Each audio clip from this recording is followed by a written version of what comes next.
the theme from the Sears Radio Theater.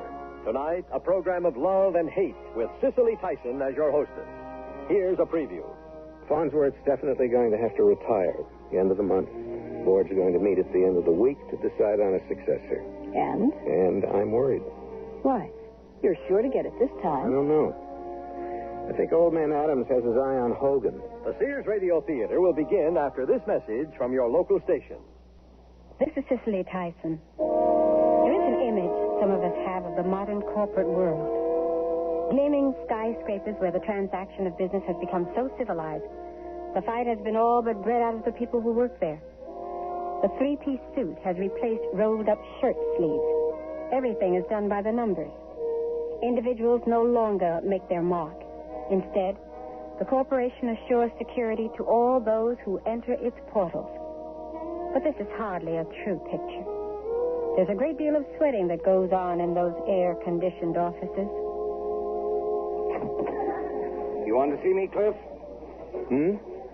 Oh, yes, John. Come in. I'm pretty busy at the moment, Cliff. I was just looking at the view from my office window. Yeah, it's very nice. Well, what's up? I realized this morning I'm not going to have this view much longer. The phrase, the survival of the fittest, may have been coined in the 19th century when business competition was more openly cutthroat than it is today. But it is no less relevant. If anything, it is truer now than ever. As the pressures of modern civilization increase, the struggle behind the smile and the handshake grows ever more intense. And that's only the beginning of our story.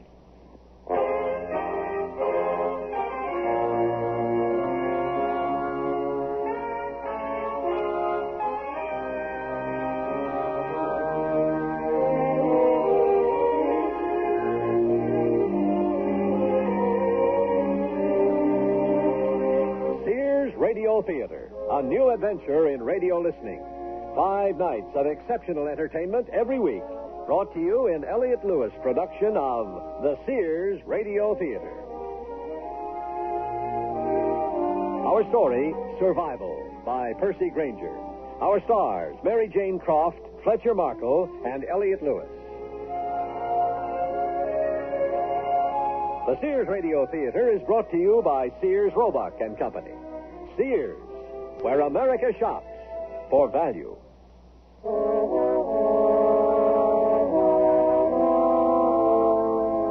Someone once observed that all men are the same when their backs are to the wall. This may not be entirely true, but personalities have been known to undergo strange changes when circumstances get desperate. Our story is about 3 people. Cliff Grant, vice president in a large New York bank. His wife, Melissa, and a young up-and-coming junior executive named John Hogan.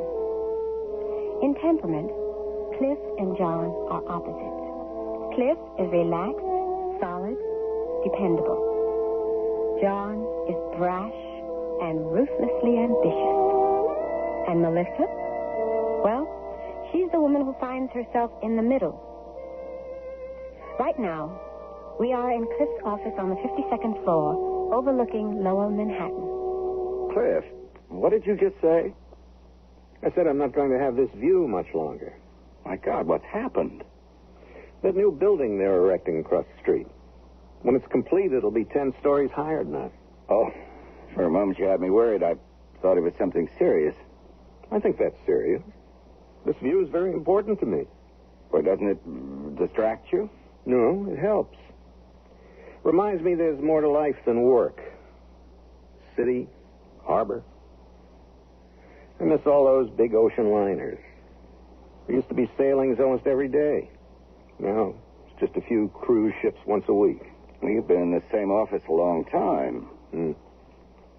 You ever miss the old days? No, I'm concentrating on the future. After all, that's where we'll be spending the rest of our lives. Look, your secretary said you wanted to see me, and I'm kind of pressed for time. Oh, yeah. As a matter of fact, it's about your position. What's happened? Well, I'm afraid you don't have it anymore. Don't have it? What do you mean? John, relax. You're no longer my assistant. You've been promoted. You are now a full-fledged vice president with your own department. I am? You'll be in charge of foreign investments. We want to expand more in that area. How successful we are will be largely up to you. Well, this is terrific. Our president, Ernie Adams, asked me for a recommendation he could make to the board. I gave him your name. He presented it. They approved it this morning. Oh, when do I start? Right away. Take the morning off. Move into your new office. Okay. John, I've taught you everything I know. From now on, you're on your own. Oh, and John, one last bit of advice. If I were you, I'd familiarize myself with the situation in the Far East. I have a feeling détente's going to move faster than any of us expect. And there'll be a lot of business there for the bank that gets in on the ground floor. Okay. See you later. All right. And now, Clifford, back into harness. Yeah? Cliff, I'm sorry. I guess I forgot to say thanks for everything. Forget it. Just one thing to remember when you move into your new office. What's that? Beware of the view. Don't worry. I'll keep my blinds drawn. Right.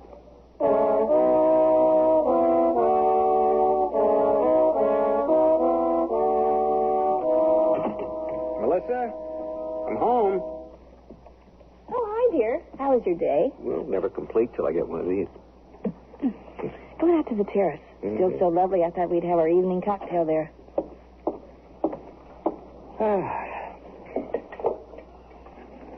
You know, these few moments above deck make all the hours below pulling at the oars worthwhile. Here you go. Mm-hmm. 1,000 bows in your general direction, my dear. How have I been so lucky to keep such a beautiful maiden in my tower all these years of her own free will? Because free will is cheaper than dragon feed. And I need our money for other things, like bills. Yes. You're even more benign than usual tonight. You keeping something from me? No. Old Farnsworth hasn't kicked the bucket, has he? Melissa. Well, he's been executive vice president long enough. Hasn't that ever upset you at all, that he was promoted over your head? Well, there's no point in fighting old battles, especially on such a lovely evening. Well, still upsets me. The way he toadied in front of the board. Well, be thankful you aren't married to a toady. Now that the twins are starting college, that promotion would have helped. It's going to be expensive. It's our punishment for marrying young.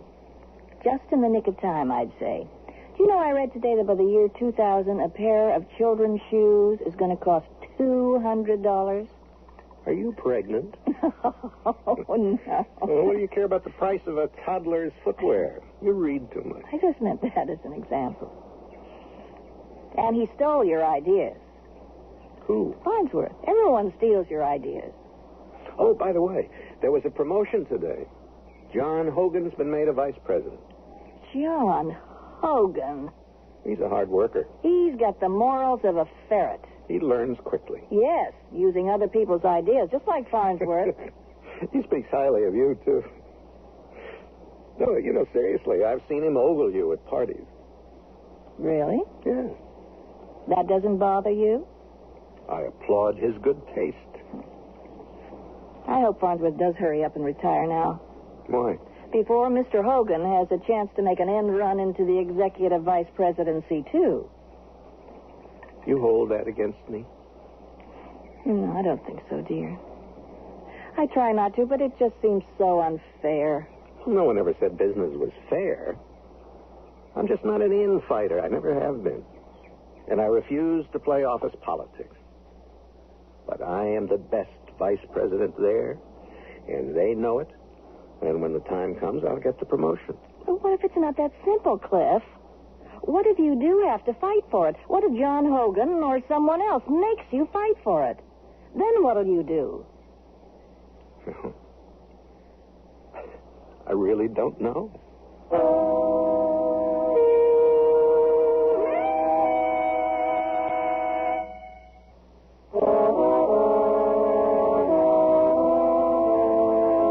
Cliff and Melissa sit on the terrace of their suburban home.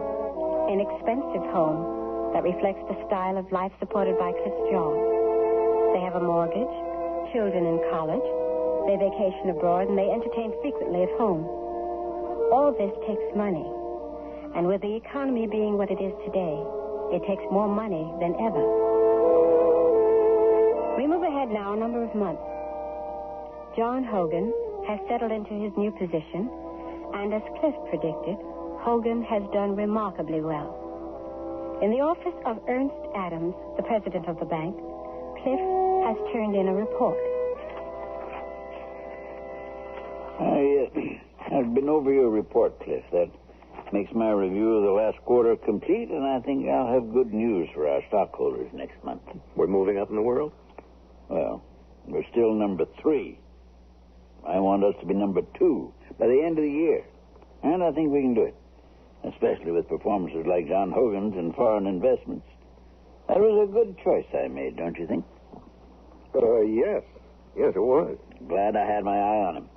The chairman of the board's expressed his gratitude on more than one occasion, and I must say Hogan's idea to concentrate his efforts in the Far East was a masterstroke.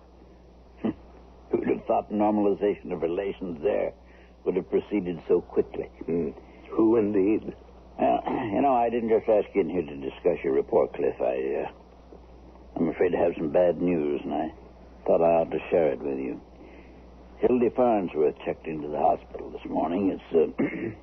It's just a test, but it appears she may have cancer. Oh, that's terrible. What hospital? I'll give them a call. Yeah, my secretary has a number.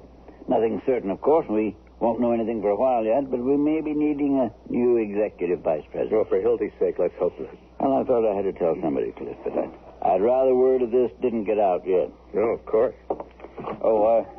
I know I can rely on your discretion. Yes, sir. Cliff? Oh, morning, John. So what's the word? How is he? What? Farnsworth. Isn't that what old man Adams called you in to tell you about? Farnsworth? Oh, come on, Cliff. Don't play innocent. How did you know about this? I keep my ears open. Someone in the mailroom said all his mail is to be forwarded to a certain medical institution until further notice. Well, he's gone in for some tests. The big C? Possibly. But word of this shouldn't get around. Not yet. No, of course not. Especially not to the other vice presidents, eh? We don't want to start a stampede. Mum's the word.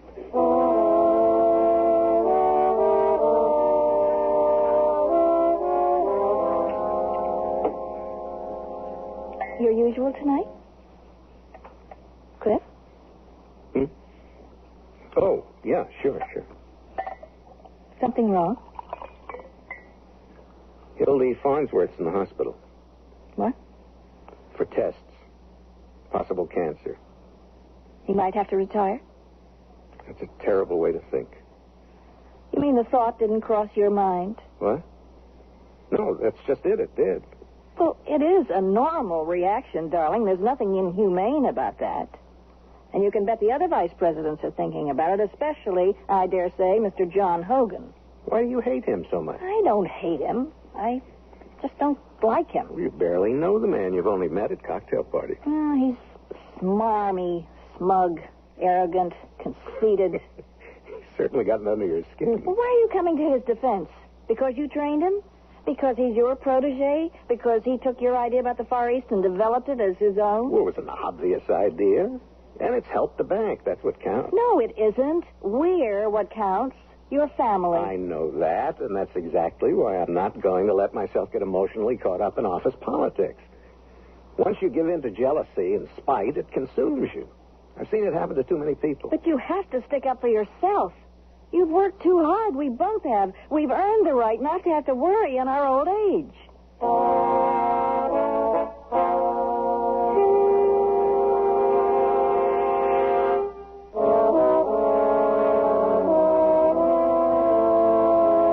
Once you give in to jealousy and spite, it consumes you. I've seen it happen to too many people. But you have to stick up for yourself. You've worked too hard. We both have. We've earned the right not to have to worry in our old age. Well, we're not that old. Well, I feel old. Why? I don't know. Because I worry. Honey, Is that what's bothering you? No, don't say anything reasonable. I want to be angry for a while. Why don't we just forget it? I'll read to you like I used to. You just like to teach people. You don't want to get ahead. You want to sit back and be the anonymous, all-wise sage, the eternal bridesmaid. I wanted to be a teacher once, remember? Well, you're not. You're a banker. You pulled Farnsworth out of the fire, too, only to watch him be promoted over your head. I can see the handwriting on the wall, Cliff. Just the thought of John Hogan getting that job instead of you. I tell you. He really has gotten under your skin, hasn't he? Why? At parties. Ever since you mentioned it, I've noticed he looks at me the way he looks at everything else, as if it's his. Ah. Well, I'm sure this time I'll get the position. They know my work. Yes, but they don't know you. It's not just that you deserve it, Cliff. You need it. We need the money. Darling, I'm sorry. I really am sorry. But I can't be anything but what I am. I know. And I do love you, darling. I do.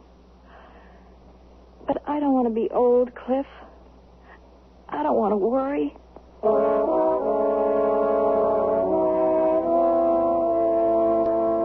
But just how much did Melissa love her husband? The following night, John Hogan received a singular visitor at his bachelor flat. Coming. Yes? Hello, John. Mrs. Grant. May I come in? Oh, of course. Is Cliff... No, I'm alone. I came into town to do some shopping today, and I completely lost track of time. Just like a schoolgirl. Anyway, the next train doesn't leave for an hour, and I knew you lived in the neighborhood, so I thought I'd take the liberty of dropping by. I hope you don't mind. Are you alone? Well, yes, but... Oh, you're going out. No, as a matter of fact, I brought some work home with me from the office. Ah, yes, they're all very impressed with your tireless efforts at the bank. Well, I do what I can. Do you? Well, will you have pity on a poor woman who's missed her train? Would you like a drink? You read my mind. Please sit down. Thank you. If memory serves, your drink is scotch and soda. You have a flattering memory. I won't stay long. Next train leaves in an hour. Would you like to call Cliff and tell him where you are? No. Actually, I do have a bona fide reason for stopping by. We're throwing a cocktail party this Friday, and we'd like you to come. For people from the office? And the board of directors. I'll be there. Good. Oh, it's heaven to be off my feet. Why are you standing? Sit down. Why not? This is a marvelous apartment. You do quite well for yourself. Well, in addition to my salary, I made some pretty good investments. Must be wonderful to be free and young. Though, of course, you're not all that young, are you? I've been around, I guess. And you have a great future ahead of you. Do I? Ah, yes. I hear talk. What kind of talk? Cocktail parties. The older men say things in the hearing of their wives, almost as if we weren't there. What have you heard? Who impresses, who doesn't, why. Even those old stiffs on the board can be very frank, especially once they've had a few drinks. Speaking of which... Oh, you have time for another? Yes, just a short one. You know, I've often felt like a spy at those parties.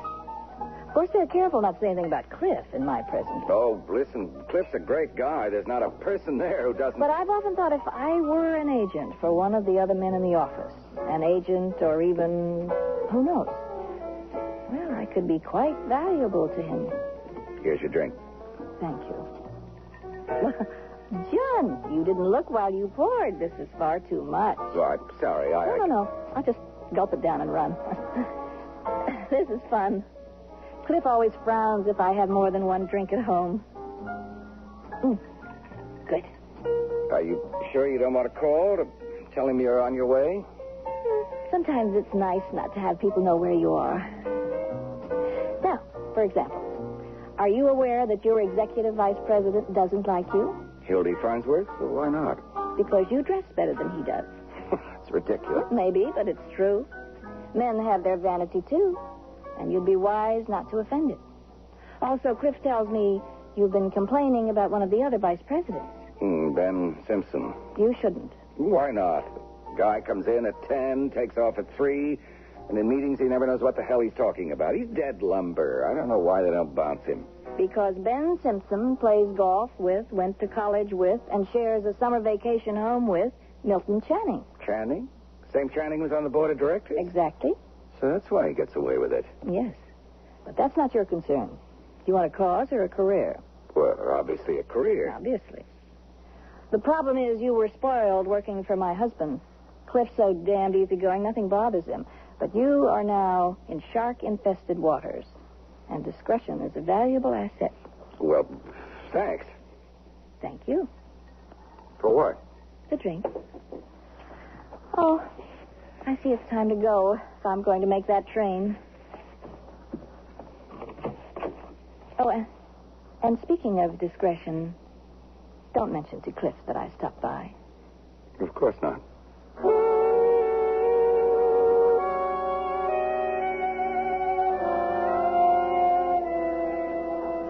Morning, John.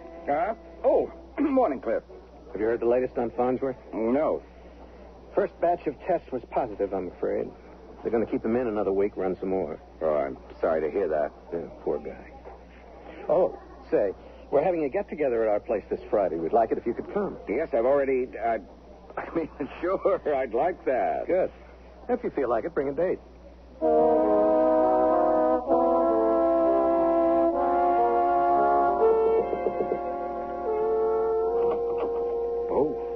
Hello. John, I want to be your spy. What? I had such a good time last week, I decided I want to make it official. Let me live out my fantasy of being a secret spy. Look, Mrs. Grant, I don't know if that... Please, call me Melissa. Melissa, May I come in? Well, yes. But I'm going out. Ah, you have a date. Yes, I'm sorry if I'd known you were coming. Oh, no, I understand. Serves me right for being so impulsive. Please, I'm glad you were. Gives me a chance to thank you again for the party last Friday. I had a good time. Did you? Yes. I could tell. I watched you all evening. Oh, really? I wasn't aware. Oh, I think you were. Just a bit. And that girl you brought with you, very effective. Effective?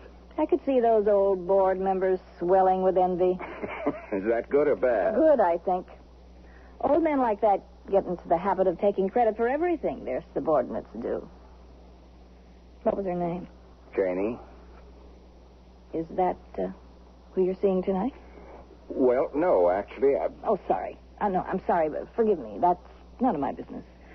I put myself in an awkward position. No. No, I've put us both in an awkward position. I should have called. I do have a few minutes before I... No, I must go. But perhaps I do have to be in the city again tomorrow. Perhaps I could... Please do.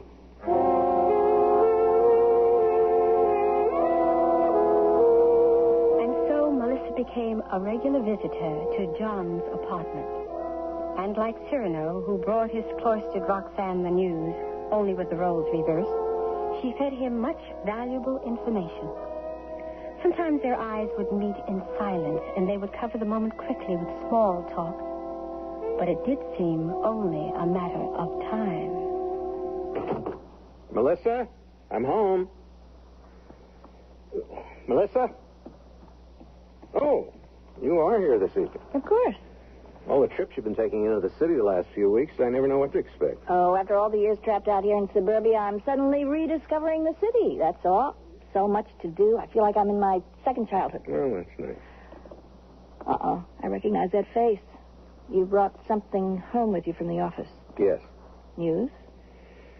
Farnsworth's definitely going to have to retire at the end of the month. Board's are going to meet at the end of the week to decide on a successor. And? And I'm worried. Why? You're sure to get it this I time. don't know. I think old man Adams has his eye on Hogan. Look, I have an idea. Let's meet in town tomorrow night after work. We'll go to dinner, take in a movie, just the two of us. Shouldn't you do something? I mean, prepare a policy statement or something to catch the board's eye? I wasn't cut out for this kind of thing. But you said the other night that they're thinking of ordering I one. know my work. I just want to forget the whole business until it's over. What do you say? Shall we go out tomorrow? I can't. Why not? I don't want to. I want to go into the city because I like to be alone.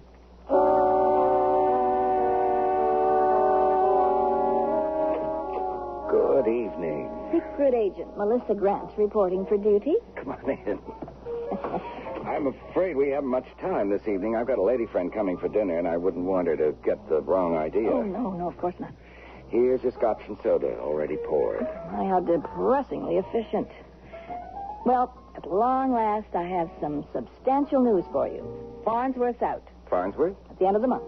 Well, that's too bad. Don't waste your breath. Looking out for number one is a full-time job, and the board meets this Friday to appoint his successor. Who will most likely be your husband. Not necessarily. According to Cliff, the president has his eye on you. I also happen to know that the board feels it's time the bank had a new policy statement. You think you can draft one by Friday? No one's asked me to. Well, no one will. Point is, your initiative in doing so. Now is the time to make your move. Wait a minute. Let me get this straight. I appreciate the kinds of tips you've been giving me, but I thought it was just a game. I thought you were just... Just what? Well, trying to help me, of course, but... John, in this life, there are winners and there are losers. You are a winner. I know, but I don't understand. Are you trying to put me into direct competition with your husband? You already are, and you know it. What I want is to see that you win.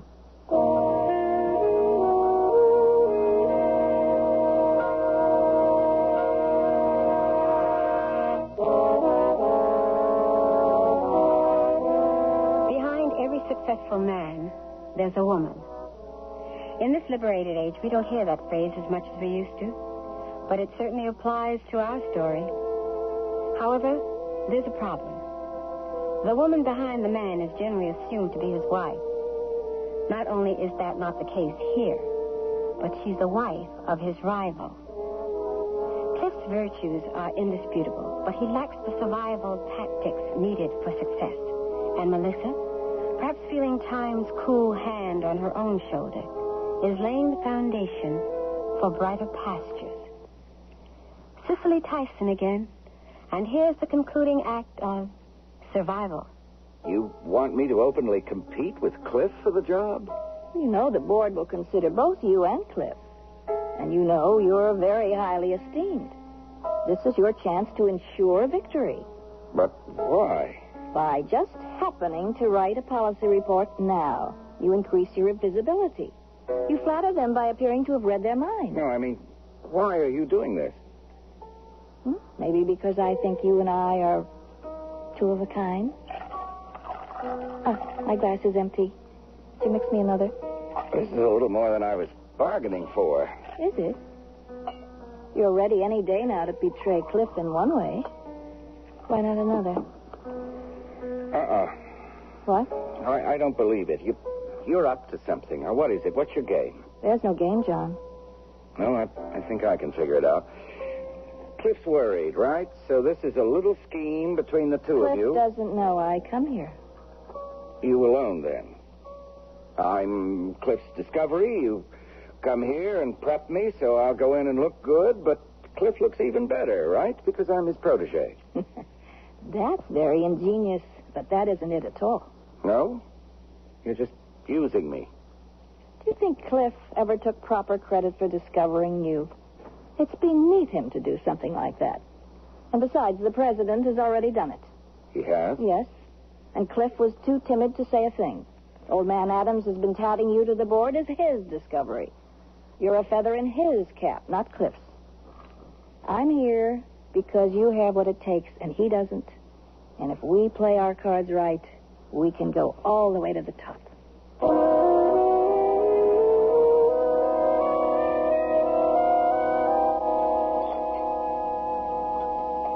What's the matter, dear? You've hardly touched your dinner. I'm hungry. But it's veal piccata, your favorite. I haven't liked veal piccata for years. Oh, I must have forgotten. Melissa, I feel like I'm eating with a stranger. Has something been happening between us that I haven't been aware of? I don't know what you mean. That's what I mean. What? I don't know. I'm sorry. Maybe it's my fault. What? Maybe I should have been more aggressive. Why? Everyone likes you. Do they respect me? That's a stupid question. No, do they? Do they respect old nice guy Cliff, the one they can all take advantage of, push around? And there's not a thing in the world I can do about it. Why not? I'm not cut out for blowing my own horn. I'm not a salesman. Some people know how to sell themselves. Me, I just get obnoxious. I mean, I know damn well the old man is touting John Hogan to the board. You could have nipped that in the bud. I know. But now it would just sound like sour grapes. And now I'm not even going to have a chance to sell myself, and Hogan is. Oh? What do you mean? When the board meets on Friday, they're going to interview him. But not you. No. I'm a known quantity. Good old, safe, reliable Cliff who's been around since the Stone Age. So John will have a chance to make his presentation. He's used my ideas to get where he is. I taught him everything I know, and damn well I might add. They know me. They know my work. They're fools enough to go with John Hogan and let him. I'm sorry. I'm talking to you like you were the enemy or something, and I've no one to blame but myself. But I feel like we've become distant. Something's come between us. And I need your support, darling. I need you. You have me. Do I? You see, I doubt everything. Even you. And you're the one person I can trust. I think you need a good night's sleep. The important thing is that you don't go to the office in this condition tomorrow.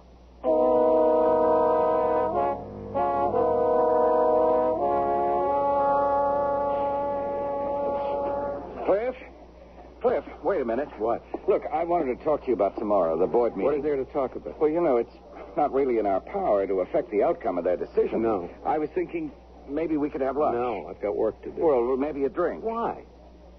Why do you want to have a drink with me? I just feel we've drifted apart since I was promoted. No. It's not my policy to be rude, John, but frankly, I don't want to have a drink with you.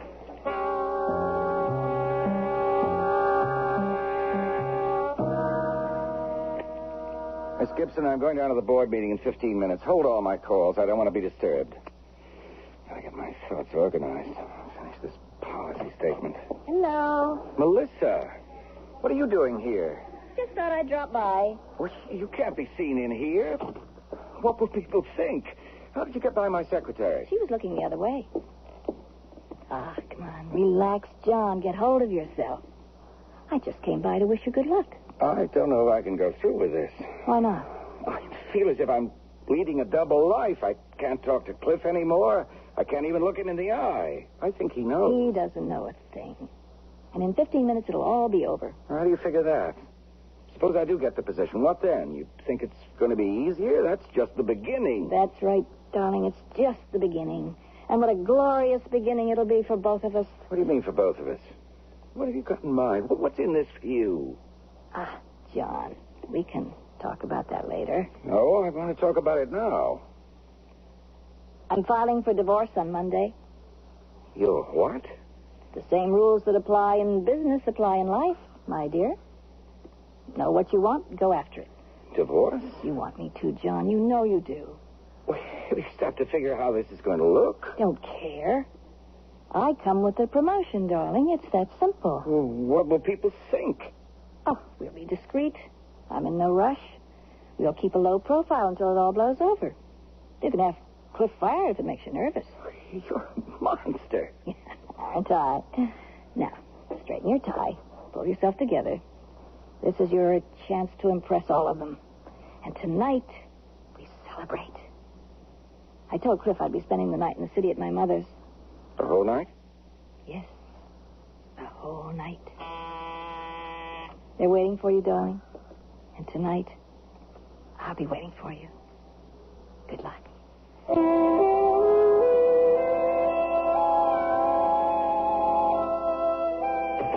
Melissa, I'm home. Melissa? Oh, that's right. She said she was going to spend the night in town at her mother's. Hello, dear. Melissa? Well, you're here. Of course. I've been dying all day. So, how did it go? Did the board reach a decision? Yes. Well? John resigned. What? He went down for his interview, but before anyone could say a thing, he turned in his resignation. I went by his office this afternoon and was already cleaned out. He'd gone. He'd gone. But then, who's the new executive vice president? Or don't I have to ask? No. Matter of fact, you don't. Oh. But I can't understand what happened to Hogan. He just quit. Ran away. I don't think we have to concern ourselves with Mr. John Hogan anymore. He always did strike me as the sort of to burn himself out early. I never had any doubt that the best man for the job would get it. No? Well, I just wish you'd been a little more supportive. Now, these past few weeks, I felt like I was on my own. I guess there are some situations where a wife serves best by just staying in the background.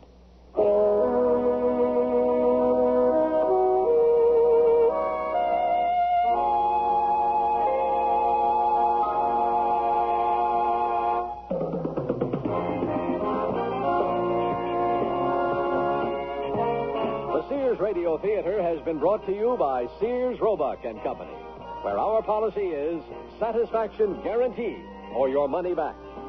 Sears, where America shops for value.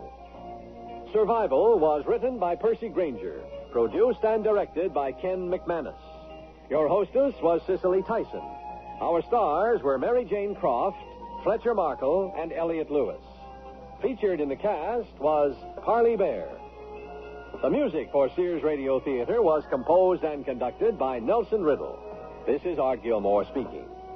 The Elliott Lewis production of Sears Radio Theater is a presentation of CBI.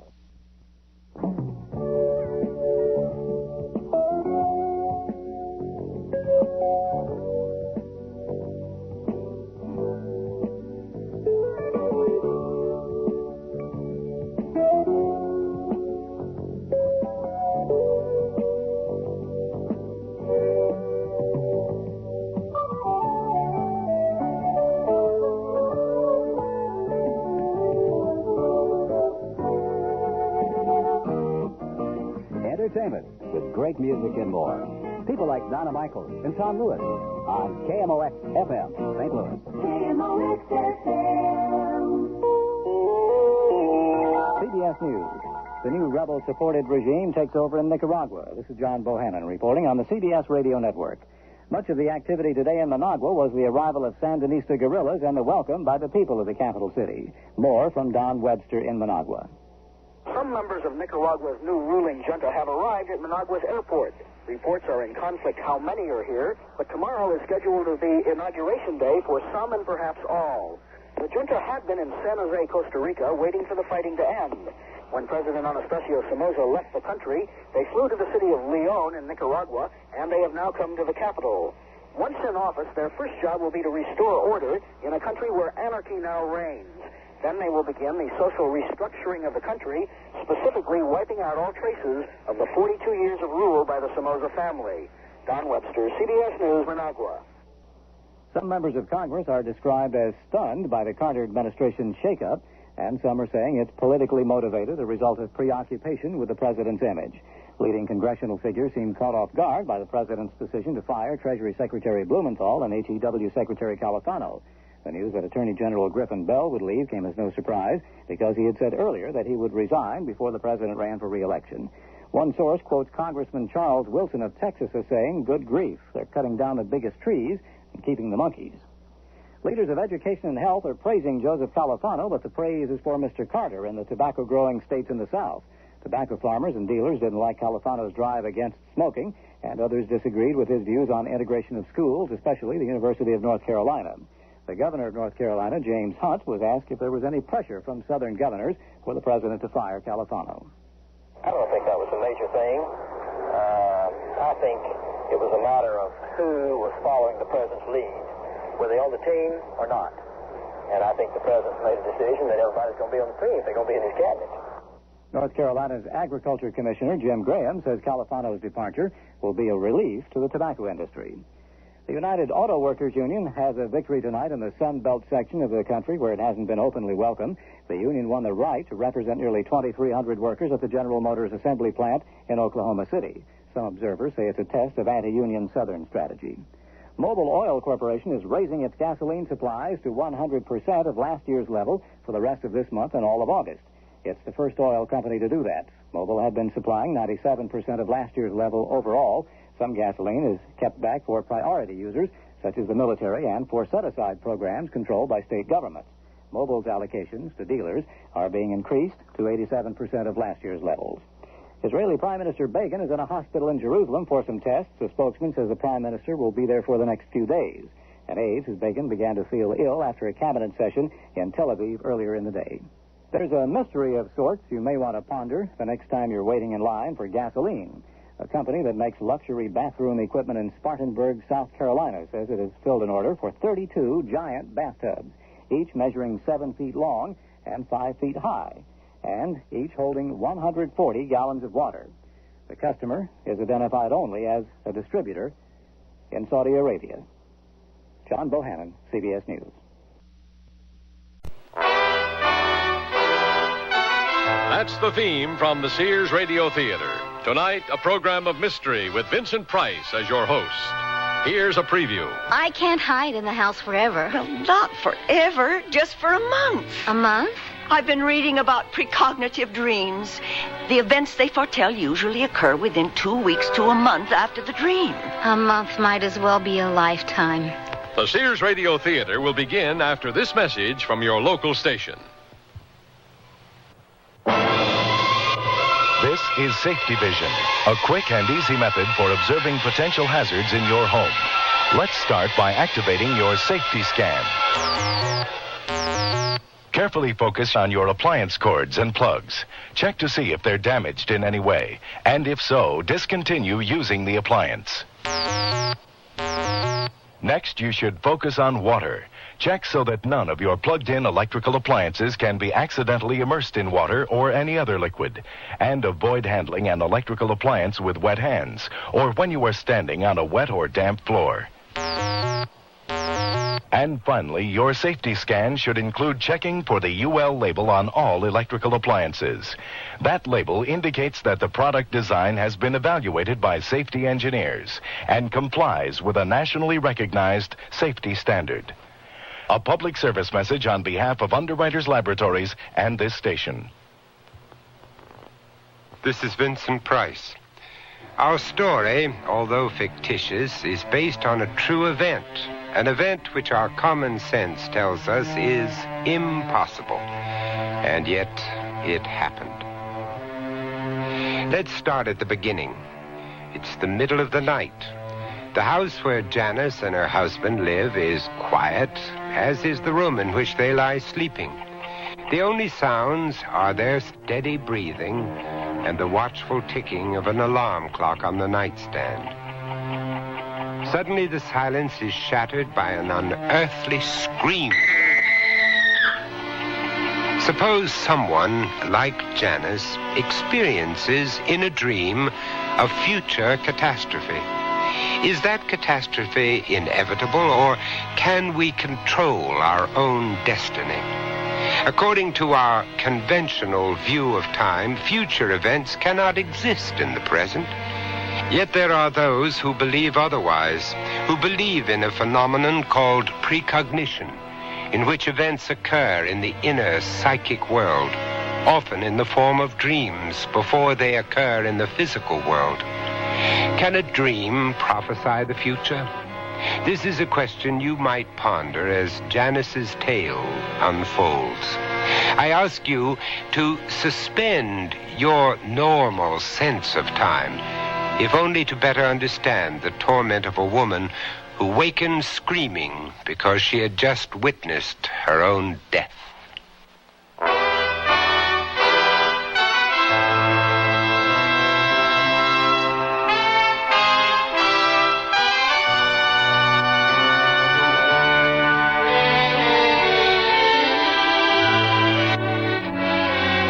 Sears Radio Theater, a new adventure in radio listening. 5 nights of exceptional entertainment every week, brought to you an Elliott Lewis production of the Sears Radio Theater. Our story, The Nightmare, by Anne Heath.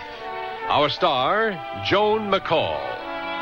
The Sears Radio Theater is brought to you by Sears Roebuck and Company. Sears, where America shops for value. Sears National Automotive Sale. Now, save $36 to $76 on a set of 4 Sears steel-belted radial tires. That's great savings on the most popular radial in Sears history. And the Sears heavy-duty shock can help save you from some of the jolts, jars, and jerks. Help save you some money, too. On sale now, only $5.99 each. Save 14% on America's best-selling shock. Installation available at most Sears Tire and Auto Centers. Prices may vary in Alaska and Hawaii. Oh, here I go again. It's time to rent one of those steam-type carpet cleaners. Why rent? Now Sears puts power in a carpet cleaner you can own yourself. The Power Spray from Sears for easy home carpet cleaning. Power Spray sprays hot water into your carpet, then sucks up the dirty water. You can see the dirt you get out. Dirt you didn't even know was there. The Power Spray Carpet Cleaner, a convenient carpet cleaner you can own yourself. Available at most Sears retail stores. Kenmore. Solid as Sears. For those hot summer days ahead, Sears is serving a refreshment of cool savings. Now through May 26th, you'll save $100 on a Sears Better Series central air conditioning system with an electronic control that regulates the condenser fan to run at the unit's quietest proper speed for the outdoor temperatures. So enjoy a cool $100 savings now. Discover Sears central air conditioning in Good Series, Better Series, and Sears Best Series. Prices and dates may vary in Alaska and Hawaii. At most larger Sears retail stores.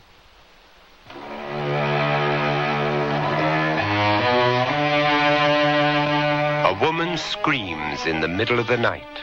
Is it just a nightmare that disrupts her sleep, or is it something more? Whatever the reason, her life will never again be the same. No! Oh, no! What is it? Huh? What's wrong? Oh, Dan. Oh, it was horrible. What was horrible? My dream. I just had a terrible dream. Again? This one was different. I'm going to die. What do you mean, you're going to die? I'm going to be killed. Now, Janice, how do you know that? I saw it happen. It was so vivid, Dan. I was driving on a highway. The radio was on. I even remember the tune that was playing. It was As Time Goes By.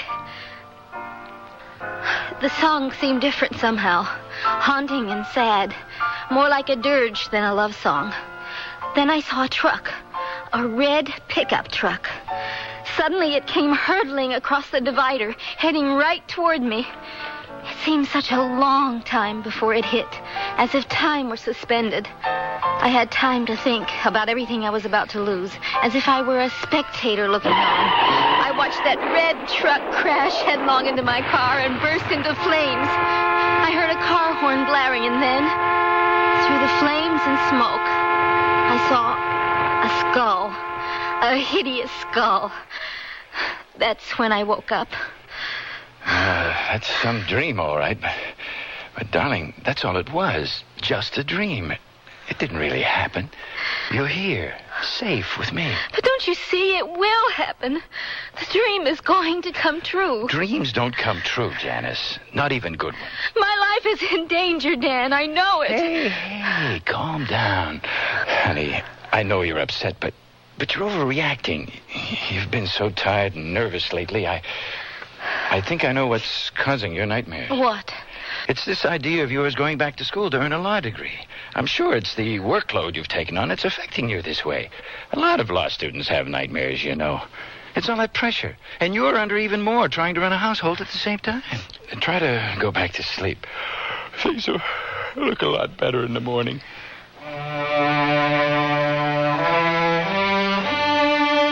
Dr. Green, I was so terrified. If only Dan had just put his arms around me instead of being so sensible. Well, I understand your feelings. Your husband failed to grasp the serious effect of such nightmares on the psyche. Men often don't remember their dreams, so they don't attach much importance to them. A pity, because dreams can tell us so much about ourselves. Can they, Doctor? Do you think Dan could be right? Could tension and overwork have caused my nightmare? Oh, it's too soon to tell. I must know more about the fabric of your life to discover the meaning of your dream. Did you tell anyone else about your dream? Yes, I did. I didn't fall asleep until almost dawn. I must have slept through the alarm because when I woke up, Dan was gone. I'd missed my morning class, so I decided to stay home. But soon the empty house began to close in on me. I couldn't get the nightmare out of my mind. Like a frightened child, I wanted my mother. I wanted her to make it all go away. Hello? Hi, Mom. I'm so glad you're home. I need to talk to you. What is it, dear? You sound upset. Have you had a fight with Dan? No, of course not. Are you sure? Yes, I'm sure. Well, then what's wrong? I had a terrible nightmare last night. A nightmare? What about? Oh, Mom, it was so awful. I dreamed I was in an accident, a car accident. There was a red truck. It crashed into my car. There were flames everywhere. Oh, no. What's the matter? Oh, this can't be. Not again. Mom, tell me, what is it? Well, I've never told this to anyone. Told what? Before your father died, I had a dream. I saw an open grave. There was someone shoveling dirt into the hole. Oh, the dreadful sound those stones made as they fell on the casket. I looked up, and there was the headstone. Your father's name was carved on it. Oh, my God. 2 weeks later, your father had his heart attack. May God rest his soul. Why didn't you tell me this before? Oh, but you were so young. Only 6 years old. And by the time you were older, it was over. Part of the past. I didn't see any reason to upset you. Well, I wish you had told me. What possible good would it have done? I don't know. I just think I should have been told. Oh, maybe you're right. If I had understood what my dream was trying to tell me, I might have been able to prevent your father's death. But all these years I felt so guilty. If only I'd... Stop torturing yourself, Mom. You couldn't have known. I'll never stop feeling his death shouldn't have happened. Janice, you've got to promise me something. What? Promise me you won't go anywhere in the car. I can't do that. I have to go to school. I have a life to live. Janice, please, you mustn't. I've heard about people who've had these dreams. Many were able to avoid disaster by taking precautions. I'm so afraid. I don't want to lose you, please. Don't cry, Mom. It'll be all right. Please, don't cry. I didn't want to believe there was a connection between my mother's dream and mine. But I wondered if she could have prevented my father's death. Was it up to me to change my future? And if so, how could I avert tragedy without ruining my life? That night, Dan had to work late, so I went to bed early. I was exhausted and fell asleep as soon as my head hit the pillow. Then...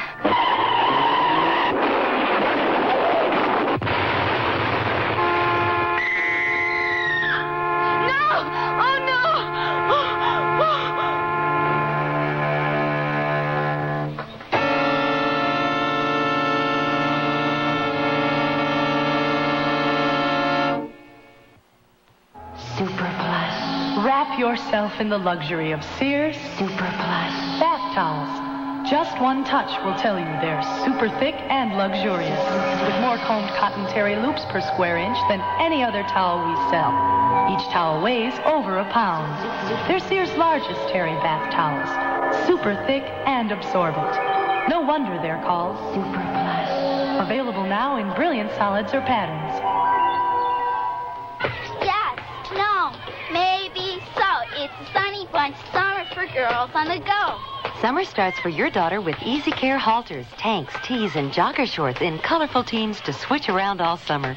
And each Sunny Bunch piece has a sunny saying and character screen print. Tops, shorts, and play sets that pack a pretty punch. When it comes to packing sportswear, the choice is Sunny Bunch. Jump into summer with Sunny Bunch funwear for your girls in sizes 7 to 14. Looks like it's going to be a hot one today with 90% humidity. It's the kind of weather that makes you want to drop into Sears for their most popular blend underwear. Why? Because it's a blend of 65% polyester for strength and 35% combed cotton for softness and absorbency, with a two-way stretch for the comfortably snug fit men appreciate, especially in the warm, active months ahead. So drop in and discover Sanford T-shirts, undershirts, and briefs. All items available at most larger Sears retail stores.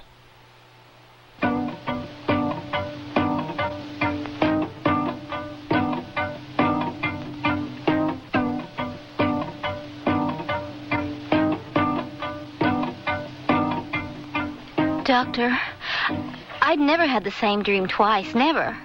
This premonition of death just came crashing into my life. It seemed out of my control. I was sickened by the thought that it would happen, that I couldn't keep it from happening. And your attempt to get comfort from your mother only increased your anxiety. It wasn't her fault. Think of the guilt she's been carrying around all these years. Oh, yes, many of us torment ourselves unnecessarily. Then you don't believe my father's death could have been avoided? Well, I'd rather not say just yet. Please go on. Can you remember what happened the next day? The next day was Wednesday. I don't have any classes that day and usually play tennis with a girlfriend. I didn't want to go, but I thought the exercise might help take my mind off the nightmare.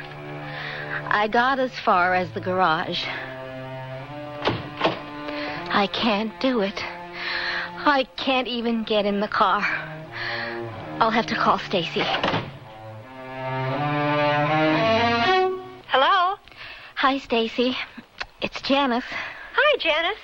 I hope you're not going to say you can't play today. It's my turn to win. Well, Are you sick? No, I'm not sick. Well, then what's your excuse at the last minute? Well, I didn't say I couldn't make it today. It's just that, my car won't start, and Dan took the other one to the office. Why didn't you say so in the first place? I'll come pick you up. Be right over. Bye now. Bye.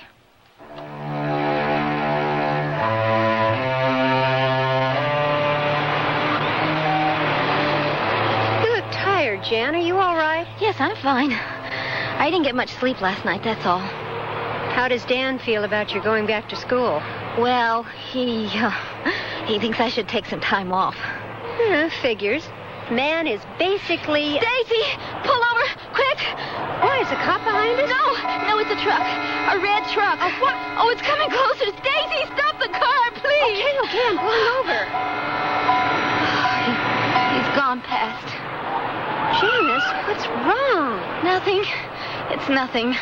Nothing? You just about left your seat when you saw that truck. Why did it frighten you like that? Stacy, is the radio on? No, I never turn it on when there's traffic.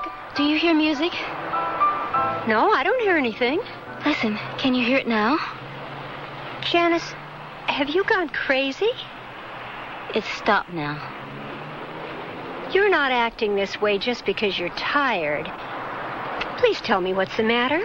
I'm not feeling very well. Would you mind if we didn't play today? I don't think I'm up to it. Oh, of course not. I'll take you home. Maybe we can play on Saturday instead. I'm sure I'll feel better by then. I have to feel better. Seeing that red truck shook me terribly. I felt pursued, like a helpless animal that had somehow learned it was going to be slaughtered. Deep within my being, there was a clock ticking my time away. I hadn't told Dan about the nightmare returning. I knew I couldn't tell him about the red truck or the song. I found myself dreading his return that evening. How are you feeling? Fine, just fine. Honey, are you sure you're okay? You seem so... I'm fine. I'm just tired, that's all. It's that nightmare you had, isn't it? No. Well, yes. You know, Jan, this school thing is just not working out. It's taking too big a toll on you. Dan, please. I didn't even go to school today. But you know how important it is for me to do something useful with my life. I know it is, hon, but don't I mean something to you? What kind of a question is that? Of course you do. I don't know. When we got married, we promised each other always to be there when the other one needed us. But you've been so busy with school, and now with this nightmare thing... Darling, I hardly know you anymore. How do you know my dream isn't a premonition? I just know. Things like that just don't happen in the real world. I talked to my mother yesterday. Oh, your mother. Wait, let me tell you what she said. Okay. What did she have to say this time? She told me she had a premonition of Daddy's death in a dream. What? It's true. Why didn't she tell you this before? She was afraid to. She was guilty. Honey, you know what a neurotic your mother is, and these last few years she's been getting a little senile. She probably made the whole thing up. She didn't. She told me. All right. But whatever she said, true or not, I don't want you to end up like her, always worrying and afraid of everything. Dan, don't you understand? I am afraid. I'm afraid I'm going to die.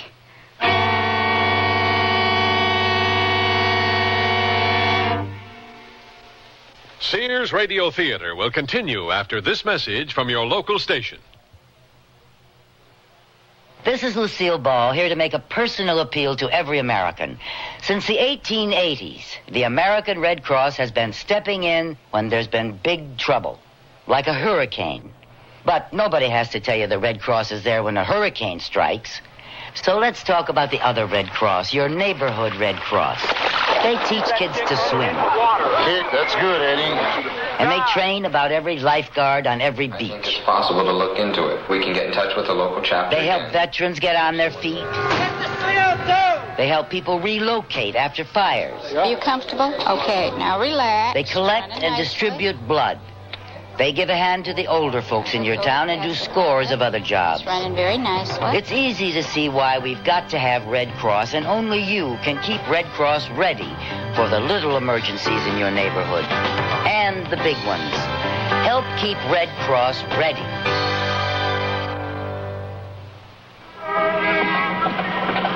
Lucky? Yeah, I was lucky. It happened in my own living room, and Rusty knew how to do CPR. What's that? Let's see. CPR stands for cardiopulmonary resuscitation, and Rusty learned it at school. They teach him how to do chest compression and mouth-to-mouth breathing for people who've had heart attacks with electric shocks. You mean your kid saved your life? Well, he kept me going until the ambulance arrived. I probably wouldn't be here now if Rusty hadn't known CPR. Cardiopulmonary resuscitation, or CPR, was pioneered and developed by the American Heart Association to sustain lives until advanced cardiac support arrives. A person using CPR pumps blood for a heart that is stopped and breathes for lungs that can't. The American Heart Association wants everyone to learn CPR. Contact us to find out where and when CPR is taught in your community. We're fighting for your life.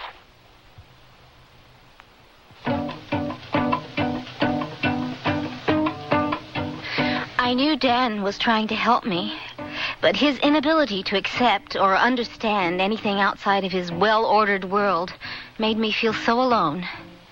I tried not to give in to my fear like my mother had, but the nightmare kept returning, haunting me. Its warning possessed my mind even during the daytime. I couldn't bring myself to go to school that week, which pleased Dan, and I forgot all about the tennis game I'd promised Stacy until she telephoned on Saturday morning.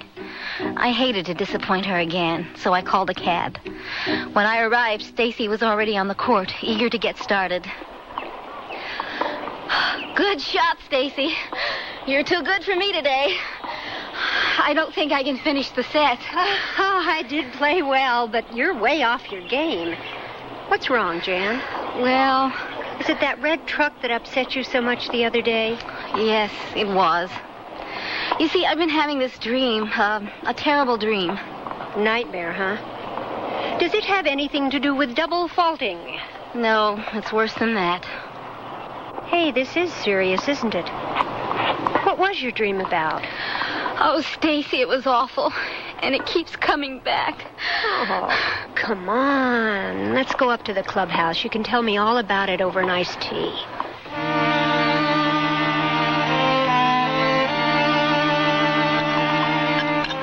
Gee, that's a terrible dream, Jan. I had no idea. Since that first night, I haven't been able to eat. I haven't been to class. I should be studying for midterms, but I can't seem to concentrate. I'm so afraid I'll be killed. You poor thing. I don't blame you for being upset. But As for your nightmare coming true... You don't believe that dreams can foretell the future? Well, if they did, I'd be Chrissy Everett by now instead of Mrs. Robert Stanton, housewife. Haven't you ever heard of people who dream of someone's death and then it happens? Well, I guess I have, but I always thought that was just supernatural stuff. Janice? Janice! Mom, what are you doing here? Oh, I've been calling all morning. I couldn't believe you'd gone out. I called Professor Peterson, and he said you weren't in class, so I came here. Hello, Marion. Stacy, why did you let her leave the house? Well, I'm sorry. I didn't know. Mom, I can't hide in the house forever. Well, not forever, just for a month. A month? I've been reading about precognitive dreams. The events they foretell usually occur within 2 weeks to a month after the dream. A month might as well be a lifetime. Do you really believe Janice's life is in danger, Marion? Yes, I do. But if she'll only try to protect herself, I know she'll be all right. Oh, you must be careful, darling. I will, Mom. Now, promise me you won't do this again. Mom. Promise me. Okay, I promise. Sit down, Marion. Have some nice tea with us. Oh, thank you. Well,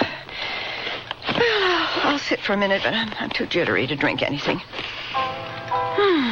Do you hear that? What? That music. Where's it coming from? I don't hear anything. It's the same song, the one in my nightmare. You must be imagining. No, it can't be my imagination. It's so clear. What's the matter? It stopped. What is this song you hear? It's the same one that was playing on the car radio right before the crash. What's the name of it? It's As Time Goes By. Oh, no. Mom, what is it? Does it mean something to you? That was your father's favorite song. He used to play it on the piano. I was stunned by my mother's revelation, but I tried not to let her know. She was so upset herself. She didn't want to leave me, but I insisted she go home. After Mom left, Stacy made a suggestion that reinforced my growing fear that I was losing my mind. Jan, I'm worried about you. Maybe you should see someone. See someone? What do you mean? I mean, well, you seem so upset, and hearing that song, maybe if you saw a psychiatrist. Do you think I'm crazy? I didn't say that. But you do need help. Can't you see that? Yes, I guess I do need help. If you don't want to see a psychiatrist, why don't you talk to Reverend Michaels? Maybe he can help. But I haven't been to church in so long. I don't know if he'd see me. Oh, of course he will. I'll drive you over. Not knowing where else to turn, I let Stacy drive me to see Reverend Michaels. As the car pulled up in front of the rectory, the pastor was outside in the garden. Cultivating roses was his favorite pastime. Mom used to say it was almost as important to him as saving souls. Why, Janice, my dear, how good to see you again. It's been so long. I know. I'm sorry. Come look at this Charlotte Armstrong. It's a perfect specimen. There, look at that color. Have you ever seen anything so glorious? It's beautiful. Janice, you seem troubled. What is it, my dear? Reverend Michaels, I'm so frightened. I've been having this nightmare. Well, now, first, come, let's sit down. There's a bench right over here.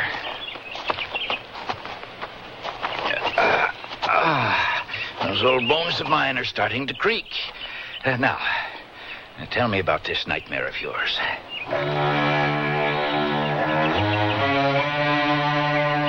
And then, through the flames and smoke, I saw a skull. Dear God, what a fearful dream. I'm sure it's an omen. Oh, Reverend, you must help me. There, now. What makes you think this dream is prophetic? I don't know. It's just a feeling. And my mother... Your mother's such a good woman. She dreamed of my father's funeral 2 weeks before he died. She never told me that. She was afraid to tell anyone. Reverend Michaels, I'm so confused. I don't know what or who to believe. My husband insists dreams don't come true. But what about my mother's dream? She's sure there's some connection between her premonition and my nightmare. So you're torn between two opposing points of view. I can understand your torment. My mother thinks That is, she hopes that if I'm careful, I can prevent the accident from happening. Do you think that's possible? Well, that's a question of free will, isn't it? It is? God gave us the ability to make our own decisions, but ultimately, He is the only one who possesses knowledge of the future. Then you don't believe in precognitive dreams? What you're asking is, do we have the power of God? No. Now, I'm afraid no man or woman has that kind of power. Our fate is in God's hands and His alone. Oh. Don't despair, child. If you have faith in God, you'll be saved. If only I could believe it were that simple. It is, Janice, it is. You must trust me. Now, tomorrow's Sunday. Why don't you come to my service? I know it'll make you feel better. I'm not sure I can. No excuses now. And try not to worry. I'll pray for you. The thought that my life was in God's hands only deepened my anxiety about the future. I couldn't help feeling it would take more than prayers to save me. I walked the few blocks home from the rectory.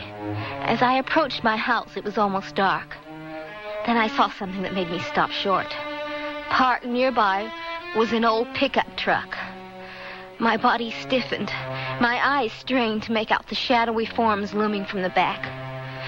Just when I'd realized it was the gardener's truck, a strange thing happened. Through the window on the driver's side drifted what looked like a vapor of smoke. It glowed with an eerie light. Suddenly the light became a glare. There was a flash from two luminous eyes and a ghostly head appeared. And then the head changed into a skull. Oh, no! No! I ran across the lawn and into the house. Phantoms from my nightmare had plagued me, preying on my sanity. But this last horrifying vision plunged me into a new kind of terror. Numb with fear, I confined myself to the house. I became a mindless inmate in a prison of my own making. Or was it a madhouse? Janice, you can't go on like this. You've lost so much weight. You haven't been out of that robe in a week. What are you trying to do to yourself? I'm not trying to do anything. I can't help it. I'm just so afraid. Honey, you've got me worried sick. I want you to do something for me. What is it? I want you to see a psychiatrist. You too? You think I'm mentally ill, don't you? Of course not. But you need someone to get you over this. No one can help me. Darling, you've got to try. All right, Dan. I'll do whatever you say. Good girl. Now, I found out about a Dr. Green from Frank. Frank? Surely you haven't forgotten Frank from the office? Oh, yes, from the office. He recommends this Dr. Green highly. I've got the number in my wallet. Here it is. I'll call this afternoon. Honey, please, do it now, before it's too late. All right.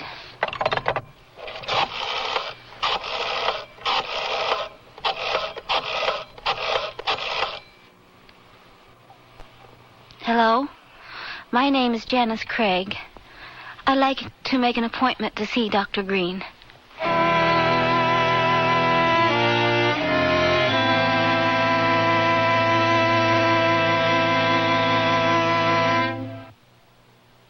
Nearly everyone at our party mentioned our new Sears Dream Supreme carpeting. Didn't anyone say anything about my rutabaga dip? Marvin said Dream Supreme looks so thick and luxurious. He loved its velvety, soft, plush pile. What about my rutabaga dip? Eloise adored the color of my rutabaga dip. I told her that avocado lime is just one of Dream Supreme's 20 lustrous colors, and when Doris heard that Dream Supreme is so reasonably priced and treated with Scotchgard brand fabric protector... Okay, what about my tuna fish upside down cake? Dream Supreme carpeting in most larger Sears retail stores.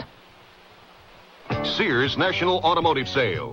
Now, save $36 to $76 on a set of 4 Sears steel-belted radial tires. That's great savings on the most popular radial in Sears history. And the Sears heavy-duty shock can help save you from some of the jolts, jars, and jerks. Help save you some money, too. On sale now, only $5.99 each. Save 14% on America's best-selling shock. Installation available at most Sears Tire and Auto Centers. Prices may vary in Alaska and Hawaii. Stop at Sears. This is my first night camping with my family of 5. Now I'm really glad I packed my Sears family-style tent. It's Sears' best tent, tested by Sir Edmund Hillary, the first man to conquer Mount Everest. This tent stands 6 feet 9 inches in the center and has a sewn-in 10 by 14-foot floor. It sleeps 8, plenty of room for my family, even the dog. We like the windows that can be zip shut from the inside, and this large front canopy. Sears' best family-style tent is built to be lived in, and if it's good enough for Hillary, it's good enough for my family at most larger Sears retail stores.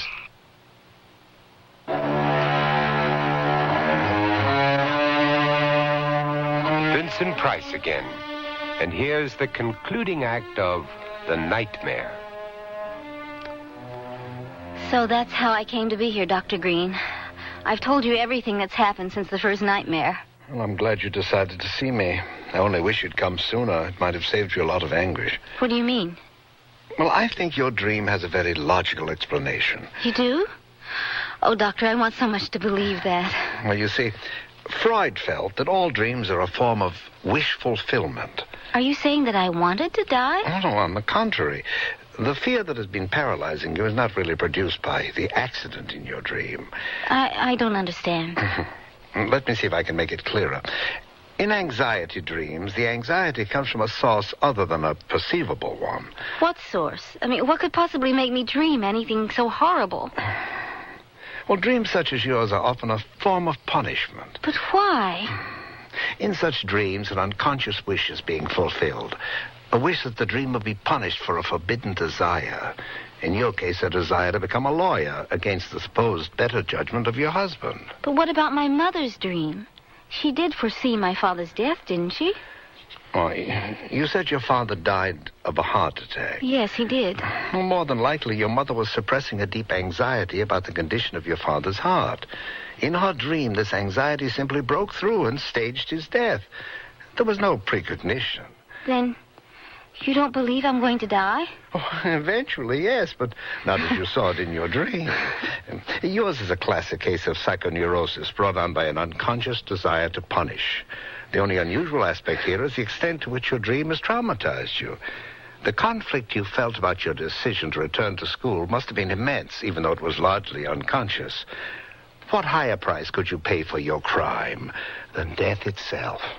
Your explanation sounds so logical.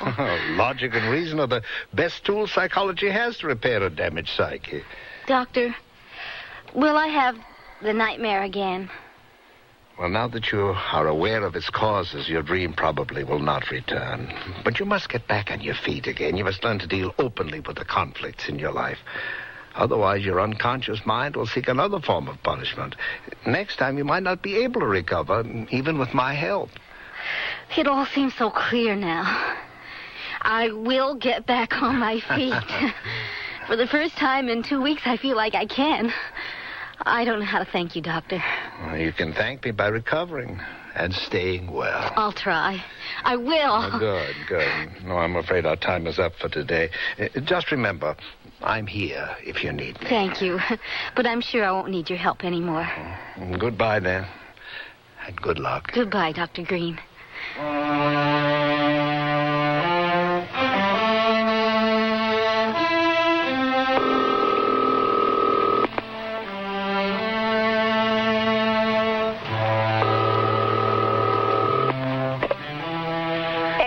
Craig, may I help you? Yes, I'd like to speak to Mr. Craig. May I ask who's calling? It's Mrs. Craig. Oh, hello, Mrs. Craig. Just one moment. I'll put you through to his office. Hi, hon. How are you doing? Much better, darling. Much, much better. You sound better. How was your session with Dr. Green? It was, as you would say, very productive. He made me see why I had the dream and why it had such an effect on me. Oh, hon, I'm glad. I'm sorry I've been so hard to live with. You know, you may have been right. Maybe I was taking on too much too soon. You do sound better. You don't know how relieved I am to hear you talking like this. Hey, how about driving into town and meeting me for lunch? You mean today? Yes, today, right now. You're not still afraid to drive the car, are you? No, of course not. Then it's a date. I'll even take an extra half hour for lunch. After all, this is a special occasion, right? Right. I'll meet you at Chez Renee's at 1 o'clock. And Janice. Yes? Wear that blue dress, the one with the lace collar. You're a knockout in that dress. All right. See you at 1 then. Au revoir, ma chérie. Goodbye, Dan.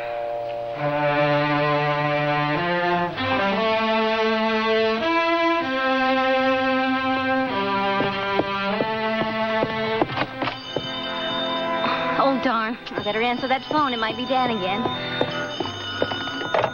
Hello? Janice, what took you so long to answer? I was just on my way out, Mom. Out? Oh, no, you mustn't. Don't worry. Everything's all right now. Dr. Green explained my nightmare. It was just an anxiety dream. An anxiety dream? Yes, I haven't time to explain. I'll tell you all about it later. No, it's important that you don't go out today. Mom, I just told you everything's okay. Janice, listen to me. Okay, but please hurry. Do you know what day this is? No. Today is the day your father passed away. No. It was only a dream. Dreams don't come true. I saw an open grave, your father's name on the headstone. I always thought that was just supernatural stuff. No, you must be careful. Don't go anywhere in the car. Our fate is in God's hands. Have faith and you will be saved. No, don't go out, Janice. Just for a month. Your dream has a logical explanation. Things like that don't happen in the real world. No, don't go out today. You mustn't. You are not going to die. You must get back on your feet. Today's the day your father passed away. Don't go. Don't go. No! I can't live in my mother's world. That would be the punishment I'd never recover from. I have to go.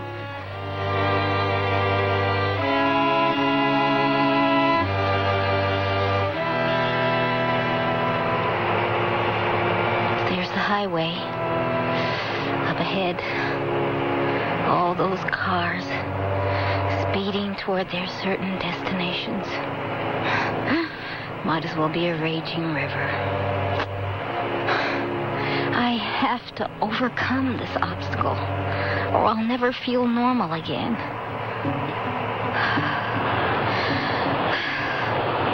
I'm so tense. I'll never make it this way. Steady now, steady. Just stay in the right lane. Let them all go by. Nothing to be afraid of. It's just a road. And it was only a dream. Only a dream. What's that? Oh, a huge trailer truck. Oh, and he's bearing down on me. Why doesn't he go around? Why are his lights flashing? He's closing fast. I better pull off before he overruns me. Oh, no, he's not slowing down.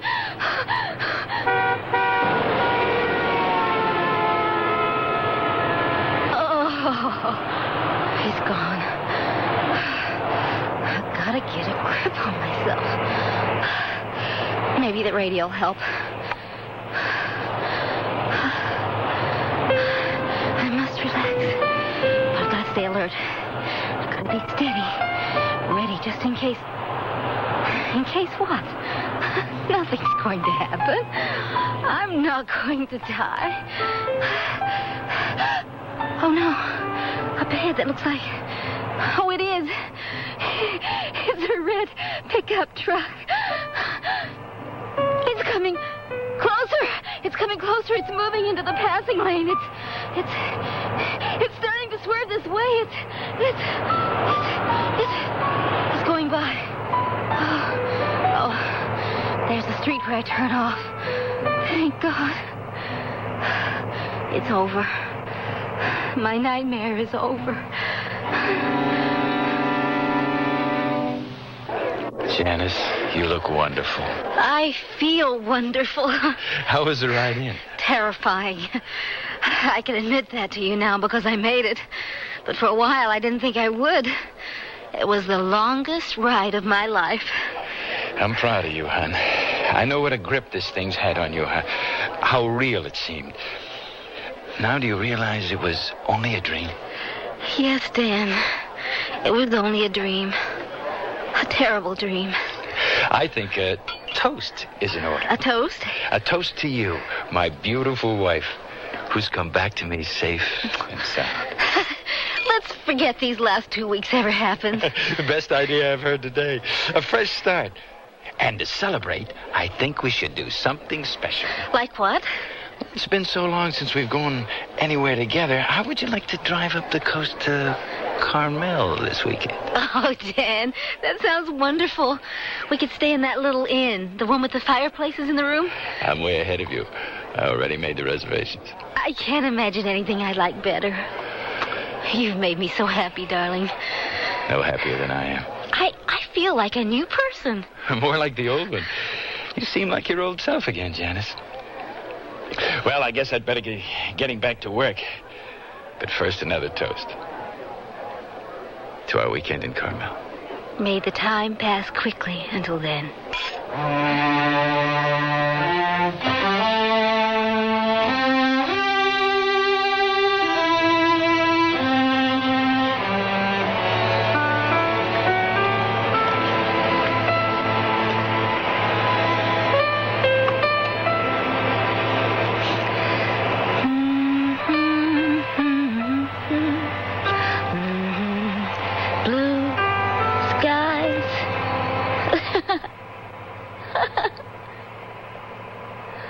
And here's another tune to bring back memories on our cavalcade of oldies but goodies. A popular song from the 40s made famous by the movie Casablanca.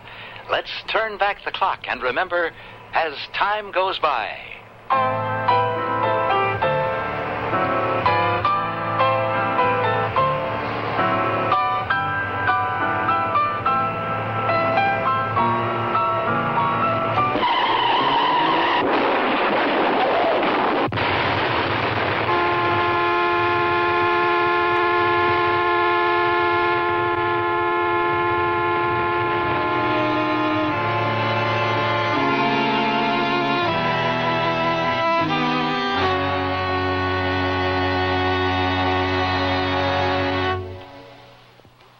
Who's going to do the dishes? Oh, no. Now is a great time to let Sears do the dishes, because you'll save $50 on selected portable and under-the-counter dishwashers now through May 26th. Help save on energy while they work for you, too, since the Water Miser cycle uses less water than normal wash, and the Power Miser option dries with cool, forced air. So save $50 and let Sears do the dishes. Dates may vary in Alaska and Hawaii. Almost summer, and there I was, still in my winter sports shirts, feeling the heat. So I went to Sears and discovered a summer sports shirt collection. Some interlock knits caught my eye with full-button fronts in solids and patterns, and they're short-sleeved. This is a style I can feel comfortable in. Better yet, the interlock knits of polyester are easy care. My wife likes that. Now I'm looking forward to those lazy summer days ahead, wearing my new crisp-looking shirts from Sears. This terry outfit I'm wearing from Sears has all the energy of summer. But what was once just for running is now charged up fashion for your whole sporty day. Terry tanks, V-necks, racing, jogging, and boxer shorts in a range of washable colors and styles. In Mrs. and Junior sizes, $9 to $12 for the tops, just $6 to $7 for the shorts. Look like a pro at having fun in Terry. Phew. Prices may vary in Alaska and Hawaii. All items available at most larger Sears retail stores.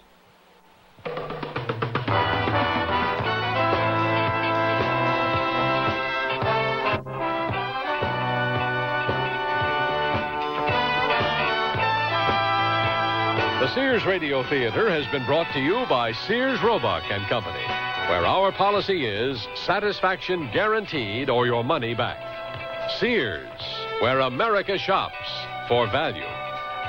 The Nightmare was written by Ann Heath, produced and directed by Fletcher Marco. Your host was Vincent Price. Our star was Joan McCall.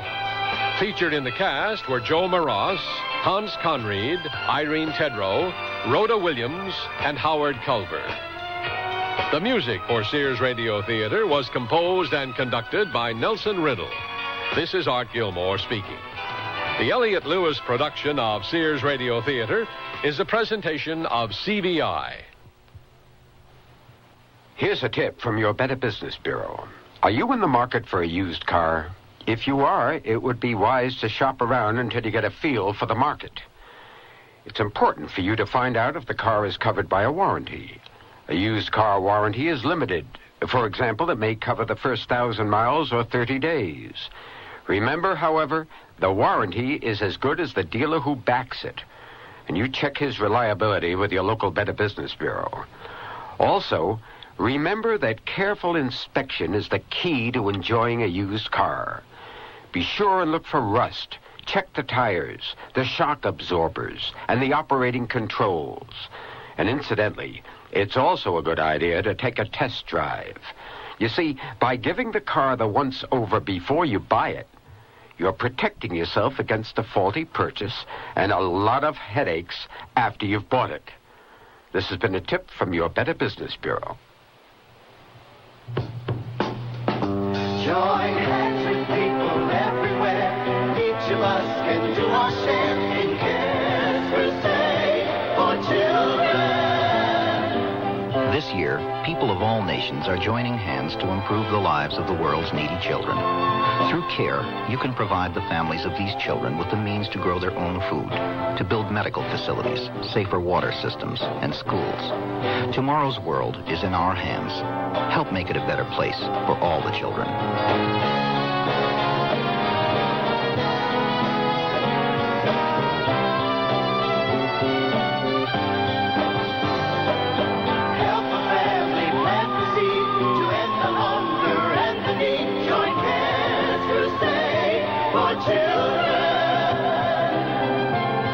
Send your check or money order to CARE, Crusade for Children Overseas, Box 576, New York 10016.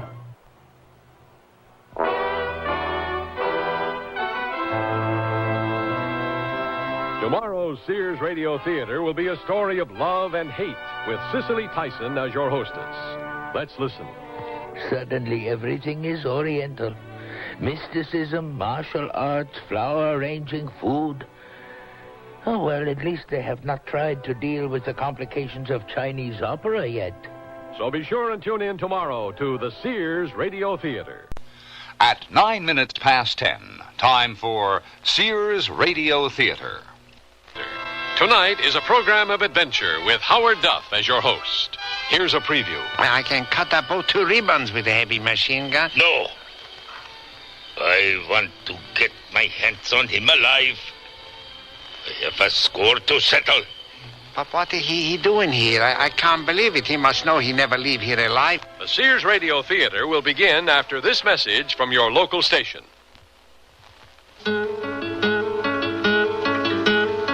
Like the wind, we feel its effect, but we cannot see it. It touches each and every one of us without exception. Young or old, rich or poor, black or white. It's something we all have in common. Tension. When we are unable to cope with tension, it can turn against us. It can make us fail at our jobs, fail our families, and most important, fail ourselves. Learning to cope with tension is a never-ending process, one that begins at birth and continues to the end of life.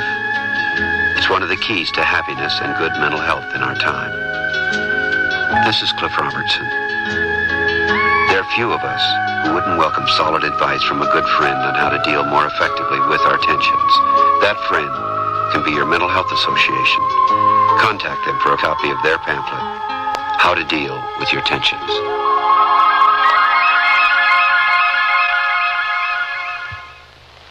This is Howard Duff. There used to be an intriguing phrase floating around, the American expatriate. In simple terms, it meant an American who had chosen, for one reason or another, to leave his native country. There were some famous ones who were destined for greatness, whatever their surroundings. The names Hemingway, Paul Robeson, Gertrude Stein come easily to mind. But there were many thousands of others who never made any kind of way in the world. They're still around, those sometimes unfortunate Americans who won't or can't come home. Without a country, without any secure means of livelihood, without what the bureaucrats today call documentation, which means they haven't got them on their computers yet, how do they manage to live? Believe me, it's not easy. Peter Brent is one of those faceless people. Age 27. Occupation, expatriate. Some people might even call him a beach bum. He wants to get home from Burma so badly it hurts. But going home costs money. And so he's ready to lay his life on the line for a stake of a couple of $1,000s. He's not a particularly brave man, but he is desperate. He knows he might have to dodge bullets to get that money. He knows he might even get killed because he's elected to play a very dangerous game with a bunch of angry, volatile, and quite irrational guerrillas. And that's only the beginning of our story.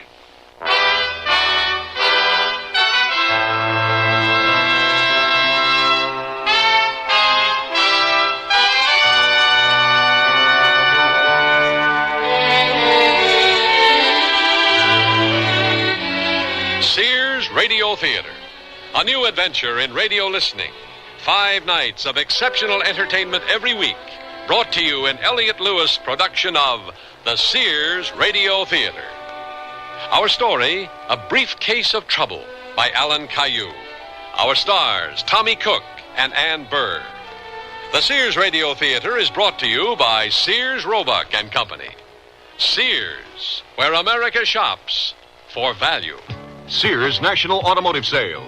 Dirt inside your shock absorbers can cause them to fail. Get Sears Heavy Duty Plus shocks with a self-cleaning wiper ring. On sale now, only $7.99 each. You save 20%. Installation available. And save now on Sears SuperGuard steel-belted radial tires. Steel-belted strength, smooth ride, radial performance. Super values, too. Save $40 to $76 on a set of 4. Sale ends June 30th at most Sears Tire and Auto Centers. Prices and dates may vary in Alaska and Hawaii. Stop at Sears. The word's out and spreading fast about the jeans from Sears Men's Store that grow beautifully. It's a sure sign they're feeling fine and feeling good. For the denim that keeps going strong a long time. Get them trim cut, regular cut, even get them pre-washed. The jeans that grow beautifully. Now at most Sears retail stores. Sears wants to break the ice when it comes to buying a Kenmore refrigerator, so we're taking $50 to $100 off 3 models through June 30th. You save $100 on the 19 cubic foot side-by-side and $70 on the 17 cubic foot top freezer refrigerator. Both have automatic ice makers and Sears exclusive humid drawer. Save $50 on a Kenmore 17 cubic foot refrigerator freezer without ice maker. All are frostless. Kenmore, solid as Sears. Dates may vary in Alaska and Hawaii. At most larger Sears retail stores.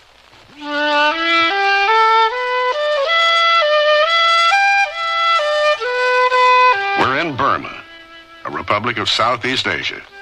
It's a beautiful country, filled with very beautiful people. But the beauty is getting to be rather deceptive these days. There's a powerful guerrilla movement there now. And there's one thing you have to know about guerrillas. Don't ever tangle with them. They're rough.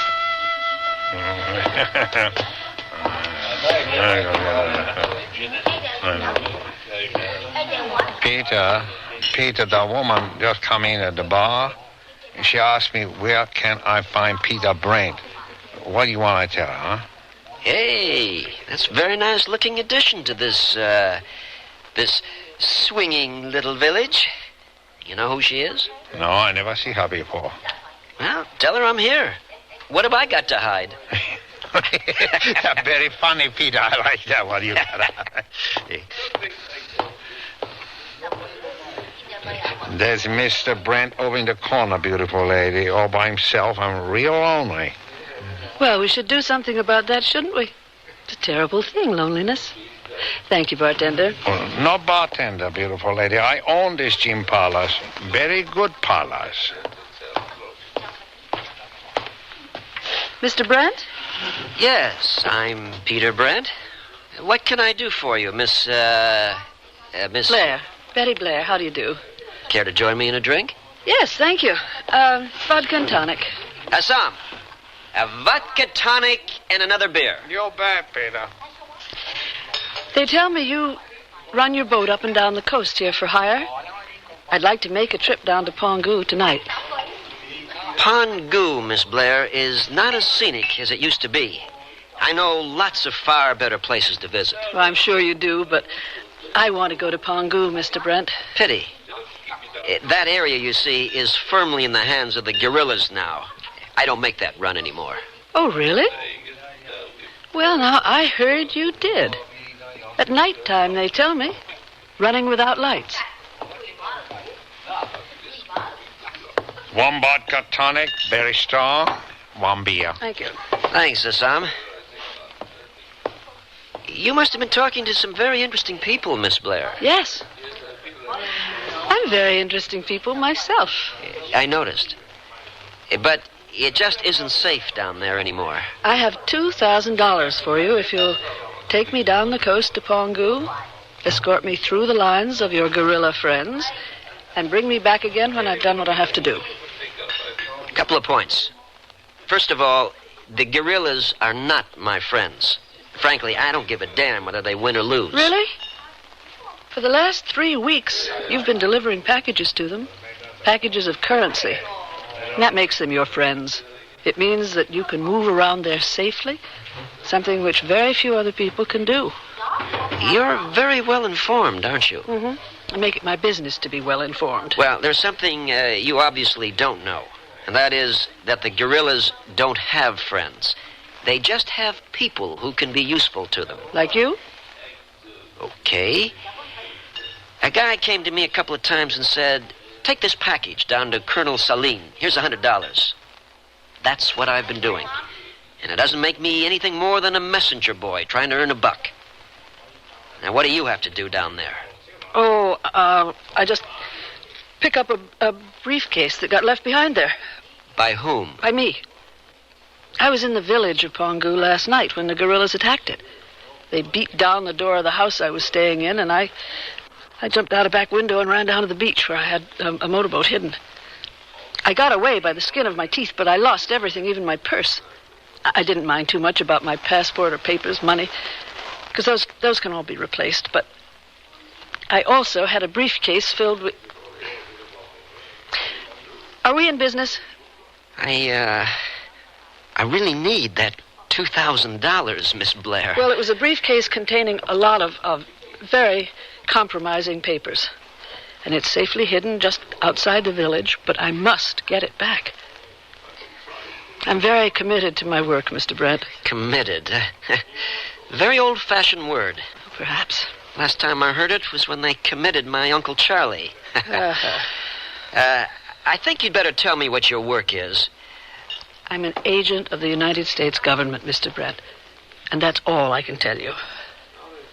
I hate everything about it. Then let me appeal to your sense of patriotism. No. You'll cut more ice if you just keep saying over and over, $2,000, $2,000. It means a ticket home. Well, then?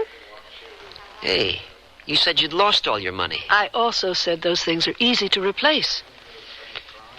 I have a feeling I should get my head examined, but... Okay. My boat. Tonight. 9 o'clock. It's moored at the wharf. The only sloop there. Yes, I know that. And I can't tell you how pleased I am that your inherent American sense of duty has come to my rescue. Just when I really need help. We might run into an awful lot of trouble, of course. Are you up to it? Oh, I've seen trouble before. Probably more than you'll ever see in your lifetime. Yes, I'm up to it.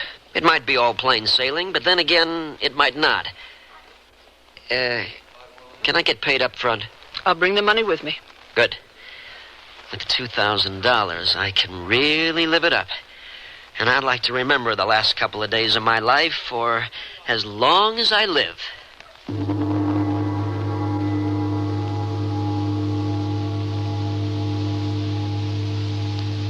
Welcome summer with open arms in a sleeveless knit shirt from Sears, tailored as can be, with a pert little collar and pocket, but bare, because each shirt's completely sleeveless, cool on the go, and great for carefree sunning. Choose several in colorful solids and prints of easy care polyester and cotton knit. You'll find summer goes arm in arm with sleeveless shirts in misses and women's sizes in the sportswear department at Sears. The next time you hear a strange noise in the night, turn on your lights in seconds without leaving your bed. It's now possible with Sears' new home control system. Get a feeling of added security thanks to the convenient command console that controls up to 16 lights, lamps, or appliances from one location. This $39.99 console sends coded signals to lamp, wall switch, or appliance modules available at $13.99 or $14.99 each. Prices may vary in Alaska and Hawaii. Pink lemonade, warm breezes, and you sitting on your porch wearing a sundress from Sears. Delightful. Even more delightful, these sundresses are a Sears special purchase. So though not reduced, they're an exceptional value. And they're 100% cotton in flounces, tiers, smock designs, and more. All sweet and dainty, misses or junior sizes. Stroll down to Sears now for your special purchase sundress while quantities last. And enjoy this good old summertime. All items available at most larger Sears retail stores.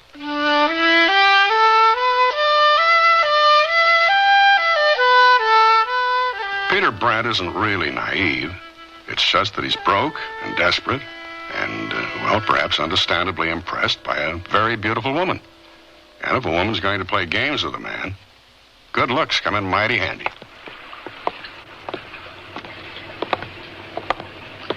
That's the boat there. And he's not going to like it one bit that I'm not alone. Well, that's just too bad, isn't it? Tell him I'm your boss or something, huh?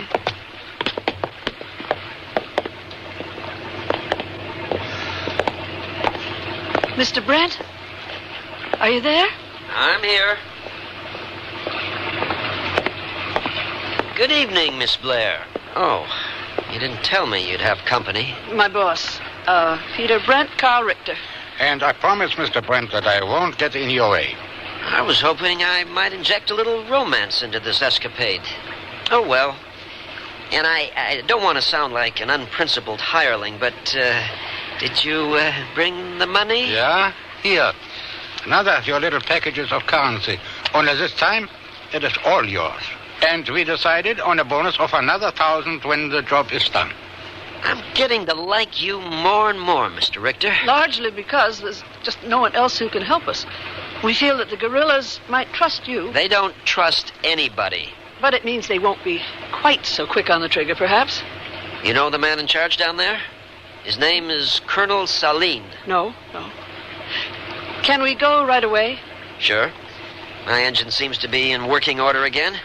All we have to do is cast off and move out where I can run up some sail.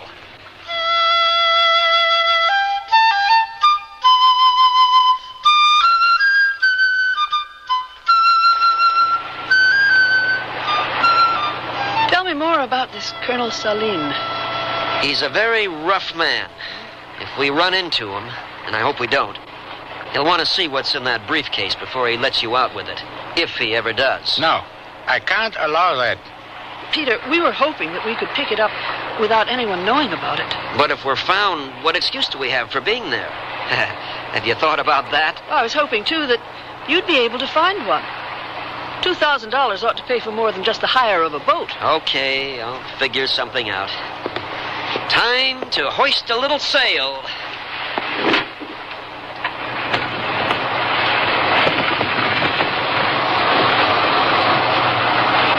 Now then, there's a little problem been worrying me. You said they broke into your room. That means they know who you are. Oh, no. No. They don't even know I exist. They were looking for government soldiers. There were several of them in the village. Well, then you really didn't have to run, did you? I mean, crashing through the window in your baby doll pajamas. Or do you sleep in the raw like I do? There was a lot of shooting, and I was frightened. And I was not in my pajamas. I hadn't gone to bed yet. Huh. It's great to know that even you can be sensibly scared when you have to be. Okay, I can cut the motor now. You want to tell me what it was you were doing down there in the first place? I mean, Pongu isn't exactly a tourist resort these days, even for spies. I don't think you have to know about that. It has nothing to do... The United States government likes to keep an eye on these rebel movements, Mr. Brent. The assignment was merely to sound out the local people. I thought Congress had put a stop to all that kind of jazz. Well, I'm quite sure they believe that to be true. It allows them a sense of virtue, so it would be churlish of us, wouldn't it? To disillusion them. Would you like to tell me the name of the outfit you belong to? Not really. And you sound very suspicious, Peter. There's no reason for it, I assure you. I just have this crazy feeling, a very persistent feeling that somehow, just maybe, I'm being suckered. Well, don't worry about it. It's in a very worthy cause.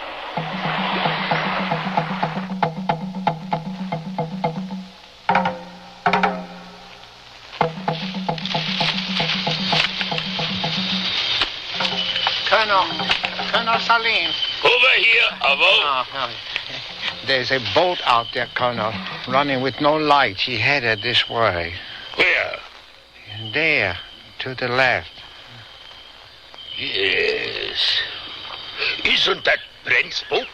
I believe it is. Well, that young man's got more guts than I gave him credit for. He's American. They're very rash people. He dares to come back after what he did? Why don't I turn a heavy machine gun on him? I can cut that boat to ribbons with a heavy machine gun. No. I want to get my hands on him alive. I have a score to settle. But what is he doing here? I can't believe it. He must know he never leave here alive. He's not that stupid. I'll tell you what he's doing here. He's got a girl, lives in a hut a couple of miles down the beach. And that is where he is headed, without a doubt. Take a patrol down there, Abo. Pick him up and bring him to me. Okay, Curry. You want him all in one piece, of course.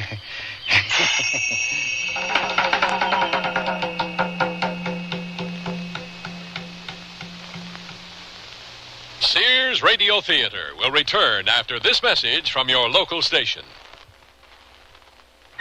You've changed, Bernard. You're not the man I married. What do you mean, Francine? Remember the way you were, vulnerable. You made mistakes. But now look, you're confident. Everything you do turns out right. It's that book you sent away for. It's just a catalog from the Consumer Information Center. It lists more than 200 federal publications you can send for on building, fixing, eating. Buying, selling, working, playing, living. And more than half of them are free. Yes, Francine, the man you married is gone for good. All right, Bernard. But would you make just one more mistake for old time's sake? All right. For you, I'll just replace that window glass like I used to. Whatever you do, learn to do it better.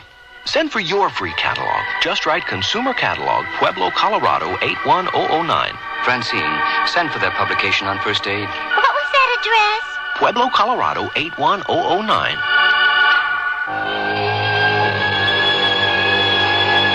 Mystery by the Masters.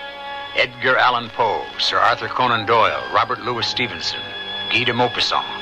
You'll hear radio dramatizations of their most popular works on our CBS Radio Mystery Theater Weekend Classics. I'm E.G. Marshall, your host for Mystery 7 times a week on most of these stations, with original radio plays Monday through Friday. And on the weekends, we bring you the classics, modern adaptations of the world's greatest stories of mystery, adventure, suspense, and even humor from the pen of Mark Twain. If you've read them before and want to enjoy them again, or if they're new to you now, listen here and enjoy our radio dramatizations of the world's great literature every Saturday and Sunday on CBS Radio Mystery Theater. And of course, listen in Monday through Friday, too, for original tales of the macabre over most of these CBS Radio network stations.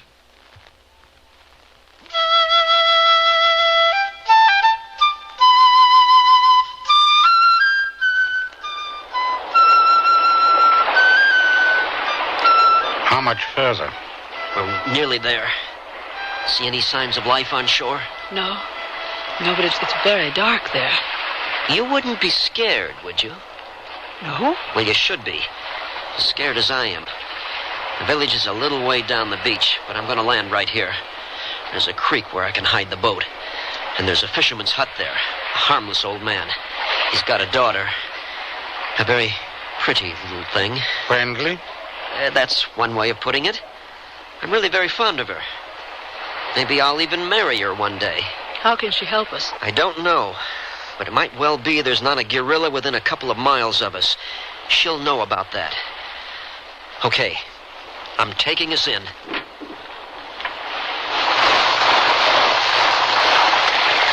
Okay. Shh. Very quiet now.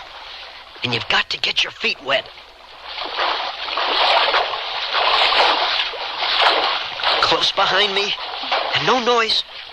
Keep your eyes and ears open. That's the hut. Wait here. I'll be just a moment.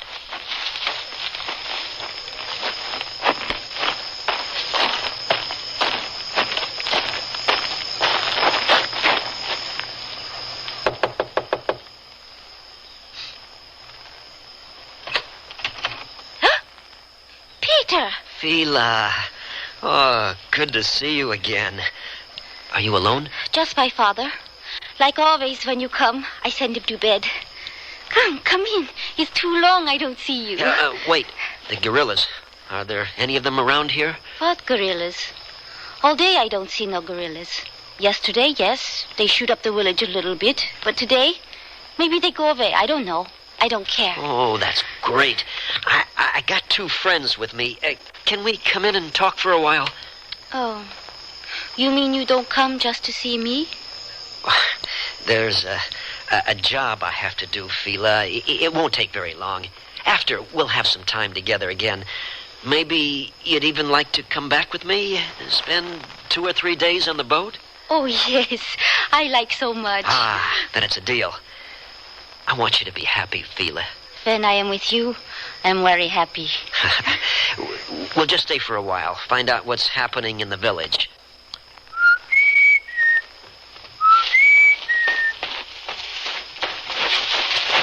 It's very pretty, the girl. You like? As a matter of fact, she's a pain in the neck. Is it all right, Peter? We got lucky. It seems there are no guerrillas anywhere near us. This is my girl, Fila, Betty, Carl. Hi. Hello, Fila. We'll stay here for a very short while. Pick up the local news of the guerrillas, do what we have to do, and then we get out of here as fast as we can. I don't want to... Oh, dear God. No gorillas anywhere near us, he said? What's the matter, Brent? You don't like us no more? You know better than that, Abbo. I'm your friend. Oh, good. That's very nice. Now, you and your friends come with us, huh? Colonel Saline wants to see you. Peter, they don't look very happy to see us. Don't worry.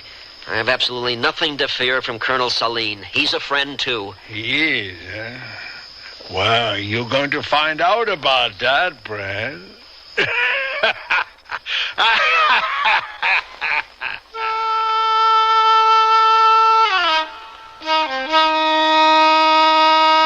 There seems to be a difference of opinion about whether our hero Peter Brent should consider Colonel Saline as a friend.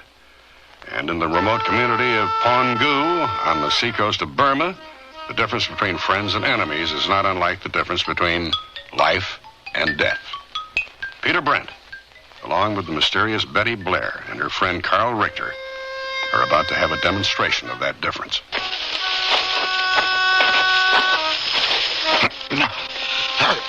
I don't know your name, Captain. You don't have to keep moving. But was it necessary to tie our hands like this, huh? We're not likely to run, you know. Not in the face of half a dozen guns. His name is Abbo, Captain Abbo. Yeah. And talking to him is like talking to a brick wall. Stop.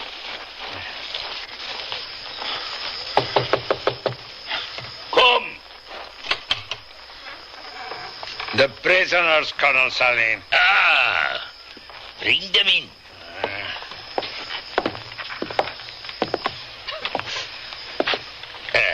Brent, I am very surprised to see you here. And I cannot tell you how happy it makes me. I make it a point of honor always to pay my debts. In full. Well, that's very laudable, Colonel, but would you tell me what this is all about? You have a lot of embarrassing questions to answer, Brent. And believe me, you will answer them. Well, of course. I have nothing to hide. First of all, I want to know about that last delivery. I don't follow you. What about it? No! What the... What was that for? Hey, cut it out! Just to teach you, don't play games with me. What happened to the money? What do you mean, what happened to the money? Are you crazy? I handed it over to Captain Abbo here, the same as always. If you didn't get it, it means that he stole it, and I wouldn't put it past him. Do you mind if I get up? Do that. I might want to knock you down again. But 12 days ago, I handed Captain Abbo the package just the same as I did 6 times before. A package of 10,000 counterfeit dollars. Counter? What are you talking about? Counterfeit dollars. That's impossible. Not even good counterfeit. And I passed it all on to my supplier in exchange for guns. You know who my supplier is? How should I know? All I know is that once in a while this guy comes to me with a package and says, here's $100 to deliver this to Colonel Saline. And that's what I do. I deliver a package. How should I know what's in it or even care? Outside of this 10,000 square miles of stinking jungle, nobody cares. About you or your crummy revolution. My supplier is General Chin Su-hei of the nationalist armies up in the mountains. He delivered the guns I had ordered. I paid him with the currency you brought me. And a few days later, he sent it all back to me with an escort of 400 of his troops. They took all those weapons back again. How can I fight a revolution without guns? Will you tell me that? No, will you cut that out? I don't know anything about your damn currency. I delivered a package. It was sealed like always. I didn't open it. If someone cheated you, it was your finance man, not me. Yes, of course. But you will have to explain that to General Chin Brent. And I even shudder to think what he will do to you. I lost faith, and now perhaps I can recover it by giving him a present. You! Next question. What are you doing in the company of these two good-for-nothing people? Well, now, that is a very easy question to answer. Though I don't know about that good-for-nothing gentleman. But Miss Blair hired my boat for $100 to come down here and try and recover something she lost. Which was? Her handbag. She's a tourist. And she got scared, understandably so, when your men took over the village last night. And she ran. Somewhere along the tracks, she dropped her handbag.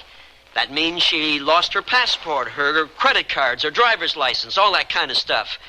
You have to realize that an American abroad without all that documentation becomes a non-person. And we don't like that. So she figured it was worth $100 to come looking for it. Miss Blair, a tourist?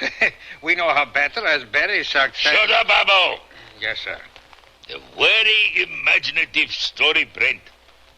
I do not believe a single word of it. Neither will General Chin, and he has far less patience than I have. Abbo. Colonel. Take our guests out and make them comfortable. A rope around their necks and around the trunk of a tree will secure them, I think. And send a runner to General Chin. Invite him to breakfast with me. Tell him I have a present for him. 3 presents as a token of my goodwill and esteem. One of them is a very beautiful young woman in whom he can find great pleasure.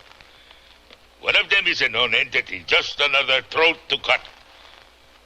And the third is the man who robbed him of those $10,000.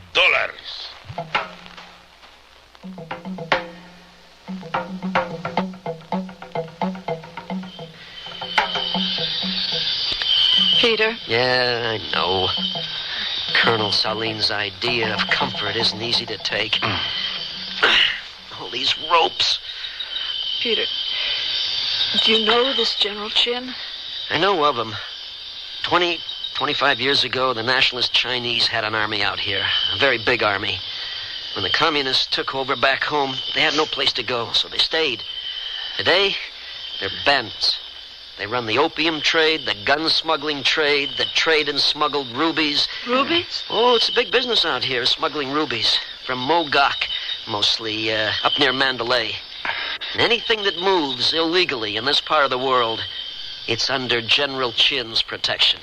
He's got 40 or 50,000 men now, all expatriates. He's got a nasty reputation. And, what will he do with us? Do you know? Oh, I know what he'll do with you, all right. With Carl, who knows? Yeah. And with me, I don't even want to think about it.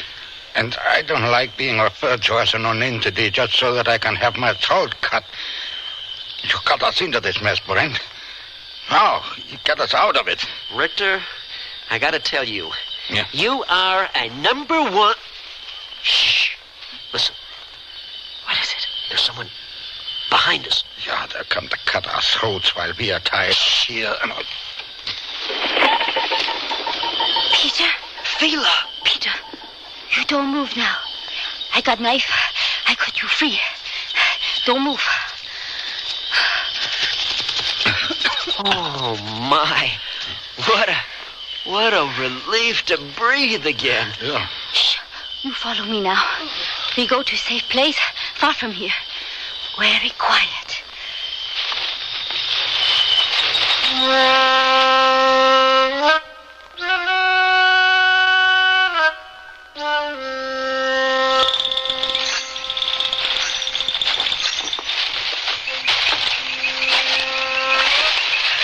Peter. You did it. No, Fila did it. Oh, Fila. Oh, I want to thank you. We all thank you. You promise me, you tell me 2-3 days with you on your boat? Oh, Fila. 2 or 3 days. A lot more than that if you want. You mean?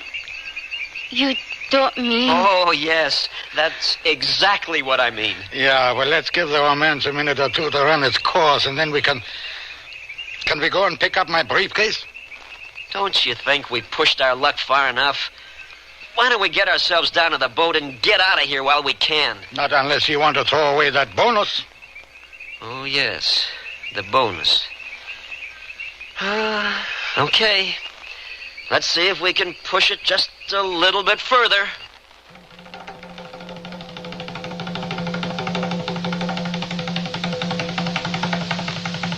The word's out and spreading fast about the jeans from Sears Men's Store that grow beautifully. It's a sure sign they're feeling fine and feeling good. For the denim that keeps going strong a long time. Get them trim cut, regular cut, even get them pre-washed. The jeans that grow beautifully. Now at most Sears retail stores. Sears National Automotive Sale. Dirt inside your shock absorbers can cause them to fail. Get Sears Heavy Duty Plus shocks with a self-cleaning wiper ring.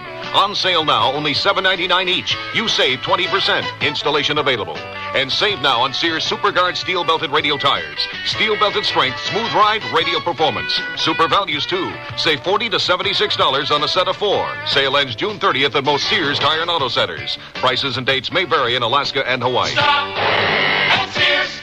Super Plus. Wrap yourself in the luxury of Sears Super Plus. bath towels. Just one touch will tell you they're super thick and luxurious, with more combed cotton terry loops per square inch than any other towel we sell. Each towel weighs over a pound. They're Sears' largest terry bath towels, super thick and absorbent. No wonder they're called Super Plus. Available now in brilliant solids or patterns. At most larger Sears retail stores.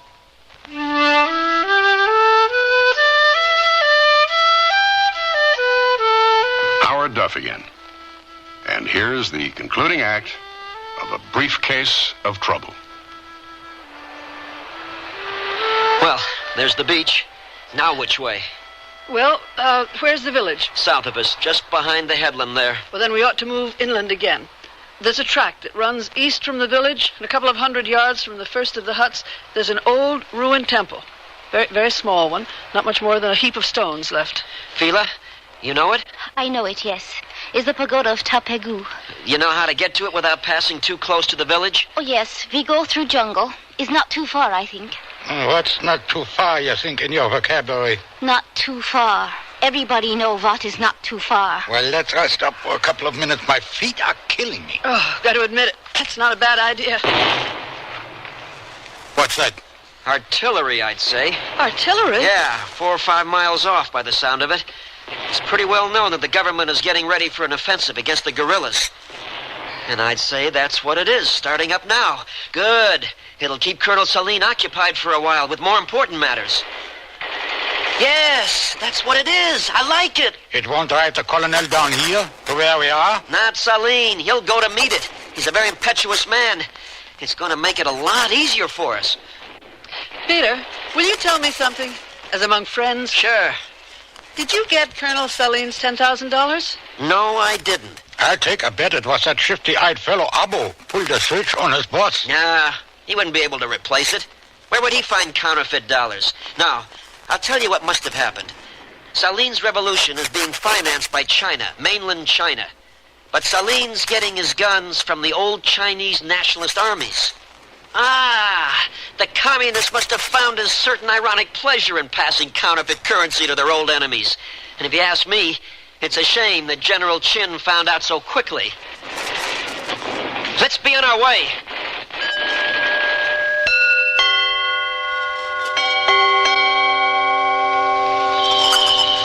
There it is. The pagoda of Tapegu. It's beautiful, no?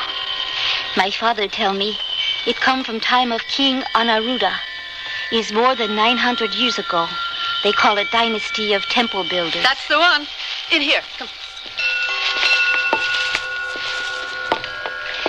It's beautiful. Yeah, it's behind this stone. There. There's the briefcase. All right, let's get back to the boat. Wait. Betty, I'd like to see what's inside it. Papers, Brent. Compromising papers, as we told you. I got this crazy feeling again that everything isn't quite as it should be. Well, it's really none of your business, Mr. Brent. Betty lost everything she said, even her purse, so I'm not going to ask her. But do you have some sort of card like they always show in the movies? A card that says you really are an agent of the United States government?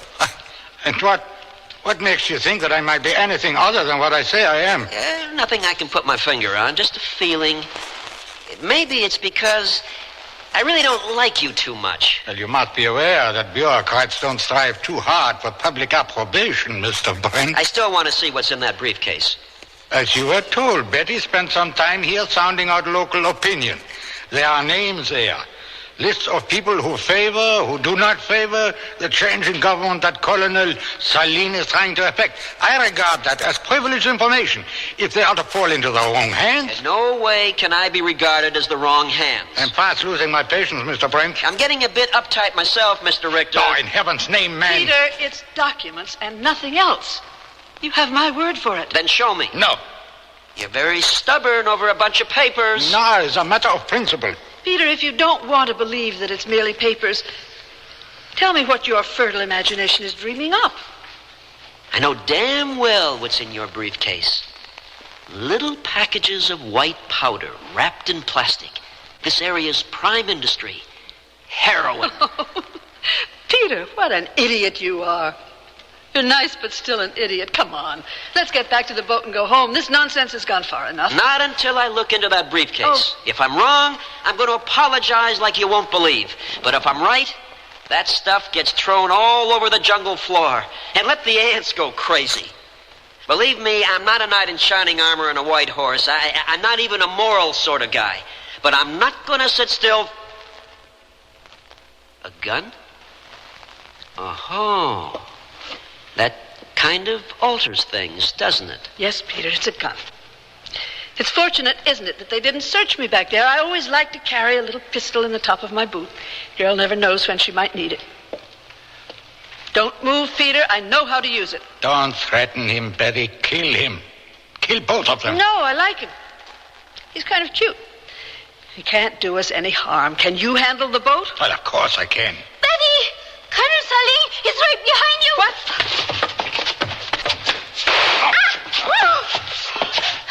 I got her! I'm holding her! Get the gun! Let go of me, you dead savage! I've got it! All right. Now you just lie there, Carl Richter. You move an inch, I'm going to put a .22 slug right between your eyes. You too, Betty. I'm kind of nervous now. I'm not really responsible for my actions, so just lie still. And Fila. Oh, thank you for that very imaginative diversion. I have to say it. It saved the day. I am very bright sometimes, Peter. Peter, Brent, if I live to be 100, I'll get you for this. Yeah, Fila, open up that briefcase for me, will you? Okay. Papers. More papers. More... What is it? Rubies, Peter. Just look at them. Rubies? I should have guessed. 4, 7, 10, 12, 16, 19, 23, 27, Peter. You are a very rich man. 27? Show me a handful. Yeah, careful now. Look, it is beautiful. Pigeon's blood rubies, the best there are. But I wouldn't expect these people to smuggle anything but the best.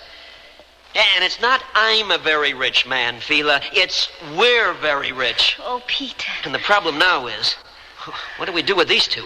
You want to shoot them? It's okay with me. No. Yeah, maybe we shouldn't do that. Why? It's because she is pretty. I am more pretty. Oh, Fila, I see nothing ahead for us but a life of confrontation. Well, maybe it'll be worth it. As a matter of fact, I'm convinced it'll be worth it. Betty, Carl, what you do now is you start walking. You find a boat in the village when it gets light. It'll take you to where you want to go. And Betty, if we should ever meet again, try to be friendly, would you? It might just be great. And my rubies, Brent? Your rubies? You mean my rubies, I think. Forget them, Carl. They disappeared. Come on, Fila. Let's you and me find out what lies beyond that blue horizon.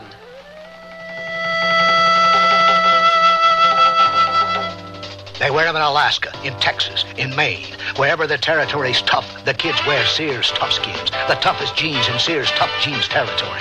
Fashioned from a perma-pressed tri-blend fabric so tough, kids can actually jump on trampolines made from it. Sears Tough Skins in boys and girls sizes. Now in latest spring colors, styles, patterns. Brushed finish, too. You have tough kids, Sears has Tough Skins. Only in the children's store at most larger Sears retail stores and through the catalog. Generations ago, families dined by the warmth of the open hearth. Today, Sears rekindles this spirit with its open hearth dining room furniture. Faithfully rendered early American designs and careful workmanship give it an heirloom quality. The satin glow and warm highlighting of Sears open hearth take 26 steps to achieve. There's no shorter method to bring out the beauty of the wood. And like all good furniture, open hearth is made to last for a long time with sturdy tongue and groove and mortise and tenon construction. Choose from 16 different pieces of open hearth at most Sears retail stores. Sears, where America shops, invite you to apply for the Sears credit card. It gives you credit in over 3,600 Sears stores coast to coast. Whether you live or travel in any of the 50 states, there's a Sears store where you can shop for what you need for your family, home, or car. You can apply for the Sears credit card at any Sears store or by calling this toll-free number now. Call 800-526-0444. That's 800-526-0444. New Jersey residents call 800-652-2777.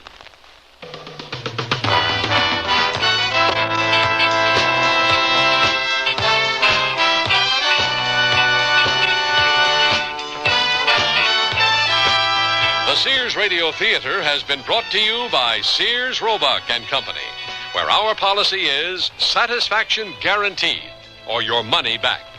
Sears, where America shops for value. A Briefcase of Trouble was written by Alan Caillou, produced and directed by Fletcher Markle, Your host was Howard Duff. Our stars were Tommy Cook and Ann Burr. Featured in the cast were Ben Wright, Marvin Miller, Joan McCall, and Hans Conried. The music for Sears Radio Theater was composed and conducted by Nelson Riddle. This is Art Gilmore speaking. Associate Director of Sears Radio Theater is Ken McManus. Sound effects were created by Bud Tollefson. Mark Trella is production supervisor. And the recording engineers are Joe Wachter and Hal MacDonald. The Elliott Lewis production of Sears Radio Theater is a presentation of CBI. Where do we stand in the cancer fight? I'm Kirk Douglas, and in my work as an American Cancer Society volunteer, I've learned that we're saving cancer patients who might have been lost only a few years ago. These additional lives have been saved because of advances in research. And it's particularly gratifying to know that some of our greatest strides are being made against the kinds of cancer that strike children and young adults. This is not to say that we're close to conquering cancer, but we do have the knowledge to save 1 out of 2 cancer patients if the disease is detected and treated in time. And each year we're able to save more and more patients. As one leading scientist said, I believe there's an end to the road, and I'm confident that we're going to get there. Help us get there. Please give generously when your American Cancer Society volunteer calls. Remember, it's your American Cancer Society. Blanche and Tony are deeply in love. It was their perfect night, a beautiful night, with all the proper ingredients for murder. Honey, pass the whipped cream. I will not. Blanche, I love whipped cream. Do you love me? Of course I do. More than whipped cream? Tony, you're overweight as it is. Now, Thelma... Thelma? Thelma's doing volunteer work for the American Heart Association, and she was telling me... A lot, knowing Thelma. Tony, I'm serious. A fatty diet is no good for your heart. I don't want you having a heart attack. But, honey... Tony, you could use a lot less honey. You've been living on sugar alone. Now, we're going to get the American Heart Association's cookbook and make our diets heart healthy, so we can be together for a long time. Oh, Blanche, you're sweet. Sweet? Yeah, I know. Contact your American Heart Association for information about a heart-healthy diet. We're fighting for your life. Next Monday's Sears Radio Theater will be A Story of the West with Lorne Greene as your host. Let's listen. Tell me about that treasure of yours, all that gold. What's it look like? Gold? That's right. I remember. That's what I was after, gold. And you found it, too, didn't you, old man? So be sure and tune in next Monday to the Sears Radio Theater. In 1963, the nation and the world were shocked by the assassination of President John F. Kennedy. New York City newspapers resumed publishing April 1st. A strike started more than 100 days earlier. Later in the year, the New York Daily Mirror ceased publishing, despite having the second largest circulation of U.S. dailies. This is Stan Martin. Join me tonight after 8 to relive the music and events of 1963 on a WNEW $1 Million Weekend. At 7 minutes past 10, time for the Sears Radio Theater, partner. The Sears Radio Theater presents Lorne Greene as your host for an exciting Western drama of today. You mean the headaches will go away now that I'm blind? Miss Kunkel, get some compresses of Vitasodium and Septothol. I won't drink it. Our program, Final Fall, will begin after this message from your local station.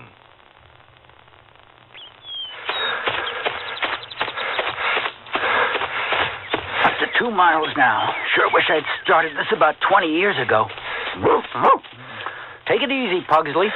Hi, Mr. Kessler. Hello, kids. Say hello, Pugsley. Okay, about 4 more blocks and we're home. Time to sprint. Let's go, Pugsley. Over a year ago, Tom Kessler had a heart attack. He never misses his nightly run these days. But before his heart attack, the most exercise Tom got was pushing a pool cue. Regular exercise alone won't guarantee that you'll never have a heart attack, but it will increase your blood flow, relax you, make you feel better. Don't wait until you've had a heart attack to start exercising. See your doctor this week, and the two of you can come up with an exercise program that's right for you. For more information, contact your American Heart Association. We're fighting for your life. This is Lorne Green. We are in the north woods of Minnesota. Once the land was covered with virgin timber, stands of pine that shot 200 feet into the air. In the early part of this century, logging companies moved in and clear-cut the vast sylvan tracts which had once been the hunting and fishing grounds of the Ojibwe and Sioux Indians. In a small clearing in these woods, lost in a maze of lakes, stands an ancient log cabin. The occupant of this dwelling is Anders Fritzen, an old half-breed lumberjack who lives a hermit's life except for a single friend, Clarence Egan, the local postman. Clarence visits Andy almost daily, even though Andy never gets any mail. The two men drink coffee and play cribbage. Andy is a loner, to all appearances content and self-sufficient. But as the years go by, he's become more and more like his Ojibwe forebears, stoic and cautious. Egan is a hard-nosed man of affairs in the metropolis of Calvin, population 360. His ambitions reach far beyond his postal duties. Yet without his regular visits, Andy would be alone and probably helpless. Which is why the old man wears a kerchief over his eyes as he works. He's practicing blindness, as he calls it. And that's just the beginning of our story.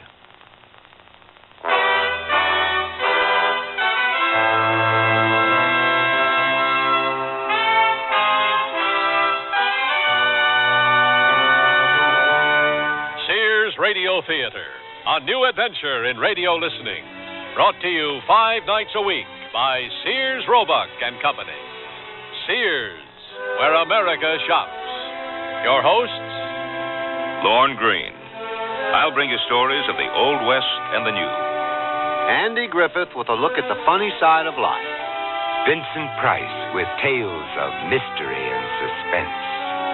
Cicely Tyson with stories about love, hate, and related things. Richard Widmark. I'll bring you stories of pure adventure. 5 nights of exceptional entertainment every week. Brought to you in Elliott Lewis production of the Sears Radio Theater.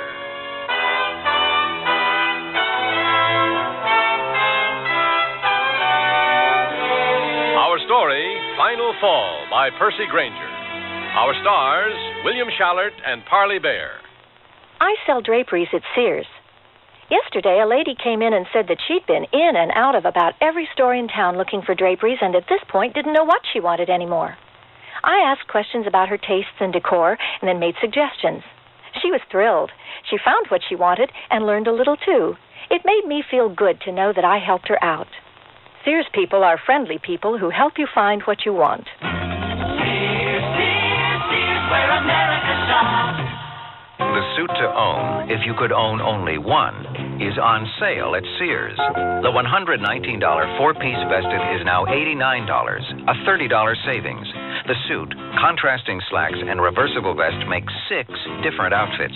The four-piece vested suit, it should be the suit you own. On sale for $89 until February 24th in larger Sears men's stores. Style, sense, satisfaction. Sears men's store. Prices and dates may vary in Alaska and Hawaii. I love to eat. But it takes so long to cook. That's why we both love our new Kenmore microwave oven from Sears. I can cook a 5-pound roast medium rare in just 30 minutes, or 3 strips of bacon in 3.5 minutes on a paper plate.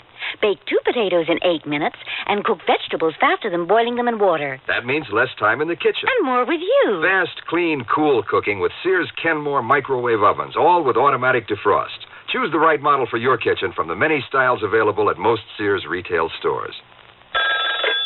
Sarge, this is Officer Murray.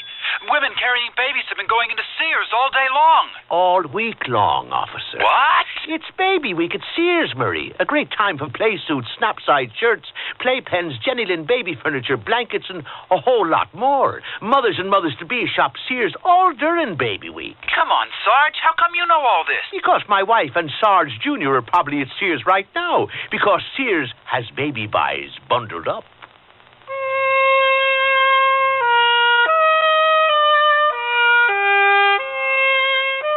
Andy Fritzen's cabin was way out beyond the end of Clarence Egan's mail route, on a remote corner of a small Indian reservation. All the other Indians, those who hadn't chosen to move away years ago, were dead. Andy was the last survivor, and the only person who saw him regularly was old Clarence. Andy? Yeah? Andy? Do you want to give me a hand with this dang box of groceries? Who's that? You know darn well who it is. Oh, hello, Egan. All right, I'll bite. What the heck you got that cloth tied around your eyes for? I'm practicing blindness. Crazy half-breed. They got snow predicted for today, and you're yanking around out here half naked. Oh, I'm a tough old crow, Egan. You know I can go to 20 below before I even have to put laces in my boots. Besides, it ain't going to snow till tonight, you gloomy Bulgarian. You know more than the radio? Got to, since I don't have one. Well, you ought to get yourself one. Using what for money? There. Guess I've had this blindfold on long enough for one day. Your eyes are getting worse, huh? The other senses are taking up the slack. You ain't got nothing in all them Indian herbs of yours that'll cure blindness? Nope. The only cure for blindness is clean ears. Well, if you're here, I reckon I must be hungry. You were hungry an hour ago. I'm late today. Oh. And how is Portia Sook, the bearded widow of the North Woods? I caught her pickling eggs again. It drives me crazy. Her whole cellar's full of them. You never know when there's going to be trouble, she says. Now, what kind of trouble are you going to settle with a cellar full of pickled eggs? You missed the point, Egan. What kind of trouble you going to get into with a cellar full of pickled eggs? It's a waste of time. Well, then marry her, like you're always threatening to do. I might just do that. You just might, huh? Yeah, I might just. I had about all of this day I want. Mm-hmm. I ought to quit this mail route altogether. Yeah. I'm going to. Sure. When the fish get lost in the woods. 36 years. Well, the route's treated you pretty good. Kept you in widows as far back as I can remember. Yeah, but things is changing around here, Andy. There's real estate folks coming up from the Twin Cities, sniffing around, making deals. Sit down and finish your cigar while I stack this wood. Now they've raised the water level on the lake, the fish will be coming in, and fish means tourists. Oh, Clarence, everyone knows your real talent ain't delivering the mail. It's poaching. Yeah, and that's getting harder to do, too. Now all them land speculators are yanking around. You know that new sheriff down in Bryant? He confiscated my trap lines yesterday. He didn't. Why, you've been poaching longer than he's been alive. I know that. I don't understand people these days. They take everything so seriously. Like they was the first people in the world to ever have their jobs. No respect. No, nothing. Well, you can't quit, Clarence. You know what that'd make me? A hermit. There. Wood's all stacked. Put out that cigar, would you? And come on in the cabin. I'll heat up the coffee, get down the cribbage board.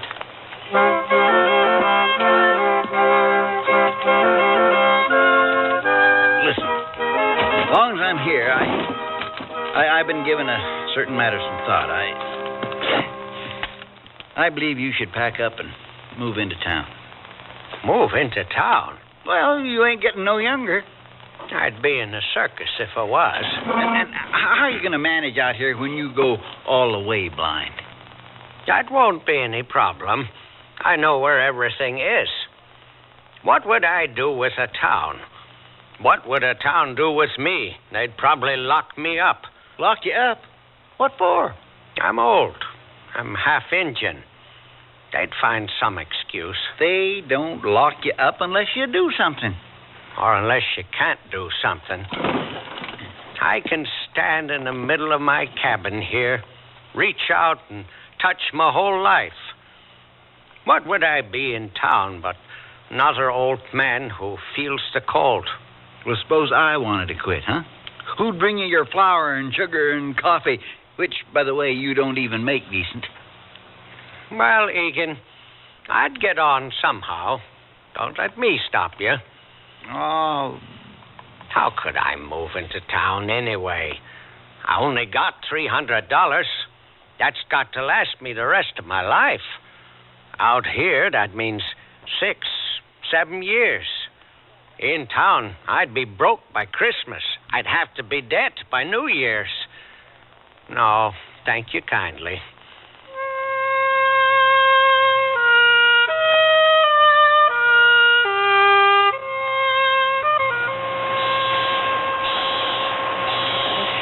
Andy? Andy! Hello, Egan. Put out your cigar and come on in. Andy. Coffee'll be ready in a minute. Now, why don't you yank down the cribbage board? I ain't got time for no cribbage today. Sure you do. Andy, you got a letter. I did. Who from? Here. Bureau of Indian Affairs.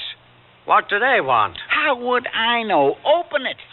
I told them I didn't want anything to do with them. As far as I'm concerned, this isn't their land. Just open it. Hey, it's already been opened. Egan? Oh, don't squawk. I sealed it up again, didn't I? Are they going to evict me? Is that what this is? Andy. I've lived here a long time. Have they changed the law? Just open the letter and read it. Dear Mr. Fritzen, in reparation for 40 acres, Ojibwe Reservation, pursuant to Article 5 of Treaty. There's a check. $10,000, Andy. What are you going to do? Sit down. You could move into town now. Town? Well, sure, they ain't going to lock up nobody with $10,000. You could get yourself some new clothes, cut a figure, buy a round. When's the last time you went to the movies? The movies? And you could get your eyes fixed. How? Well, they got operations now. That costs money. You got money right there. You mean not go blind? They can fix you up good as new. I don't know. I'd already accepted going blind. Well, you don't have to. They can patch you up, make you a new man. Here, you take this back. What? I don't want it. I can't take it. Why not? This land ain't for sale. It belongs to my people. Your people. All right, my mother's people. But it ain't mine to sell. I'm only a caretaker. You ain't selling it. It goes back to the government anyway. Soon as you die, you know that. Why'd they send me this? Well, how should I know? Andy, I got an idea. Let's go up to Weekly's bar. Weekly's? What for? A celebration. You're rich. I ain't moving. Okay, you ain't moving. But when was the last time you were off your place? I don't remember. Well, okay then. Let's go. I got some more wood to cut. Oh, duff. You got enough wood put up to last you 3 years. Now, come on. I got some sourdough rising. I can't leave that for too long. And that storm... Don't worry about the storm. I'll have you back before it hits. I'd better not. Why not? The Ojibwe, my mother's people, they said as long as a man was on his own land, he was strong.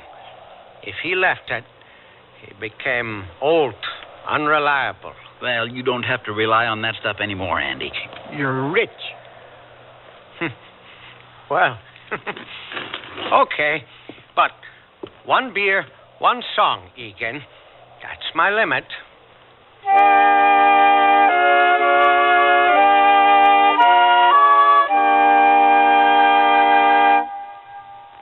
Dear, today I found the bedroom suite of my dreams at a great price. That's a coincidence. I found one that has all the features. Well, mine has authentic country styling. So does mine. Does yours have a beautiful 26-step finish? Nothing but, and I get a choice of 13 different pieces. All built to last for a long time? Yes, with sturdy tongue and groove construction and dovetail jointed drawers. Is yours Sears Open Hearth Bedroom Furniture?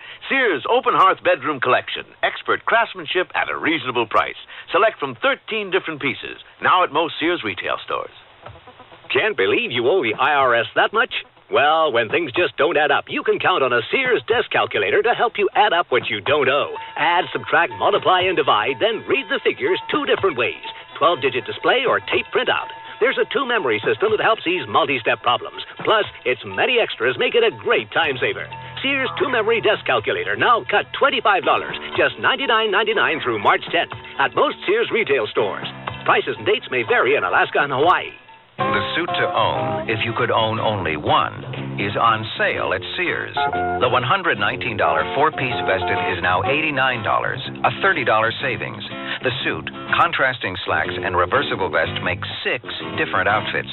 The 4-piece vested suit, it should be the suit you own. On sale for $89 until February 24th in larger Sears men's stores. Style, sense, satisfaction. Sears men's store. Prices and dates may vary in Alaska and Hawaii. Cut it and love it during Sears Home Center sale. We've cut $20 off the price of Sears' best Craftsman motorized miter box. It's a cut-above manual with a motor that develops 1.5 horsepower to let you rough or finish cut most types of stock. You'll get quick, precise crosscuts, miters, and bevels with a single downstroke. Sears motorized miter box, cut $20, now only $179.99. Sears Home Center sale till February 24th. Prices and dates may vary in Alaska and Hawaii. Available at most Sears retail stores.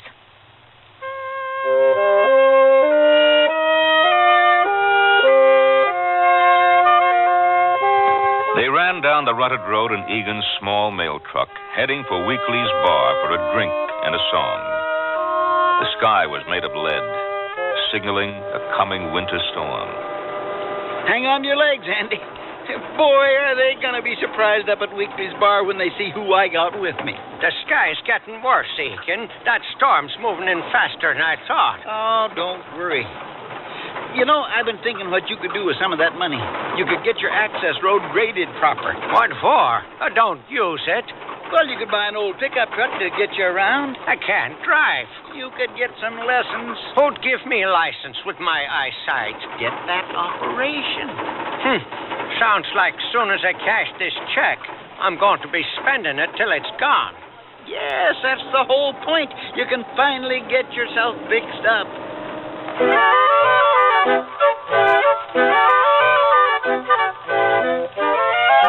Hey, Ole, guess who just pulled up? Oh. Clarence Egan. Oh, yeah. Well, I'll be. Guess who he's got with him? Twin Shaver. Andy Fritzen. Dang, you made me miss my shot. It is. Look. Hello, Jenny. Hiya, Clarence. Andy. Hi, Jenny. Hey, Lester. Ole, come over here. Hi. Andy's come into a windfall from Uncle Sam. They just sent him $10,000. I'm buying a round of drinks. We're coming. You have one too, Jenny. Thank you, Andy. So you finally broke down and asked the government for your reparation, huh? No, they just sent it to me. Here you go, boys. To Andy's fortune.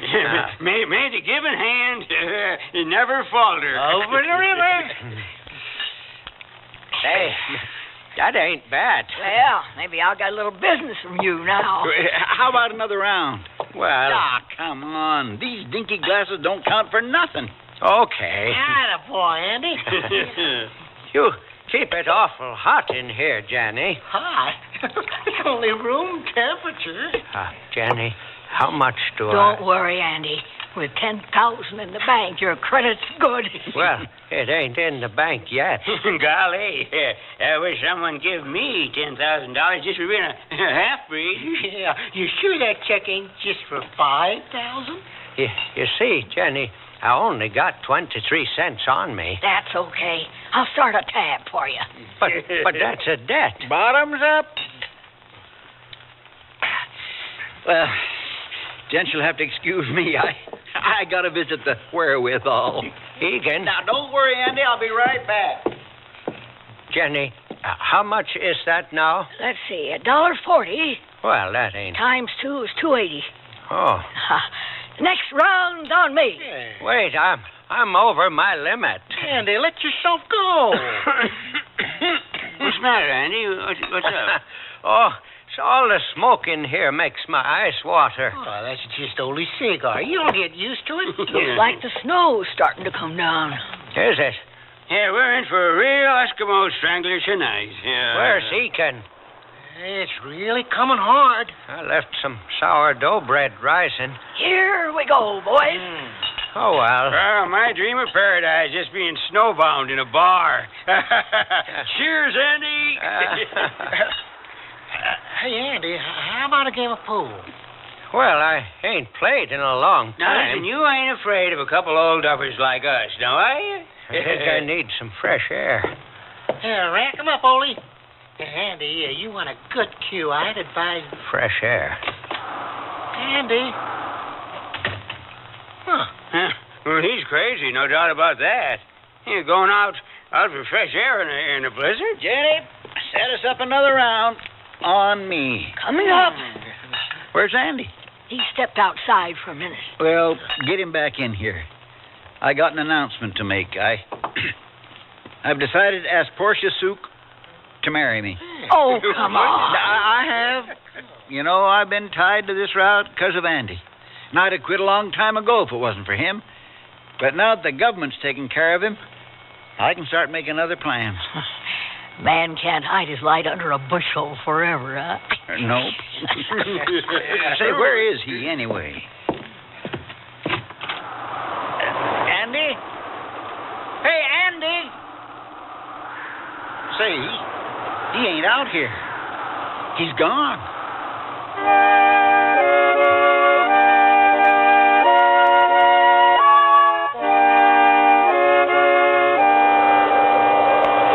Got to get back to my land. Bunch of sharks. Smoke stinging my eyes. In debt $2.80. Never should have gone. The Ojibwe knew. They knew. I can't see. I got to get home before my strength is gone. Got to cross the road, go through the woods. What's that? Hey, fella, you okay? What's that? You walking right down the middle of the road. I'm going home. Where do you live? Down the turnoff from the sawmill. Well, that sawmill's 5 miles away. You better let me give you a lift. I'm okay. But you don't even have a coat. I don't mind. Come on, it's getting dark. Hop in. Well, there you go. Now, you just holler when we get to your place. I don't think I can see. What? I can't see. That beer's done something to my eyes. Say, you got anyone at home can take care of you? No, but I know where everything is. Well, you better let me drive you into Bryant. That's 40 miles away. That's no trouble. I'm headed there anyways. I'll take you to the hospital. An institution? Sure. They'll fix you right up.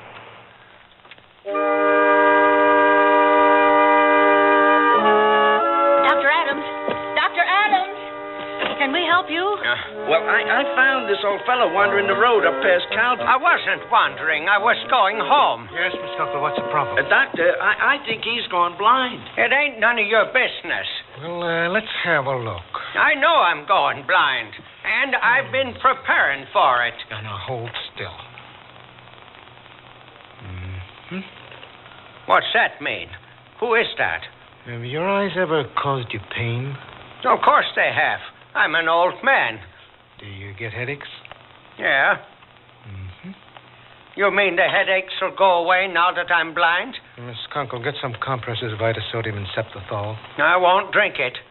You may also be suffering from exposure. Exposure? That's a laugh. I practically live out of doors. And you'd better prepare a sedative as well. No.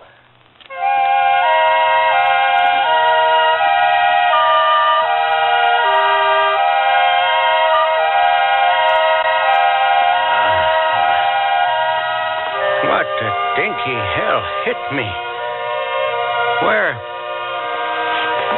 These sheets are too stiff.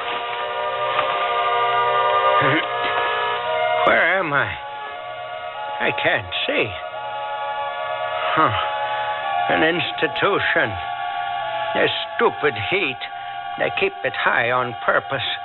Saps your strength. Oh, you're awake. Dr. Adams. I've got to get out of here. Get home. Oh, hello. How are you today? Oh, I'm fine. My eyesight's back now. I can see clear, Salark. I don't know how you can tell that when you've still got those compresses on. Compresses? Now, how do things look? That was a stinky trick. Where's my clothes? Not so fast. You're still a little weak. Of course I'm weak. This room's too hot. I'd advise an operation. Operation? If you want to keep from going permanently blind. I've already accepted going blind. That's not necessary in this day and age. You can really save them? My eyes? Of course. I can schedule an operation for you first thing in the morning, if you like. And then you'll let me go? Of course. Miss Kunkel, get the necessary information on the patient. Yes, Doctor. Now, I'll need to fill out a card for our file, sir. What's your name? Andy Fritzen. I mean, Anders Fritzen. Mm-hmm. And where do you live, Andy? Rural Route 1, Calvin. Are you covered by Blue Cross? No. Oh, how about a company medical plan? The Basswood Lumber Company, but they went out of business 30 years ago. Oh. Well, have you got any savings? Oh, yeah. $382. Well, not to worry. I'm sure you're eligible for Medicare. What's that? A handout? If I can't afford to pay for it, I don't buy it. I'm leaving. No, wait. We can't let you go. Not yet. Your blood pressure's too low. It ain't too low. Everyone else's is too high. But that would still leave the question of the bill you've already run up. Bill? How much is it? $147. 100? What for? Well, you've been here 3 days. 3 days? Well, you've been under medication. You drug a man unconscious, and then you charge him for not leaving? That's not quite how we look at it. No wonder I'm weak, unconscious for 3 days. That ain't natural. Where's my clothes? Oh, behind the curtain there. But you can't go home in just an old shirt and pants. It's too cold. Would you please turn your back so I can get dressed? Mr. Fritzen, the doctor has advised Young lady, do you really do this sort of thing for a living? Well, we just need to work out some way for you to pay your bill. I was dragged here against my will, drugged unconscious, and when I take exception, I'm threatened with charity. Well, I can pay my own way. I got a check from the government here for $10,000. If you haven't robbed me, too. There. Ha. See that? Oh. Well, then there's no problem. You can leave whenever you want. Oh, excuse me. I'll have to get there.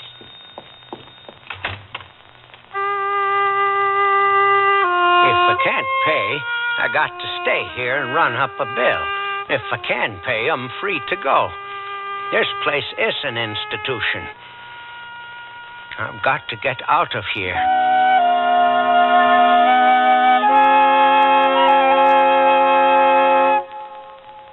Sears Radio Theater will return after this message from your local station. What if you went off to college and found that you were different from everyone else, and everything was designed for them, not for you? Suppose you went to the library and all the books you needed were in Braille, and you were the only one who couldn't read. You'd feel left out, wouldn't you? And what if you went to class and found that there were no chairs because all the other students rolled in with their own wheelchairs? Suppose one of your professors gave his lectures talking with his hands, only his hands, and everyone understood sign language except you. You'd think it wasn't fair. Well, that's how handicapped people feel now when they go to college and find extra handicaps. But things are changing, and we have free information that can help. Write Closer Look, Box 1492, Washington, D.C., 20013. A public service message on behalf of the United States Office of Education. Here's an important tax tip from the Internal Revenue Service. If you're 65 or older, there are some special tax breaks that you can claim, like a double personal exemption. That's right, an extra $750 for yourself, and still another if your spouse also is 65 or older. And there are advantages if you decide to sell your home and move to a smaller place. There's also a tax credit for the elderly. They're all spelled out in one of IRS's free publications, number 554, Tax Benefits for Older Americans. You can get copies by calling the IRS toll-free number listed in your telephone directory, or you can order by mail. There's even an order form just for that purpose in each tax package. Use it to send for the Older American publication or any other IRS publication or form you need. Tax Benefits for Older Americans. Get all the details now so you can take advantage of the benefits on your tax return.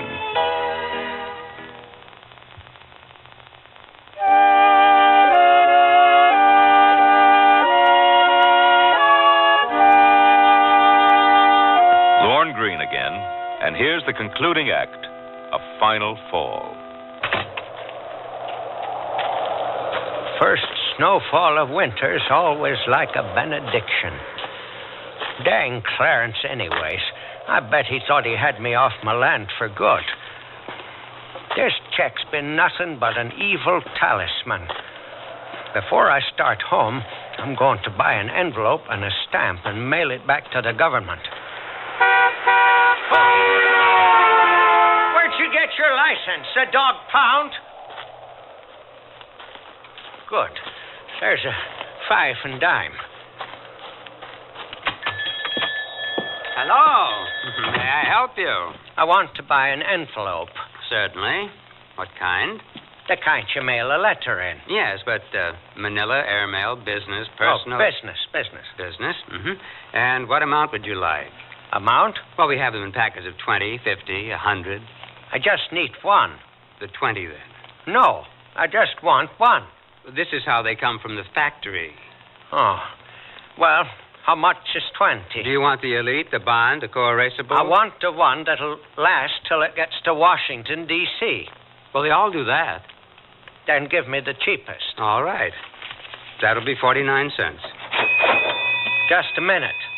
I only got 23 cents. Oh, well, I'm sorry, sir. Ain't you got a single envelope lying about I could barter for? Barter? I'm afraid not. Well, what about those envelopes over here? Well, that's our greeting cards display. I'll just take one of them. You can't buy a greeting card envelope without buying the greeting card. Oh. Well, how much is the greeting card? The cheapest we have is 25 cents. But I told you I only got 23 cents. Well, I guess I could sell it to you for that. What's the matter now? Can't do it. Why not? Got to have money for a stamp. How much is that? 15 cents. 15? I don't want to send it special delivery. 15 is what it costs to mail a letter nowadays. But I got to mail this check back. How much is the check for? $10,000. You're carrying a check for $10,000 and you don't have enough money for a packet of envelopes? The check ain't mine. Belongs to the government. I see. Would you excuse me for a moment? Perhaps I can find you a single envelope in the back.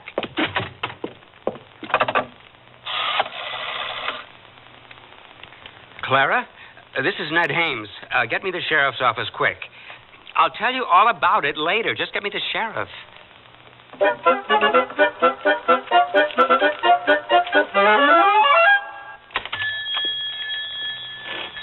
Hello, Ned. Why, Sheriff. Is this the fella here? What's going on? Are you carrying a government check for $10,000? How'd you know? Can I see it?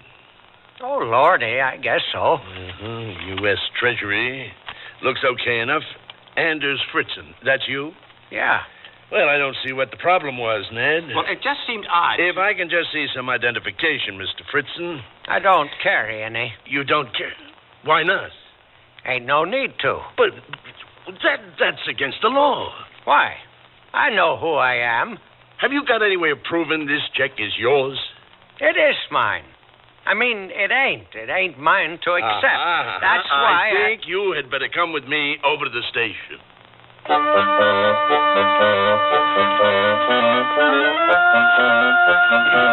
tell you, my name is Anders Fritzen. Now let go of me, you Cossack. Okay, we're here. Well, no ID, huh? I'll tell you, I don't know what to do. Now, everybody carries ID. You sure you don't have ID? Holy tamale, no. Is that all you can say? Well, this check is addressed to the Calvin Post Office. Is that where you're from? Yes. You don't by any chance know the postman up there, do you? Clarence Egan? Never heard of him. Oh, that's too bad. Not in my book, it ain't. Because I got him locked up in that cell back there. Egan? What for? I caught him poaching. Ha! Serves him right. Well, sounds to me like you do know him. Mr. Egan. Listen here, Sheriff. Trapping game is the right of every American. Come out here a moment, would you? Oh, I'm afraid. No, you're not. I want you to identify someone for me. Andy. Don't speak to me. What are you doing here? I told you if I came into town, they'd lock me up, didn't I? Well, I guess that takes care of that. I'm satisfied. Here is your check, old-timer. Sorry for the trouble. Trouble. Okay, Mr. Egan, back into the cell. No. Come Now, on. wait. Andy.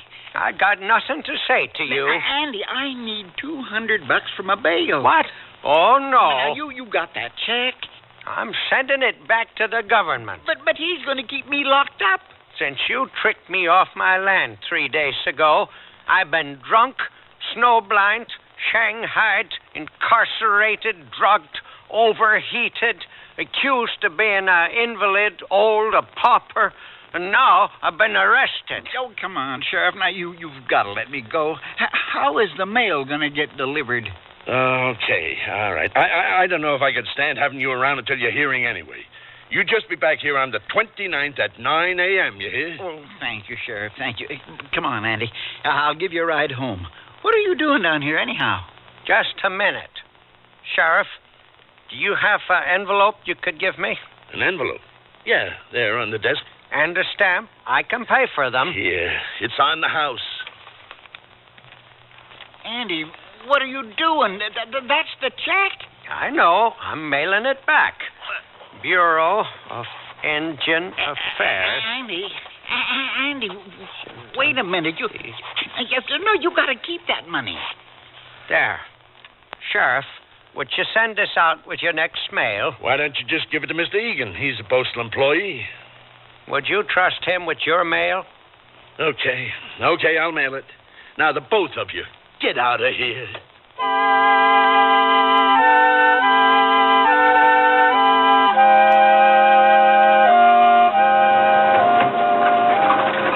Suppose you want to stop at Weekly's Bar? No. My treat? No. Well, I didn't know. I figured you'd made your way home, you know. That hospital almost did me in. Why'd you send that check back? Because the land ain't the government's to give money for. Oh, you ain't no more Indian than I am, and you know it. They never had nothing to do with you. Maybe. And you never have nothing to do with them, neither. When Cecil Hole in the Day died, old Marie begged me to fetch you over there to help her bury him proper, and you wouldn't go. The public health officials finally had to come and take the body away from her. Everybody figured she must be crazy. She was crazy. Both of them. A couple old drunks. They was weak. Well, it seems to me... How it seems to you ain't how it is. I know I'm a crazy old half-breed lumberjack, born New Year's Day 1900, into a century didn't have no place for me. But I can survive. I know how to do that. When you come out next spring, I'll be there, just like always. I ain't coming out next spring. What? I asked Portia to marry me. Out loud? Of course, out loud. What'd she say? Yes. Oh. Well, I figured you'd be all right with that money, you know. Oh. Well, I'll be all right. We're going to move down to Bryant and reopen our old man's gas station. With all them tourists coming up, they all drive them low-efficiency cars, you know. We ought to do real well. Well, I hope you do. Well, Andy, here's your turnoff.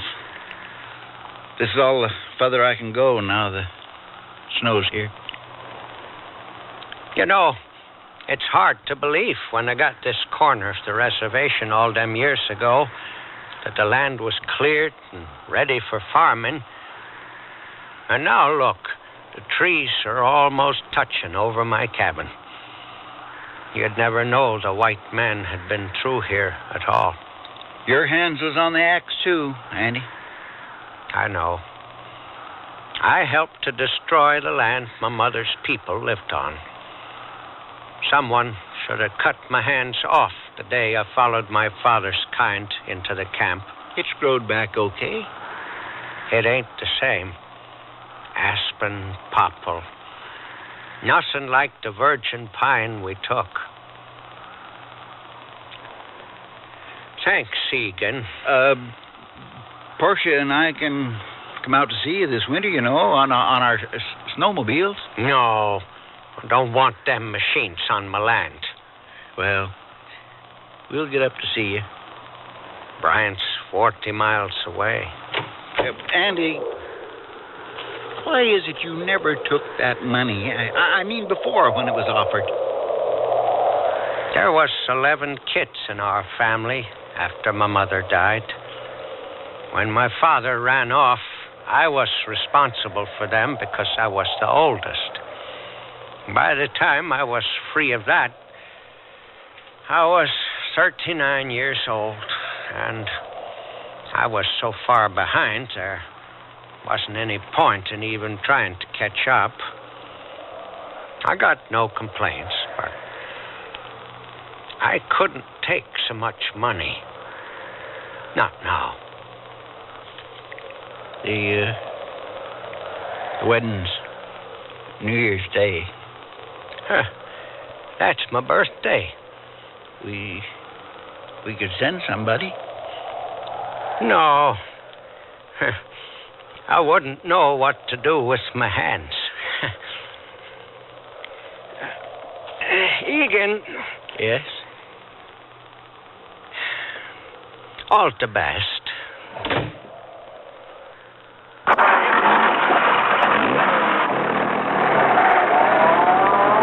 Cold? I ain't cold. I got my place. Right here. It ain't the government's, and it ain't the Ojibwe's either. It's mine.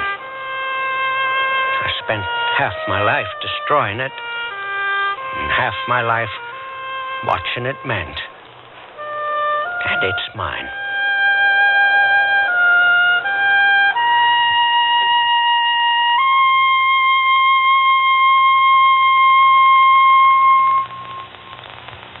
Sears Budget Shop has a vested interest in value. Vested dresses and vested skirt and pant sets in sizes 8 to 18. Styled just right for spring. They're romantic flounce dresses topped by vests. Tunic pantsuits coupled with vests. Also the tunic and skirt smartly finished with a vest. The vest, the season's fashion basic. Lots of exciting print and solid color combinations, so you can be choosy. Invest in fashion. Invest in value. Vested dresses and vested skirt and pant sets in the Budget Shop at most larger Sears retail stores. You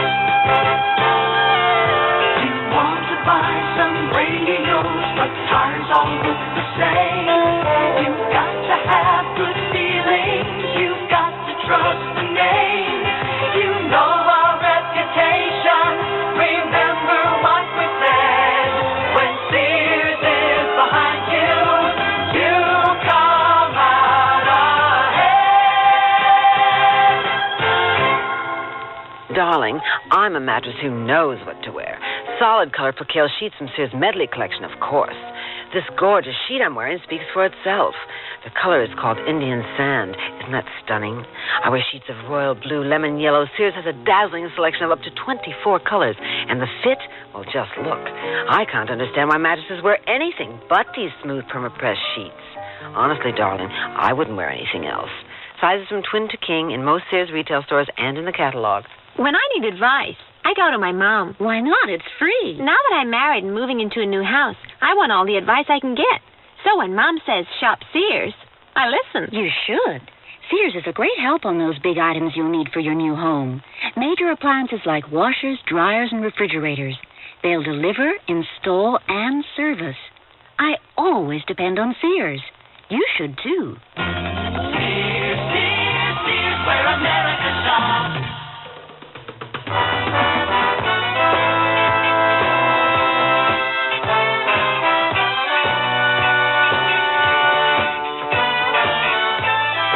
You've been listening to Sears Radio Theater, brought to you 5 nights a week by Sears Roebuck and Company.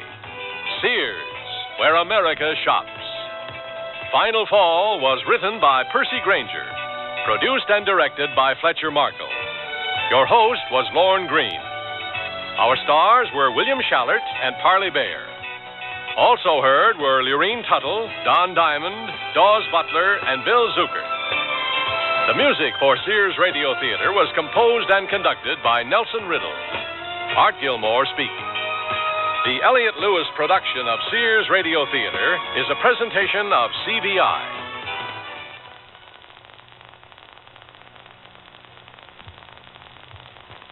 Hey, you out there, especially you, motorcycle champ. I got something to lay on you about safety. Oh, I know what you're thinking. Wearing helmets is dumb. 'Cause what can happen? You could be wiped out. But that's cool. Real cool. But it ain't all that can happen. You can get epilepsy. You know from epilepsy? Yeah, you probably heard some wrong things. I bet you don't know one of the major causes of epilepsy is bad head injuries suffered in accidents. Dig it. I know what I'm talking about. I used to have my own motorcycle group. I wiped out, smashed my head, and now I have epilepsy. It's nothing to be ashamed of, but it didn't have to happen. Epilepsy, it's not what you think. So before you give up that helmet, you better learn something. Get the facts.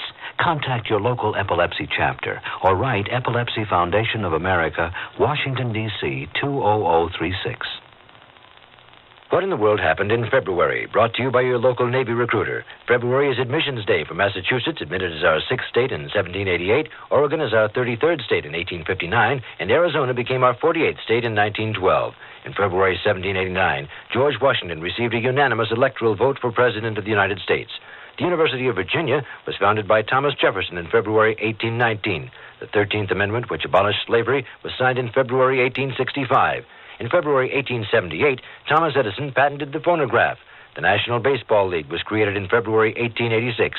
Construction of the U.S. Navy's first ship built as an aircraft carrier, the USS Ranger, was authorized in February 1929.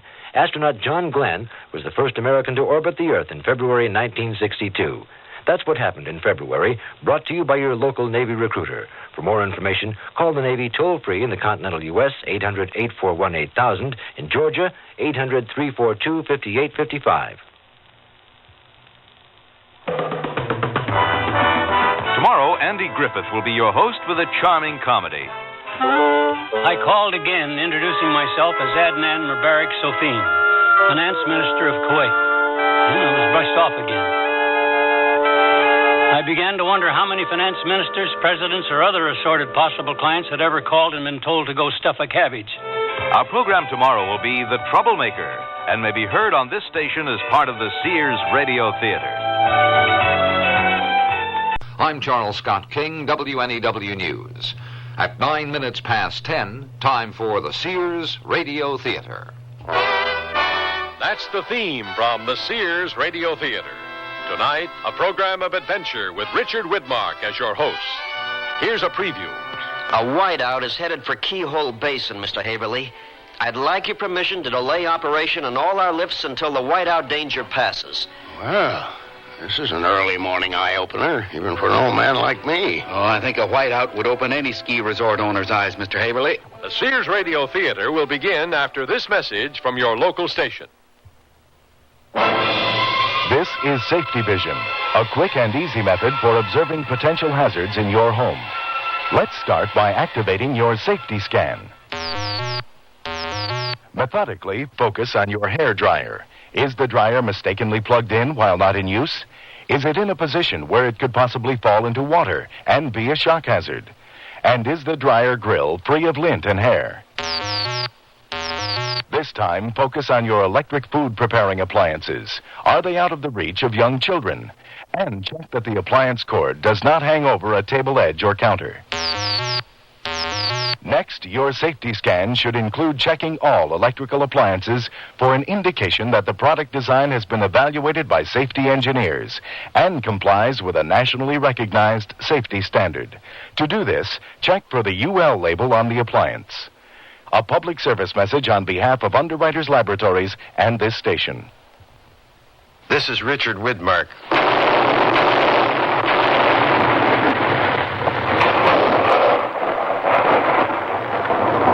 That is the sound of a United States Forest Service artillery team clearing an avalanche in the Colorado Rocky Mountains. The sound waves of the blank artillery shells loosen the stressed snow.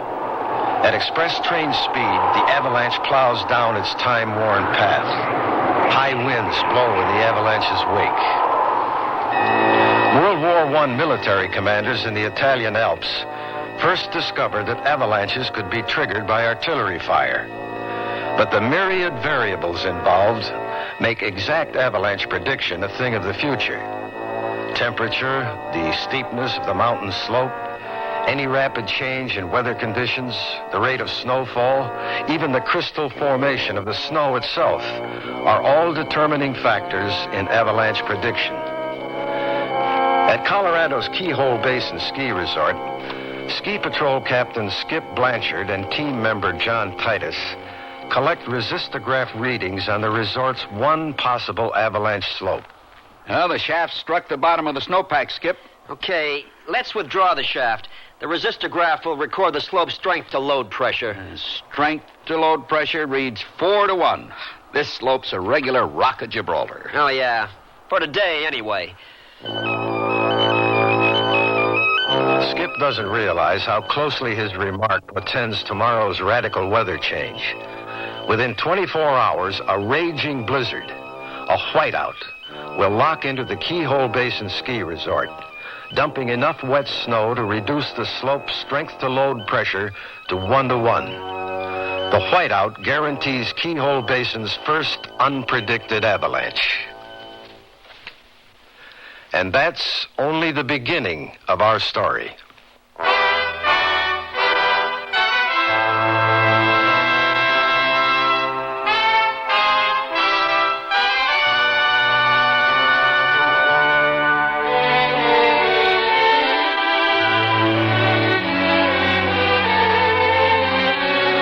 Sears Radio Theater, a new adventure in radio listening.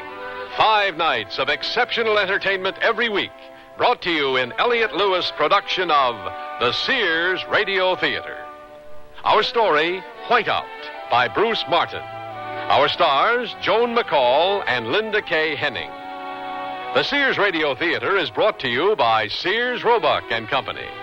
Sears, where America shops for value. And now a special message of interest to shoppers across America from Sears. Everybody has been talking about inflation. Well, here's what Sears is helping to do about it. Starting the 1st of May, all prices in Sears Spring General Catalog will be reduced 5%. This means a discount of 5% will automatically be taken off the price of anything and everything you order from the Spring General Catalog between May 1st and July 31st, 1979. Also beginning in May, Sears retail stores across the nation will reduce their regular price of selected items, which means you can expect even greater values. In addition, for limited periods of time, Sears will sharply reduce the price on scores of items in our retail stores. Watch for these Sears super values on TV, radio, and magazines and your local paper, and you'll benefit from price cuts each month. Everyone wants to control inflation. These are some of the ways Sears is helping to do it. Sears, where America shops for value. Strawberries! Stoneware with hand-painted strawberries! 45-piece set plus extra serving bowl. Sears Strawberries! Sears hand-painted strawberry stoneware has delectably sweet country looks. And durable, this dishwasher-safe stoneware resists chipping, cracking, or fading, even when exposed to your oven, freezer, or microwave oven. Enhance your table with these pretty strawberries from Sears. Strawberries! Sears Stoneware with hand-painted strawberries! At most larger Sears retail stores.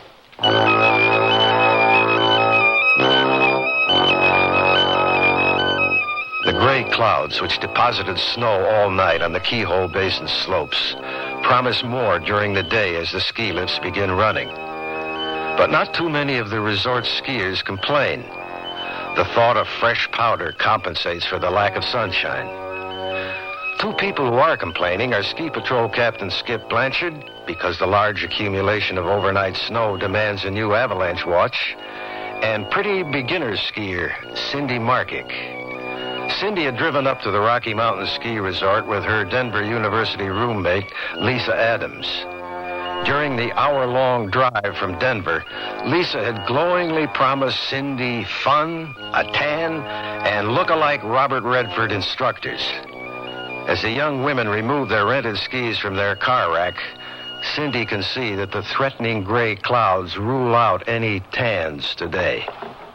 What about the ski instructors? What about them? Well, where's the surplus of Greek gods you promised? Do they sleep in on overcast days like today? Cindy, give me a break. We aren't even out of the parking lot yet.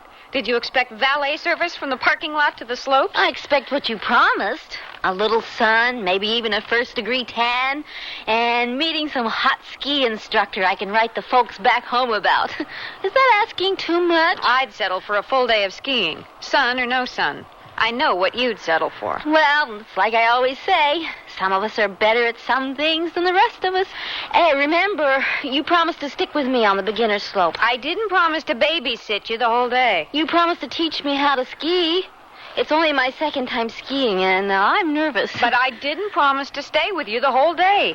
When I spend $12 on a lift ticket, I like to get in some serious skiing. If I knew you'd planned to abandon me, I would have spent the day at Penrose Library researching Dr. Dawson's marketing paper. I wouldn't have had to get up at 5 in the morning either. Nobody's abandoning you. Knowing you, after 10 minutes on the beginner slope, some panting golden boy will whistle over to criticize your form and offer his 10 years of snowplow experience. Of course, as my best friend and only roommate, you won't ski off on me until I find a golden boy I'd enjoy spending the rest of my day skiing with. Oh, brother, do you drive a hard bargain? I took Marshall's course in sales closing last semester. Deal? Deal.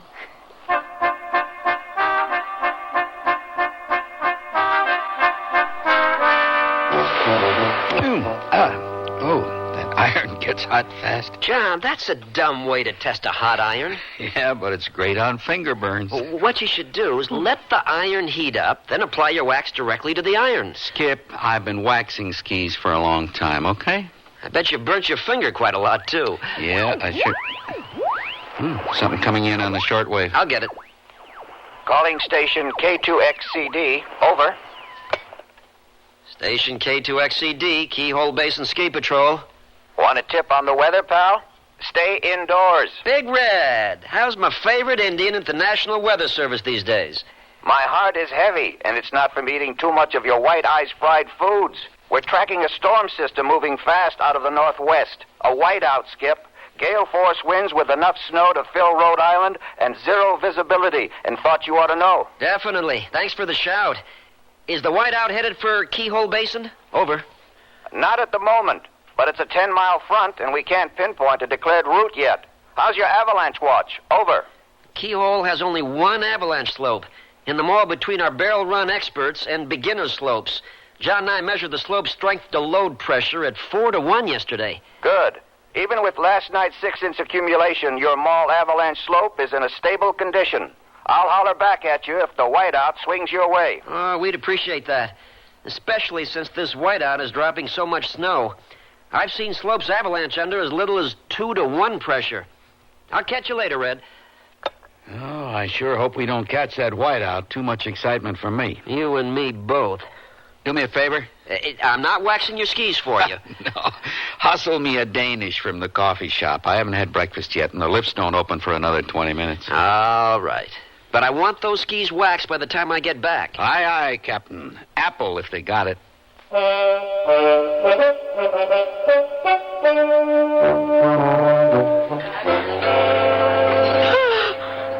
Cover your mouth when you yawn. My, what a strong sense of propriety you have. Have another cup of coffee. It'll help wake you up. Another cup of coffee will send me running back to the bathroom again. Cindy, there's a table full of guys sitting behind us. Boys don't go to the bathroom. This girl sure does. Oh, baby. Oh, look out! Oh, I didn't see you. You stepped on my Danish. Oh, I'm sorry. Is it all right? No. I tried to warn you, Cindy, but you walked right into him. Well, I'm not responsible. I was yawning. We'd be happy to buy you another Danish. No, it's not necessary. Breakfast is on the house for the team anyway. Oh, then you work at the resort? Cindy, didn't you notice his shoulder patch? He's the captain of the ski patrol team. Oh, really? Is that like being an instructor? Oh, boy. Miss, you've been a real day brightener. My name's Cindy Markick. I'm a flatlander from Miami. And this is my roommate, Lisa Adams. We're DU students. Lisa's father is in oil. I have never seen this girl before in my life. Well, I'm Skip Blanchard. And, ladies, it has been a real pleasure. Sorry about your Danish. See you on the slopes? Only if she breaks a leg, right, Skip? Hey, Skip. Goodbye, ladies. I think I found my golden boy, Lisa. He's a little older than I expected. Man, have we got trouble. The whiteout? Yeah, Red says the whiteout's a bowling ball knocking down 10 pins. It's dumping snow at the rate of 4 inches an hour. Oh, no. Headed for us? Yep. Dead center.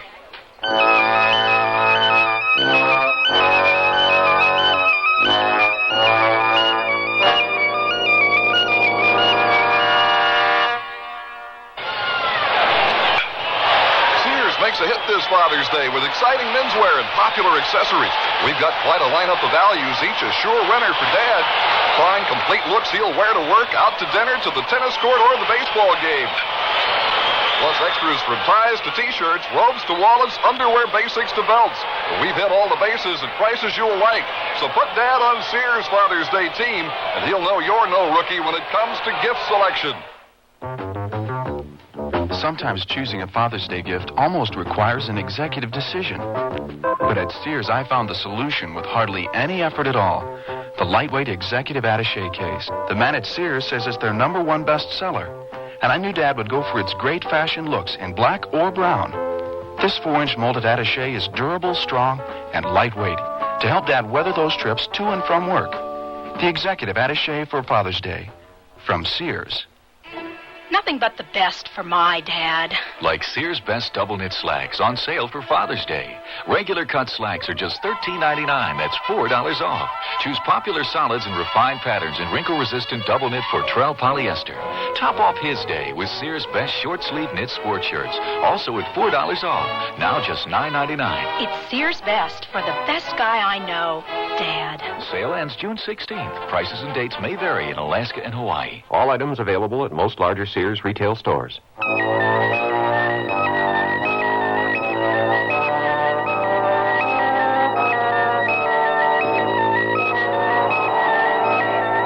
A swirling whiteout rages out of the northern Rockies, dumping snow at the frenzied rate of 4 inches an hour. Should the blizzard's 60-mile-per-hour winds lock in on the warm air mass surrounding the Keyhole Basin Ski Resort, the added snow weight would trigger the resort's 1 avalanche slope in a mere 4 hours. Have a seat, gentlemen. Now, what's this bad news from the National Weather Service, Skip? A whiteout is headed for Keyhole Basin, Mr. Haverly. I'd like your permission to delay operation on all our lifts until the whiteout danger passes. Well, this is an early morning eye-opener, even for an old man like me. Oh, I think a whiteout would open any ski resort owner's eyes, Mr. Haverly. No. I was referring to Skip's suggestion to close the lifts, John. Now, what is the whiteout's ETA?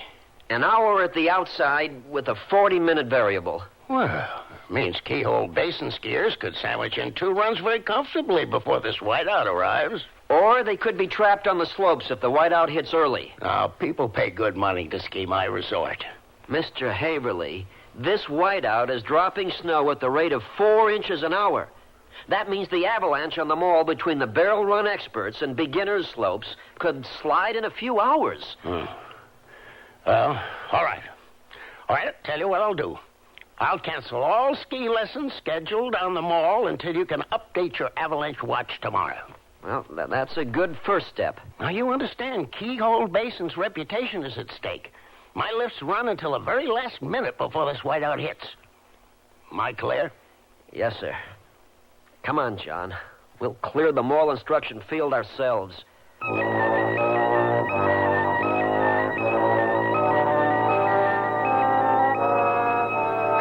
surprised the lift line moves so fast. Our early start out of Denver has its benefits. Lisa, something white is falling out of the sky. Fresh powder, all right. I thought people skied after it snowed. Fresh powder's a skier's dream. Third chair up is ours. Speaking of dreams, there must be some other way for me to meet Skip on the beginner's slope, besides breaking my leg. It's not very likely. If Skip has the day off from the ski patrol team, he'll probably be skiing the expert slope. Here's our lift chair. Hang on to your equipment. Up we go! This is a guess! I'll bet if it wasn't snowing so hard, we'd have a nice view. Check out this skier in the yellow parka below us. Look at him rip over those moguls. Lisa, I hope I don't embarrass you later when I need help from the ski patrol team. The ski patrol team was set up to protect skiers' lives. And Captain Skip Blanchard is just the man I want protecting mine. You make a fool of yourself up there on the slopes, and I will abandon you. Hey, can't you tell when I'm kidding? No. Ugh, this wind's freezing. How long before we reach the beginner's slope? This section of Keyhole Basin is called the Barrel Run. The ski lift will carry us over the Barrel Run expert slope across an instruction field nicknamed the Mall because it's so flat, and then onto the beginner's slope. Ugh. The wind's rocking the lift chair so hard I can hardly hold on. Well, you better hang on. You're looking at a 40-foot drop below us. The wind whips the snow. It stings my face. The snow is blowing it in waves like surf pounding on a beach. I can't see where we're going. My hands are numb from the cold. I'm slipping. You hang on. Oh, the wind's pitching me right off the lift chair. Oh, there, below us, the slope. We made it to the top. Oh, get ready. Jump. I think I'm just going to love skiing. Oh, I've never seen such horrible conditions as this. For a minute back there, I thought I was going to be blown off the lift chair. The lift chairs have stopped running. The wind is batting the lift chairs around like tethered ping pong balls. Hey, what's happening? Oh, we're caught in a blizzard, I guess. Ladies, the storm has shut down all the lifts. Skiers are requested to leave the expert slope and return to the lodge. Did you say expert slope? Yeah, this is the expert slope. All right, now don't panic, Cindy. But I don't know how to ski. You're the lift attendant. Tell them to start up the lift chair so I can get down. We're in the middle of a whiteout. The lifts can't run in these winds. This is my second time skiing. How do you expect me to get down the expert slope? Well, under the circumstances, any way you can.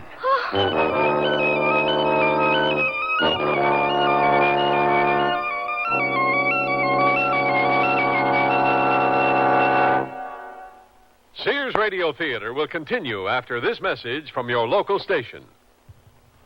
Like the wind, we feel its effect, but we cannot see it.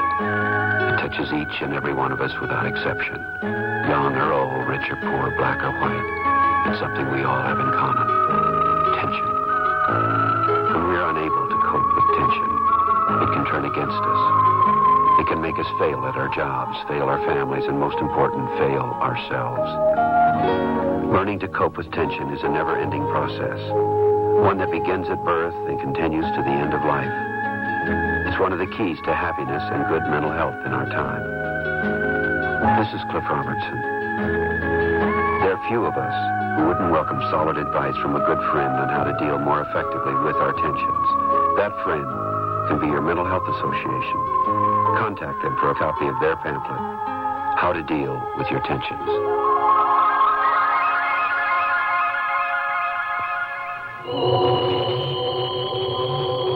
Chills run up and down your spine.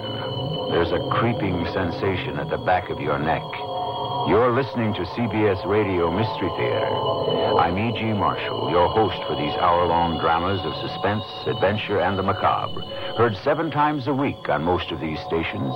Here's a sample of what we mean. Hush, hush, my darlings. Your mother is taking care of all of you. You have nothing to fear. Let those who move against us learn to cower in terror. As long as the moon is full, we rule the nights. Ours is the power and the glory. You will inherit the world, and I am your queen in whatever guise I choose to cloak myself. Listen here for CBS Radio Mystery Theater 7 times a week on most of the CBS Radio network stations.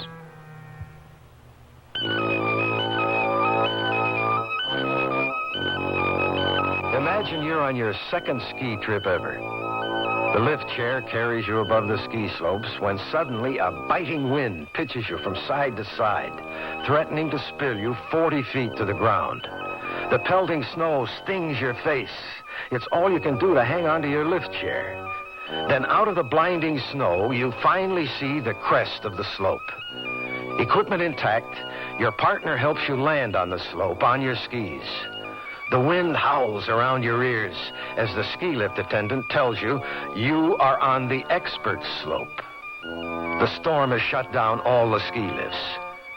On your second time skiing, in zero visibility and biting cold, how would you get down the expert slope? I'm sorry, but you'll have to leave this lift site. It's company orders. Even in picture, postcard, perfect weather. My friend couldn't possibly ski down the expert slope. You can't force her off the lift side in a blizzard. The wind's so loud I can't hear myself think. We're in a whiteout condition. You see my windbreak over there? You mean that box? Your windbreak is smaller than a phone booth. You ladies squeeze inside. I'll stand outside and explain the situation to you. Okay. I'll go in first, Lisa. This windbreak is the size of a coffin standing on edge. Oh, it's nice to get out of the wind, though. I'm still freezing. Now, look, you'll both freeze pretty soon if you remain on the lift site. Your friend is shivering. Rub your hands, Cindy. My hands went numb. Back on the lift chair. Snow treats Miami like it has plague. Never visits us there. Look, I'm wearing thermals with 2 pairs of sweat socks and waterproof snow boots. My job is to stick by this walkie-talkie and report any damage to the lifts. Now, you ladies are wearing ski boots. The wind chill factor will take your feet first up here. I'm willing to take my chances on the lift chair. No, the lift chairs are out. You'll have to walk down. Carry your skis down the slope. It's too steep. Look, I don't want to frighten you, but your friend had better start moving around, build up her circulation. I know what you're saying is right, but there must be some other way for her to get down the expert slope. All right. Take the back trail down.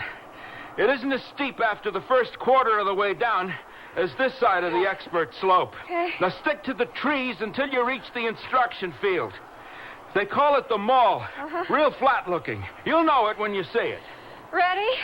Do I have a choice, Lisa? No.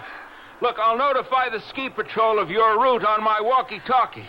You'll get your rescue wish after all, Cindy. I didn't want Skip coming after me this way. You girls are friends of Skip Blanchard? Yeah. Tell him the girl who stepped on his Danish in the coffee shop is scared out of her wits. If that doesn't bring him running, tell him my father's in Who's Who, and we'll pay him a fantastic reward for my rescue. Oh, come on. Maybe the day won't be a total loss. Maybe I'll get a date with with Skip out of this. We're stranded in a driving blizzard, and all you got on your mind is a date with the captain of the ski patrol team. I'm just trying to keep my priorities straight. Lisa, how will Skip find us in this blizzard? I'm not sure he can.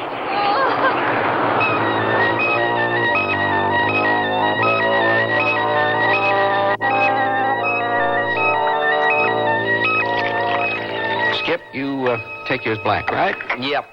Thanks, John. Mr. Wade? Black's fine with me. Oh. So, fill me in on the gory details, Mr. Wade. Well, nothing to romanticize. It happened on a mogul at the end of a long line of linked turns. I hit an ice patch. Wind must have scraped the surface clean of powder. Next thing I know, I can't grip my right ski pole. A broken hand makes it tough to grip anything. Indeed. I know my hand is going to feel so good when it stops hurting. A ton of snow falling outside, and I managed to hit an ice patch. It's embarrassing. Oh, we're the ones who are embarrassed. Yeah, some help we are. You break your hand and then have to ski a mile for help. The doctor should be back at the infirmary soon. We had to help him move a woman with a broken hip off the Dogbird run. Well, what do I need a doctor for? You did a fine job setting my splint, Skip. When I'm 62, I sure hope I'm in the kind of physical condition you are, Mr. Wade. Well, I have to admit, I'm proud of being well preserved. Barrel run next to Ski Patrol 1. Excuse me. You go ahead with your work, young man. Just leave me to moan in peace. It's the lift attendant on Barrel Run's expert slope. I haven't checked in with him since we cleared the mall. Barrel Run X. Barrel Run X, this is Skip Blanchard. Move inside your windbreak, please. Your transmission is awful. Repeat, it's awful. I am inside my windbreak. Last 2 skiers left my lift site about an hour ago. Had a little trouble. Well, what trouble? Over. 2 girls, beginners, said they were friends of yours, Skip. A flighty blonde, Cindy something. Said you met her over at Danish this morning. Oh, my. Yes, I remember. Well, what kind of trouble did the girls give you? I had to send them down the southern route. The southern route? That'll be on the avalanche slope. Greg, the southern route leads to the mall. I know. I figured they could ski part of the way back after they reached the bottom of the mall. Were you aware the mall lies directly in the avalanche path? It borders the tree line on the southern route. Man, are you telling me the whiteout could trigger that avalanche? Yes. You said they left an hour ago? Over an hour ago now. Well, did they plan to attempt to ski down the southern route? No. The girls planned on carrying their skis down the slope. Oh, then they're still on the slope, Skip. We'll have to search for them. I'm going down the southern route. I'm going after them before they step into the avalanche field. Well, stick to the trees on the outskirt of the avalanche path. The snow is falling so fast you could trigger an avalanche above them if you're not careful. Okay. Skipper, this is Mr. Haverly. I heard the barrel run attendant's report. Are those girls in any serious avalanche danger? The faster snow accumulates, the greater the avalanche hazard. The danger rate is 1 inch an hour. This whiteout is dumping snow at 4 times that rate. Well, you gotta find those girls, Skip, and bring them in safely. I'll come down from above them, Mr. Haverly. I'm leaving now. Very good, Greg. Now, Skip, use snowmobiles. It'll make it faster going up the mall slope. No, snowmobiles are too loud. The fresh snow has added a lot of weight on that slope. The motor vibration could trigger the avalanche. Well, then, how do you expect to reach those girls? John and I are going to cross country up the mall slope. Hopefully, we'll spot the girls in the blizzard.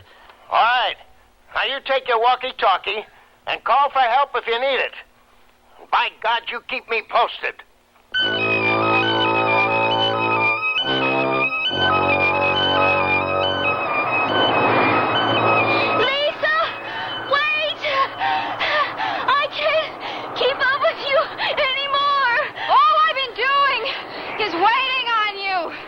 You've lagged behind ever since we started down the slope. You shouldn't expect blizzards Excuse me. I forgot I was skiing with an Arabian princess. I'm cold. My fingers and toes are throbbing. They feel swollen. Cindy, I'm cold too. But the only place we're going to get warm is back at the lodge. We can only see through this blizzard. We might be able to ski the rest of the way down the slope. It'll be faster. I think asking me to ski in the middle of a blizzard is a bit much for my second time out. Why hasn't someone found us? Oh, your ski patrol captain? Skip would be nice. But right now, I'd settle for Smokey the Bear if he could lead us back to the ski lodge. We either move or freeze to death. Ready? You lead, Admiral Byrd. Pick up your skis, then. Oh, the snow falls and falls. I feel blind. You're a blur, and you're walking right beside me. It's psychologically suffocating. Did I ever tell you I was claustrophobic? Oh, stop making me laugh when I'm trying to frighten myself. It's blowing me backwards! Enough! Enough snow!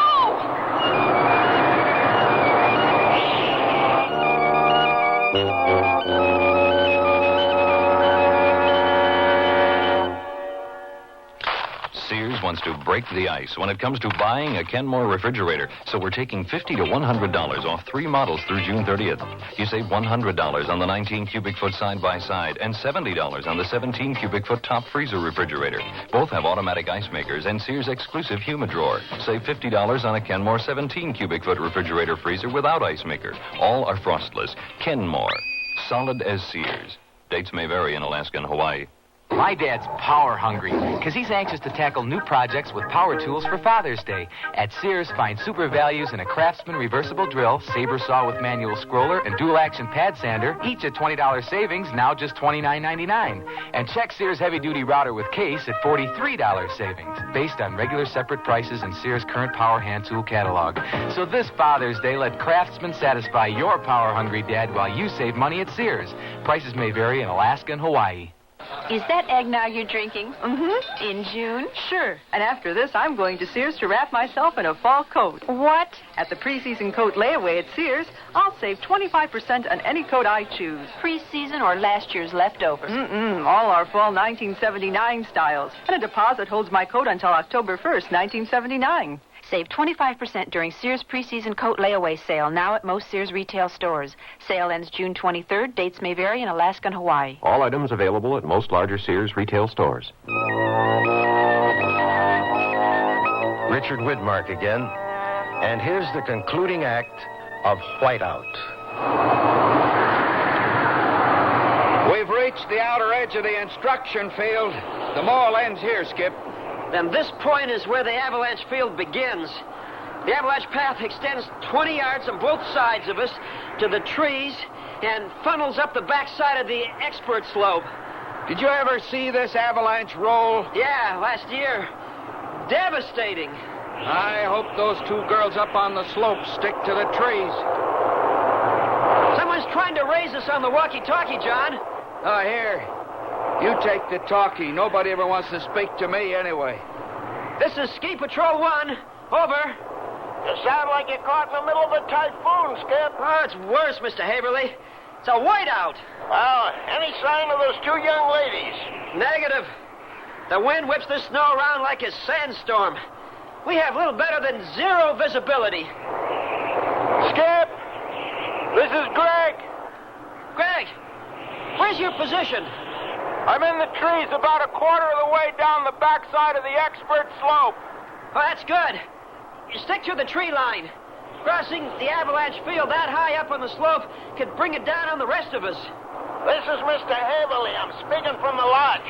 Now, I want those girls found, but not at the risk of your own lives. Now, you use your head up there. Mr. Haverly, the 3 of us are already risking our lives.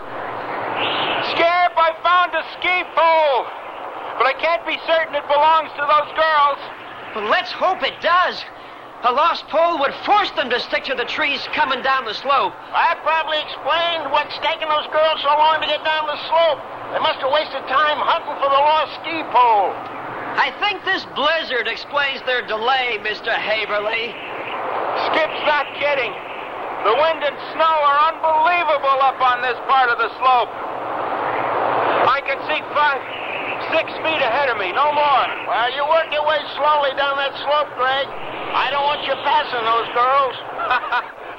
Slow is the only way down. The trees are pretty dense up here. You have to check each step. John and I'll start fishtailing our way up to you, Greg. Keep your walkie-talkie line open. You men now, holler good and loud when you spot those girls. I don't want to be kept in the dark on this thing. I'm worried sick. Roger.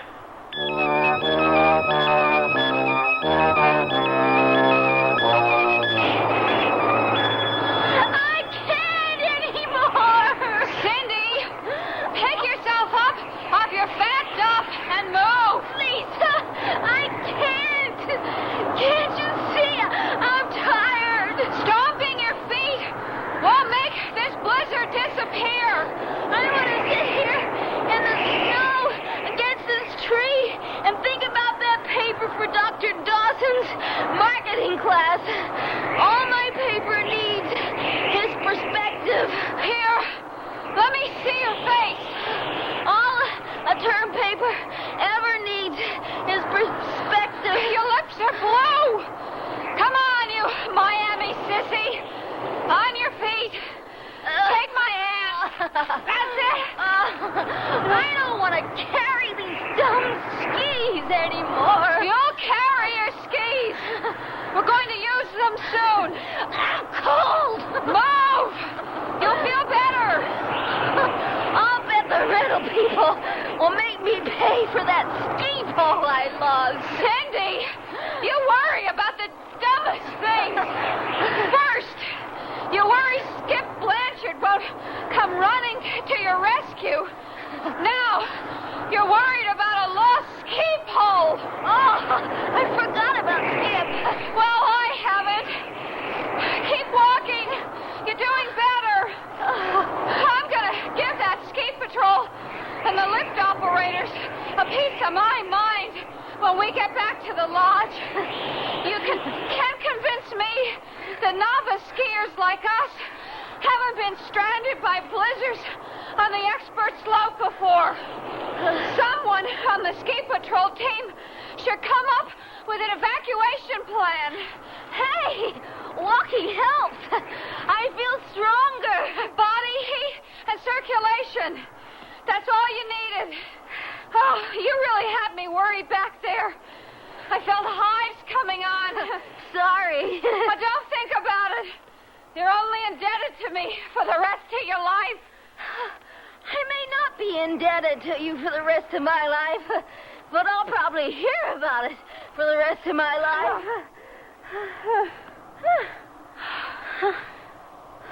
Hey, the snow's letting up. Oh, look up at the sky. Hey, there's a patch of blue. The sun's shining through like a big spotlight. Oh, what a beautiful sight. Oh, I can see right through these trees. The slope is clear. Oh, this must be the mall where the lift attendant told us the ski instructors hold their classes. The slope doesn't look very steep from here down. Well, don't you think you could ski down the rest of the way? Sure would be walking. Oh, but I lost my pole. We only have 3 ski poles. Oh, this slope is a piece of cake for me. I can handle it with only 1 pole. Okay. I'm game. Now, after you get your skis on, we'll take the center of the slope down. That way, we should be far enough away from the trees to find a clear trail. Sounds good to me.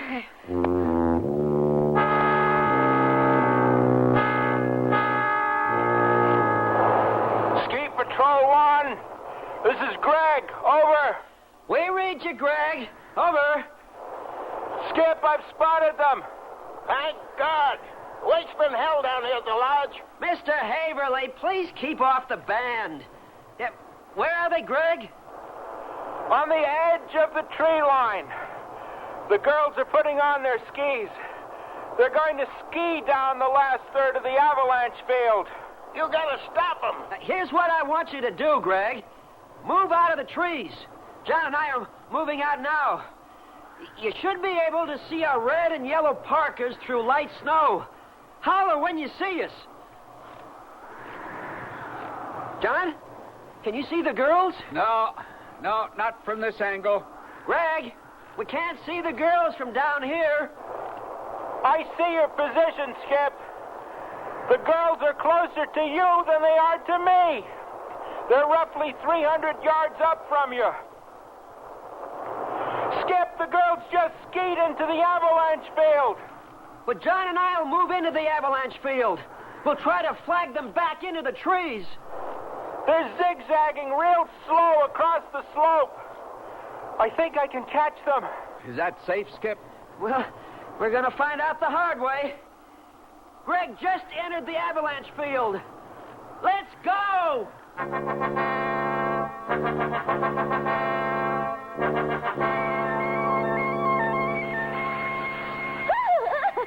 Oh, I'm shaky on these skis. You're doing fine, Cindy. Oh, Lisa, I see two skiers ahead of us. Hey, they're waving at us. I see them. I think they're waving us toward the trees. Why? I don't know. We'll find out in a minute. We're almost on top of them. Hey! Hey, there's another skier behind us. Run for the trees! Huh? Head for the trees! The trees! Skip! Move, Cindy! This is an avalanche field! Too late! The avalanche is coming down the slope. What do we do? I can't see Greg. I think he's caught in the avalanche. The avalanche is going to catch us, too. Drop your poles! Kick off your skis! The avalanche sweeps you under. You can suffocate! Here it comes. I'm sinking down into the snow. Cindy! Release your binding, Cindy! Your skis will drag you under the avalanche! Swim. Flail your arms through the snow like you're in water.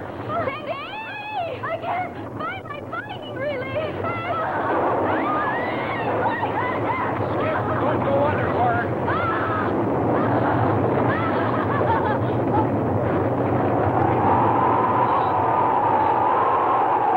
Skip did it. He released my skis. Where is he? Where's Skip? Oh, he's buried under the snow. No, there he is behind you. Oh, look at you. You look like a snowman. Well, you're a little white yourself. Is it over? That's all, folks. Oh. Hey, where's Greg? Oh, Greg? Up here! In the trees! Oh, he's the only smart one. That's where we were waving you to. Oh, I thought you were waving because you were happy to see me, Skip. Well, I am happy to see you. But so will the owner of Keyhole Basin when we get back to the lodge. What's the owner's name? Mr. Haverly. I have a few choice words on safety precaution from Mr. Haverly.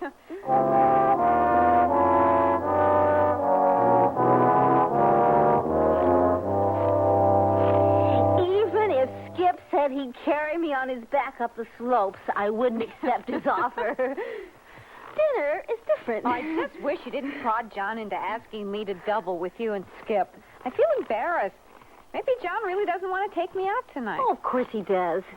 I saw John giving you the eye. I just helped him speak his mind, that's all. Here, let me have your skis. I'll lock them on the ski rack. Excuse me, you ladies through skiing for the day? Yes, but I don't think you can call what we did today skiing. It was more like roller coaster You see, the ski lifts are running again, and my friend and I were wondering if we could have your ski lift tickets. You have no idea how horrible the conditions are up on the slopes today. The wind turned all the slopes into one big sheet of ice. Still overcast. You could be caught in a blizzard like we were. Oh, far out. Sounds like a real challenge, a real test of ability up there today. Are you guys for real? Here, take our lift tickets.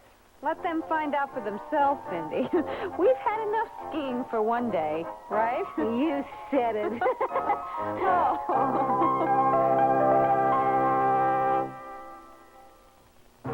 It's Sears National Sporting Goods Week. featuring super values like the Sears Best Hillary Family Size Tent. Now $50 off, only $199.99. This is the tent tested and approved by the first man to conquer Mount Everest, Sir Edmund Hillary. It's 10 by 14 feet, sleeps 8 adults comfortably, and most people can stand up anywhere inside. You save $50 on Sears Best Hillary tent, only $199.99 through June 16th. Prices and dates may vary in Alaska and Hawaii. Nothing but the best for my dad. Like Sears Best Sport Shirts, now just $9.99. Save $4 on each. Great Father's Day gifts. And these short-sleeve sport shirts in solids or stripes are specially knit, so they're comfortable next to the skin, neat-looking to the rest of the world. Complete the gift with Sears Best Double Knit Slacks, also $4 off. Regular cut slacks, now just $13.99. It's Sears Best for the best guy I know, Dad. Sale ends June 16th. Prices and dates may vary in Alaska and Hawaii. Summer is the time to enjoy the most with the least, like jogging shorts cut up to there and tops trimmed for action at Sears. Misses save 20% on tank tops, only $4.80 each, and jogger shorts $3.99. Sale ends June 20th. Juniors, run in for special purchases on colorful Go With Everything tube tops, $2.99 each. T-shirt tops are $3.99, and jogging racer shorts only $4.99. A special purchase, though not reduced, is an exceptional value.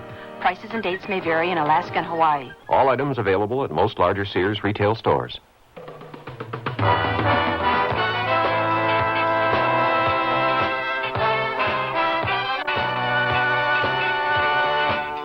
The Sears Radio Theater has been brought to you by Sears Roebuck and Company, where our policy is satisfaction guaranteed or your money back. Sears, where America shops for value. Whiteout was written by Bruce Martin, produced and directed by Elliott Lewis. Your host was Richard Widmark. Our stars were Joan McCall and Linda Kay Henning. Featured in the cast were Tommy Cook, Vic Perrin, Shepard Menken, Tom Brown, and Herb Ellis. The music for Sears Radio Theater was composed and conducted by Nelson Riddle. This is Art Gilmore speaking. Associate Director of Sears Radio Theater is Ken McManus. Sound effects were created by Bud Tollefson. Mark Trella is Production Supervisor. And the recording engineers are Joe Wachter and Hal MacDonald. The Elliott Lewis production of Sears Radio Theater is a presentation of CBI.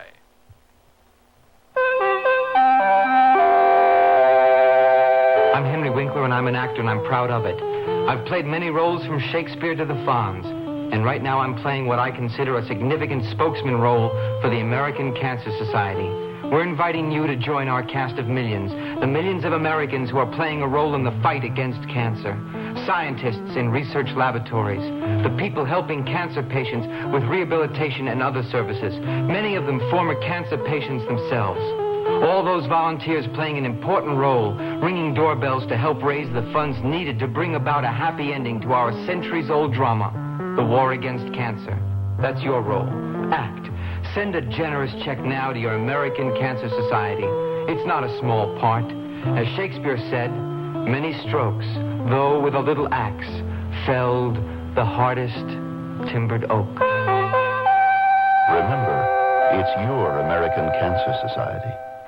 You've changed, Bernard. You're not the man I married. What do you mean, Francine? Remember the way you were, vulnerable. You made mistakes. But now look, you're confident. Everything you do turns out right. It's that book you sent away for. It's just a catalog from the Consumer Information Center. It lists more than 200 federal publications you can send for on building, fixing, eating. Buying, selling, working, playing, living. And more than half of them are free. Yes, Francine, the man you married is gone for good. All right, Bernard. But would you make just one more mistake for old time's sake? All right. For you, I'll just replace that window glass like I used to. Whatever you do, learn to do it better. Send for your free catalog. Just write Consumer Catalog, Pueblo, Colorado, 81009. Francine, send for that publication on first aid. What was that address? Pueblo, Colorado, 81009.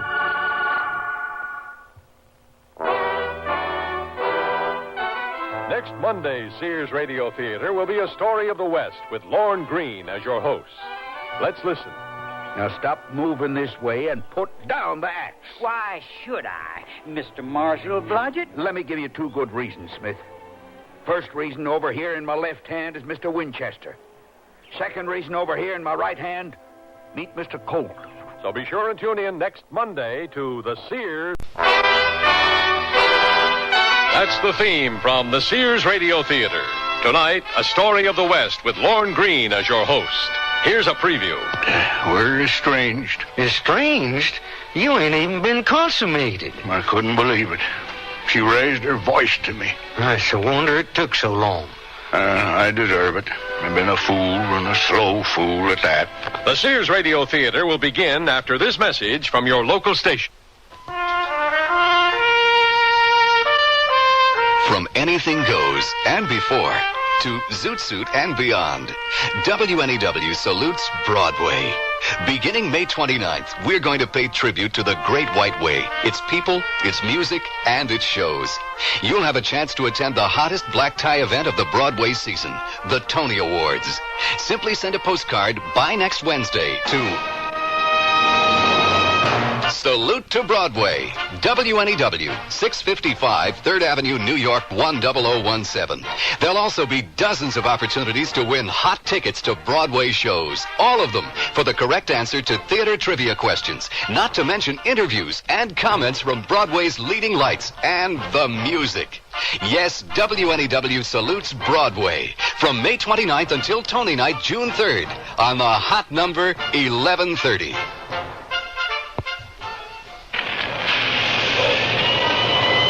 There's a couple of Salvation Army guys over there. You know, the Salvation Army operates these core community centers all over the country where everyone from kids to senior citizens can make new friends and... Hey, wait a second. How do you know all this about the Salvation Army? Well, I spoke with one of their officers the other day, and I asked him what the Salvation Army did. Come on, they pick up old clothes and furniture. Right. But what you don't know is they operate daycare centers, senior citizen homes, summer camps, and disaster relief services for areas that are stricken with tornadoes, floods. Wow, the Salvation Army's into all that? I had no idea. That's right. And the Salvation Army has been in America for nearly 100 years. No kidding. 1980 is the 100th anniversary of the Salvation Army in the United States. Wow, that's some tradition. If you need help with a problem or can help, call your local Salvation Army today. This is Lorne Greene. Way back up in the hills, you can still find a few communities where things haven't changed all that much. Mulligan's Knob in the Missouri Ozarks is such a place. It's said that the James brothers, Frank and Jesse, once plied their trade in these parts. And times were you couldn't shake a bush without 2 or 3 preachers falling out. There's a lot of superstition, too. If your thumb knuckle itches, you can expect a visitor. And a housewife who sings before breakfast will weep before sunset. But no one is in much of a hurry in Mulligan's Knob, and it can take a coon's age to get something done. Even a courtship can take so long you can only see it moving under a microscope.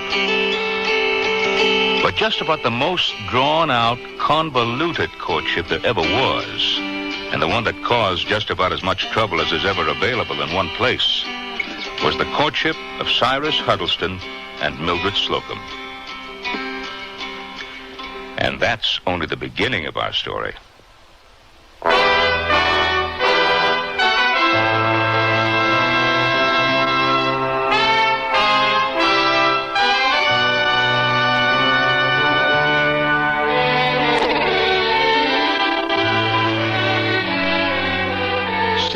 Radio Theater, a new adventure in radio listening. 5 nights of exceptional entertainment every week, brought to you in Elliott Lewis' production of the Sears Radio Theater. Our story, Neither Snow Nor Rain, by Percy Granger. Our stars, John McIntyre and Jeanette Nolan. The Sears Radio Theater is brought to you by Sears, Roebuck and Company. Sears, where America shops for value. At Sears, we know how important appliances are in your home and how important it is to you to keep them operating in top condition. That's why Sears wants their customers to remain satisfied with their products for years to come. That's why we service the Sears appliances we sell, to help make sure that your appliance will continue to give you quality performance. If you have a problem, just call Sears Appliance Repair Service. We're nationwide and listed in the white pages of your telephone directory. Sears, where customer satisfaction is one of our most important priorities. Sears National Automotive Sale. Get big national savings on the Sears Die Hard. Only $49.99 with trade-in. You save $8 on the maintenance-free battery that starts nearly every car in Indy. And save on Sears Dynaglass belted 28 tires. They're on sale now at 40% off spring 1979 general catalog prices, plus federal excise tax. Dynaglass belted 28 tires. Save 40% at most Sears Tire and Auto Centers. Prices may vary in Alaska and Hawaii. Stop at Sears. All across America, folks are saving at the Sears Pre-Memorial Day sale. We picked up Sears Easy Living flat and ceiling paints for only $8.99 and saved $4 per gallon. And on Easy Living semi-gloss paints, too. These are Sears' best quality paints at a great price. I got rugged Sears Weather Beater paint for only $9.99 and saved $5 a gallon. That's a 30% savings on durable Sears Weather Beater paint. It's the Sears Pre-Memorial Day sale. Available at most Sears retail stores. Prices may vary in Alaska and Hawaii.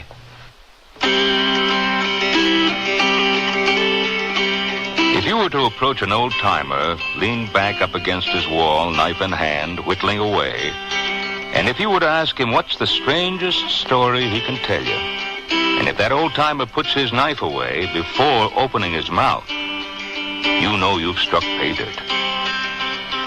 Well, now, I'll tell you. That empty building you passed on your way up to the holler used to be our post office. Now, that's before the government decided they wanted to balance the budget by shutting it down a couple of years back. Old Si, the postmaster, used to ride up this way every day on his horse Clementine to deliver the mail. Si had his eye on Mildred Slocum, who lives on up that way, and she had kind of a warm way of looking at him, too.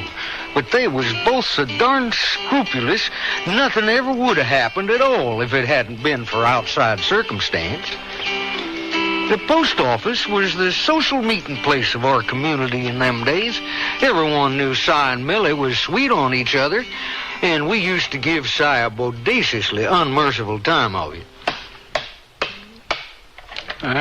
There they be, Tobe. You lost again. Another game. That's one last checkers today, Height. I gotta be thinking about wandering down to Squall Creek and noodling me some catfish. Hey, Si, what's the weather? Clementine refused to drink this morning. Oh, rain for sure. I sure would like to get me some fish. Yeah, I'd think on it a while before sitting out. Hey, who's got mail today, Si? Ed Tuttle's got his newspaper from Springfield. Outside that, ain't more than a dozen pieces. Oh, Tobe. Look who's coming. Morning, Tobe. Morning, Height. Oh, hello, Millie. Good morning, Cyrus. Yeah, morning, Mildred. I was just on my way down to Perkins' store anyway, so I... Yeah, well, you got nothing today. Oh.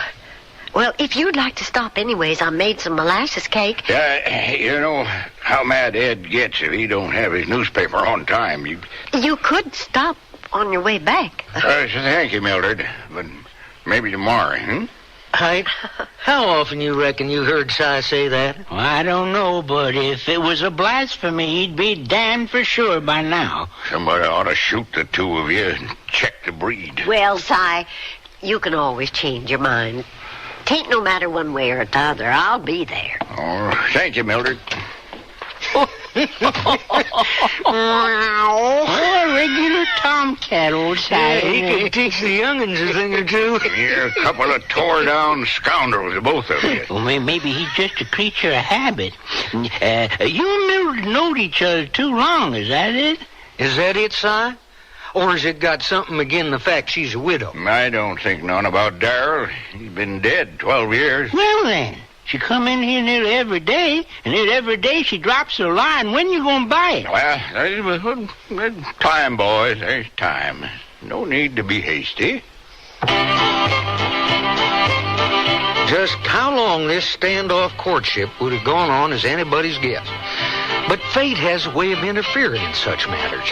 And one day we got a bit of news that upscuttled the whole situation. Boys, look here. What is it? A letter from Washington. From the Postmaster General. What's it about? Well, they want to close us down. They want to close down this post office. How can they do that? Well, they say it's an economy measure. They're going to close down the little bitty branches all across the country. They say we don't get enough mail here to justify the place. We get mail? Yeah. And this ain't just a post office. Why, it's a social center for the whole neighborhood. Don't them folks in Washington know that? Yeah, I don't reckon they care much. Where else we gonna gather on a winter's night if not around this old stove here? Good morning. I just happened to be going past, and I figured I'd drop in case. You got a package, Mildred, here from your niece over to Eureka Springs. Oh, it looks terribly heavy. Would you bring it up on Clementine? Well, I'd be sure. That's my job.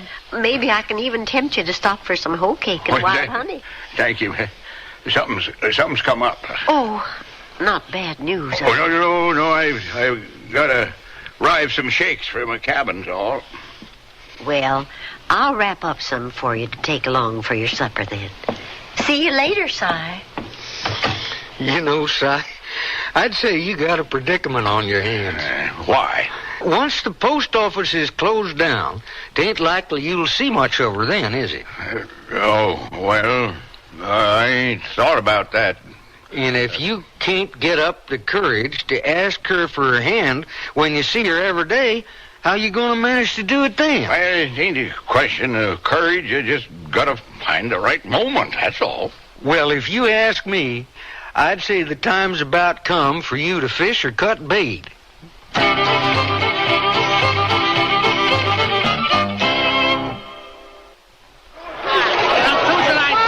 The bids are in for men's lightweight suits, and the offers from Sears show prices are down. Way down. What a time to buy during Sears spring suit clearance. The prices are low, the value is high, and you can wear these handsome lightweight suits right now. Choose from vested suits, four-piece suits, and more. Not all styles and all sizes, so hurry in while quantities last. Sears spring suits for men. Now a very good investment. Watch the birdie. Oh, that's great. Your baby's wearing Sears sleep and play suit, right? Mm-hmm. And that baby stroller with the shovel handles from Sears, too? Right. Why Sears? Because Sears has what I need. Take Winnie the Pooh sleep and play suits. They have double fabric toes, a must for my infant Dynamo, and the stroller. That shovel handle lets me move the stroller easily with just one hand. But why the questions about Sears? Well, my wife's expecting. Oh, we get the picture. I'm on my feet most of the day, and when my workload gets me going, one thing I can depend on for comfort is my die-hard work shoes from Sears. We've sold thousands of pairs of Sears' best die-hard work shoes. They're designed for men who want a comfortable fit as well as a ruggedly constructed shoe. Our die-hard work shoe is cushioned from heel to toe, plus the sole is warranted. If the sole wears out in 1 year, return pair and we'll replace it free of charge. Die-hard work shoes, as tough and dependable as their name. All items available at most larger Sears retail stores.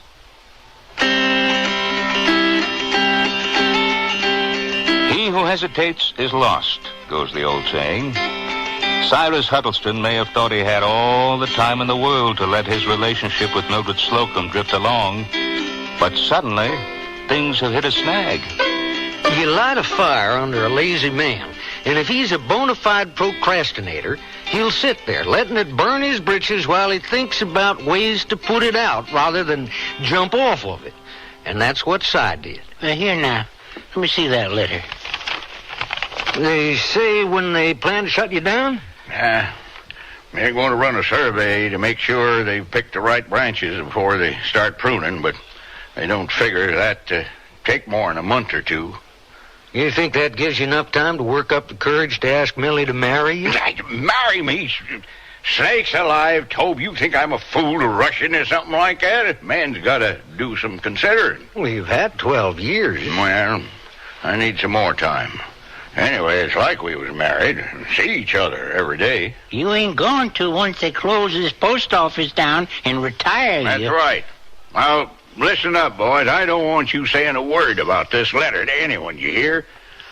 Not till I figure out what I'm going to do. Old Si knew that once the post office was closed and he was retired up to his cabin, he'd never have the moxie to go after the widow Slocum on his own. But he wasn't about to come off of his seat none too quick either. I think the old fella just didn't like the thought of change. Anyhow, the next morning I dropped by early and found him sitting quiet as a bullfrog on a lily pad. But there was a little crease in his brow, and that's just about as hepped up as I can recollect ever having seen him. Si? Oh, Tobe, you alone? Either that or nearsighted. Good. Have a seat. I think I got it all figured out. You figured out how to ask Millie to marry you? No. How to keep the post office open till the time is right.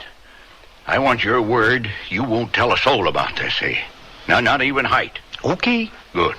Now, the first question I ask myself is why the government wants to shut it down. Well, 'cause it only serves 36 families? I'd go deeper than that, Tobe. It has to do with the volume of mail. The volume. Well, I know how you could fix that. Just starting writing love letters to Millie. No. I got a better idea. You see this piece of mail? It just come this morning for Narcissa Lindsay. Win big money just by entering. Mm-hmm. Details inside. Well, that's just an old piece of junk mail. Well, the point is it's mail. And it's the kind of mail these outfits will send by the barrelful to anyone they think will respond. Folks around here are pretty cautious when it comes to that sort of thing, Si. Well,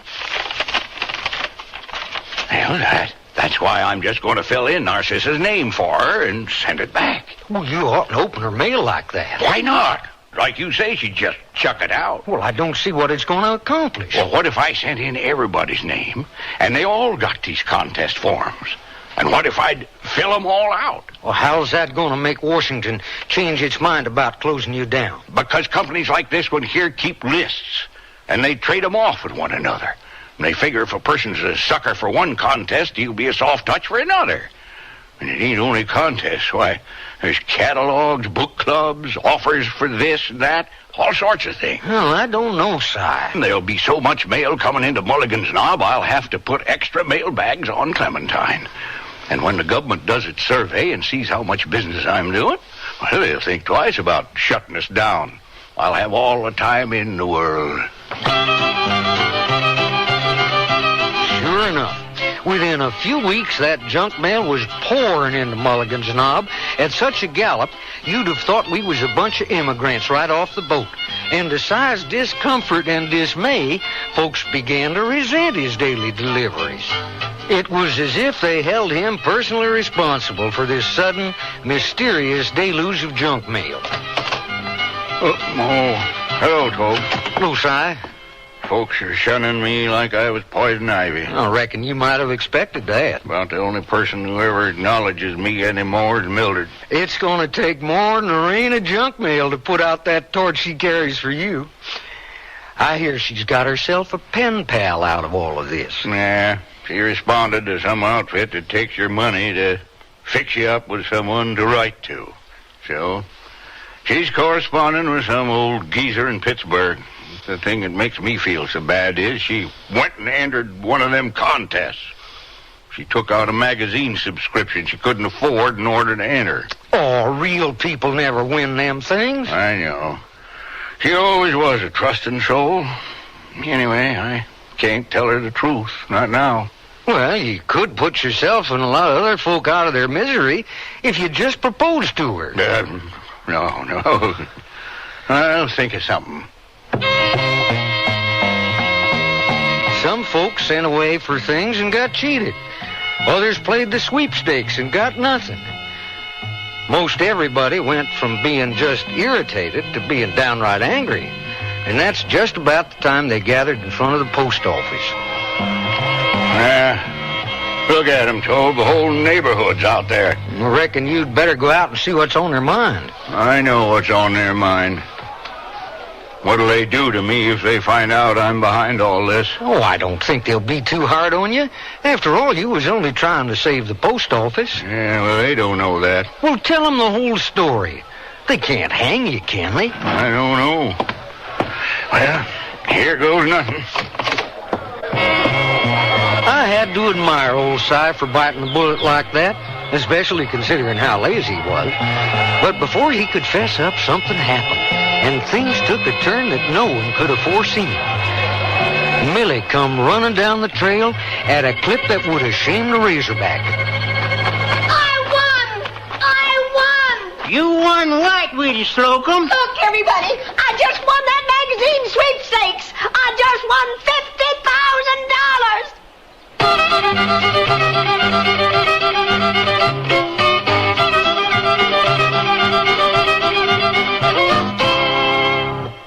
$50,000. Sears Radio Theater will continue after this message from your local station.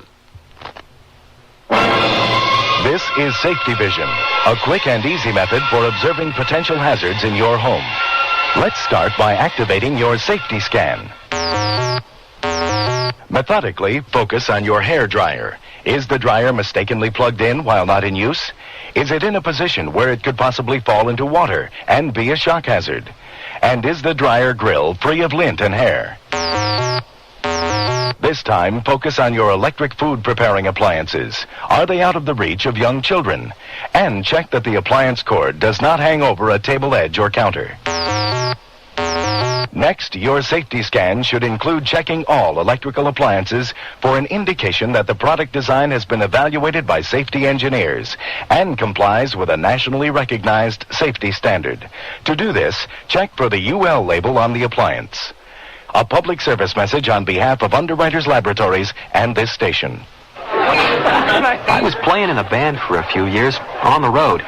We never ate very well, but we were having a good time. No, really. But the band sort of folded up. I went to work as a welder. My health was improving except for my smoker's cough. I was doing pretty good. What happened? The American Heart Association did a high blood pressure screening at the plant. I couldn't believe it. Mine was so high. I made them check it again. They told me to see my doctor right away, but... When did you have the heart attack? It was about 6 weeks later. Somehow I just knew it was happening and managed to get into the office and told him to call an ambulance. I was 24. The American Heart Association wants you to know that heart attack is not restricted to the elderly. It can happen at any age. You owe it to yourself to be aware of the risk factors and to know what you can do to lessen your chances of heart attack. For free information on heart attack and its risk factors, contact your American Heart Association. We're fighting for your life.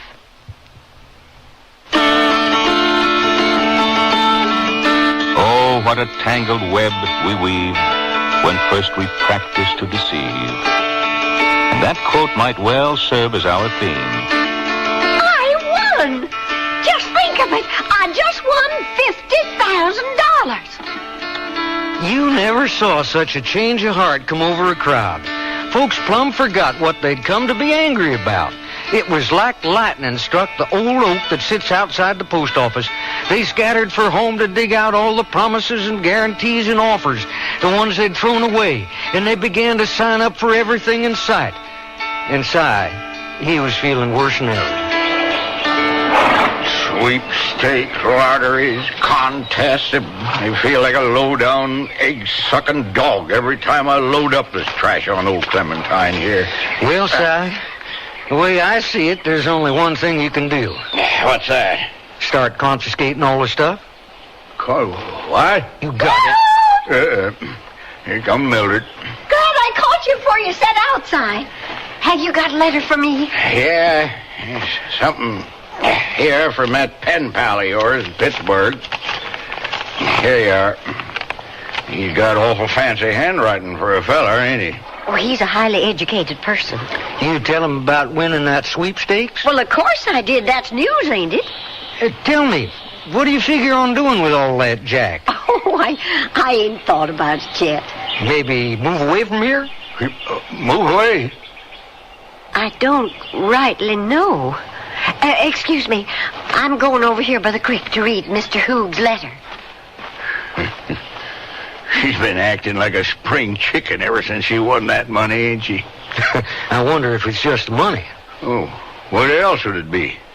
What do you know about this fella she writes to you? His name is Horace Hoogs.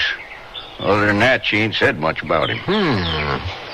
Oh, you think some lonesome old codger from the big city's romancing her? And what are you going to do about it if he is? Well, look out. She's coming back this way. Cyrus, I'd like a word with you. Well, it's time for me to be making my deliveries. Well, it won't take but a minute. Well, it looks like a mighty nice day. I think I'll amble up to Squirrel Creek and see if the bass are biting. Well, you don't have to go, Tobe. If I don't get my line in the water soon, I ain't going to catch no fish. I'm glad Tobe went on, 'cause I want to speak to you alone, Si. Well, I really only got a minute. Si, I've always considered you my friend. Well, sure, I know that. Well, we've known each other most of our lives. And you was Darrell's best man at our wedding, and you spoke words over his grave when he died. Yeah, well, Darrell's a good man. So I want to ask your advice. About what? This Mr. Hoogs has just asked me to marry him. He's what? It's right here in this letter. He's made me a proposal of marriage. Now, he's honest about it. He says he knows we haven't met, and he thinks we should, and he wants me to come to Pittsburgh. He says he'll pay my way and put me up at a real nice hotel. I feel we've gotten to know each other tolerable well already. Of course, not like I know you, for example. No, but of course we've known each other a long time. I can tell from his letters that he's a kind man. Well, that's nice. What I'm asking you is, should I accept? Well, that's up to you. Is it? Ain't it? Do you remember that superstition us girls used to believe in when we was young? We thought if a girl baked a salt cake and ate it just before going to bed, whoever brought her a glass of water in her dreams would be the man she'd marry. Well, I did that, Si. And you was the one who appeared in my dreams. Oh, well, you must have been thinking of Darrell. He and I was pretty close friends. Is that all you've got to say? I apologize if I ain't being much help, Millard, but I can't tell you what to do. Well, Cyrus, as a matter of fact, you have.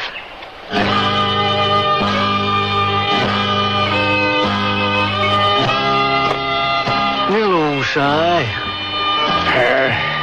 He asked her to marry him. Who did? That scallywag in Pittsburgh. Well, ain't that something? What am I going to do? Well, what's she going to do? Accept. Well, let that be a lesson to you. Yeah, that all you got to say? Ain't no fair mine. She'll move to Pittsburgh. Long ways away. I've known her all my life. Gonna be kind of unusual not having her around anymore.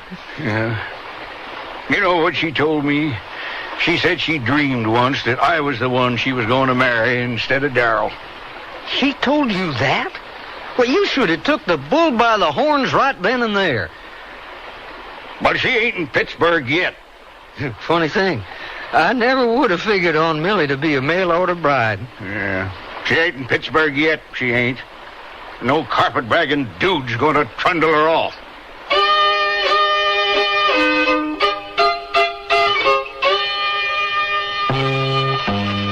Very truly yours.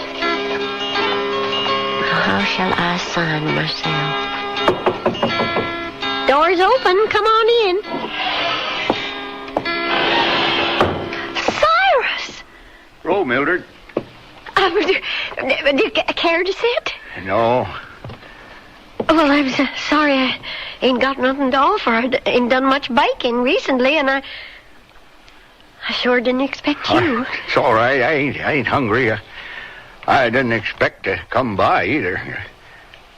Well, I'm glad you did. You are? Yes. Because I was just finishing up my letter to Mr. Hoogs in Pittsburgh. Oh? I reckon you can take it with you.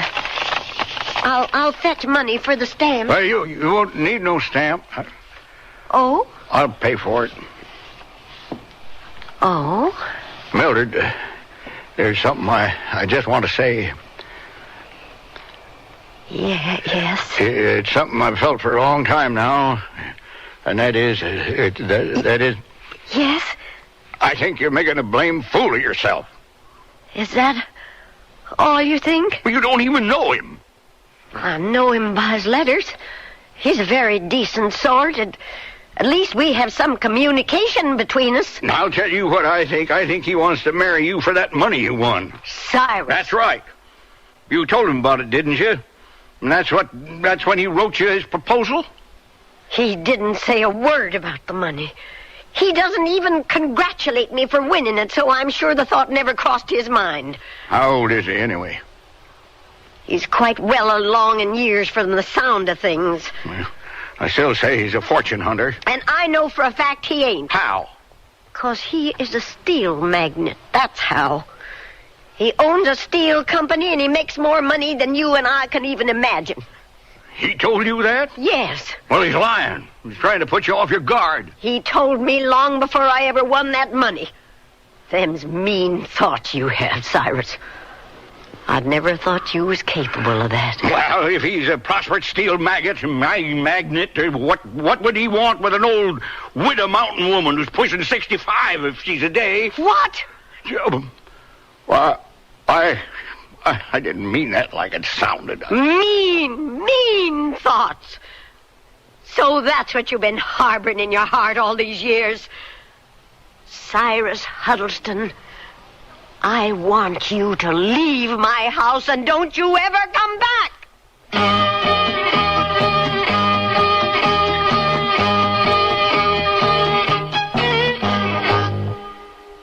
Sears has a bedspread with all the muscle to resist the wear and tear it gets from high-spirited kids. It's Tough Cord, a sturdy blend of 75% polyester and 25% rayon. Choose from bunk, twin, and full sizes in 10 bright, solid colors or 5 coordinating plaids. All machine washable and perma-pressed for no-fuss, easy care. When you want value in a strong and sturdy bedspread, look for Tough Cord, because kids not only sleep in their bedrooms, they play there too. At most Sears retail stores.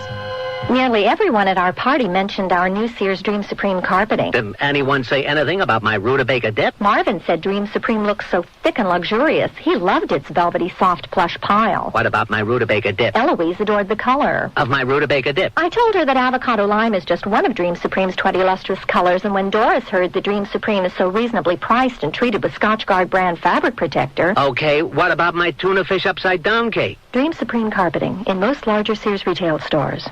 Sears National Automotive Sale. Get big national savings on the Sears Die Hard.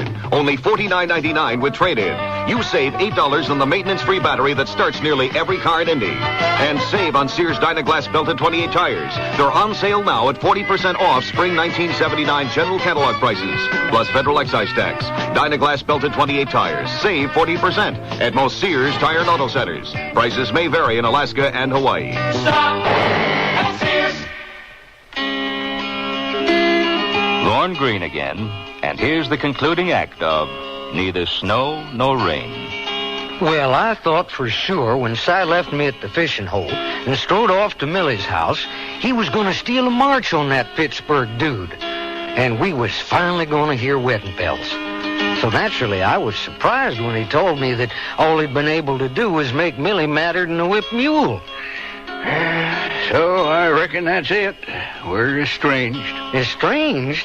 You ain't even been consummated. I couldn't believe it. She raised her voice to me. It's a wonder it took so long. I deserve it. I've been a fool, and a slow fool at that. And she gave me this letter to mail. She'll be off to Pittsburgh soon as she hears from that fella. All over. Maybe so. But the mess you've made of everyone's life ain't. That junk mail is still pouring in. That was a by-darn stupid idea, wasn't it? I don't know how I thought I could change the government's mind. Point is, you started it, and it's up to you to stop it. How? Well, like I told you before, confiscated. All of it that comes in and all of it that goes out. You know what had happened to me. That's again the law. Oh, who's your duty to? Your neighbors or the law? Just burn it all up in the stove over there. Yeah, I could go to jail. Not if no one finds out. Well, I made a mess up all around. That's what I did. Oh, I don't know. You might be able to recoup some of your losses. How? I'd say the first letter you ought to confiscate is that one there in your hands. Mildred's? Well, that's personal. I'll say. But if he don't get her answer... Uh-huh. And if she don't hear from him? She don't leave. What I figure is the two of you need a little cooling off period before you start up your torrid romance again.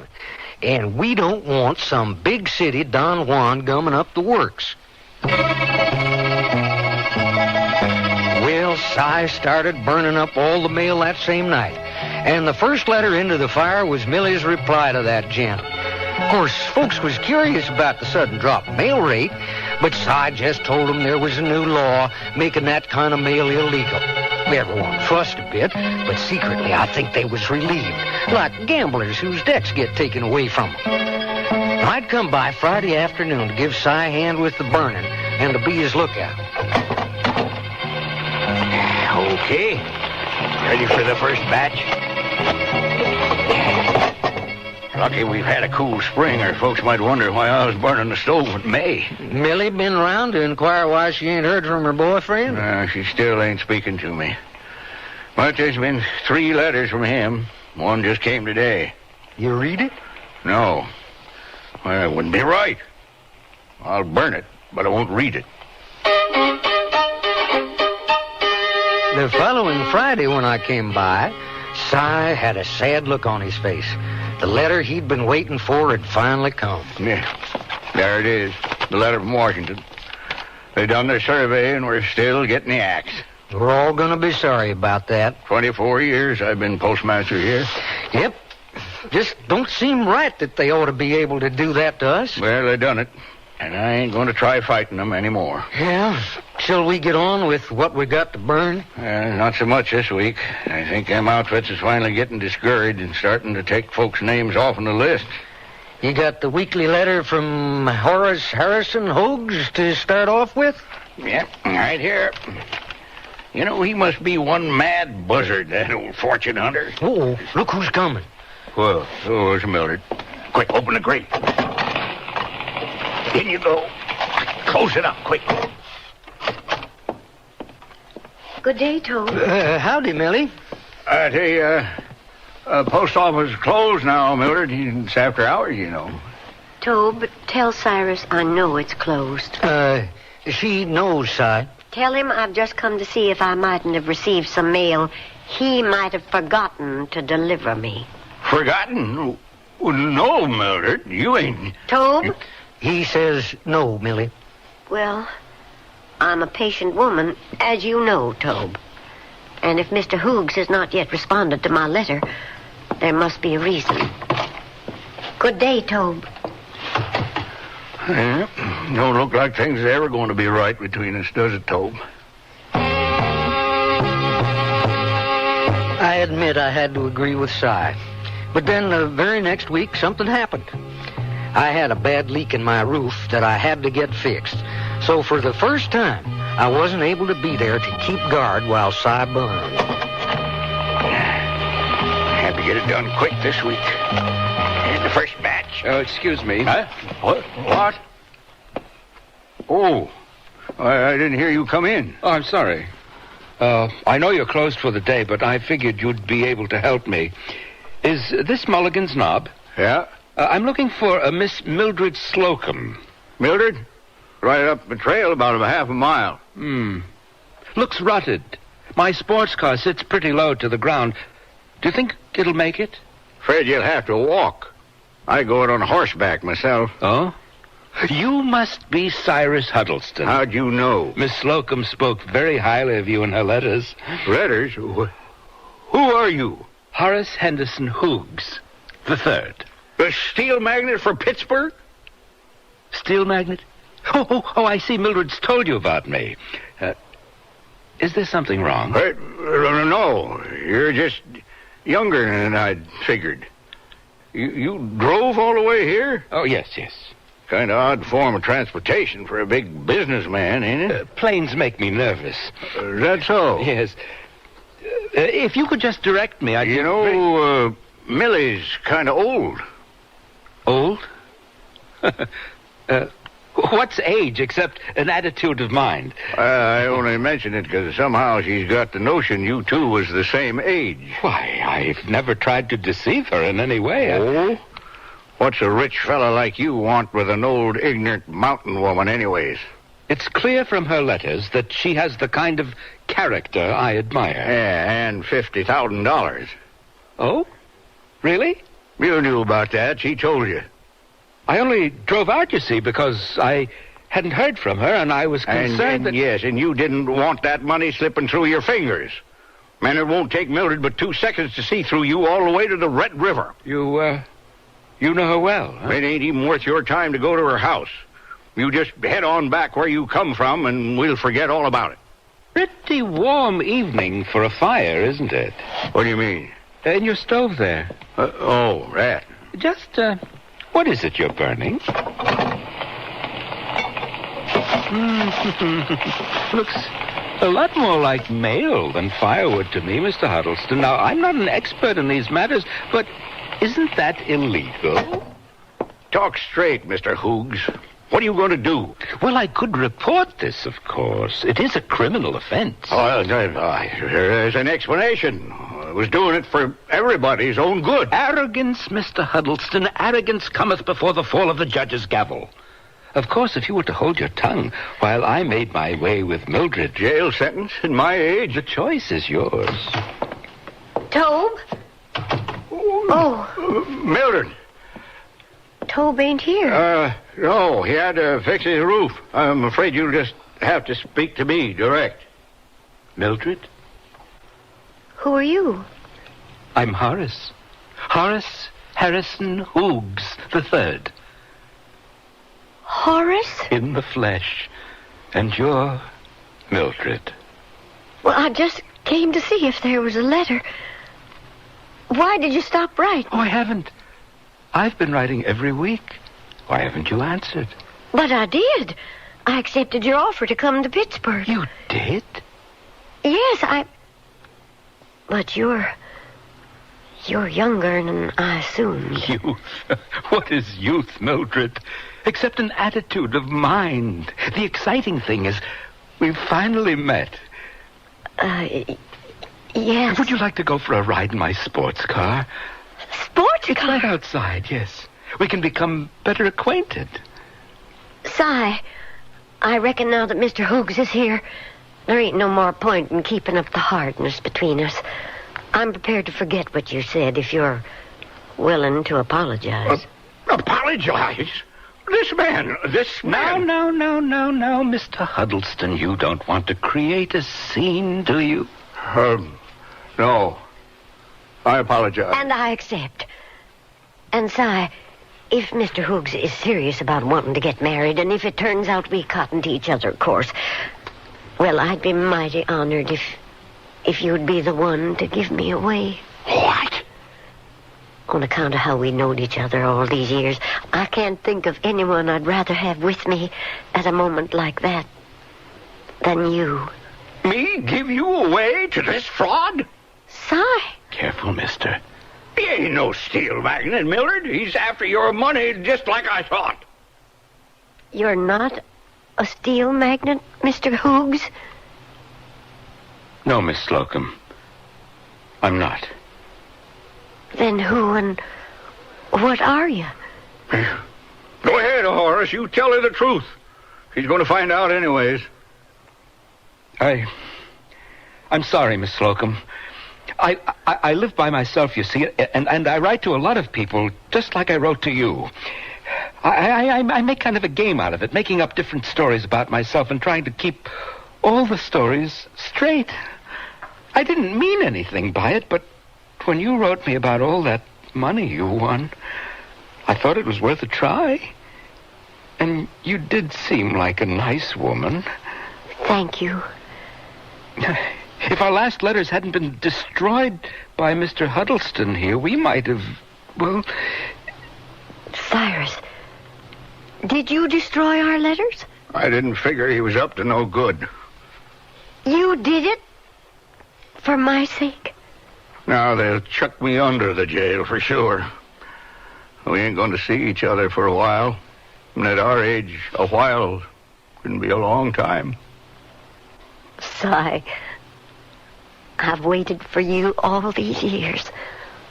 I'm sure I can wait a little longer now. Well, Cy never did go to jail. Considering the circumstances of the case, the judge gave him a suspended sentence on the condition that he would marry Millie and get it over with. But the post office was closed down. There was no stopping that. As for all that money Millie won, well, she used some of it to make up for folks' losses in the junk mail whoop-up. And the rest of it, well, right now, they're just having a good time thinking about it. Oh, there was one last thing. Now, Millie told me she never did intend to marry that Pittsburgh dude, but she was at her wit's end how to get Cy to speak up.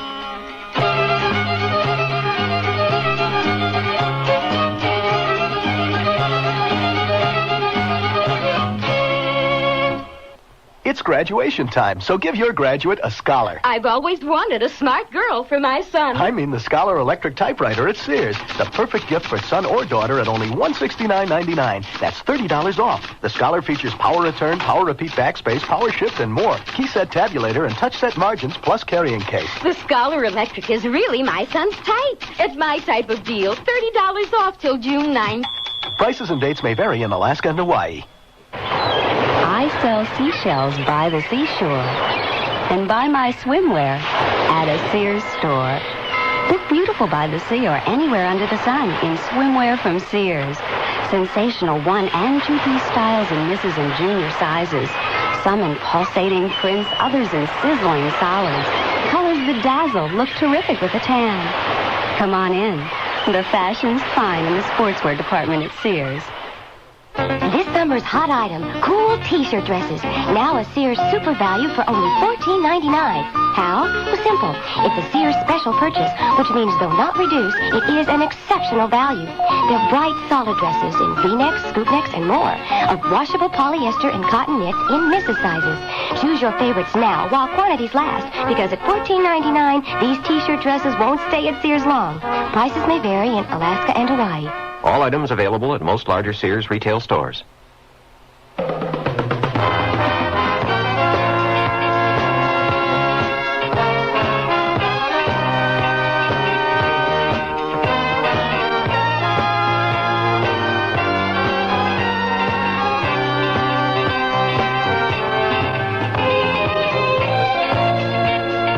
The Sears Radio Theater has been brought to you by Sears, Roebuck and Company, where our policy is satisfaction guaranteed or your money back.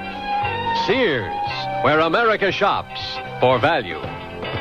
Neither Snow Nor Rain was written by Percy Granger, produced and directed by Fletcher Markle. Your host was Lorne Green. Our stars were John McIntyre and Jeanette Nolan.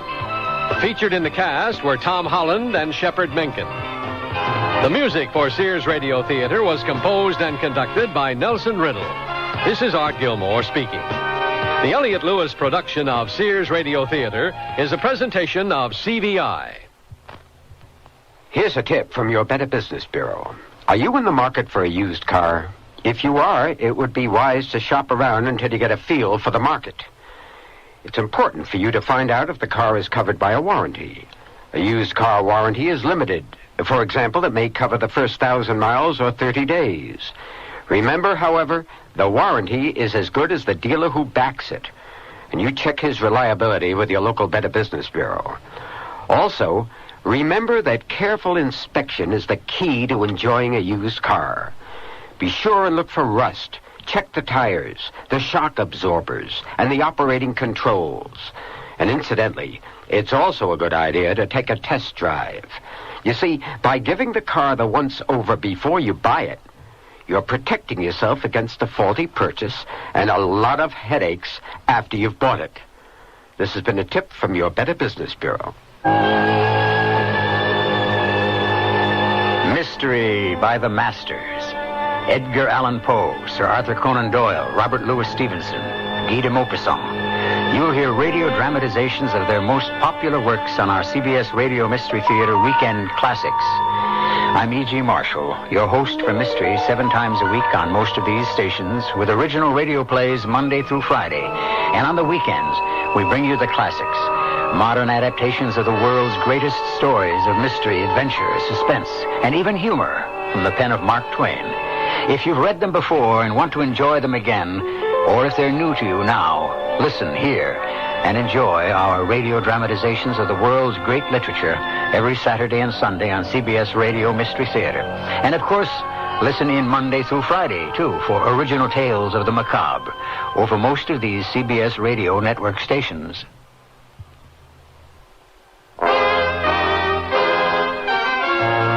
Tomorrow's Sears Radio Theater will be a comedy with Andy Griffith as your host. Let's listen. I should think that by just slowing down your speech and carefully avoiding rhymes, you would soon get over this malady. That's what you do, but you're not me. It isn't that I won't or shan't. I would if I could, but I can't. So be sure and tune in tomorrow to the Sears Radio Theater. I'm Palmer Payne, WNEW News, on the Radio Theater.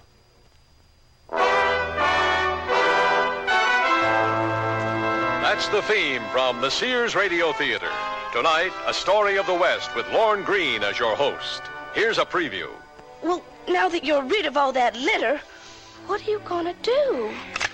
Listen close now, little girl. One move from you, or one single word which displeases me, and I'm gonna ventilate you. The Sears Radio Theater will begin after this message from your local station. Lucky? Yeah, I was lucky. It happened in my own living room, and Rusty knew how to do CPR. What's that? Let's see. CPR stands for cardiopulmonary resuscitation, and Rusty learned it at school. They teach him how to do chest compression and mouth-to-mouth breathing for people who've had heart attacks with electric shocks. You mean your kid saved your life? Well, he kept me going until the ambulance arrived. I probably wouldn't be here now if Rusty hadn't known CPR. Cardiopulmonary resuscitation, or CPR, was pioneered and developed by the American Heart Association to sustain lives until advanced cardiac support arrives. A person using CPR pumps blood for a heart that is stopped and breathes for lungs that can't. The American Heart Association wants everyone to learn CPR. Contact us to find out where and when CPR is taught in your community. We're fighting for your life. This is Lorne Greene. The year is 1896. Grover Cleveland is president. In that year, Dorothy Dix began the first column of Advice to the Lovelorn in a New Orleans newspaper. Utah was admitted to the Union after trying for 40 years and being refused until they agreed to outlaw polygamy. In that year, only 3 years after the first hamburger was sold, book matches became popular, and William Jennings Bryan was nominated for the presidency by the Populist Party. And also in that year, only 2 years before Sir John Dewar was to invent the thermos flask, William Jennings Bryan was defeated for the presidency. Billy Sunday began his career, and a court rejected plans to build a subway in New York City by quoting St. Luke. Which of you, intending to build a tower, sitteth not down first and counteth the cost, whether ye have sufficient to finish it? Now, who heeds such advice today? It was the mauve decade. Mauve, said Mr. Whistler, mauve is just pink trying to be purple. In 1896, James B. Connolly won the hop, skip, and jump in the first modern Olympics. Yet, with all this progress, one of civilization's basic questions remained unanswered. What's a girl to do in a small town on a Saturday night? And that's only the beginning of our story.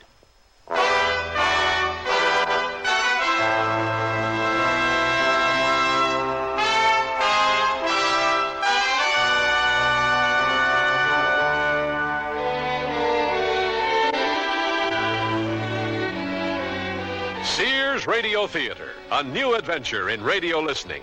5 nights of exceptional entertainment every week, brought to you in Elliott Lewis production of the Sears Radio Theater.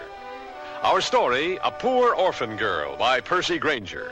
Our stars, Noel North and Sam Edwards. The Sears Radio Theater is brought to you by Sears, Roebuck and Company. Sears, where America shops for value. And now a special message of interest to shoppers across America from Sears. Everybody has been talking about inflation. Well, here's what Sears is helping to do about it. Starting the 1st of May, all prices in Sears Spring General Catalog will be reduced 5%.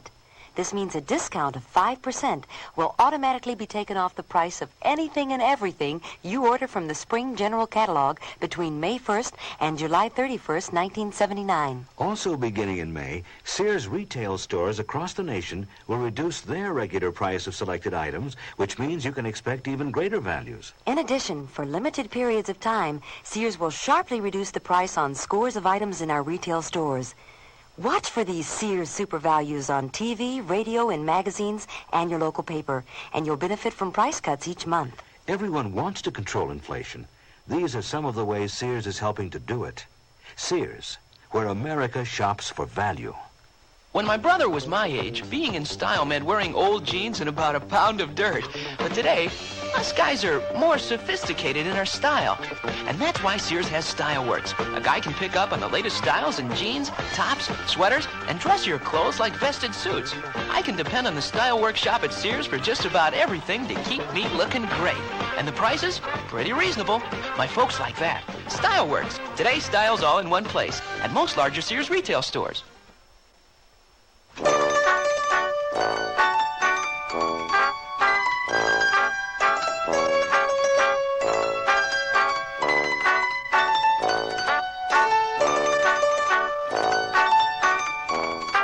The hotel is in an old building in a small town in the west. There's a dining room on the ground floor where guests may partake of simple food served by pretty girls in starched uniforms.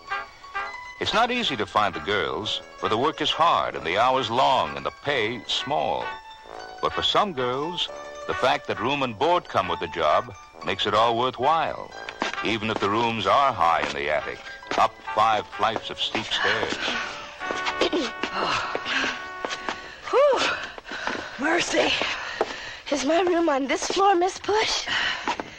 Oh, yeah. Oh, here we are.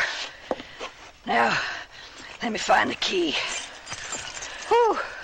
Whew. Golly, I've never been up so high before. Is it safe? Safe? Of course it's safe. Safest building in the territory. Safe. Oh, here it is. This is your own personal room. Oh, look at that. Yes. A window. That, I'm afraid, must stay closed. Oh, but why? Sounds carry. Sounds? Don't want you hearing men cussing down on the street. My, you do look pretty in that dress. Thank you. It's the first nice dress I ever had. Your first. Well, I'm only 17. Ellison, I will not allow that tone of voice. Apologize at once. Okay. Well, never mind.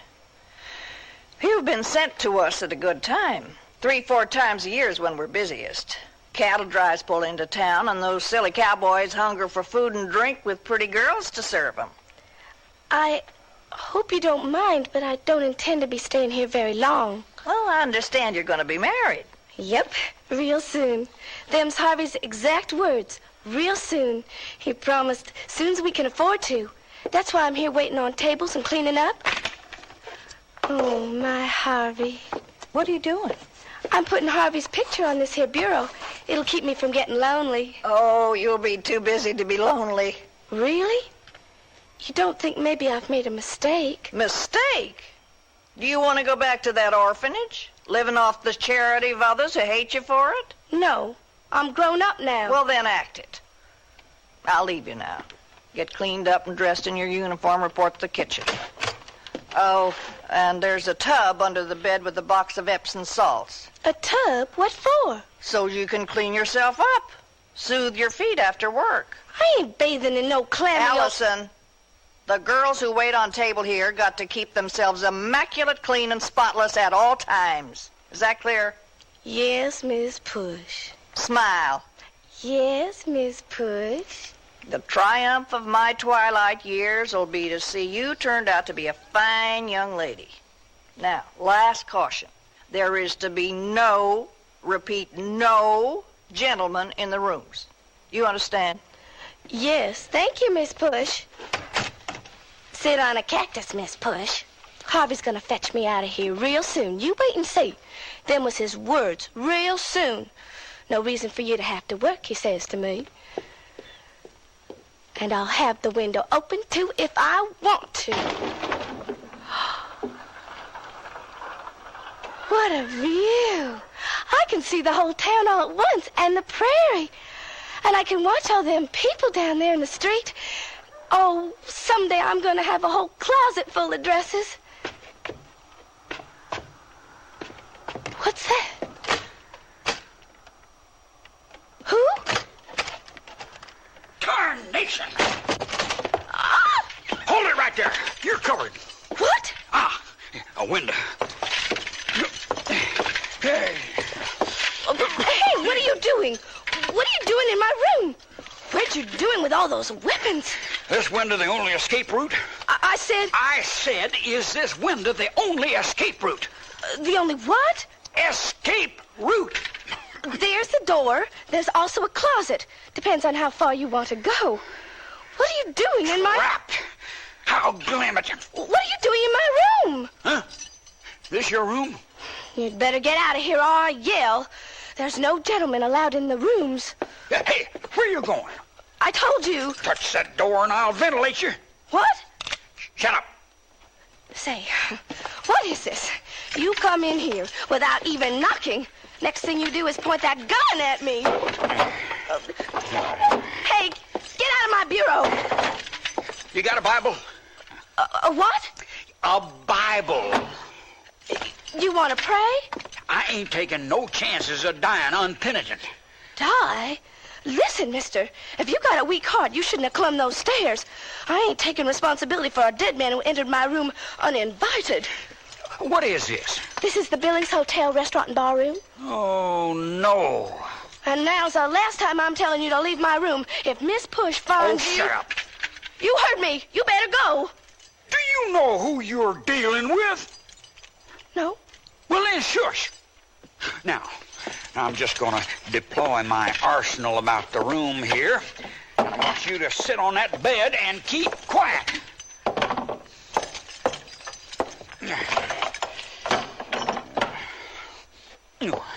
Guns, knives, tomahawks. I don't know what your business is, mister, but I bet you could replace the rodeo. Shut up, I told you. Well, now that you're rid of all that litter, what are you gonna do? Listen close now, little girl. One move from you, or one single word which displeases me, and I'm gonna ventilate you. Now, sit there real quiet and keep your mouth shut.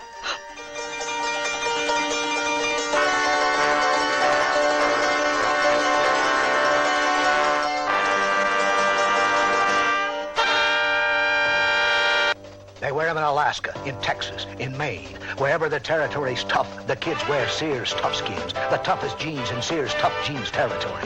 Fashioned from a perma-pressed tri-blend fabric so tough, kids can actually jump on trampolines made from it. Sears Tough Skins in boys and girl sizes. Now in latest spring colors, styles, patterns. Brushed finish, too.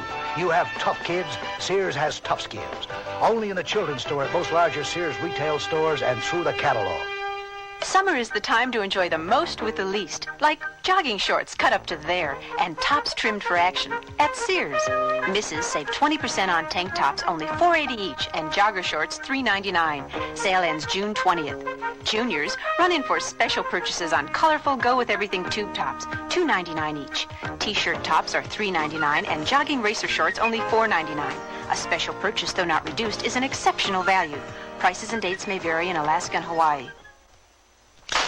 Sears wants to break the ice when it comes to buying a Kenmore refrigerator. So we're taking $50 to $100 off 3 models through June 30th. You save $100 on the 19 cubic foot side-by-side and $70 on the 17 cubic foot top freezer refrigerator. Both have automatic ice makers and Sears exclusive humid drawer. Save $50 on a Kenmore 17 cubic foot refrigerator freezer without ice maker. All are frostless. Kenmore. Solid as Sears. Dates may vary in Alaska and Hawaii. Available at most larger Sears retail stores.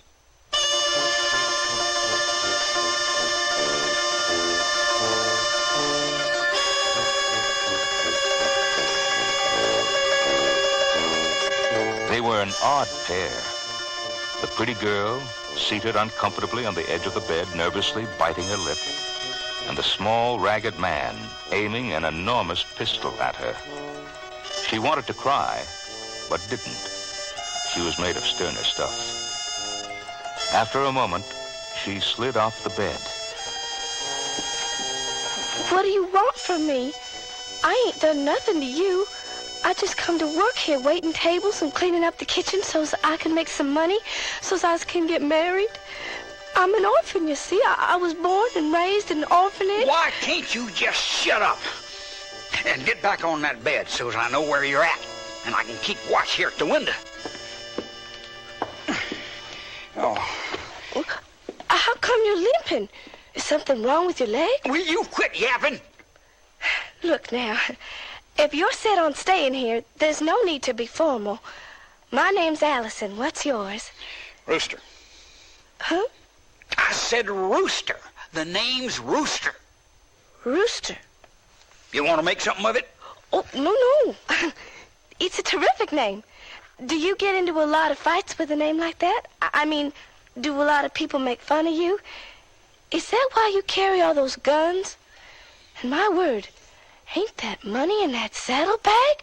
Where'd you... How close are we to the edge of town here? Not very. I would sincerely appreciate it if you'd aim that pistol somewheres else. Now, looky here. In just about 2 seconds, I'm going to throw you out of this here window mouth first. Yeah? Well, I've had to deal with a lot of tough traffic in my life, and you don't scare me a bit. I've cleaned the houses of guys that could eat you for breakfast, and if you give me any more trouble, I'll scream, even if you was to shoot me. All right. Why are you so nervous? I'm nervous because somebody's looking for me. Are you? Holy jumper. It's about time you recognize me. Are you a crook? No, I ain't a crook. I'm a bandito. What'd you do to get all that money? I stabbed a horse. You have to heal anyone? What? Kill anyone? You making fun of me? A bandito. This is exciting. Hey, come over here at the window. Hustle. What is it? See that guy down there? Yeah? Ain't that the sheriff? Yep. Looks like he's headed this way. He probably is. What's he coming here for? He's supposed to be out looking for me. That's my fiancé, Harvey Hancock. Remember I told you I was going to get married? Your boyfriend's a sheriff? Yep. And I'm only an orphan, like I said. See, the money I'm going to earn's for a wedding dress. Holy suffering soup bone. I don't believe this town. I rob a bank, and the sheriff goes calling on a hash-slinging orphan who's saving for a wedding dress. What bank did you rob? None of your business. Out of my way. I gotta get out of here. Was it the Cattleman's Cooperative? That's the biggest bank in the whole state. Leave me alone. Are you making your last stand? Can I watch? So long. Allison, sweetheart, you up there? Too late. I'm trapped. Oh, good. This is exciting. Now, listen here. You see this gun? I got her aimed right on you. Sure. What do you want me to do? Get rid of that sheriff. Egad. How? That's your problem. And if you don't solve it, I'll blow both of you to pieces. Allison? You in there? Okay. Here. Why don't you hide in this trunk? Yeah. No. Oh. Who is it? It's me, Harvey. Are you decent? Just a minute. Just remember, my gun is pointed right at you. Yeah. Get down. Now, you keep in mind what I told you. The gun's aimed right at you. One wrong move and your days is over. One wrong move and my days is over. Gotcha. Yes, Harvey. Coming. Hospital, Turtle Dove. I'm in a hurry. Now, how am I? I know. That bathtub. I'll just kick off my shoes. Ah, there. Come in, Harp.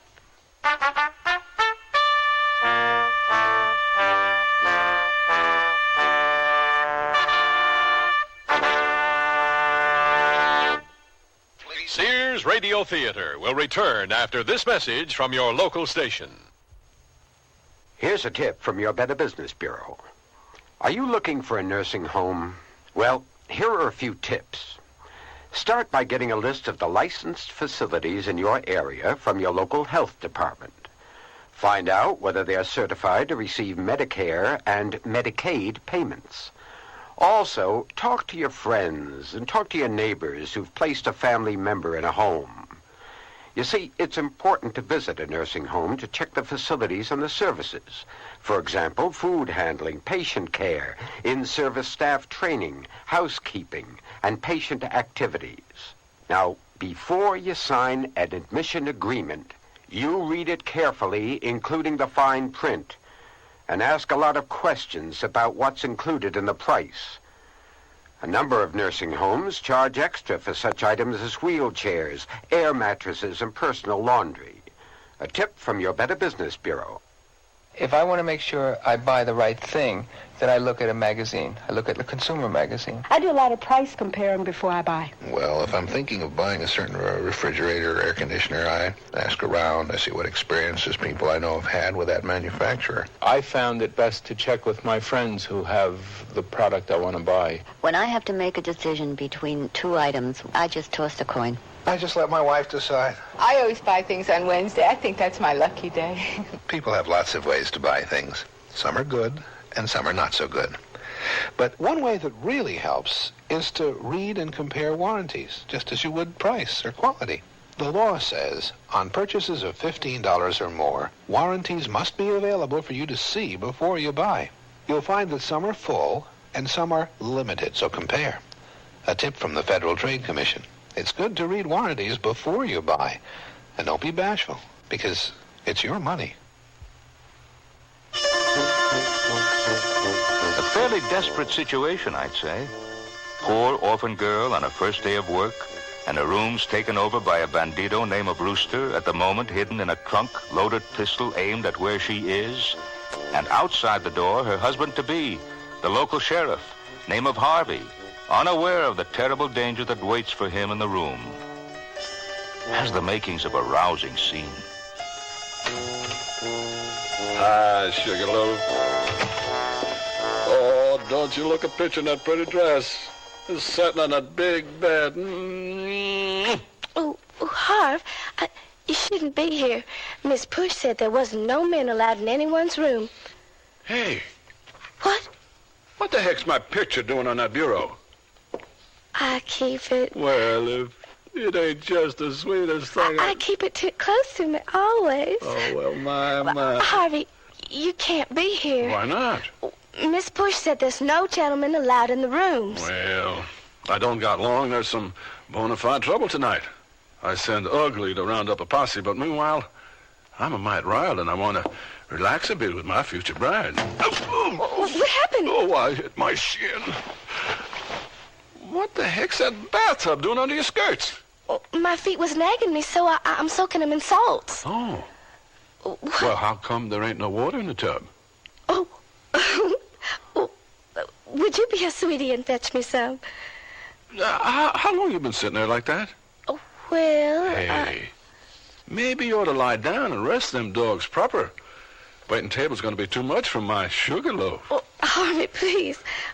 The water tank's just down the hall. I know where the water tank's at.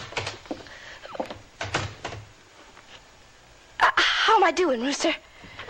Oh, pretty poor. Oh, well, I'm doing the best I can.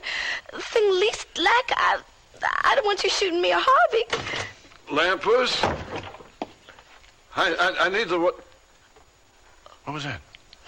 Oh, nothing. Oh, well, I gotta have the tub. The fire bucket's missing again. There. You sure we can't just, you know... I'm sorry, Harv. I don't have time. Well, we're gonna be married real soon. Can we just cuddle? No. Now get me that water. What's got into you all of a sudden? Nothing's got into me. Oh, all right. Give me the tub. Now, you tell Miss Push I'm gonna slap her with a citation good if that water bucket ain't replaced pronto.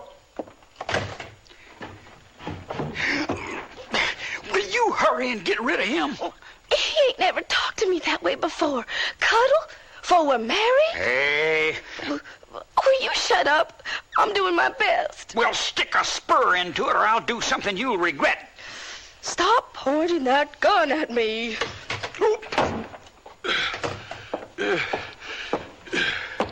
Here.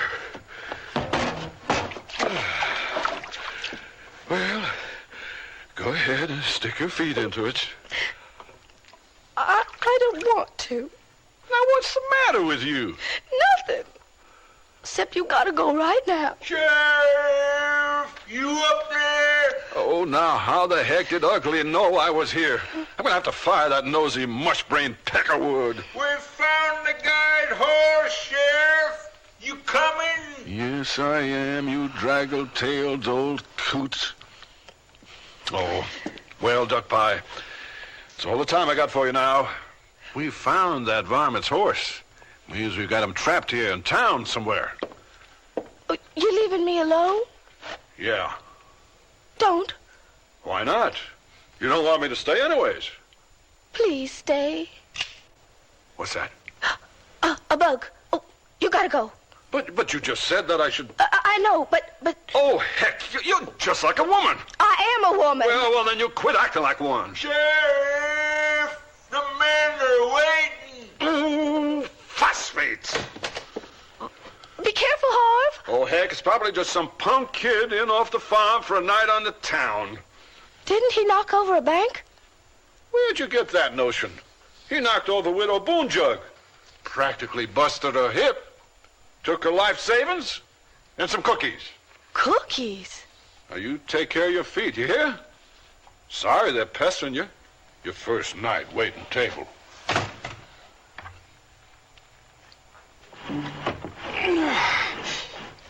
He sure talks a lot. Widow Boonjug. Get out of that trunk, you. You want a cookie? Come on. So you're the big bandito, eh? Sticking up widows? Get out. Well, just listen to her. You know, a little ways back, you was all for having me stay. Now you find out I ain't killed no one, you want me to go. It's no wonder a man does the things he does. Take a walk, mister. Okay, men. I deputize you all in the name of the great county of Deerfield. I want you to spread out and cover the town. And remember, shoot first, ask questions later. Holy suffering cats! They got my horse. Now what am I gonna do? You're gonna get out of my room for a start, widow robber. I was gonna rob the bank, but... I don't want to discuss it. Well, I'm sorry, but there's a limit to what one man can do. And that happens to be the toughest bank in the area. And she's blind, too. How was I supposed to know? Anyhow, it was insured. What was? The money. It was insured. How do you know? I asked her. You asked her? Some crook you are. A man takes what he can get. Will you please leave? I've killed a lot of men when I had to. Out! Now, you listen. This here town's crawling with a lot of amateur vigilantes that was dragged from their beds, and they ain't gonna be none too slow to use their guns. That ain't my problem. Oh, no? And you can aim your pistols somewhere else. I'm gonna call Harvey. You try calling that sheriff boyfriend of yours, and I'm gonna give your mouth a view out of the back of your head. All right. I'm gonna call Miss Push. Let me go! You ain't going nowhere. Get your foot off my head! Yeah, I reckon I know how to take the starch out of your spine and make it a little more peaceful around here. You just keep away from me! Oh, yeah? You prepare to say goodbye to everyone you know.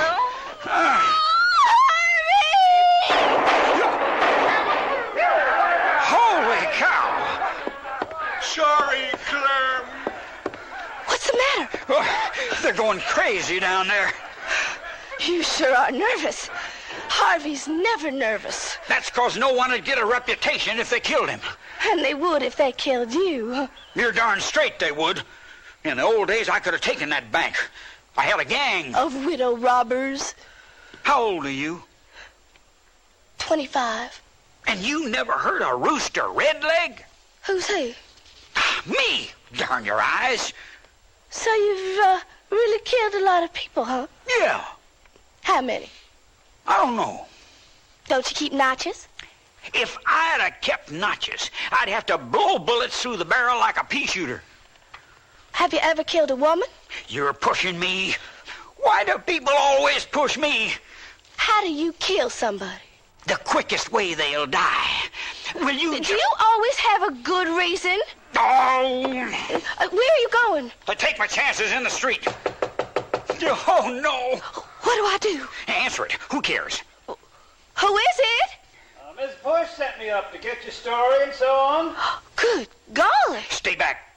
Well, Rooster, this could cost me my job. I need that money. Now, you just listen. I ain't sticking around to get healed by a bunch of Johnny-come-lately greenhorns. I'm going to fan this guy's head who's outside your door, and then I'm taking you as a hostage till I'm shut of this town. I ain't going to be no man's hostage. Hello in there. I got a gun here. Puts an end to any further debate on the subject. Now, I'm getting behind the door. You stand right over there in the middle of the room and call him forth. Come in. Hello. Oh, who's that? Oh, the doorknob right in my stomach. Oh, I beg your pardon. Whoa. Well, my, there's a lot of excitement in town tonight. I was shot at 3 times on my way over here. Who the dickens are you? Rooster. My name's Arithmetic Johnson. Get in here and shut up. Be nice, Rooster. Now, what are you here for? Miss Push told me I could get a story from the young lady about how she was in an orphanage. Oh, yeah? Please, I must insist we begin at once. I don't have but a little while. We go to press tonight. Give me that watch. Hey, wait. Imitation pewter. Here. Well? Well, what? Aren't you, gonna leave? I have to talk to the lady. Oh, you listen, you little prairie dog. Don't start giving me trouble. I'd just as soon cut you a new mouth as look at you. Mr. Johnson, who are you with? I beg pardon? You said you wanted to get a story, and you was going to press. Oh, I'm with the Weekly Transcript, the largest, if not the only, newspaper in the state. Give me your wallet. Rooster! Sorry, sister, it's a reflex. All right, ink slinger, hand it over. Rooster, leave him enough for his supper. What's the matter with you, ink slinger? You look like you've died standing up. Ain't you never been robbed before? Rooster? Ye gods! Rooster Redleg? Yeah.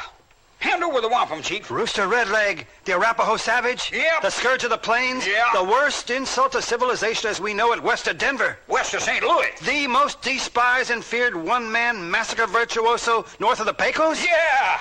Oh. Boy, am I glad to meet you. Hold it right there.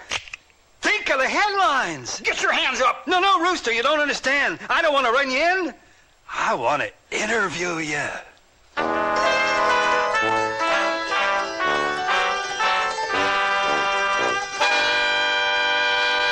Nearly everyone at our party mentioned our new Sears Dream Supreme carpeting. Didn't anyone say anything about my rutabaga dip? Marvin said Dream Supreme looks so thick and luxurious. He loved its velvety, soft, plush pile. What about my rutabaga dip? Eloise adored the color Of my rutabaga dip? I told her that avocado lime is just one of Dream Supreme's 20 lustrous colors, and when Doris heard that Dream Supreme is so reasonably priced and treated with Scotchgard brand fabric protector... Okay, what about my tuna fish upside down cake? Dream Supreme carpeting in most larger Sears retail stores. Sears makes a hit this Father's Day with exciting menswear and popular accessories. We've got quite a lineup of values, each a sure winner for Dad. Find complete looks he'll wear to work, out to dinner, to the tennis court, or the baseball game. Plus extras from ties to T-shirts, robes to wallets, underwear basics to belts. We've hit all the bases at prices you'll like. So put Dad on Sears Father's Day team, and he'll know you're no rookie when it comes to gift selection. Watch the birdie. Oh, that's great. Your baby's wearing Sears sleep and play suit, right? Mm-hmm. And that baby stroller with the shovel handles from Sears, too? Right. Why Sears? Because Sears has what I need. Take Winnie the Pooh sleep and play suits. They have double fabric toes, a must for my infant Dynamo, and the stroller. That shovel handle lets me move the stroller easily with just one hand. But why the questions about Sears? Well, my wife's expecting. Oh, we get the picture. Available at most larger Sears retail stores.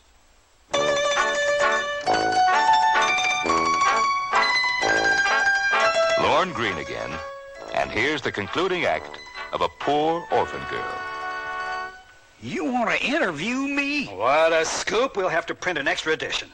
Why? Rooster, you are a money name, surefire copy.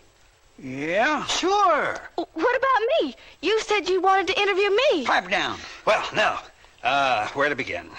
Red leg is spelled with a hyphen. Mm-hmm. How'd you get that name, anyway? I took a wound once in my knee. People said I was so mean the blood never stopped flowing. Uh-huh. I was raised in an orphanage. I never knew my mama or daddy. I was hired out to clean houses. Now, what brings you to this neck of the woods, Rooster? Well, I'm the guy they're shooting up the town for. Really? Hey, you must have done something spectacular, huh? Yeah. I changed my mind. I don't want to be interviewed. Let's see. We have to have a lead-in.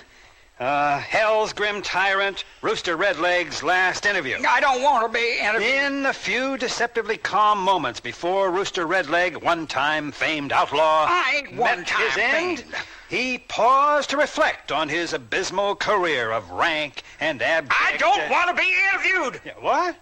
Nonsense. You've come out of retirement for one last big job. That's front-page stuff. I ain't been in retirement.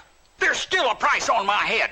You won't get anything out of him, Mr. Johnson. Your average killer of hapless Arapahoes or Arapalos, Hapalos has a vocabulary of 82 words. You shut up. Those being the 3 most often heard. You shut up. I rest my case. Now, Rooster, think of your reputation, what you mean to the youth of America, the example you'll set. With the forces of law and order drawing the noose ever tighter around his neck, Rooster Redleg maintained a relentless calm. Arrogant enough, in the face of certain death, to hold at bay a poor orphan child preparing for her first day of work in the outside Hey, wait a world. minute. Aren't you going to use my name? This is what his consumptive crusade of sanguine carnage had led him to. Trapped, finally, in a helpless young lady's private room, this carbuncle on the instep of a society seized the Grim Reaper by the throat and held him at arm's length long enough to grant this exclusive interview. There won't be a dry eye from one coast to the other. There won't? Oh, you'll be a hero again. A man who never lost his warped sense of style and brute grace under pressure. Your funeral procession will be longer than Jesse James. But, Rooster, who's going to know all this if I don't write it down? Yeah. Well... Right, now, tell me, when did you first discover you were no good? Well, I guess it was when I was in the 2nd grade. 2nd grade? I was 18 at the time, you see. Oh, yeah. What'd you do? Well, I won't tell you the first thing I did, but the second thing was to shoot the school marm's pappy. Hey, Mr. Johnson, you want to hear about the orphanage? Well, miss, I just as soon forego... Hey. Beg pardon? The school marm's pappy. Right. Well, I don't know. Hey, Rooster, could I offer you a drink? We could go downstairs. Would you care for a nip of popsicle? I can't drink. I got an ulcer. An ulcer. There, now that's just the sort of detail the public is starving for. How'd you get it? Well, you'd have one, too, if you was on the run all the time. Uh-huh. Jesse James, Sam Bass, Cole Younger, we was all nervous wrecks. All my life, I wanted to be independent. Then one day, Miss Push come to the orphanage and offered me a room and board if I was to wait tables for her. She's just trying to get you to pay attention to her. Rooster, was it tough to earn your reputation? You don't earn a reputation. You steal it like everything else. There ain't enough of it to go around, so as soon as you've got it, then everyone starts trying to steal it from you. Well, I reckon I have enough here to get me started. Huh? Rest assured, I'll make up a real nice story. Well, what do you mean, make up a story? Wait a minute. Now, Rooster. You have a date with Destiny, and I have a story to file. I ain't got a date with nothing. You keep your shirt on. Listen, you interfering widow robber. He ain't got my name. Widow robber? Just shut up about that. Take your cookies and get out. Cookies? That's what your massacre machine here's done to rile up the citizenry. No, really? Well, we'll certainly have to change that.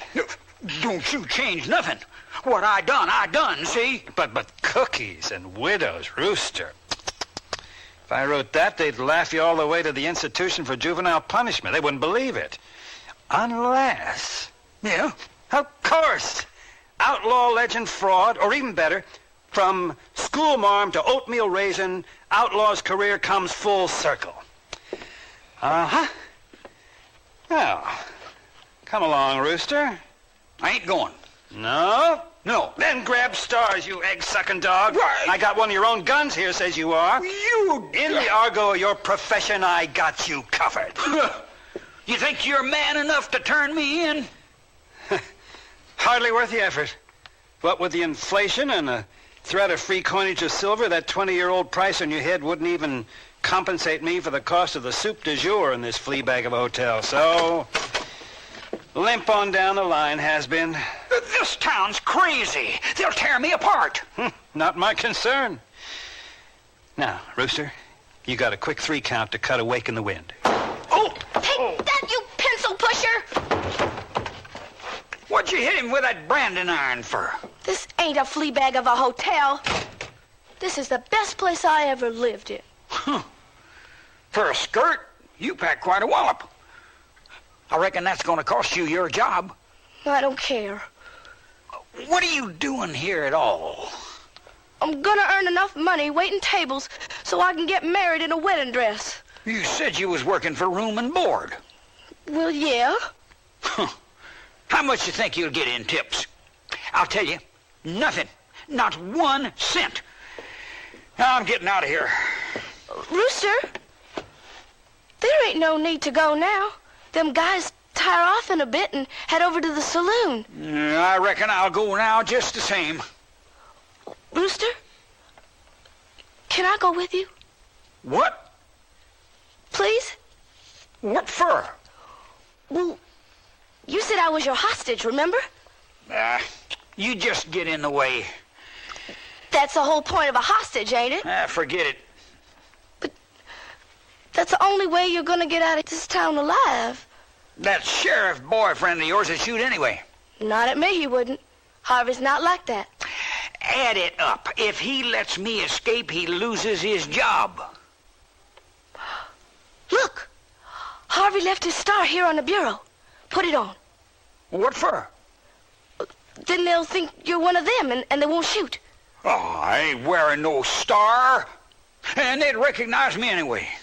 Who's gonna recognize you after 20 years? They'll recognize me. Rooster, I gotta come with you. I can't stay here. I gotta get some money so I can get married. No. Well, I can get us some horses from the stable. What do I need with some smart-aleck kid? Rooster, wait! I lied about my age. I ain't 25. I'm only 17. So? So that's why I didn't know who you was. I heard all them things that ink slinger called you. The scourge of the plains. I bet you've been just about everywhere and back. Between us, we could rustle lots of money. And I wouldn't get in the way. We could be partners. We could become famous, start a whole new era. The first man-woman team to humble the whole population. We'd have money, get our name in the papers. We'd never top Jesse Hassel or Phil Coe. Who are they? That's what I mean, kid. So long. Rooster! Okay, man. He ain't down by the stockyards. Let's cover the main street. Oh, no. Rooster, they're right down in front. Oh. Hello there. Who are you? Miss Push says to tell you they need you in the kitchen. Yeah? Soon as you're ready. I got something I gotta do first. Excuse me. Harvey! Hey, Allison, guess what? We checked out the saddlebags on the thief's horse, and we're hunting down none other than Rooster Redleg. What do you think of that? Oh, no. Miss Push is gonna be mad. Allison? What are you hanging out the window for? You're gonna get hurt. Harvey, listen. Hey, man! There he is! There's Rooster Redleg himself! Eat land, you filth! Got him, man! Hey, Allison! Look at who we just caught! Take him to the jail, boys. You was right, Rooster. They did recognize you. Honey, if you're in any distress, you just jump, you hear? You jump and your Harvey will catch you. What's the good? What's the darn good? Miss Push is gonna be real mad. Harvey? Yeah? Could we get married right away? Miss Push says you got to serve supper tonight. Is that right? That's right, Harvey. Okay. I'll see you after you clean up the kitchen. We'll talk about it then.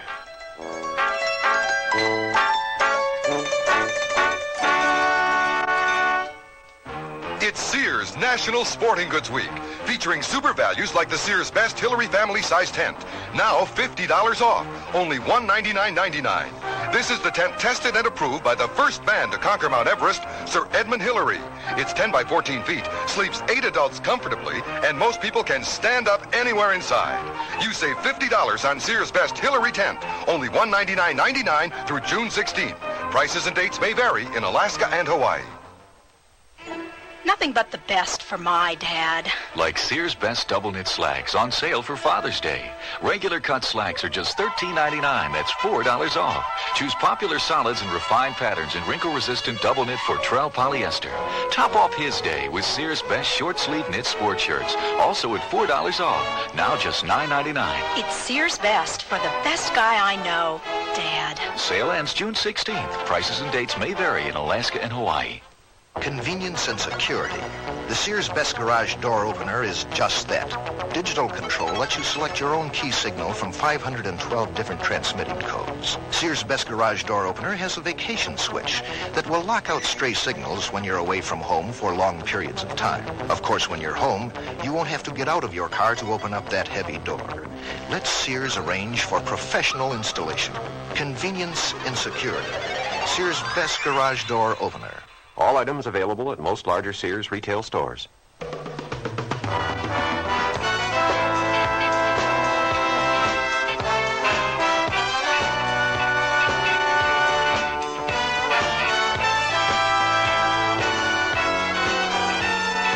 The Sears Radio Theater has been brought to you by Sears Roebuck and Company, where our policy is satisfaction guaranteed or your money back. Sears, where America shops for value. A Poor Orphan Girl was written by Percy Granger, produced and directed by Elliott Lewis. Your host was Lorne Green. Our stars were Noel North and Sam Edwards. Featured in the cast were John Larch, Mary Jane Croft, Jack Manning, and Barney Phillips. The music for Sears Radio Theater was composed and conducted by Nelson Riddle. This is Art Gilmore speaking. The Elliott Lewis production of Sears Radio Theater is a presentation of CVI. I'm Andy Fisher, WNEW News. At 8 minutes past 10, time for the Sears Radio Theater. the theme from the Sears Radio Theater. Tonight, a story of the West with Lorne Greene as your host. Here's a preview. You don't know him like I do, Seth. You don't know how he is. What do you mean? I can't sleep knowing he's there next to me. I can't sleep knowing what a cold-blooded killer Hod Russell is. The Sears Radio Theater will begin after this message from your local station. Hello, I'm Stan Martin. It's sad that many youngsters feel the only way they can make their mark on our town is with a destructive act or a smear of graffiti.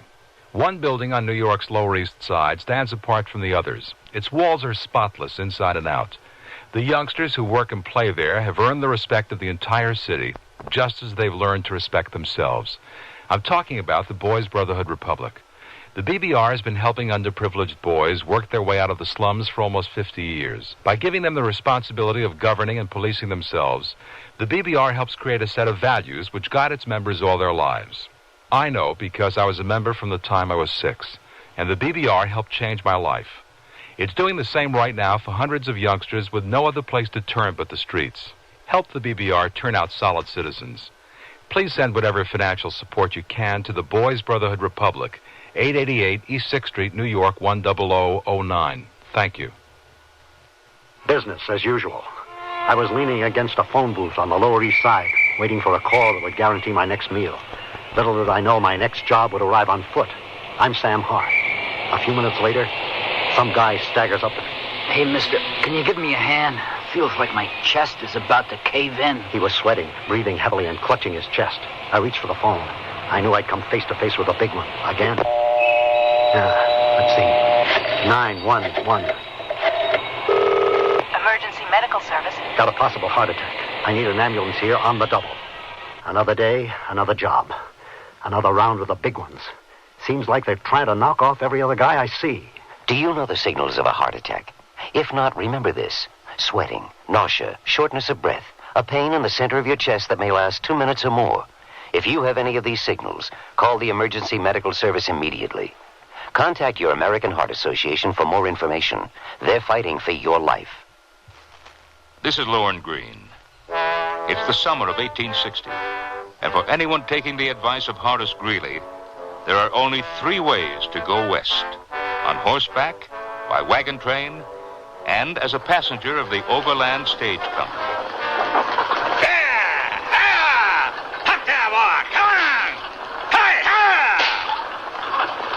The Overland ran from St. Joe, Missouri, across the Great Plains, sharing way stations with the Pony Express.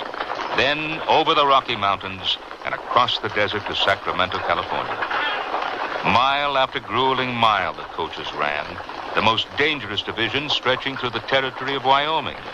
600 miles of lawless frontier infested with Indians, thieves, and renegades.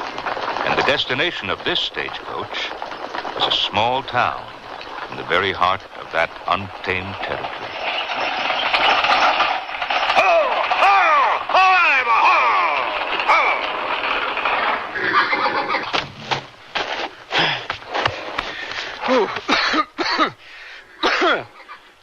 Toss down that bedroll, would you? Oh, thanks. I'm looking for Hod Russell. You know where I can find him? Saloon, I reckon. Saloon? Oh, thanks.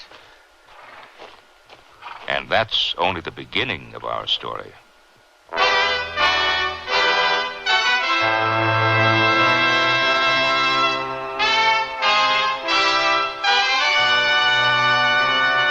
Sears Radio Theater, a new adventure in radio listening.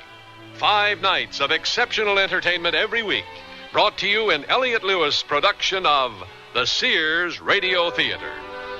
Our story, Incident at Red Butte, by Steve Sharon. Our stars, Vic Perrin and Lou Horn.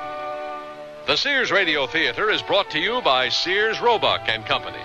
Sears, where America shops for value. When I need advice, I go to my mom. Why not? It's free. Now that I'm married and moving into a new house, I want all the advice I can get. So when Mom says shop Sears, I listen. You should. Sears is a great help on those big items you'll need for your new home. Major appliances like washers, dryers, and refrigerators. They'll deliver, install, and service. I always depend on Sears. You should, too. Sears, Sears. They wear them in Alaska, in Texas, in Maine. Wherever the territory's tough, the kids wear Sears Tough Skins. The toughest jeans in Sears Tough Jeans territory. Fashioned from a perma-pressed tri-blend fabric so tough, kids can actually jump on trampolines made from it. Sears Tough Skins in boys and girls sizes. Now in latest spring colors, styles, patterns. Brushed finish, too. You have tough kids, Sears has Tough Skins. Only in the children's store at most larger Sears retail stores and through the catalog. Sears National Automotive Sale. Dirt inside your shock absorbers can cause them to fail. Get Sears Heavy Duty Plus shocks with a self-cleaning wiper ring. On sale now, only $7.99 each. You save 20%. Installation available.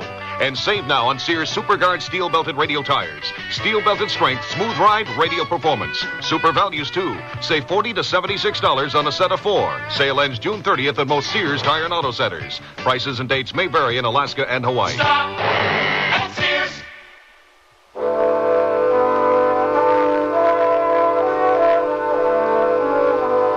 A stranger has just stepped off the overland stage in a small town in Wyoming territory. He's a young man about 20 years old, looking for someone named Hod Russell, who at this very moment can be found playing poker in the Lucky Lady Saloon. How many cards, Hod? 2. Dealer stands pat. I'm out. Me too. Just 2 of us, huh? I'll kick it 5. Now, don't let him bluff you, Hod. Luke knows better. I'll call. What you got? Aces and kings. 3 ladies. Oh, my, no. Hey, bar dog, bring me another bottle. Hod Russell? Yeah, what do you want, kid? The name's Seth Ward. Ben Holliday sent me. He said you'd give me a job. Oh, he did he? A Holliday may own the Overland Stage Company, but I run it. Nobody tells me who to hire. I got a letter here from Mr. Holliday. Let me see that. This will introduce...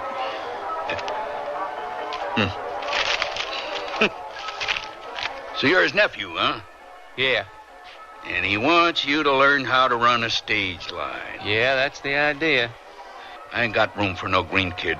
Well, Mr. Russell, I rode Pony Express for 3 months on Jack Roberts' division out of St. Joe.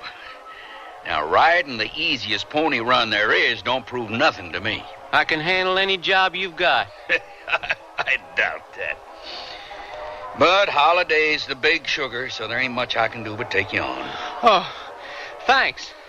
You won't regret it. Look, kid, let's get something square. I don't need you, I don't like you, and I don't want you. Right now, I'm looking for a dog to kick, and you're it.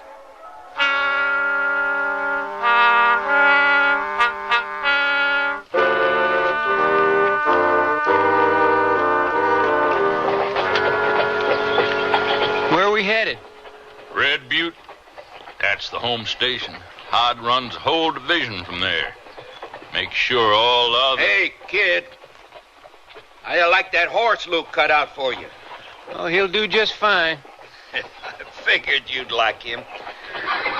Old Jughead's about as ornery as a rocking chair. Don't you mind, Hod. He's just funning you. Yeah? Just be thankful your uncle sent you to Hod Russell. Yeah, why's that? Well, before Hod took over, this was the worst division on Overland Run. Full of Injuns, outlaws, and horse thieves. Why, even some of the station masters were crooks themselves. Running off the stock, robbing the coaches. And he changed all that? Yep. Hod got everything running right smooth. Made this the best run division in Overland, and believe me, that took some doing. Others tried and failed. I know. I was a division boss before Hod took over.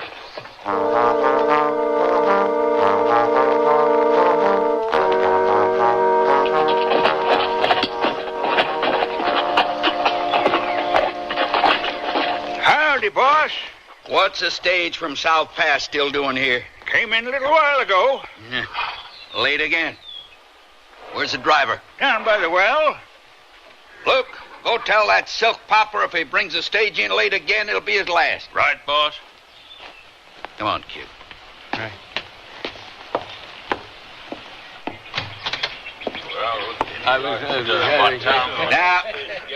Now, don't worry, folks.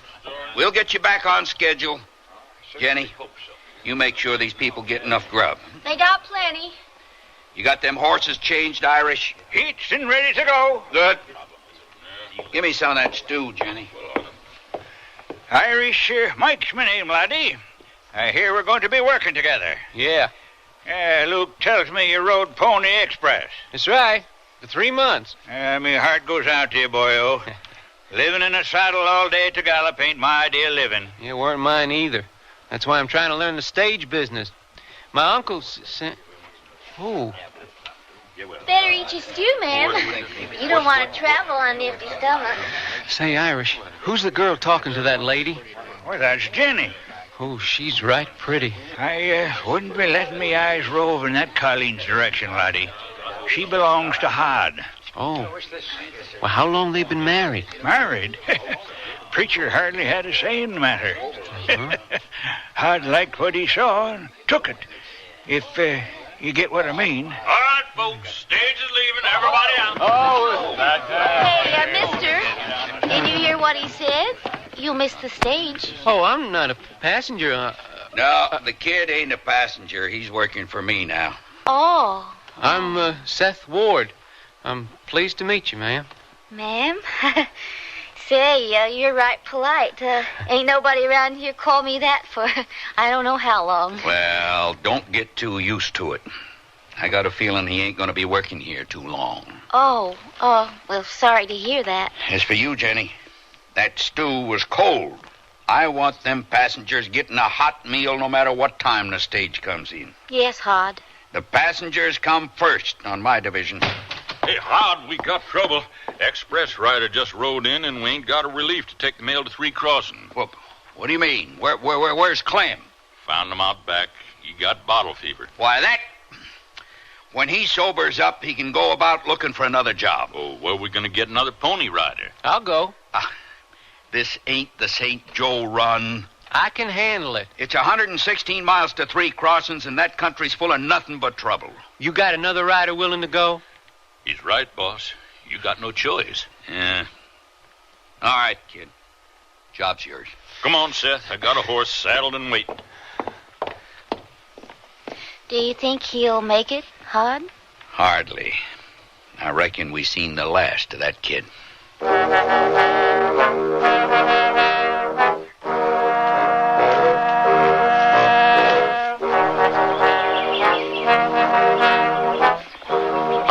There's a rider coming in and it looks like Seth. The kid? But I think you're right. Oh, there, boy. Easy, laddie. Here, now, let me help you. Well, the kid made it after all. Well, I'll be. Here, Seth. Drink this. Slowly now. Oh, thanks. You're overdue, boy. Oh, I'm sorry. The Pony Express depends on its riders being on time. We ain't got no use for nobody. I went on to Rocky Ridge. The station at 3 Crossings burned out. It what? Renegade Cheyenne. Those bloody devils. But if you rode all the way to Rocky Ridge and back... That's over 380 miles. Well, I had to. No relief rider. Well, my hat's off to you, laddie. Mine, too. Kid, you just earned yourself a job on the Overland.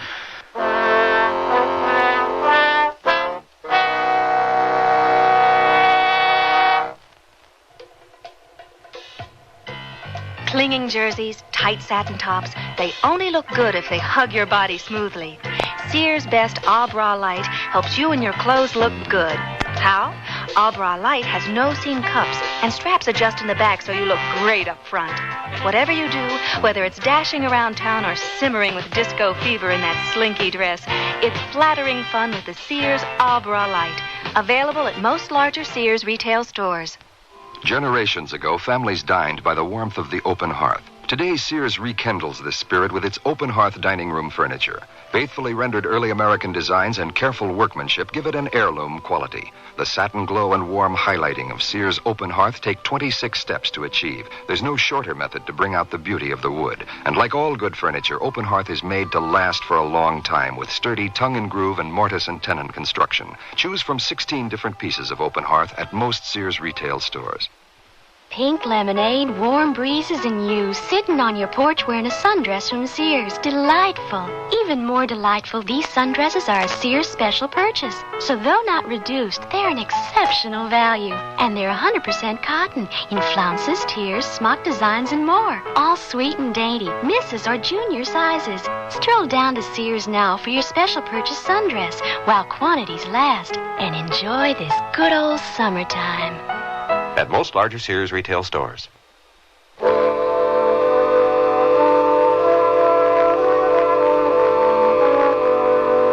Young Seth Ward volunteered to make a long and difficult ride that no one thought he'd ever come back from. But when he did return, Seth had earned himself a job with the Overland Stage Company, and with it, the respect of his boss, Hod Russell. Give me a bottle of whiskey. I'll buy. This here is a right special occasion. Well, thanks, Luke. You've been working on Overland a month longer than anybody thought you would be. You reckon it's worth it? Oh, yeah. Sure, yeah, it's worth it. You were right. This is the best division on the Overland. You just do like Hod says, and you'll learn the right way to run a line. With him, nothing's more important than the Overland. Yeah, he gets things done all right. Everybody seems to have a pretty healthy respect for him. Well, I don't know if I'd call it respect exactly. More like... Speaking of Hod, I thought he was going to have a drink with us. We had to check on some supplies for the new station. Sure didn't take him long to rebuild. Well, sounds like a couple of the boys are having themselves a real fiesta out there. Hey, fellas!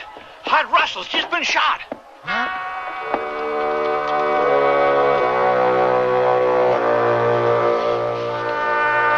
How bad, Doc? Well, he'll live. He'll live, that is, if I can keep him from opening up those holes and bleeding to death. Kid, come here. Now, you just take it easy, Russell. Lie back down there. Yeah, Hod? Where's Luke? He rode back to Red Butte to get Jenny. Oh. We'd figured you want to see her. Oh, yeah. Jenny. Thanks, kid. Hod, I sure am sorry about what happened. Oh, weren't your fault. Just my being careless is all. Did anybody see who did it? Yeah. They said it was a fella named Zach Bodine. Bodine. Oh, I should have run that back-shooting gunny out of the territory when I had the chance. Tell you one thing. He's gonna be sorry he didn't finish me off proper like. Hod, how are you feeling? Well, got a few more winders in my hide, but I ain't done yet. Where's Jenny? Jenny, well, she ain't exactly with me, Hod. She ain't? Why not? When I got back to the station, Jenny weren't there. Weren't there? One of the pony riders come through and told her you was shot. Irie says Jenny got on the next stage west. Oh, Jenny. Right sorry, Hod. What are you doing? I gotta get up. Now, Hod, you get back in that bed. I can't let Jenny go. I gotta go after her. You ain't gotta do nothing but stay in bed. You move and, well, you'll just be killing yourself. Hod, now you better do what the doc says. Luke, you gotta stop Jenny for me. You gotta bring her back. Well, sure, Hod. Anything you say, but just take it easy. You and the kid, you bring her back for me. You hear? You bring her back.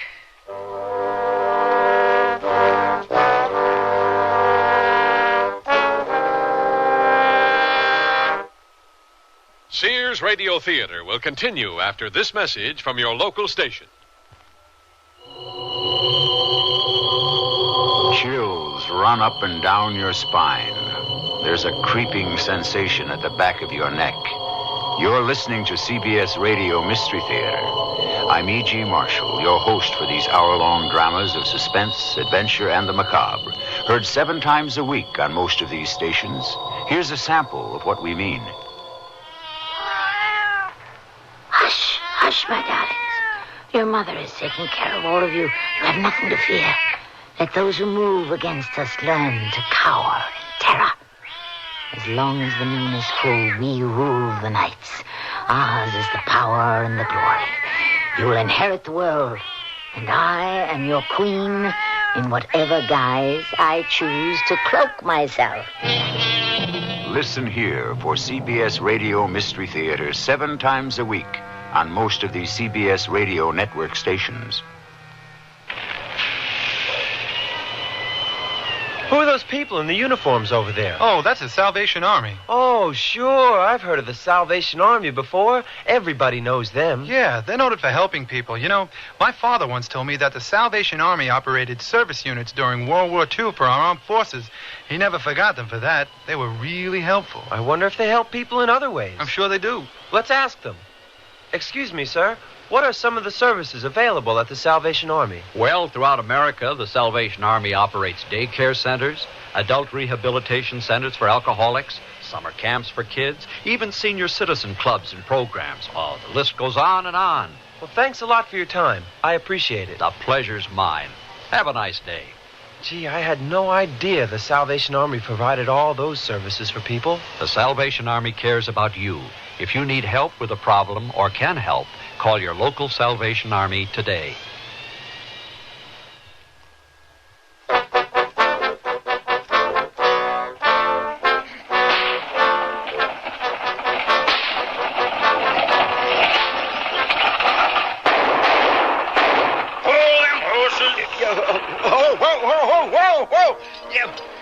Now, see here. If this is a holdup, you boys are just plumb out of luck. I ain't carrying no express box. Don't be so skittery, Charlie. It's only me. Luke! That can't sound your time. What are you trying to do, Luke Cavey? Give me palpitations? No, Hod sent us. You got something that belongs to him. I do? Seth, check inside. Oh, wait, ain't nothing in there but a banker, a whiskey drummer, and 2 women folk. Seth, what are you doing? Let go of me. Look, what in Sam hell's going on? Just you wait until Hod finds out. He knows all about it. She got any gear? Ain't nothing but just this carpet bag. Well, toss it down. All right, Charlie, get going. We'll take care of the lady. But I can't just drive you off. You heard me. Get going. Get up. Wait! Don't leave me here. Come on, Jenny. You can ride double with me. No. Suit yourself. But it's a long walk back to Red Butte. Wait. I'll ride. Not with you. With Seth.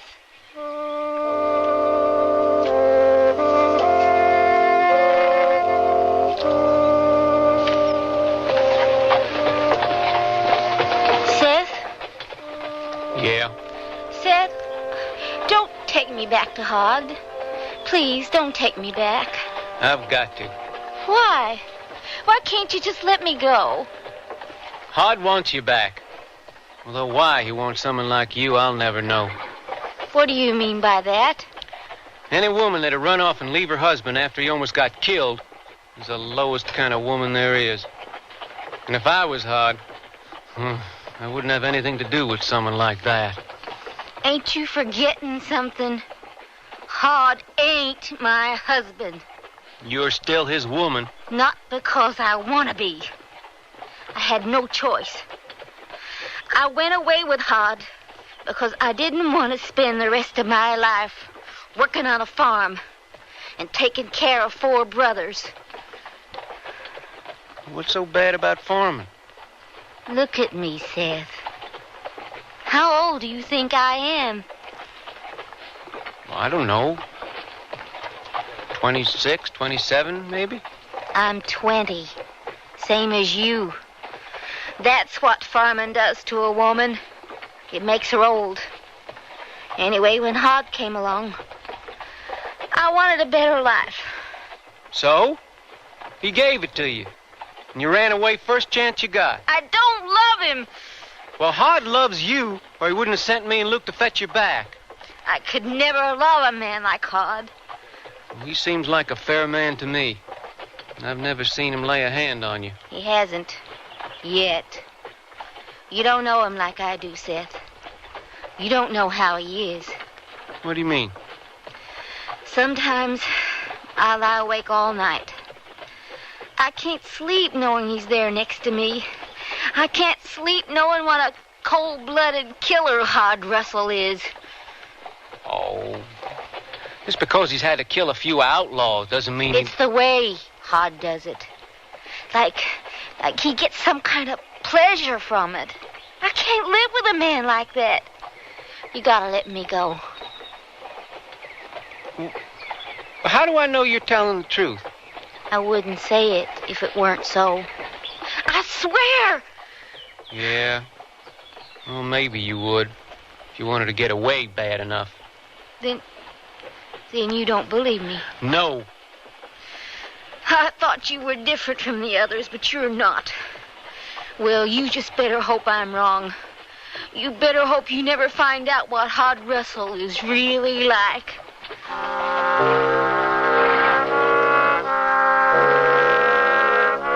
Having survived ambush by a gang of outlaws, Hod Russell is returning to Red Butte.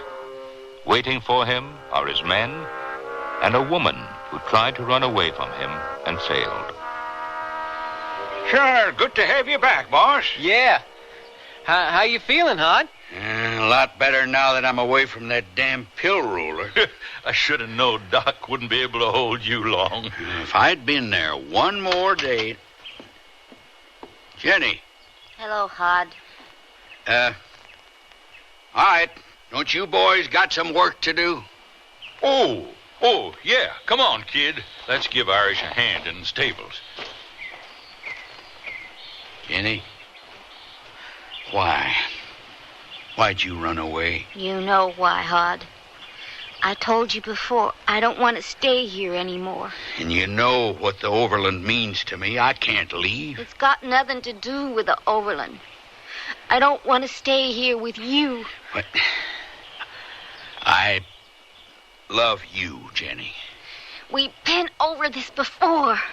You can't expect any love out of me. After all I've done for you... I'm grateful. But that doesn't change the way you are. And it doesn't change the way I feel. Give it time. No, Hod. You'll come around. I won't. Let me go, Hod. Please. You're staying right here, Jenny. Right here with me. I won't stay. Do you hear me? You can't run me like you run everybody else.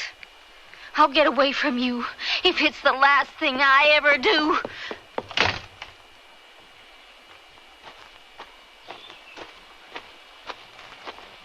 Is Jenny staying? Of course she's staying.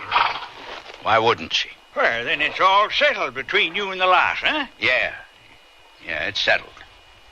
Damn she-males. More trouble than they're worth. That ain't the only trouble you got. 4 of our stage horses is missing. Horse thieves. Must have happened last night. I figure there's only 2 of them. I found 6 sets of tracks heading north. Saddle my horse, kid. Are you sure you're up to it? Maybe you better stay here. Yeah, Seth and me can go after them. Mm-hmm. I'm going with you. Irish, you stay here and keep an eye on Jenny.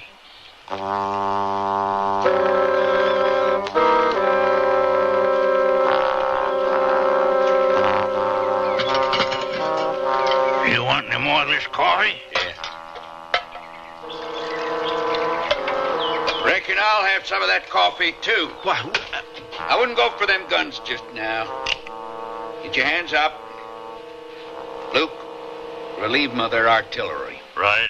We didn't do nothing. Yeah? Well, the brands on them animals say other ways. Well, we just found them. I swear we thought they're strays. Kid, you and Luke drive them horses back to Red Butte. I'll take care of these two. Well, Hod, maybe we'd better stay and give you a hand. I'll be along shortly. I'm just going to explain to them the error of their ways. Luke? Yep.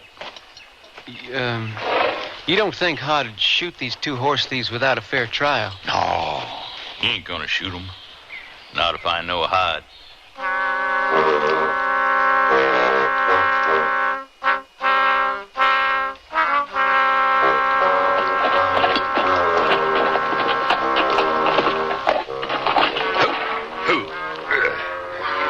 Here, Irish. Stable these horses.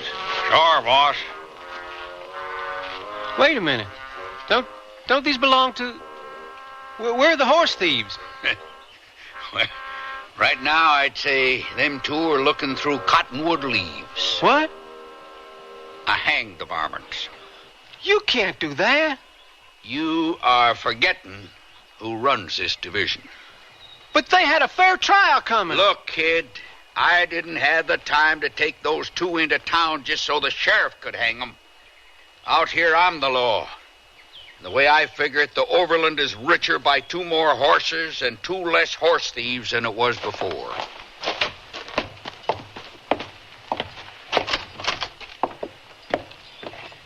Jenny, get me some of that grub. I'm feeling wolfish. You, want any, Seth? No. I lost my appetite. You. What are you staring at, dude? I assure you I did not mean to stare, Mr. Russell. It's just that I... Hod, this is Mr. Samuel Clemens. He's a newspaper writer. Yeah? Well, don't be starting up no newspapers around here. Folks don't cotton to them that stirs up trouble. Fortunately, those are not my intentions, sir. At present, I am on my way to the Comstock country. But I must say that good fortune seems to have granted my fondest wish since the journey began. Oh? And what is that? Why, to meet you, sir.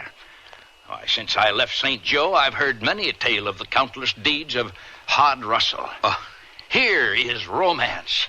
And here I sit face to face with the brave man who's reportedly taken the lives of 15 outlaws.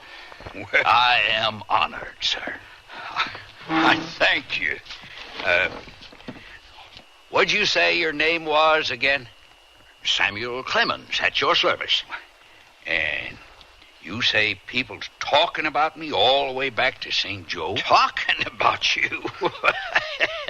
Why, sir, you are a legend. A model for every young lad heading west. The ruthless master of the overland stage, dealing with brigands and outlaws, keeping the westward passage open. Yeah. Yes, sir, that's me. Of course, I ain't saying I killed 15 men. That sounds a mite high. Whatever the number is, you can add 2 more. Oh, indeed. 2 more dead. Horse thieves. Why, if only I had been there. My readers would want to know about this adventure. Tell me exactly what happened. For your paper? Why, of course, sir. This sounds like a deed of uncommon heroism. Well, it was like this. You're awful quiet.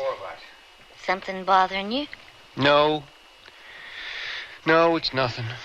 You wouldn't, be thinking about those 2 horse thieves Hod hanged today, would you? Yeah, I might be. I told you. He's a killer. Hod said they'd have been hanged even if he hadn't taken them to town. Maybe. But it ain't up to him to do the job. Might be a man has to bend the law a little sometimes if he's going to The only law Hod knows is his own. Well, he's got the best run division on the Overland. You can't deny that. So? Well, so that newspaper fella says everybody's heard about Hod, all the way back to St. Joe. That doesn't mean they've heard the truth. He's a legend. Even if I do think he was wrong, I reckon Hod knows what he's doing. Who are you trying to convince? Me? Or you?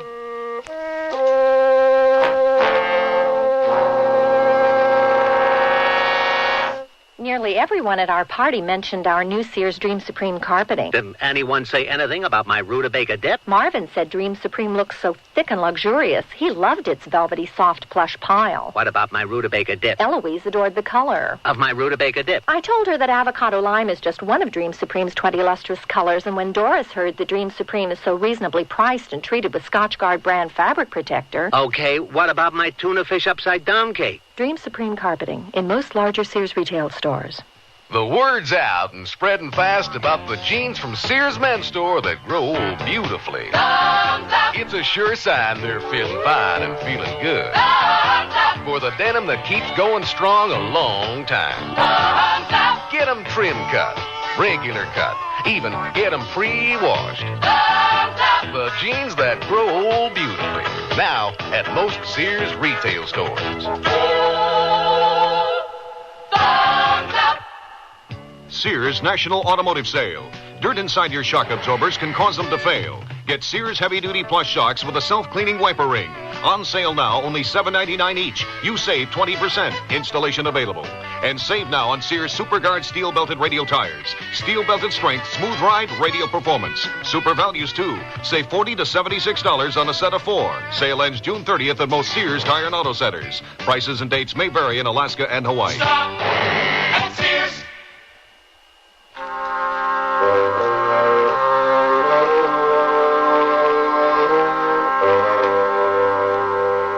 Lorne Greene again. And here's the concluding act of Incident at Red Butte. Hod, this fella's got a wagon load of hay he wants to sell the Overland. A load of hay, is it? Morning. Yeah. What's your name? Walker. How much hay you got here? Close to a ton. Yeah, easy a ton. And my price is... give me that pitchfork, Irish. Pitchfork. Hey, now, what do you want with a pitchfork? Here you are, Hod.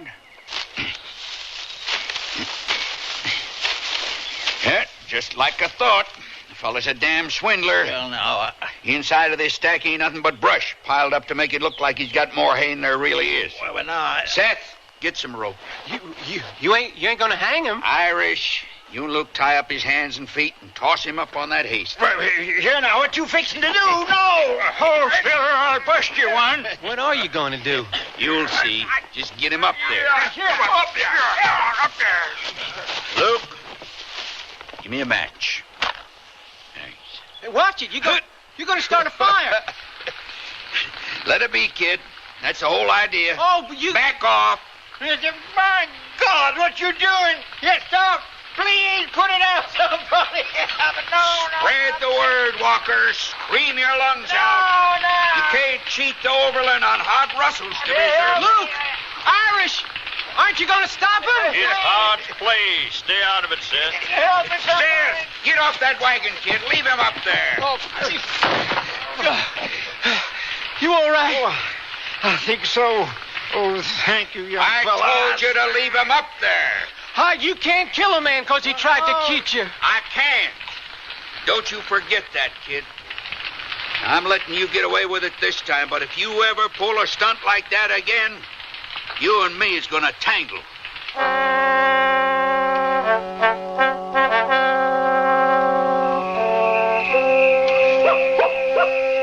I told you what Hod Russell was really like, but you wouldn't believe me. I never seen anything like that in my whole life. He was going to cook that man like a piece of beefsteak. He would have if you hadn't stopped him. When I think of some of the things Hod's done to people that got in his way. I'm truly sorry, Jenny. I'm sorry I didn't believe you right from the start. What are you going to do about it? I don't know. But if Hod keeps on like this, he's going to run the Overland out of business. Folks will be so scared of meeting up with him, they won't want to ride the stage anymore. But you said it yourself. Hod's a legend. Everything he does gets twisted around to make him sound like some kind of hero. I'm going to write my Uncle Ben about everything that's happened. He'll want to know the truth. And then we'll find out just what the Overland thinks about the way Hod Russell runs his division.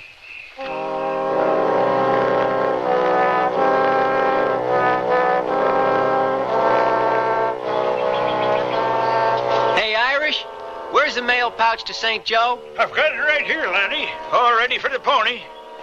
Put this letter in there for me, will you? It's got to go out in the next mail. Good as done. Oh, Irish, you know where Hod is? Inside. Talking to some settler. Thanks.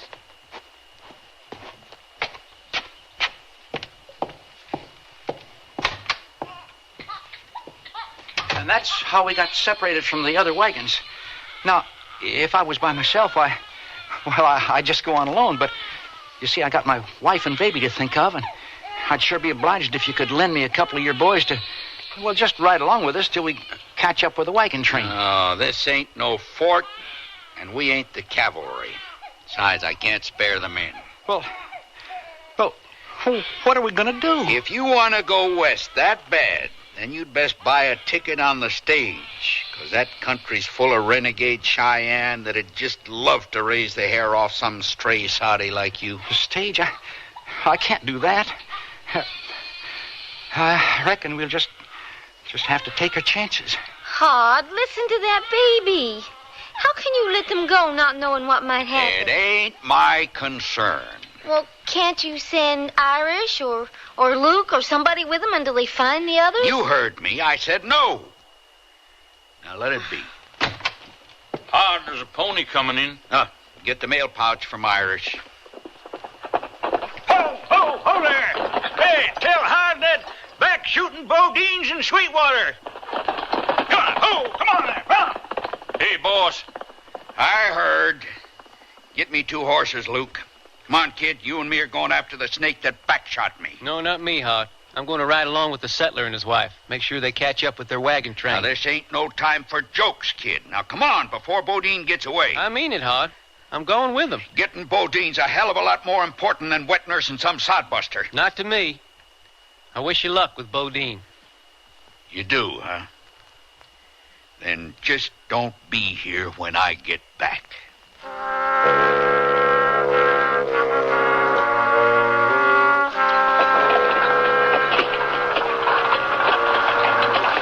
There's your wagon train down there near the river.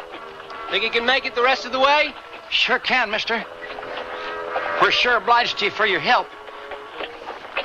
You going back there? Yeah, I got to. Well, I'm sure sorry if I put you between a rock and a hard place. Weren't your fault. Goodbye. Good luck.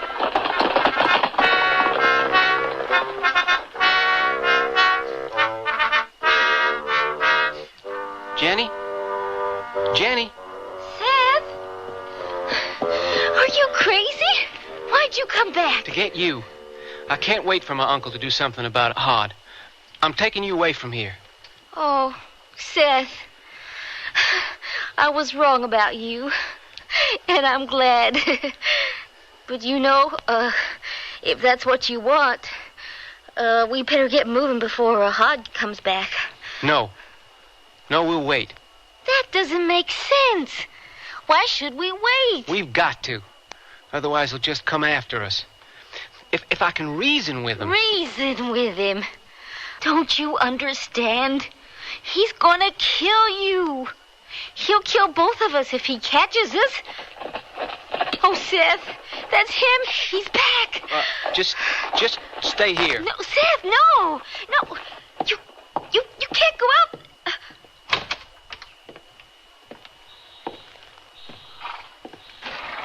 Hello, Hod.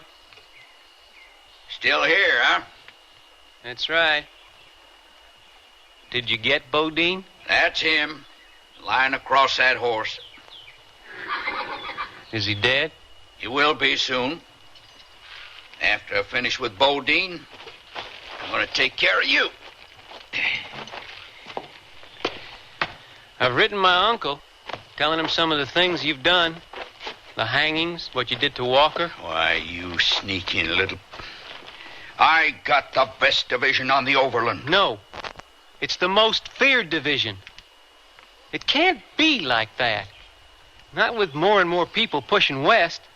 Not with the law coming to the territory. I am the law. Once, maybe. But not anymore. We'll see about that.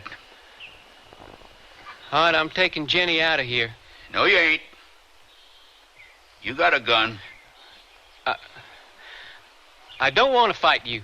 Bill your hand when I count to 3. Now, Hod, just listen to me. 1. No. 2. Hard? But I didn't draw. I shot him. Jenny? He would have killed you, Seth. Things would have gone on just like before. Just like before. And I had to get away. That's why I had to get away. He's dead, Lonnie. The Overland's just lost a good man. Maybe he was a good man once, when he wasn't taking the law into his own hands. No, they lost Hod Russell a long time ago.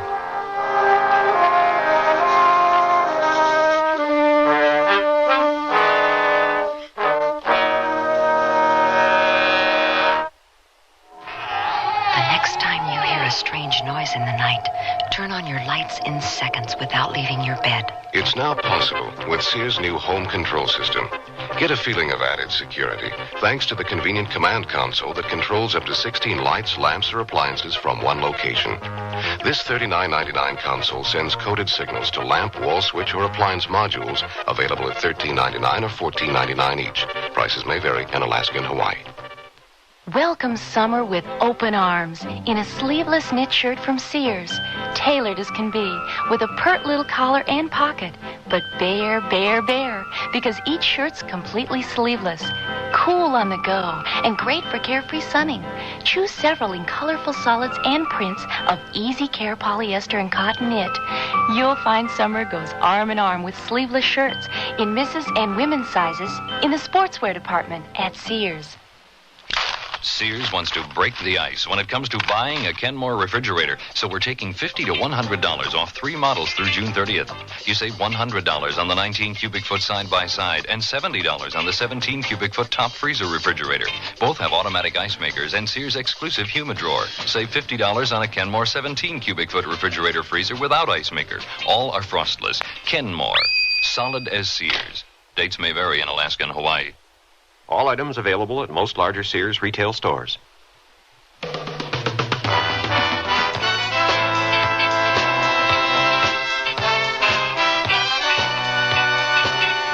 Sears Radio Theater has been brought to you by Sears Roebuck and Company, where our policy is satisfaction guaranteed or your money back. Sears, where America shops for value. Incident at Red Butte was written by Steve Sharon, produced and directed by Fletcher Markle. Your host was Lorne Green. Our stars were Vic Perrin and Lou Horn. Featured in the cast were Joan McCall, Howard Culver, Tyler McVeigh, Parley Bear, and Barney Phillips. The music for Sears Radio Theater was composed and conducted by Nelson Riddle. This is Art Gilmore speaking. The Elliott Lewis production of Sears Radio Theater is a presentation of CBI. I'm Charles Scott King, WNEW News. At 9 minutes past 10, time for Sears Radio Theater. That's the theme from the Sears Radio Theater. Tonight, a program of adventure with Richard Widmark as your host. Here's a preview. Your wife was brought here by paramedics, Mrs. Randall Colvin. Yes, she's a next-door neighbor. It seems she was having coffee with your wife when your wife, Nancy, suddenly stood up very straight, looked ahead with a vacant stare, and then collapsed. The Sears Radio Theater will begin after this message from your local station. Everybody loves a mystery. It's fun to be baffled by clues and excited by hair-raising tales. That's why mystery lovers enjoy the CBS Radio Mystery Theater, heard daily over most of these stations. Host E.G. Marshall brings you dramas of intrigue, detection, horror, and suspense, like this. Well, it's a long time, do you know?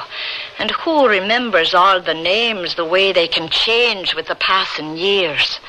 You're still the one expected, are you not? Expected? The voice was after telling me you'd be back. Did you not hear it yourself? The voice? What else would you call it? You'll not be telling me it didn't call you then. Else why are you here again? Enjoy the thrill of a good mystery story played out on the stage of your imagination. The CBS Radio Mystery Theater, 7 days a week on most of these CBS Radio network stations. This is Howard Duff, speaking for Richard Widmark.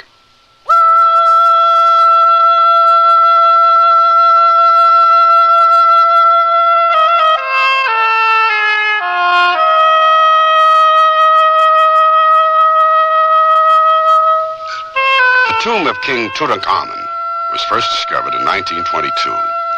He had lain silent and undisturbed for thousands of years, and when at last his private domain was intruded upon, he yielded up a vast wealth of riches. There were golden objects, drinking chalices, necklaces, bracelets, and jewels. Jewels beyond belief, and something many people chose to overlook: a curse. A year later, another tomb was discovered. The tomb of Princess Chiestry, a member of one of the first ruling families of Egypt. The whereabouts of her tomb had been known before, but no man had ever dared to investigate it. Princess Chiestry lived long before Tut, long before the great pyramid of Cheops and the great Sphinx of Giza, during a period in which superstition and magic played an important role in everyday life. A time when it wasn't known for certain that the moon and the sun would rise, where black cats were believed to have special powers, and a curse was a very serious matter.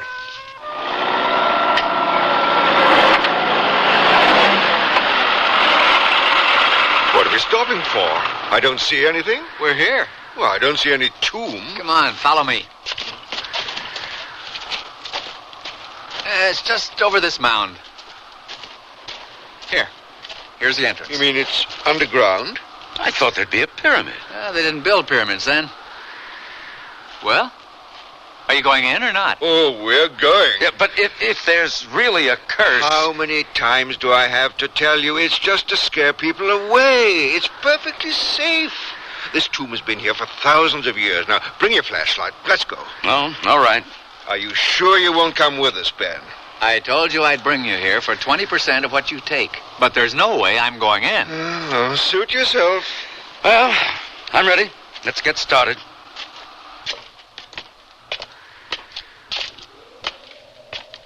It's narrow. I don't see anything yet, you? No. Oh, wait. Look at that wall. The pictures. Don't waste your time looking at pictures. We have to find the room. Look. Where? Over there. I thought I saw something.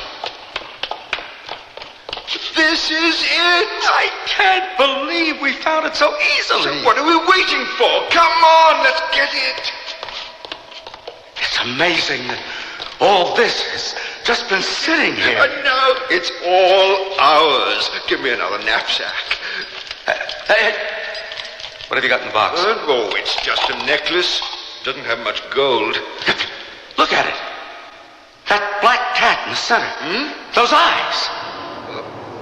What's that? Oh, I don't know. It's an earthquake. It's the curse.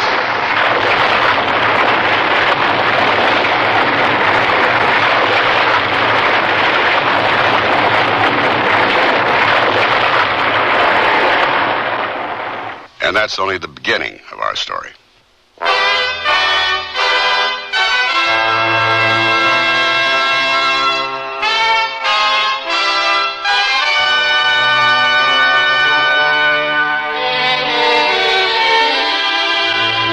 Sears Radio Theater, a new adventure in radio listening. 5 nights of exceptional entertainment every week, brought to you in Elliott Lewis production of the Sears Radio Theater. Our story, The Curse of Princess Chiestry, by David Chomsky. Our star, Byron Kane. The Sears Radio Theater is brought to you by Sears Roebuck and Company. Sears, where America shops. for value. Your baby's room. Furnish it with the quaintness and charm of Sears Jenny Lind's crib, dresser, and chest. Your baby will be secure in our old-fashioned crib built with high sides and a safety drop-side latch. And each handsome maple color piece comes in a non-toxic finish. Sears Jenny Lind dresser and chest is furniture that will adapt gracefully as baby grows older, too. So visit us soon, because Sears has baby buys bundled up. Available at most Sears retail stores. Hi, I'm Bud Palmer, inviting you to the Sears Spring Home Appliance Sale. Come celebrate spring and save from $20 to $100 on selected Sears major home appliances. Save big on washers, dryers, ranges, and microwave ovens, refrigerators and dishwashers, sewing machines, vacuum cleaners, color TVs, and stereos. Celebrate spring. Save at Sears now. Sale ends April 28th. Dates may vary in Alaska and Hawaii. Available at most Sears retail stores. Kenmore. Solid as Sears. Hey, look, in here, inside this stylish man's dress shirt. I'm a Sears Value dress shirt label, just popping with pride, because Sears Value dress shirts are sure to be popular for a number of reasons. They have fashion spread collars, come in classic patterns and solids in short sleeves. You'll appreciate the perma-pressed polyester or polyester cotton blends for easy care, plus at low value prices, what a buy. Just look for me, the Value dress shirt label at Sears Men's Store, where style, sense, and satisfaction combine to label me right for you.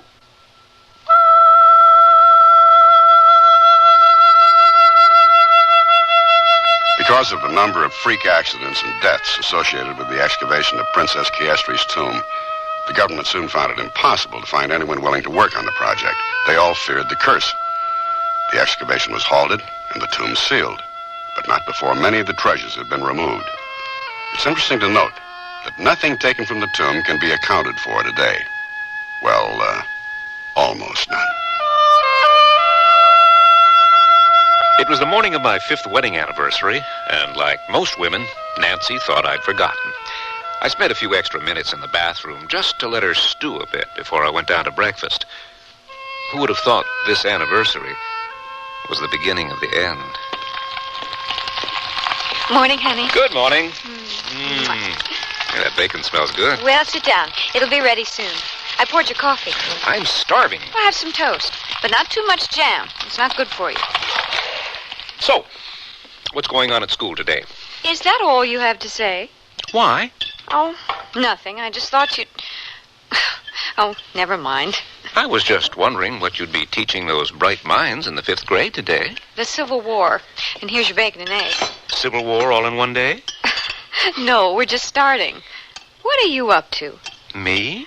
I'm not up to anything. Yes, you are. Now, what is it? Oh, it's nothing. Kevin. By the way, we don't have any plans for tonight, do we? No. Good, because I want to ask the Randalls over. Kevin! Okay, I'm kidding. You know I wouldn't forget. I'm going to take you out to dinner and make this anniversary better than last year. Oh, where are you going to take me? Not surprise. Oh, come on. All right. We are going to go to that very exclusive, very new, and very chic... The new French restaurant that just opened? Ah, oui, madame.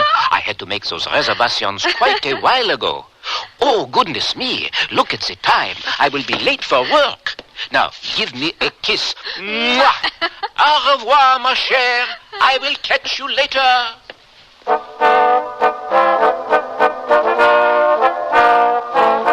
I was a few minutes late when I got off the bus, so I hurried up the street at a faster than normal pace. When I walked into the office, the girls were busy typing their hearts away. Morning, Brenda. Sherry. Kevin! Morning, Roger. Do you have the McDaniels report? Sure. Got it right here. Good. Why don't you step in my office? You want some coffee? No, thanks. What do you want to see the report for? Kevin.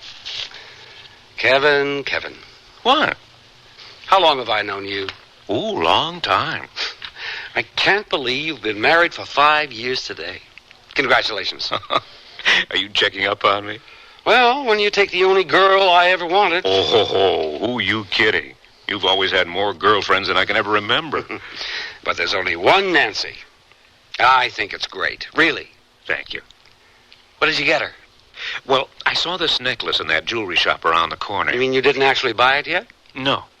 Well, what are you going to do if they sell it? That's a small shop. I'm sure they don't have a large stock. Oh, don't worry about it. I'm not. Hey, take it from me. Don't ever disappoint a lady. They never forget. I'm not going to forget. Why are you buying something from such a small shop? Well, he's got some nice things. Oh, it's junk. You're not going to find anything nice in there. Half of it's second-hand anyway. Oh, maybe so.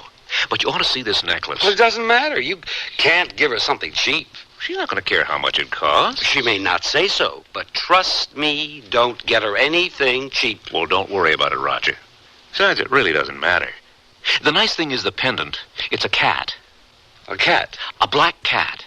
I don't know what kind of stone it's carved out of, but it's got 2 emeralds for eyes. Nancy's going to love it. You know how she's crazy about cats. That's why I'm getting it for her. Well, check it out. Some of these small shops will really take you. Now, I want to go over the report with you. Mr. Flanders wants it this afternoon. So I guess that means you might even get out of here early. Is that your present to me? Could be. But Mr. Flanders might have other plans. Now, let's have a look at the report.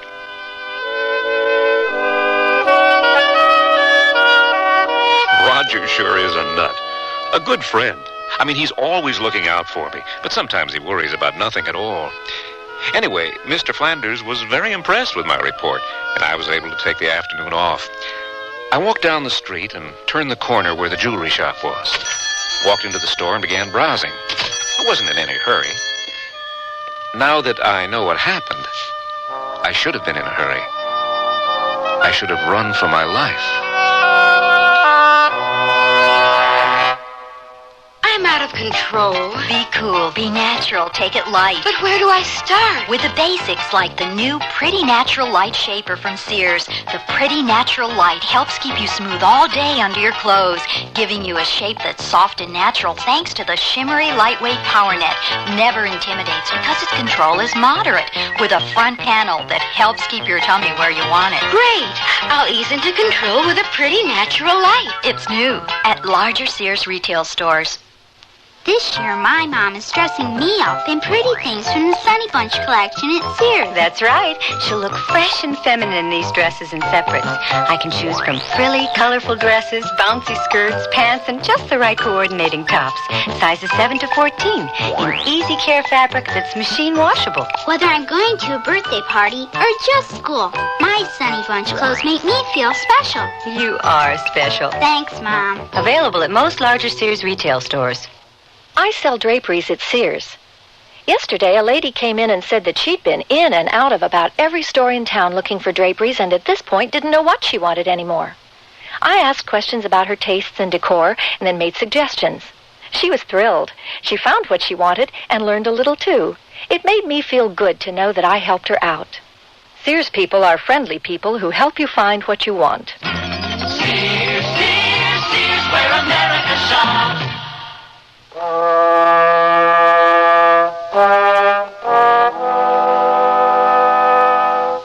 Browsing, young Kevin called it. An odd term for looking for an object that will change your life forever. Can I help you? Yes, I came in here the day before yesterday. I was looking at a necklace. Oh, yes, I remember. The black cat. It's right here. Oh, good. Here you are. Well, go ahead, hold it. It's heavy. It's a real unique piece. Looks kind of Egyptian, don't it? Yeah, I suppose it does. Cat is so cold. How'd you get it? Oh, you come by pieces many different ways. This is obviously old, probably from the 20s. Well, you know, Egyptian things are very popular then. Anyway, this young fellow, who probably in his 40s, brought it in not more than a week ago. I cleaned it up a bit, had to fix one of the settings there in the eye. But I remember it, because just after I gave him the money for it, he left and was going right across the street, here. And a truck hit him. Killed him like that. Oh, horrible. Just horrible. So, you want it? Well, is it 14-karat gold? Oh, here, give it to me. It should be marked. I can't find it. Well, a lot of older pieces aren't marked, but I guarantee you it's real. You can feel how heavy it is. But look, if you don't want it, I'm not going to twist your arm. I'll just put it back. Oh, no. I'll take it. Here, let me write your check.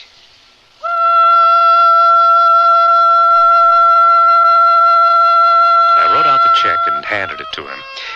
As I pocketed the necklace, a strange feeling came over me. A feeling of doom. I tried to banish it from my mind, but it wouldn't go away. I put my hand into my jacket pocket to feel the necklace. I held the cat in my hand. I was surprised to find that the cat was hot. And this piece of stone, or whatever it was hot. I took it out of my pocket and stared at it. Suddenly, I realized the cat was staring back.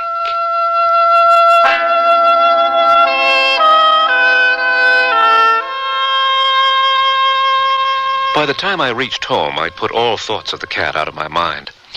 I was looking forward to dinner at this new restaurant with Nancy. I was planning on giving her the necklace during dinner. She looked absolutely beautiful as we entered the restaurant. I love this place. Thank you for bringing me here. More champagne? Oh, I'd love some. And now a toast to the most beautiful girl in the world. And to me, the luckiest man to have married her. Oh, not too fast. I know. I remember what happened last time. And now I have a little surprise. What? Here you go. Now, what could be in this box? Oh, you broke it. Oh, no. Did I? No. Go ahead and open it. Oh, Kevin. It's beautiful. Do you like it? I love it. It's heavy. I know you have a thing for cats, so when I saw it, I knew I had to get it for you. It's gorgeous. You don't like it. Oh, Kevin, thank you. Why don't you put it on? Okay. Okay. There you go. Now, how does it look? Great. The cat's eyes look like they're glowing. Oh, the cat looks so mysterious. And it's so warm. Feel it. You like it? Oh, yes. Good. I'm glad.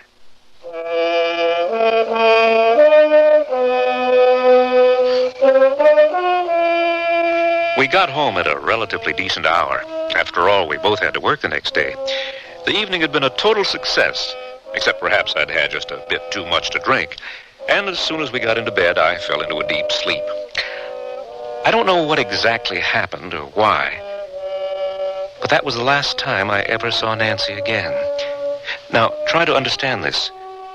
When I woke up the next morning, things were different. Nancy was there, but she was different. It was just a subtle change. But the girl I'd slept beside was not the same one I woke up with.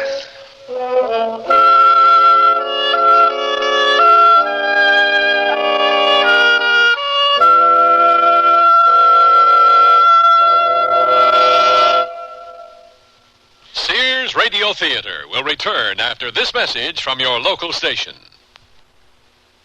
Hey, sit down, honey. Is this the first time you've interviewed an important celebrity like the old crooner? Gosh, you sure are relaxed. Is it just an act? No, honey, nothing bothers the old crooner. I just go out there and be my wonderful self. No tensions or anything? Not a thing, honey, except this young doctor told me the old crooner has high blood pressure. Are you following your treatment every day? Hey, no need to. Like I said, no tensions or nerves to hassle the old crooner. That doesn't matter. High blood pressure usually has no symptoms. No symptoms at all? Well, that's why it's so important for you to follow your treatment every day, even if you feel relaxed. You have to control high blood pressure all the time. Well, actually, I don't think I ever heard you sing. Do you mind doing a few of your hits? Me sing? No, never sing anymore now that I've been elected governor of the state. Hit a few wrong notes there, too, huh? To learn more, the National High Blood Pressure Education Program urges you to consult your doctor, health department, heart association, or local high blood pressure education program. The big one's got a contract out on you, and me, and everybody. The big one kills more than half the people who die each year. My name is Hart, Sam Hart, and I've been after the big one for years. The victims are typically wealthy, young, attractive, white, female or male, elderly, black, middle class, not so pretty, hard-working, fashionably bored, corporate magnates, high school dropouts, no criminal record. just plain folks. Eccentric writers, housewives, free thinkers, rock stars. Everybody. The big one hits everybody. We're talking about heart and blood vessel disease. More people die from heart and blood vessel disease each year than from all other causes combined. The American Heart Association thinks it well worth your while to learn the risk factors of heart disease and avoid them. We're fighting for your life.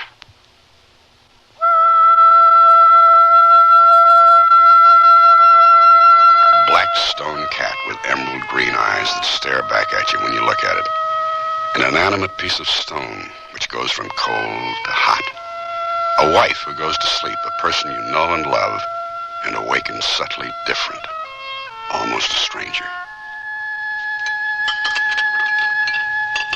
Give me some more jam. You want more jam? Yes. Okay, I'll get it. You sure you want more jam? Didn't you hear me the first time? Here you go. Thank you. Honey, you're not telling me something. Like what? Like you're pregnant? Now, don't be stupid. Of course I'm not pregnant. I just thought I'd ask. You don't have to bite my head off. Didn't you sleep well? No, I didn't. I kept rolling over on the necklace, and it woke me up. You slept with it? The catch was stuck, and I couldn't get it off. Oh, here. Let me try and get it. No! Don't touch it! Don't come near me! Well, I just want to help I you. don't need any help! But if the catch is stuck, I can take it back and get it fixed. Oh, all right. But don't keep it away long. You don't have to get all upset about it. It really is stuck. Did you think I was lying? No, I was just saying that... Sure. Okay. Okay, here. I got it. I'll drop this off on my way to the office. I'm sorry. I didn't mean to yell. It's okay. Hey, look, there's a red mark on your chest where the cat was hanging. Probably from sleeping on it. Hey, you're going to be late for work. You're right. I'll see you tonight. Try not to be late. I'm making your favorite. I won't be. I couldn't figure out what had happened to Nancy. I'd never seen her so upset before. I put the necklace into my jacket pocket and headed for work. When I got off the bus, I walked toward the little jewelry shop. But when I got there, I saw a sign hanging on the door which said, "Closed due to illness." I pressed my face against the glass to look inside, expecting to see the old man in spite of the sign. And all of a sudden, an immense woman rapped on the glass from inside and opened the door enough to poke her head through. Hey, you. What do you think you're doing? Can't you see the sign? We're closed. Now stop dirtying up the window. You startled me. We're closed. Come back next week. Maybe you can help me. Well, what is it? I bought this necklace here yesterday for my wife. We don't give cash refunds. No, I don't want to return it. Well, then what is it? Now, I've got things to do. The clasp is broken. I can't fix it right now. If you'll come back next week, Well, if you could just take a look at it. I have it right here. Oh, all right. Come in. I'll see what I can do. Thank you. Here. Step over here to the counter. Okay. Here it is. Oh, the cat. You bought it? Yes. My wife has this thing for cats. It's an anniversary present. Oh, I never liked cats. I don't know why he bought this piece in the first place. Your husband? Yes. I hope he's not too ill. That's the reason for the sign, isn't it? Oh, now, here. Here's your necklace. It was just a little bent, but it's fixed now. Oh, thank you. How much do I owe you? No, there's no charge. Now, if you'll just leave, I have some things to do. Well, thank you again. And tell your husband I hope he feels better soon. He's dead. I beg your pardon? He passed away in his sleep last night.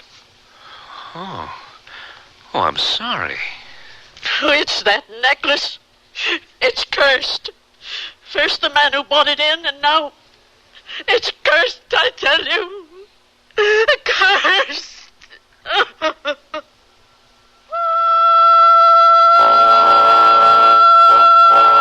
I left the shop in a state of numbness. If I'd had any idea the poor woman's husband had died, I never would have insisted that she look at the necklace. And then for her to call it cursed. I walked up the block to my office. tried not to think about the woman, and by the time I got into the building, I was in a much better frame of mind. It didn't last long, however, because there was a message waiting for me that my wife was in the hospital. Kevin Coleman? Yes. Where's my wife? What happened? Please sit down. I'm Dr. Smith. I hope I haven't kept you waiting long. No. Perhaps you might be able to help me out a little. Why is my wife here in the hospital? Your wife was brought here by paramedics. Mrs. Randall called them. Yes, she's a next-door neighbor. It seems she was having coffee with your wife when, according to Mrs. Randall, your wife, Nancy, suddenly stood up very straight, looked ahead with a vacant stare, and then collapsed. Oh. Your neighbor immediately phoned the paramedics. Now, tell me, has your wife had any fainting spells before? No. Mr. Coleman, your wife is conscious, but she's in a catatonic state. What? She doesn't respond to questions. She won't or can't speak. She hasn't had any kind of stroke that would cause this. Quite frankly, I'm at a loss. I'd like to keep her here to run some more tests. Yes, all right. Do whatever you have to do. When can I see her? In a few minutes. Oh, thank you.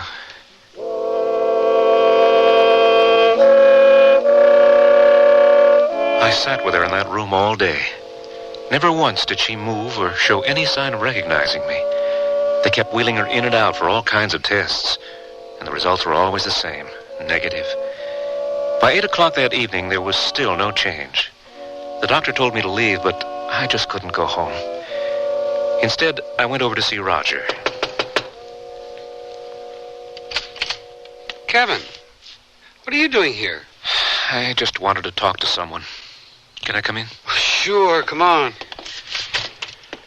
I heard about Nancy. I've been trying to call you at home. Is she all right? They don't know what's wrong with her. Well, how is she? She just lies there, staring straight ahead. They've run all kinds of tests, and they can't find out what's wrong with her. I keep thinking about what this lady at the jewelry shop said to me this morning. What? She said the necklace was cursed. Cursed? Yes. And I gave it to Nancy. She wore it all last night. But why would it be cursed? What does that matter anyway? Do you still have the necklace? Yeah, I have it with me. Let me see it. That's funny. What? The cat is cold. Shouldn't it be? Well, it's never been this cold before. I mean, when Nancy was wearing it last night, it was really warm. And yesterday, before I gave it to her, it was warm. Let me see it. Seems warm to me. I think that woman was right. You know, I've never really been a superstitious person, but there's something about this cat. I mean, look at those eyes. You just get a feeling holding it. Roger, what am I going to do? I suppose you ought to see somebody. Who? I don't know. Necklace looks kind of Egyptian. Why don't you see someone at the university who knows something about Egyptology? A light rain had begun to fall by the time I got home. I undressed and got into bed. My mind was full of fears. I couldn't sleep. I tossed and turned well into the night. I could hear thunder off in the distance. I turned on my side, and I could see the necklace was on the nightstand. It was an awesome feeling to have that cat staring at me with its emerald eyes pulsating in the dark. All I could think of was what that old woman had said. It's cursed, I tell you. Cursed!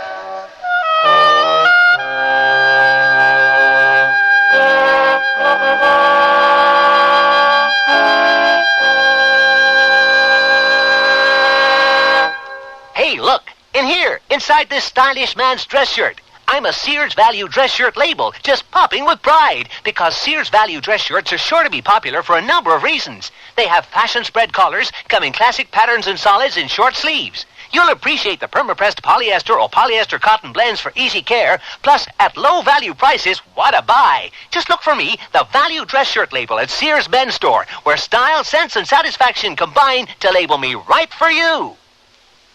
Sears National Automotive Sale. Now, get the full power of the maintenance-free Sears 48 battery for a full $7 off its regular low price. The Sears 48. On sale now, just $42.99 with trade-in. And get great savings on Sears' best-selling belted tire, the Dynaglass Belted 25. Now save $14 to $28 on sets of 4 at most Sears Tire and Auto Centers. Prices may vary in Alaska and Hawaii. Stop at Sears. Strike a chord for spring with Baby Cord Fashions from Sears Junior Bazaar. Baby cords aren't for babies, but for juniors with an eye for style in textured jackets, straight skirts, trouser pants. Stripes of blue and white that are really narrowed down. That's Baby Cord. To complete your outfit, pop on pretty little blouses, also from Junior Bazaar. Available at most larger Sears retail stores.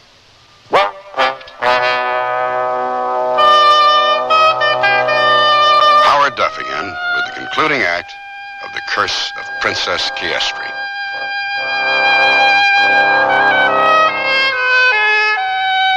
I made an appointment to see Professor Borton at the university. He's an archaeologist, an expert in the field of Egyptology. I explained to him this might be a waste of his time, but he seemed anxious to meet with me anyway. I found his office at the university with no trouble and used the skull door knocker, obviously a present from one of his students. After a few moments, the door opened. What is it? I don't have hours now. Oh, I'm sorry. You must be Mr. Coleman. Yes, I am. I thought you were one of my students. Come in. Thank you. Oh, sit down. Get comfortable. Let me clear some of these things off my desk so I can see you. Don't mind the skulls. I usually have them staring at my students. Makes it harder for them to question anything I tell them. Now, what was it you wanted to see me about? You said something about curses? Well, I don't know where to start. Do they exist? If you believe in them, they do. You see, curses are usually the products of a society in which magic and superstition are widely accepted and practiced. Well, can they happen today? Well, why don't you tell me specifically why you came here? I gave my wife a necklace for our anniversary, and I didn't know it at the time, but I think it's cursed. Do you have it with you? Yes, right here. May I look at it? Oh, yes, of course. Amazing. What is it? Well, if I'm correct, and I believe I am, you've been carrying an awfully large part of history around in your jacket pocket. Let me just look up something here. Let's see, where is it? Ah, here we go. Yes. Amazing. Absolutely amazing. What is it? I was right. This necklace belonged to an ancient Egyptian princess, a Princess Chiestry. Now, we don't know too much about her. She never reigned over Egypt, and she died at an early age. Well, is there anything in that book about a curse? No, not specifically. But she lived during a period in which magic was believed and practiced. It's very curious that this should happen. What? Well, this whole thing. You see, I had an uncle many years ago who went to Egypt to search for undiscovered tombs. He died there. But if anybody can help you, it's Ben. He was with my uncle. I'll call him and see if we can go over there. Professor Borden called this man, Ben, and set up a meeting for that night. We took the professor's car and drove for about 3 hours out into the country. It was a dark night, very windy and raining hard as we pulled up the dirt road to the house. Here's the place. Better make a run for the front door. I'm soaked. You can get dry in a minute. Come in. Thank you for letting us come, Ben. Storm knocked the power out. You'd better come sit here by the fire. Now, what do you want? Well, Mr. Coleman here has something that I was hoping you could help him with. What is it? Show him the necklace, Kevin. Here. Good Lord. That it's what I think it is? Oh, I prayed I'd never see this again. We got this out of a tomb in Egypt, me and your uncle and another man. I don't know how you came by it, but get rid of it. It's bad luck. It's cursed. I'm afraid it's too late. Tell him, Kevin. I gave that to my wife. You gave this to your wife? Yes, as an anniversary present. Good Lord, save us all. What's wrong? And I suppose she put it on and wore it? Yes. Did she wear it over a shirt, or did the cat actually touch her? She was wearing it with a low-cut dress. In fact, she seemed to have some kind of rash where the stone was. What is it, Ben? It's too late. Too late for what? Too late for your wife and maybe for all of us. Why? That necklace belonged to Princess Chiestry. A craftsman made it for her 12th birthday, and she loved it so much she didn't want anyone else to have one like it. So she had the craftsman put to death. The craftsman's father was a wizard. He called down a curse on the princess.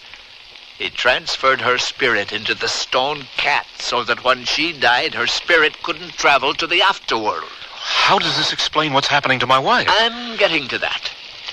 This wizard was sly. He didn't want to anger any of the gods who may have been watching over the princess. If that stone cat touches the living flesh of any woman, the princess' spirit would be released to possess the woman's body.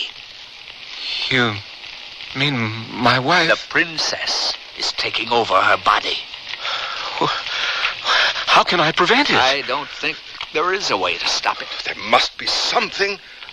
What if the necklace were returned to the tomb? That's possible. I've heard of similar things. But it would have to be placed in the exact spot it came from. Now, wait a second. Are you saying I have to go to Egypt? If you don't go back with him, think of what will happen. A 5,000-year-old princess will wake up in the body of his wife.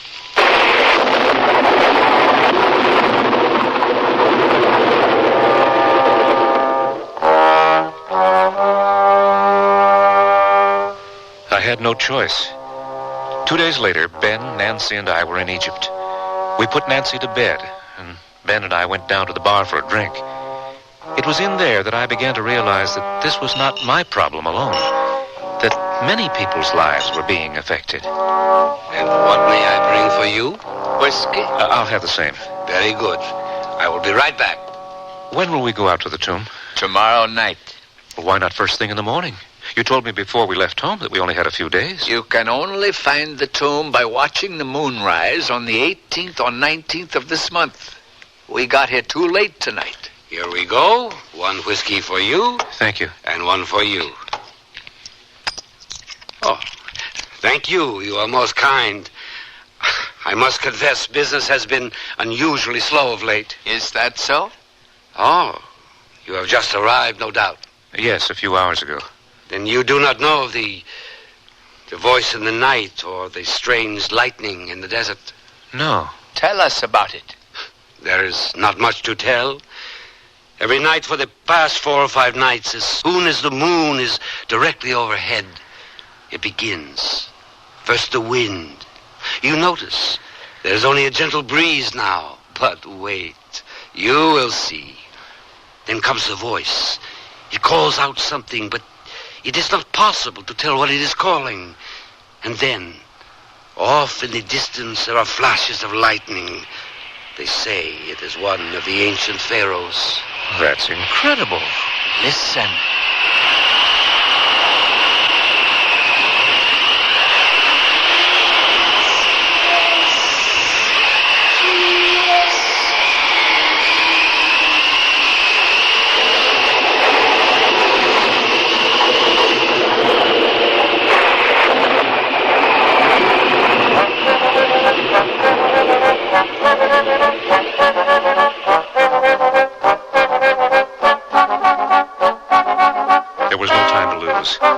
Transference could happen at any time.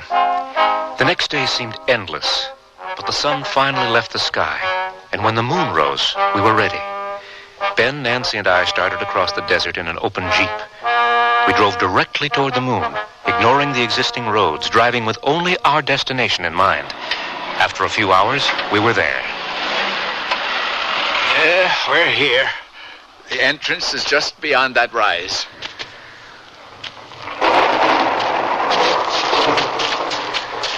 Over here. I'm coming. I have to carry her. Let me help you. We can put her here.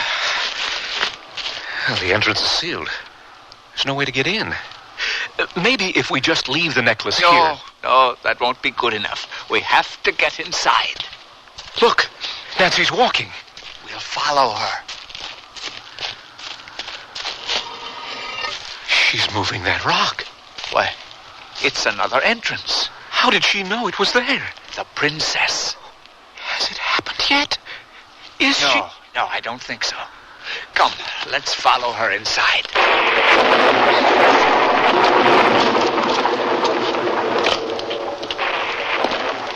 It's so dark. Here's a flashlight. Turn it on. My God. I never really believed it would look like this. She's moving ahead. We can't lose sight of her. How much deeper do we have to go? The antechamber shouldn't be too much farther. She's stopping. Yes. It looks like there's been a cave-in. That's the antechamber. Here, help me clear an opening. These rocks are so heavy. I don't see how they could have built this. Well, at least this one's light. What's the matter? It was a skull. Pay no attention to it. I'm almost there. Where's Nancy? She's moving down the corridor. All right. Give me the necklace and stay with her. I'll follow you after I put this inside. But Don't argue. You can't lose sight of her. There are hundreds of secret passages. Now, you go with her. I'll be out in a minute. I don't like leaving you alone. I'm fine in here. Go after her now before we lose her. Go!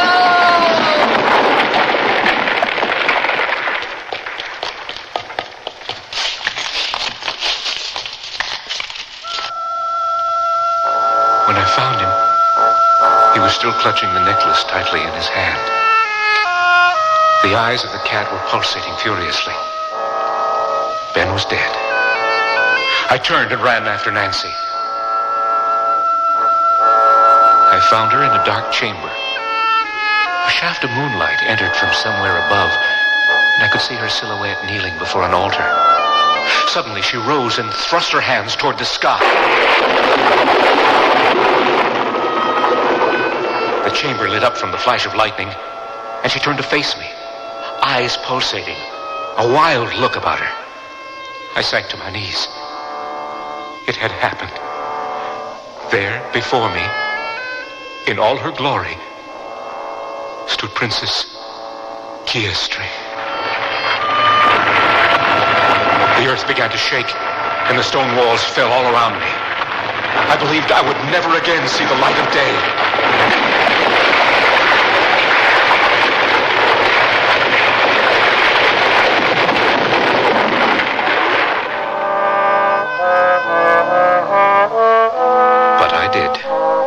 I'm here, and I can only think of one reason why.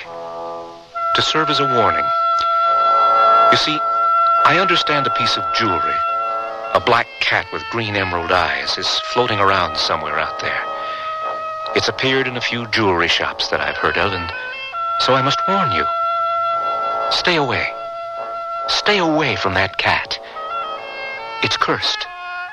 Believe me. I know. I know.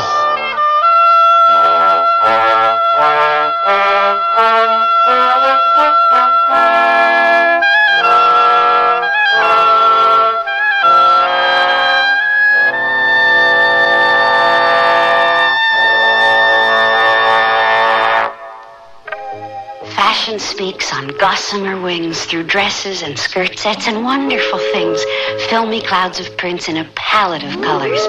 That sheer dressing from Sears. For sheer drama, you'll love the way light flitters back and forth through fabric you'll hardly believe is easy care polyester, making each dress a sheer pleasure to care for. In Mrs. Half sizes, Mrs. Petite, and Junior sizes at most larger Sears retail stores. Sheer dressing from Sears. Let's try some word association. In. Out. Top. Bottom. Paint. House. What? Oh, the whole house needs painting. On. Off. That's it. Sears $4 off paint sale on each gallon of interior fashion flat, semi-gloss, and ceiling paint, plus exterior flat house paint. I'll uplift my home and my spirits by painting new life inside and out. Hard. Easy. They're one-coat paints when used as directed. And now, $4 off. Sale ends April 21st at most Sears retail stores. Dates may vary in Alaska and Hawaii. Today's man of action wants slacks that look good, feel comfortable. And at Sears, you'll find great fitting slacks with dash and durability. What really makes it all happen is 4-trell polyester gabardine, woven with two-way stretch that moves with you through a day's worth of action. In popular solid colors a man can feel comfortable with.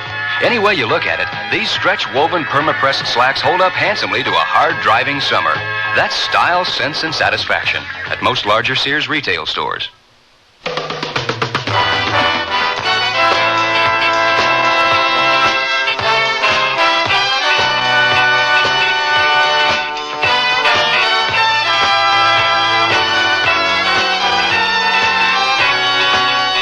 The Sears Radio Theater has been brought to you by Sears Roebuck and Company, where our policy is satisfaction guaranteed or your money back. Sears, where America shops for value. The Curse of Princess Chiestry was written by David Chomsky, produced and directed by Elliott Lewis. Your host was Richard Widmark. Our star was Byron Kane. Also heard were Linda K. Henning, Olin Soleil, Rolf Sedan, Paula Winslow, Lee Millar, Herb Rudley, and Ivor Berry. The music for Sears Radio Theater was composed and conducted by Nelson Riddle. Art Gilmore speaking. Associate Director of Sears Radio Theater is Ken McManus. Sound effects were created by Bud Tollefson. Joanne Thompson is production supervisor. And the recording engineers are Joe Wachter and Hal MacDonald. The Elliott Lewis production of Sears Radio Theater is a presentation of CVI. This is Mel Blanc, and voices are my business. In Warner Brother cartoons, you probably know me as the crazy little character Daffy Duck. or Porky Pig. or Me, Bugs Bunny, Doc. we all have a voice in matters that affect us in our community, and it's necessary to speak out to get the best possible community services. One community tradition, which really deserves vocal support, is the library. The library has been serving up all kinds of information ever since this country began. After all, you can get thousands of voices in the library's books, on film, records, and tapes, and you can borrow these voices freely. But the library can't give you such good service without a lot of vocal and personal support from you. This means you need to write or call your community officials and speak up for the library. It's all there, folks, at the library. A public service message from the American Library Association and this station. Here's a tip from your Better Business Bureau. Are you looking for a nursing home? Well, here are a few tips. Start by getting a list of the licensed facilities in your area from your local health department. Find out whether they are certified to receive Medicare and Medicaid payments. Also, talk to your friends and talk to your neighbors who've placed a family member in a home. You see, it's important to visit a nursing home to check the facilities and the services. For example, food handling, patient care, in-service staff training, housekeeping, and patient activities. Now, before you sign an admission agreement, you read it carefully, including the fine print, and ask a lot of questions about what's included in the price. A number of nursing homes charge extra for such items as wheelchairs, air mattresses, and personal laundry. A tip from your Better Business Bureau. Next Monday's Sears Radio Theater will be A Story of the West with Lorne Green as your host. Let's listen. When a man's that polite, it usually means he ain't letting on the whole truth about himself, and I intend to do a little investigating. Daddy. I got the feeling that Duke ain't got a cent to his name. I suspicion he's just married you for our money, and that's just what I intend to find out. So be sure and tune in next Monday to the Sears Radio. That's the theme from the Sears Radio Theater. Tonight, a story of the West with Lorne Greene as your host. Here's a preview. Terrible. They chase the stage, they surround us, and then they shoot everybody. Apaches? Men dressed like soldiers. He's a lying polecat. Troopers, me eye. What's your name? Lopez, mi coronel. Hector Lopez. The Sears Radio Theater will begin after this message from your local station. This is Lorne Greene. The Apache Pass in southeastern Arizona was a vital link between Tucson and El Paso, Texas, during the 1870s. To protect settlers and travelers, the Army used Fort Bowie as a base of operations. The fort was a desolate outpost carved into the sun-baked desert, surrounded by mesquite, cactus, and miles of barren plain. The time is 1872. The Butterfield stage rattles furiously across the desert. Suddenly, the air is filled with a withering volley of rifle fire. And the desert is alive with armed riders chasing the stage. A running gun battle ensues, but the guard is hit. Finally, the driver reins in his horses. Oh! Oh! We can't make it, Mr. Canyon. Too many guns. Whoa, whoa! You got us, mister. Don't shoot. Everybody out of that stage. Move. There's no gunplay. Take it easy. Shirley, search it. Yeah. We got no gold. Shut up. Now, all you move away from them horses. Ain't where the trunks, boys. They're out the seats. Now, I told you there's no gold. There's nothing, Lopez. Ain't there. Or under the stage either. Damn. You, driver. Where are you hiding the guns? We not carrying anything except sidearms and rifles. No. The one that fires 400 shots a minute. Ain't heard of it. All I'm hauling is passengers and mail. Come on, boss. These folks don't know nothing. I guess not. What do you want to do with them? Shoot him. Send him to Colonel Gibbons. All except him. Hey, you, come here. Si, senor. Speak English? Yes, sir. A little. Tell the Colonel Fort Bowie is next. Tell him Lucas is after his scalp. All right, boys. Cut him down.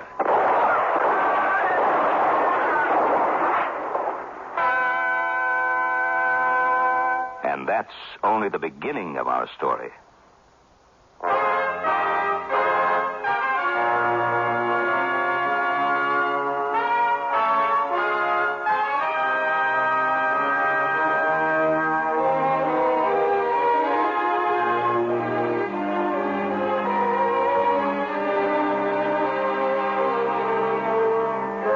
Sears Radio Theater, a new adventure in radio listening. 5 nights of exceptional entertainment every week. Brought to you in Elliott Lewis' production of The Sears Radio Theater. Our story, Trooper Lopez, by Ken Gerard. Our stars, Lynn Berman, Stephen Markle, and Keith Andes. The Sears Radio Theater is brought to you by Sears Roebuck and Company. Sears, where America shops for value.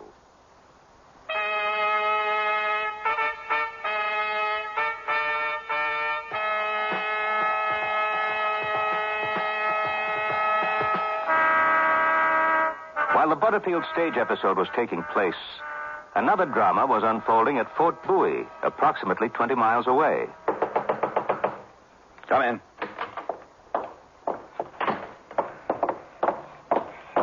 Sergeant Brian Keogh reporting, sir. Sergeant Michael Hawks reporting, sir. At ease. Sir. I suppose you thought up excuses for this latest incident. Sir, yes, sir. I should have never let either of you go to Tucson with a commissary detail. Begging the colonel's pardon, sir. Make it a good one, Keogh. It was my fault. I started the brawl. In a pig's eye you did. Why, you big lummox, if you'd controlled that Irish temper, You we want to wouldn't step be... outside, Michael, my lad, and I'll show you an Irish... Oh. That's it. Up! Now that's better. I will not have my top non-coms fighting in public. Again. Begging the colonel's pardon. Quiet! Sir, yes, sir. My report shows that you smashed the front windows and the doorway at the Golden Cactus Saloon. Damage, $100. Broke the barkeep's arm and sent 3 men to the hospital. You don't say. 3. There were mitigating circumstances. There always are. You two act like thugs, back alley brawlers instead of non-commissioned officers. I started it, that's true. And naturally, Mr. Keogh couldn't resist helping. I was different this time. I lost my head. There was some... Well, I think they were Army deserters making remarks about the service and all that. Let me tell it. Of course they were deserters. Some of them no-goods the colonel mustered out in 70, just sitting there slopping up their red eye. Well, they started, and then began calling the colonel, begging your pardon, a coward. I lost my head, and before I knew it, I was knee-deep in bully balls. All right, I understand. Sir, yes, sir. Hawks, what about it? A strange lot. Some from Texas, some from Kansas.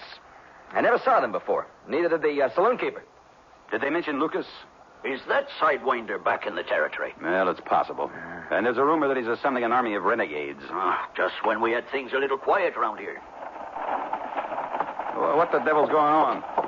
It's the Butterfield stage. Saints alive! Looks like it was a target in a turkey shoot. Everybody back. All right. Back to your... Good Lord. Massacre. Horrible. Except for him. You, driver, get off that seat. Si, senor. Come here. What do you know about this? Talk or I'll beat it out of you. I was a passenger when they attacked. Who? Many men with rifles. We did not have a chance. How come you're the only one alive? Easy, Brian. Terrible. They chase the stage. They surround it and then they shoot everybody. Apaches? No, senor. Men dressed like soldiers. He's a lying polecat. Troopers, me eye. What's your name? Lopez, mi coronel. Hector Lopez. What else happened? The man, Lucas, he told me to tell the coronel... Lucas? A big man with a scar? Si, a scar down his cheek. And a man called Charlie. So he is back. Go on. They tell me to say to Colonel Gibbons. I'm Colonel Gibbons. Tell him that Fort Bowie is next. We'll see about that. And Lucas is after your scalp. I don't doubt it. That's what started the brawl in Tucson. Yeah, some of them lizards were saying how this here Lucas was going to take over the territory, drive the army back to Texas. And that he put a bounty on the colonel's head. Why didn't you tell me this before? Oh, we thought it was barroom scuttlebutt. Keo, assemble companies A, D, and E. We're going after him. Yes, sir. Bugler, sound assembly! All right, you lily-livered pack rats, we're going into action! Yes, sir. Form a detail and bury the dead. Yes, sir. Hawks, prepare to defend the post from attack. It's that serious? More than you realize. Yes, sir. All right, let's get this stage into the quartermaster corral at the double. Corporal Hanson, report. Lopez, come with me. Si, Colonel. I want to help. I want you to show me on a map where you were attacked. Gladly. Sergeant Albright, have my horse saddled. Come into my office.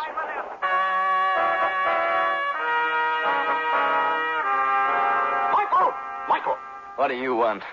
I've got to get the ammunition distributed, Bucko. That Lopez fella, you believe his story? Yeah, I do. I don't. Strange, he's the only survivor. And that message, kind of fishy, no? Oh, come to think of it. Sure enough. It don't hang together now, does it? I'll bet Miss Shillelagh the troops running into an ambush. Or the post's the real target. You better get to the old man. Old Brian Keogh ain't so dumb after all. I never thought you were dumb. Just thick. Go on. Tell the colonel before he has that eagle blown right off his shoulder.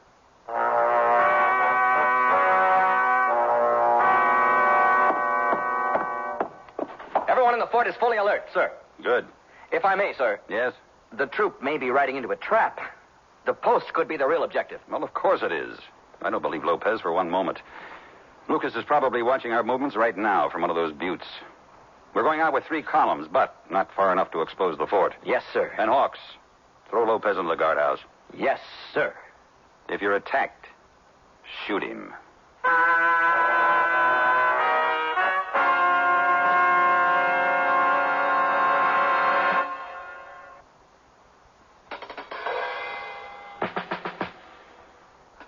The news of the Butterfield stage massacre spread throughout the fort like a prairie fire. Colonel Gibbons and Sergeant Major Keogh led 3 columns into the desert, supposedly in search of the renegades. Sergeant Major Michael Hawks prepared the remainder of the garrison for an expected assault. Corporal Lawrence, roll those wagons to the south portal. Look alive, man. Corporal Stewart, take a squad of riflemen to the roof of the dispensary. Check your weapons. The sun hung like a ball of molten lead above the fort.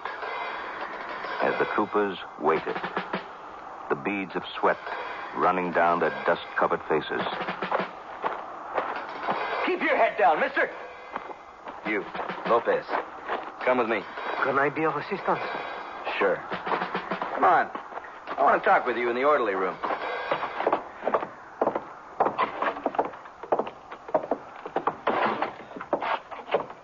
Sit down. Water?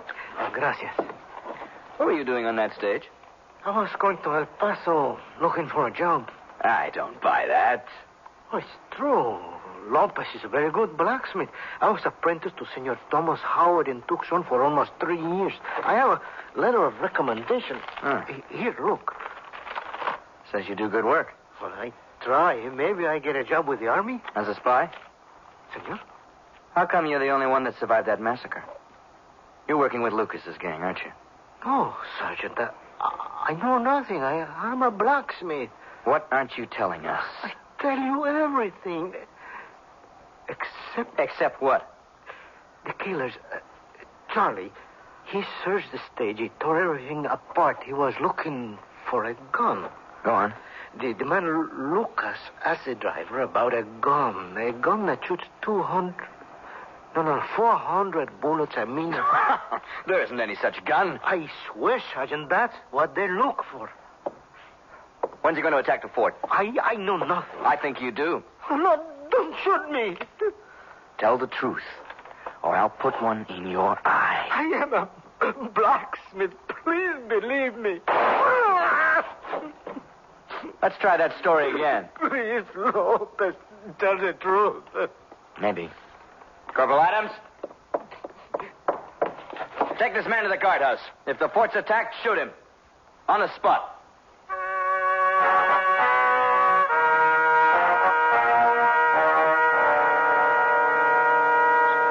Give me them binoculars, Charlie. Sure, boss. Here. Here they come. 3 columns. And Cousin Joshua leading them. Carl Gibbons is your cousin? Right. Except he fought for the Union. And me? I played both sides against each other. Running guns, ammunition. First to the Rebs, then to the Yanks. Whoever could pay the highest price. Does he know you're back in Arizona? Probably. Oh, Cousin Josh is no dumbbell. Or even about your plans to take over part of the territory? No, I doubt it. Look at him come. Like a blue snake going through the cactus. Yeah. Well, when are we going to raid the fort? We're not. That's what the colonel expects me to do. Huh? No, I'm playing for bigger game this time. I want those Gatling guns. Imagine, Charlie, 400 shots a minute. When I got those guns, then we go for Fort Bowie. Well, you were supposed to be on the battlefield. Yeah, but they weren't. I thought the information was good. Old Joshua knows when they're coming and which route. Well, why don't we just Shanghai him and make him talk? Yeah, maybe. But he never leaves that fort without the troop. They get that gun, your whole plan might go up in smoke. Not this time. Nobody's going to stop me. I'm going to run this expanse the way I want it. Towns, stage routes, mines, the silver mines. And with that Gatling gun, everything will be under my control. Yeah, sure, Lucas. In 3 months, we'll have 2,000 men. Maybe 5. Armed and ready. Not even the U.S. Army will stand in my way. Yeah, right. You think I'm insane, don't you? Oh, no, Lucas, I'm with you. Come on, let's have some fun. We'll take the men and head up to Wilcox. Yeah, right, boss. Come on, boys, we're going to have a party. Well, Cousin Josh, we'll see who has the last laugh.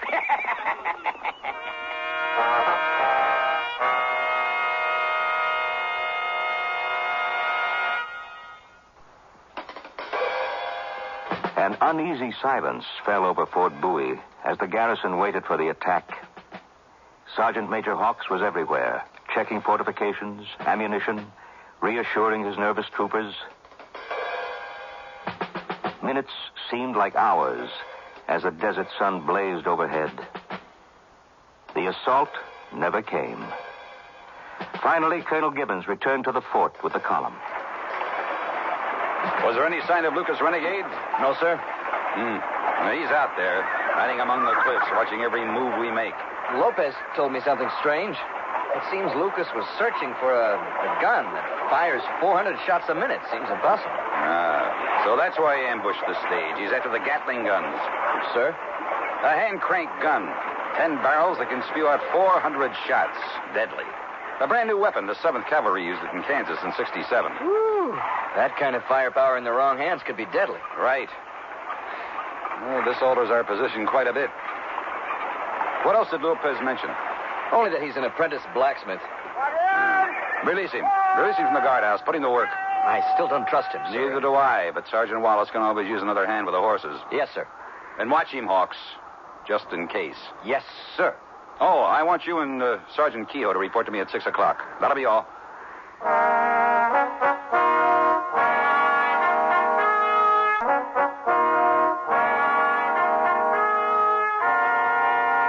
What's the old man want? I don't know. You wouldn't be keeping O'Brien in the dark, would you? It could be about my discharge papers. What? You starting that again? I'm finished with the Army. Breathing dust. Eating hardtack. I'm going back to Ohio. The Army's in your blood. It's your life. No more. I want out. Sure. Especially when this Lucas fella's running wild. Maybe going to stir up the Apaches again. All right. Go to Ohio. You'll make a wonderful clerk in a dry goods store. At least I won't have to look at you. Suits me fine. Be a pasty-faced nobody withering away behind the counter. If you want it, Michael, my lad, you can have it.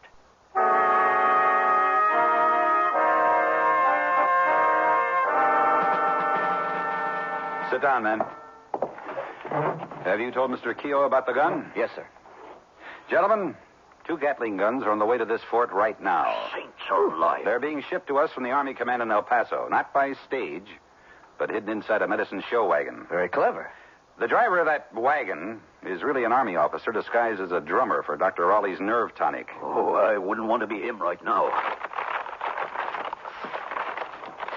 Now, this is his route. It's top secret. Yeah, it's a dangerous trip, especially over the open desert. Yeah. He left El Paso on the 17th. With how many troopers? None. It would arouse too much suspicion. Holy smoke. Now, we're supposed to rendezvous with him here on the 20th, just before he enters the Chiricahua Mountains. That's tomorrow. Getting through them mountains will be something else again. Yeah, I know. I want him to have an escort. It's a 2-man job. Yes, sir. Yes, sir. Now, while the 2 men dressed as civilians ride to the east, I'll take 2 columns and ride to the west. If Lucas is watching, I'm sure you'll follow me.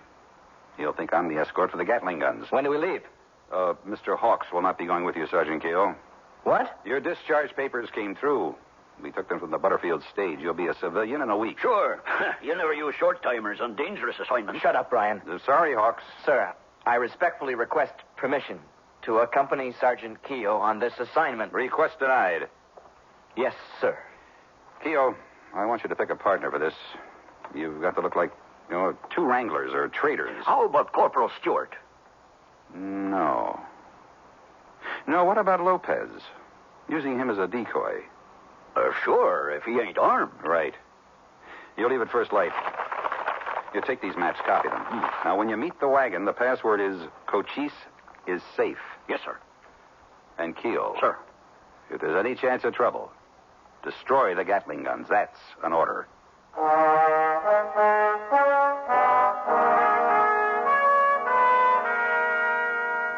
Lucas, come here. Come here, take a look. Give me them binoculars. Here. 2 civilians riding out of the fort at this hour. That's strange. Hey, wait a minute. Seems they got a troop mounted and ready to ride. You think they're coming after us? No. Tell you what. You take most of our men, shadow the column. Yeah. If they meet up with any wagons, play hit and run with them. Harass them. I'm following those 2. Maybe, just maybe, they'll lead us to the guns. All right? I want a dozen men to ride with me.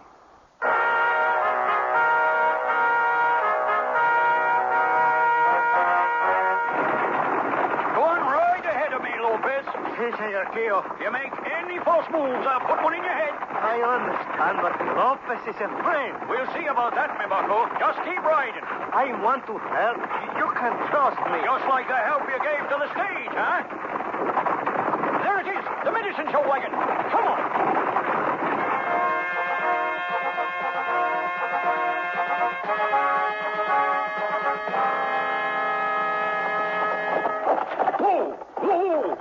for your guns, I'll blow you apart. Sergeant Brian Keogh reporting, sir. What's that to me? Cochise is safe. Oh, right. Colonel Gibbons sends his respects. We're going to escort you to Fort Bowie. All right. Well, let's not make a spectacle of this. I'm supposed to be selling nerve tonic. Let's hit it. Sure. We'll lead you. Hey, look. Over there. Men riding this way.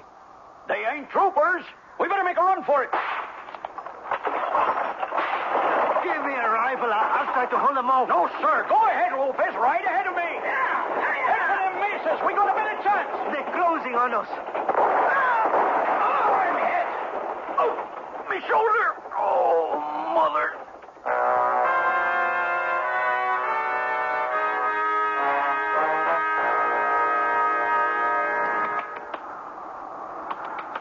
Wake up, Sergeant. Wake up.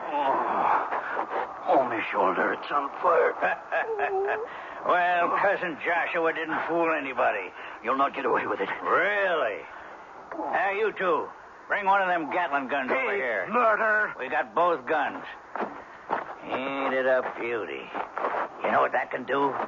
10 barrels of death. It'll mow down your colonel. If I could only... But you can't. Nothing can stop me now. I'll push the army right out of this territory. Colonel Gibbons will get you. Oh, no, he won't. And you'll never live to tell about it. All right, boys. Tie up both of them. Out on the ground. Real nice and pretty. Fight. Not a chance. Easy. That's right. Tie him down. Face up.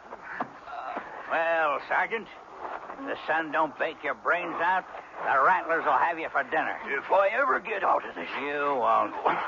All right, let's ride. The army will come after you. So long, trooper. Too bad you won't be there when we massacre Fort Bowie.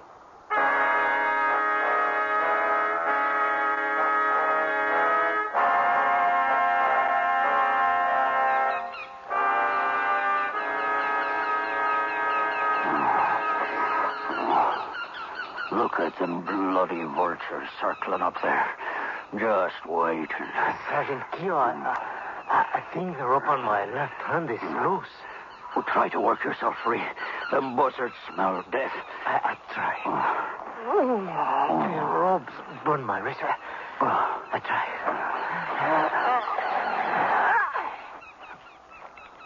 No good. Try again. The ropes are too tight. Oh, look at them. They know. Just circling, waiting. I think the stake is coming loose. Yes, it moves. It's coming out. That's me. Rattler. Work, man. Work. It's slithering this way. He's out. He's out. Get the rest of them ropes off of you. I try. They're tight. My leg. No good. Do it, Milan. It's getting closer. One leg, yes. The stake is moving. He's loose. There, he's out. He's coming for me. It's coming. Come on, Lopez. Come on. I cannot get the other stakes free. I ain't going to die on me back. My foot is free. I get the other hand loose. I do it. It's crawling over me. Oh, don't make a sound. You scare it and I'm done for. Oh, Lordy, it's crawling over me leg. Work, man, work. Oh, no, don't do anything. It's curling up in me stomach. Stake is loose. I'm free. Lie still. Don't talk.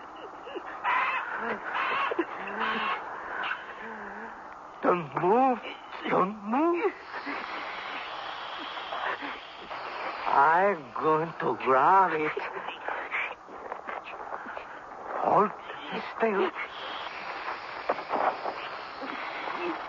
I got it by the neck. You don't kill anybody. There. There. Dead. She's dead. Ay, mi amigo. Are you all right?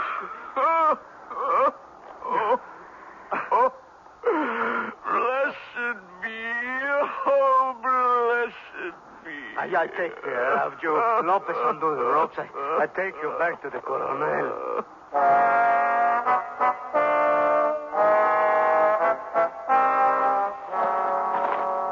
Can't go on. Too weak. Hold on. Let me rest a spell.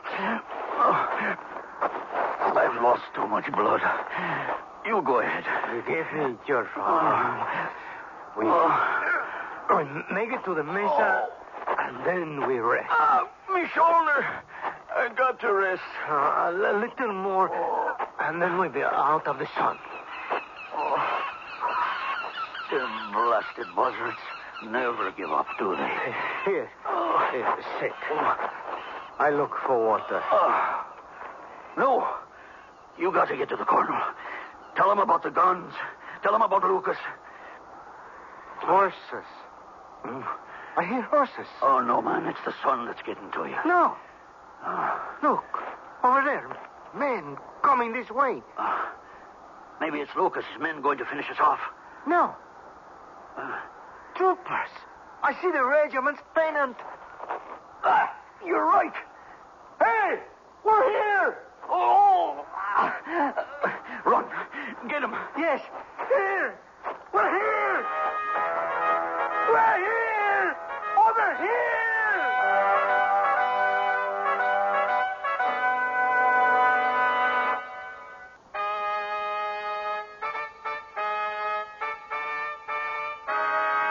Lorne Greene again, and here's the concluding act of Trooper Lopez. And Michael, he took that snake barehanded and wrung the filthy thing's neck. Take it easy, Brian. The doc told you not to overdo it. Oh, the shoulder's fine. I'm telling you, Lopez has got more courage than you or me. You owe your life to him. Oh, don't I know it? Oh, here he comes. Lopez, come here. Buenos dias, Sergeant Hawks. How are you feeling, Sergeant Keogh? Got the sergeant stuff. It's Brian. And never better, thanks to you. I was lucky. In a pig's eye, it was heroism.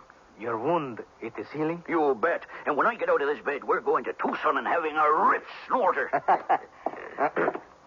Good morning. Morning, Colonel. I see you're on the mend. Absolutely, and ready to chase them polecats all over the territory. Right, Lopez? You'll have your chance. Our Apache scouts located Lucas' hideout near the base of the mountains, just past Shadow Cliffs. Excuse me, I get back to the blacksmith. No. You're now employed by the cavalry as a scout. Thank you, Colonel. I'd like Lopez to be riding with me. All right. Quite a trio. But there's just Lopez and me. Wrong. Bucko? Saints preserve us. You're re-enlisted. I wasn't going to miss all the fun. Oh, now we'll show him. Hawks, Lopez, meet me in my office at 3 o'clock. I want to go over my plans with you. Me too, Colonel. I wouldn't miss this battle for all the tea in China.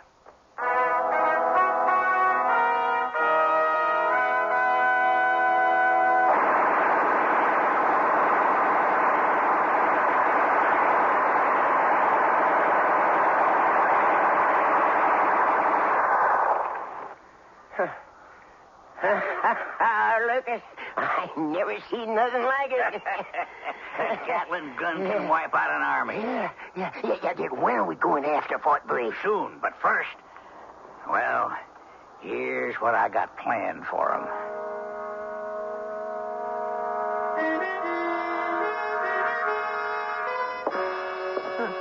Bring him into the colonel's office. Set him down. Easy. He beat me.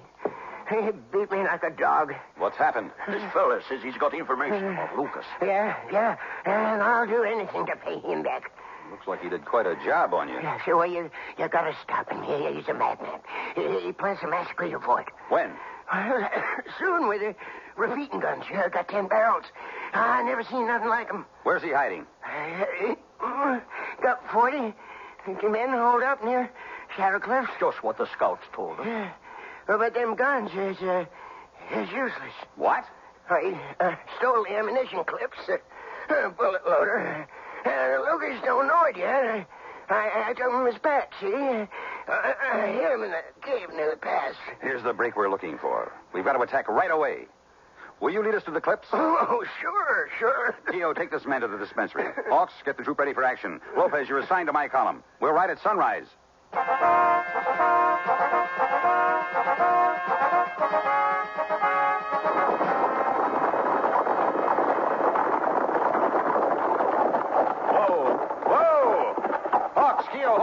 here. I'm going out alone with him. Could be a trap, Colonel. Let me go instead. I want you with the troop in case of trouble. I go with you, mi coronel. Fine. All right, mister. Lead on.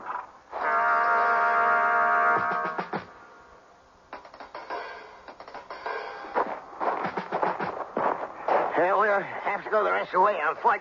Watch your step, Lopez. It's treacherous. Yeah, right. Let me go ahead.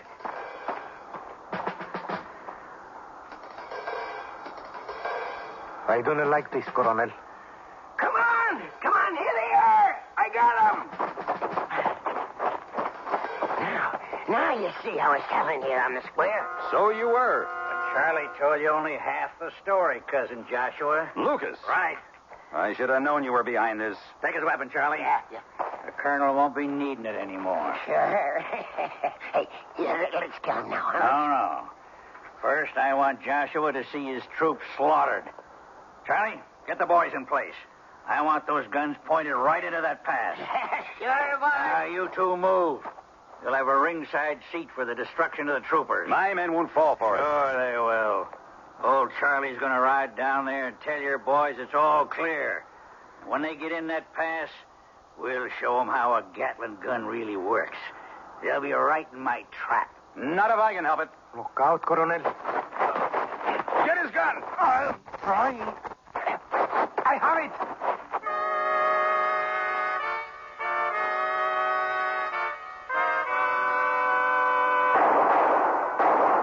You hear that? Warning shots.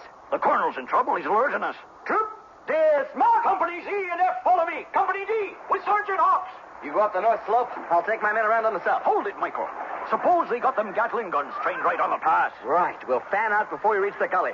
Let the men take independent fire. Sure. I'll send the sharpshooters to that ridge. The one over there. Good. Let's do it. Michael. Yeah. Keep your head, lad. Go on, you big bloke. All right, troopers. This is what you're paid to do. Follow me.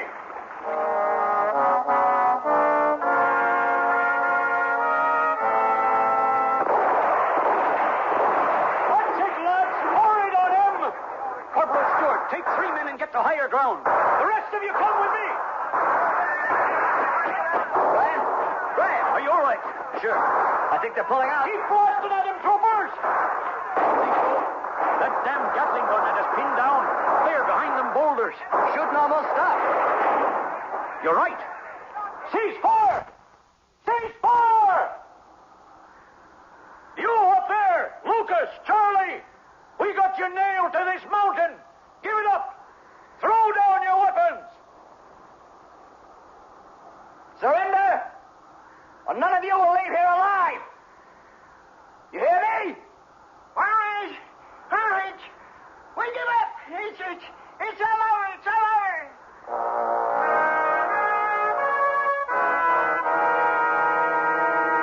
Where's the Colonel and Lopez? Tell me or I'll break every bone in your body. They're down there. Down there. I left them at the front of the cave. Trooper, take this man with the others. Come on, Michael.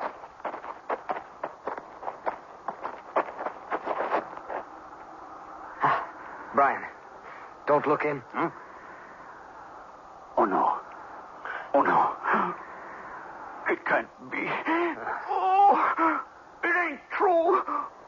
Oh, it ain't fair. At least they got Lucas. Lopez.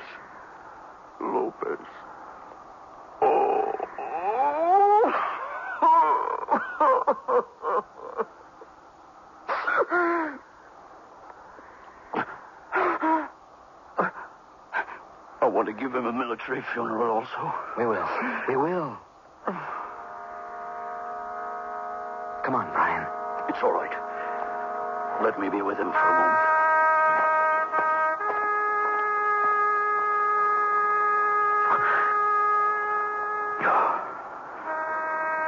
I ain't good with all of them proper words.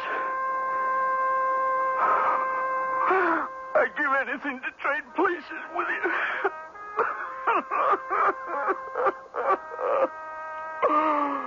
Colonel, you were the finest officer I ever served with.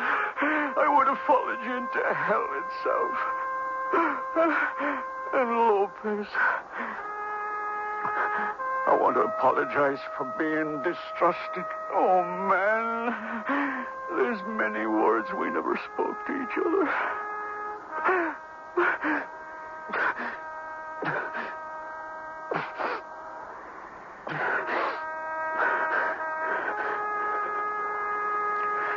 I never knew you, but you were my best friend, my brother. I'll never forget you, Trooper Lopez.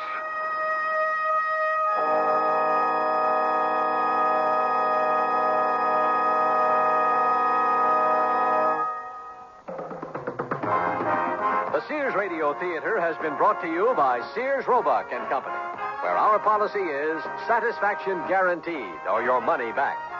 Sears, where America shops for value. Trooper Lopez was written by Ken Gerard, produced and directed by Elliott Lewis. Your host was Lorne Green. Our stars were Len Berman, Stephen Markle, and Keith Andes. Featured in the cast were Don Diamond, Tyler McVeigh, and Tom Brown.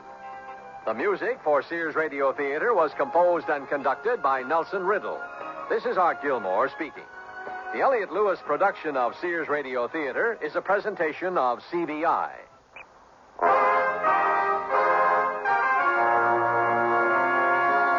Tomorrow's Sears Radio Theater will be a comedy with Andy Griffith as your host. Let's listen. Play the dime machine. Vern, I will. And stop combing your hair all the time. It's my one claim to male beauty. Heaven only knows what you'll do if you lose it. Well, you'll stop combing, that's for sure. See you guys later. So be sure and tune in tomorrow to the Sears Radio Theater. Entertainment with great music and more. People like Lori Allen and Jim Doyle on KMOX-FM, St. Louis. KMOX-FM. CBS News. Russell and Rachel Thompson of Dunwoody, Georgia, have some good news tonight. Their 5-year-old daughter, kidnapped last Saturday, is safe in Myrtle Beach, South Carolina. This is John Bohannon reporting on the CBS Radio Network. A man stole the Thompsons' car Saturday at a motel in Daytona Beach, Florida, with 5-year-old Caroline in the back seat. Tonight, police in Myrtle Beach caught up with the kidnapper, arrested him, rescued Caroline, and contacted her parents. Police Chief J. Stanley Bird says all is well. The little girl has been in touch with her parents. They're on their way up here. The little girl has been examined by one of our local physicians, and she's in excellent condition. She was eating a hot dog, french fries, a milkshake, cocoa, and a piece of candy. The man alleged to be the kidnapper is identified as James Keith Tucker, who's on parole on car theft charges in North Carolina. The National Transportation Safety Board opened public hearings today in Chicago in the investigation of the American Airlines DC-10 crash last May at O'Hare Airport. 273 people were killed. Betty Ann Bowser recaps the testimony. American Airlines supervisor Robert Graham was in a parking lot at O'Hare Field about 1,000 feet from the runway when Flight 191 rolled past him for takeoff. He said he first noticed vapor coming from the left wing, then the aircraft's number 1 engine. It was bouncing, he said, up and down, first 1 foot, then about 2 feet. Graham said the bouncing continued, the engine separated from the wing, flew up and over the left wing quickly, then the big DC-10 took off, only to crash moments later.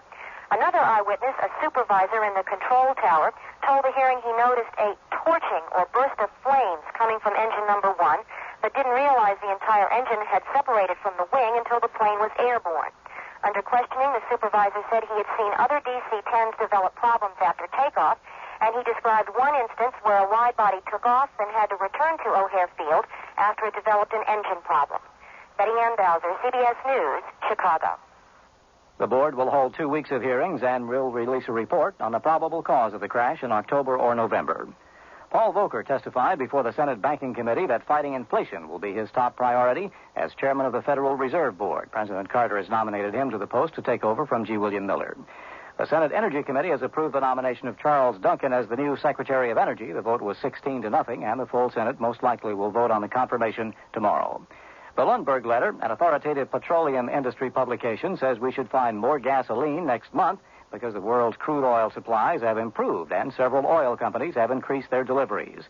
A newspaper in Kuwait reports that the Organization of Petroleum Exporting Countries may hold an emergency meeting in September to talk about the possibility of raising prices again if, according to the newspaper, the U.S. dollar continues to decline on the International Monetary Exchange. The House has voted to table a motion to expel Congressman Charles Diggs of Michigan. The move was a close vote, and it means Diggs may keep his seat in Congress while appealing a conviction for mail fraud and for making false statements. The House will vote tomorrow on whether to censure Diggs, which is the punishment the House Ethics Committee has recommended. The Food and Drug Administration says the makers of the widely used painkiller drug Darvon have agreed to warn consumers of potentially lethal dangers of misusing the drug. The Lilly Company will start distributing leaflets warning of Darvon's health risks when used to excess or in combinations with other drugs. John Bohannon, CBS News. That's the theme from the Sears Radio Theater. Tonight, a program of love and hate with Cicely Tyson as your hostess. Here's a preview. Suddenly everything is Oriental. Mysticism, martial arts, flower arranging, food. Oh, well, at least they have not tried to deal with the complications of Chinese opera yet. The Sears Radio Theater will begin after this message from your local station. This is Cicely Tyson.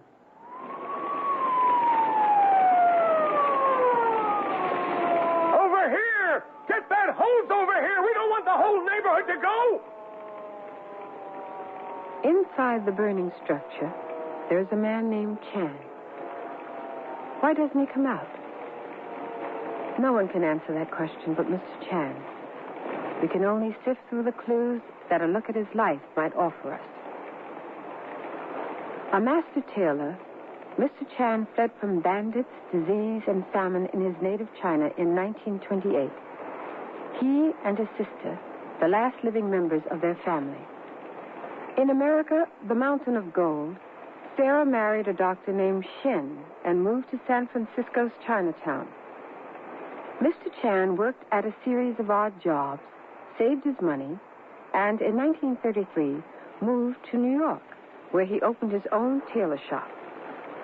The logic behind his move was that people in the East, dealing with cold weather, would have more clothes to sew.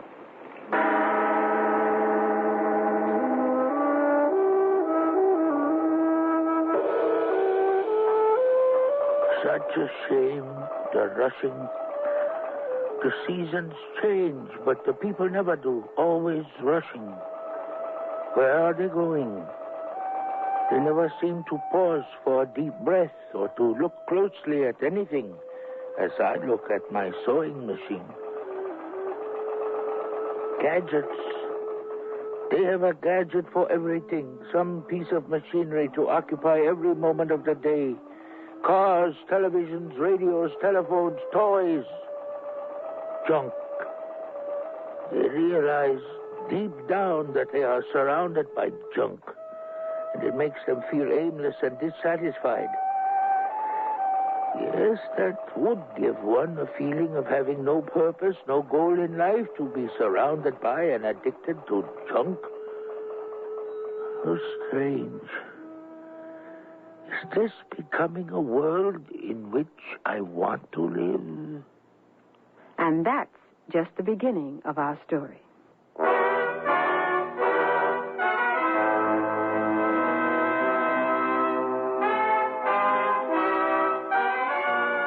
Sears Radio Theater, a new adventure in radio listening. 5 nights of exceptional entertainment every week, brought to you in Elliott Lewis production of the Sears Radio Theater.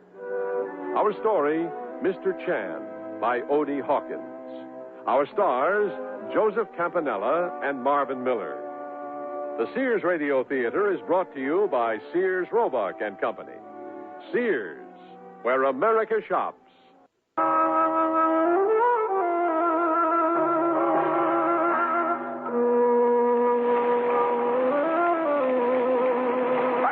Keep clear of the hoses, please. Keep clear.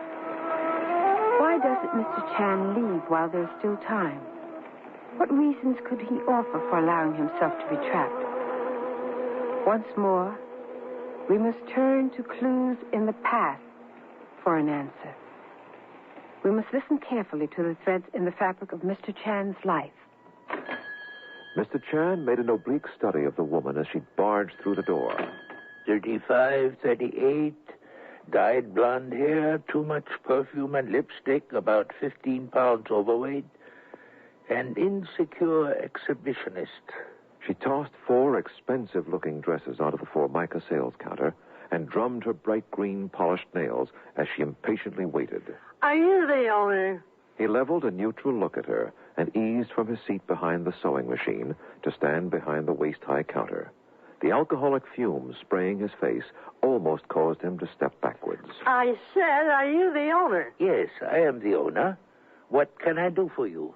A slight smile played at the wrinkled corners of his softly slanted eyes. She was obviously surprised to hear his clear, precise English. Well, I'd like to have some seams let out in these dresses. You can do that, can't you? He fingered the label inside the neck of one of the dresses. Well-known American designer, good fabric, excellent workmanship. Yes, of course. I can expand the seams.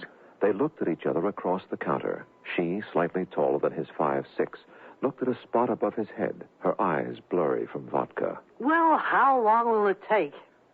Perhaps it would not be necessary to let seams out in these dresses if you lost, I would say 10 or 12 pounds. She glared at him. Her lips curled down hatefully at the corners, and she snatched her dresses from the counter. And just who the hell do you think you are?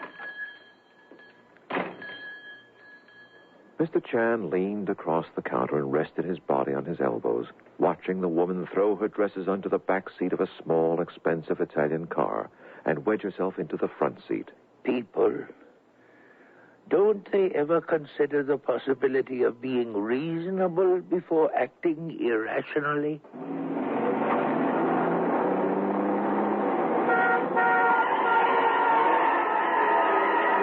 He shook his head sadly and strolled to his living area at the rear of the shop to heat more water for tea. Erect, steady, thoughtful. I wonder what goes wrong with some people.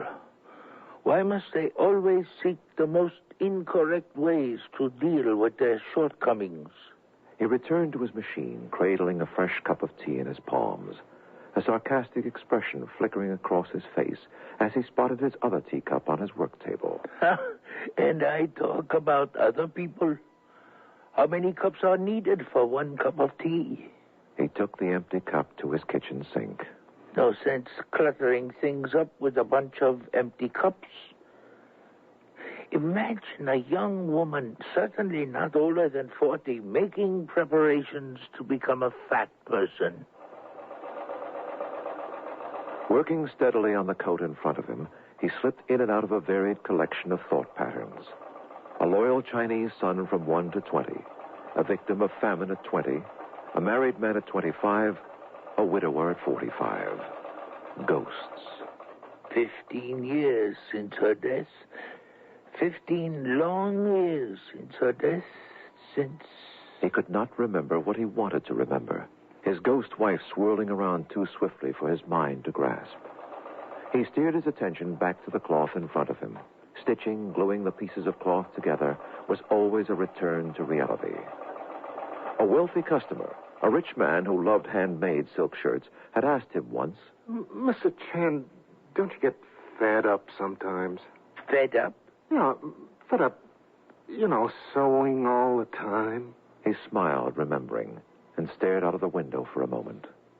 How could you explain to someone who only cared about finished products what it means to create, to stitch a reality together? The same man had also asked, Mr. Chan, have you ever considered opening a shop downtown? This neighborhood has changed so much. What do you mean, changed? Well, the class of people that used to live in this neighborhood have all moved, including me. I don't see any difference. Well, what I mean... Oh, I know what you mean. I've seen the color of the people change, but I'm still the same. I have not changed. He finished the suit coat, turned the closed sign around to the outside, locked the door, and prepared himself a lunch of pork strips with bean paste, a bowl of rice, and, as always, hot tea. He used his chopsticks as though they were surgical instruments. After his meal, he slouched against the back of his favorite chair, sighed deeply, and calmly looked around. The shop was all he needed. The shop and the living space behind it was his world. He believed that and was content.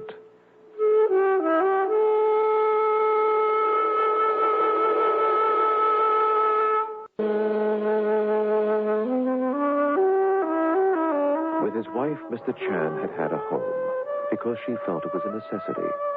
She had been a source of strength and hope, but each one of the children had been born dead, 3 of them. And then she had died. Now there was only the shop, a facade, a counter to use for the defensive position, a wall of racks on one side, and 5 paces behind the counter, a heavy carved dragon screen that shielded his inner sanctum from the public.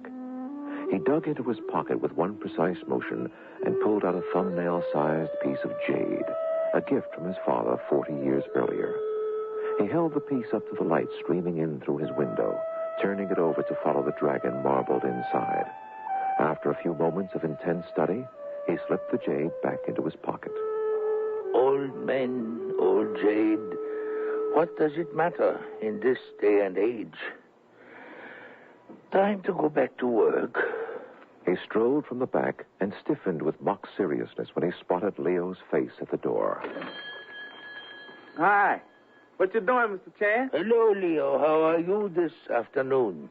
Leo did an eye-blurring double shuffle, a perfect imitation of his idol, Muhammad Ali. I'm doing pretty good. Hey, life couldn't be better. I could have more of it, but it couldn't be better.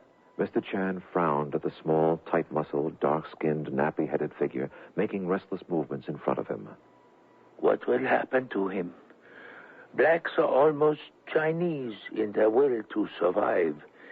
He lives 3 blocks away with 7 brothers and sisters in a basement that was once a dog kennel. Life couldn't be better. You want me to go shopping for you, Mr. Chan? Mr. Chan slowly nodded yes and walked behind the counter to scribble out a few items on a piece of scratch paper. He strongly suspected that Leo couldn't read, but his will to hustle was worth a $50. Leo made a Brazilian dance movement through the door with the $5 bill clutched in one hand, the note for 6 items in the other. A half hour later, he danced back in. Here it is, Mr. Chan. Your tea and stuff. He checked the items off against the list under Mr. Chan's indulgent eyes onto the work table, not exactly matching each item on the list with that on the table. Letters were still not quite words to him. Rice, tea, 2 apples, head of lettuce, chicken wings, and soy sauce. Thank you, Leo. There are 2 quarters on my sewing machine ledge for you. The bright voice chiming in his ears told him that he had lifted Leo's spirits, at least a $50 worth.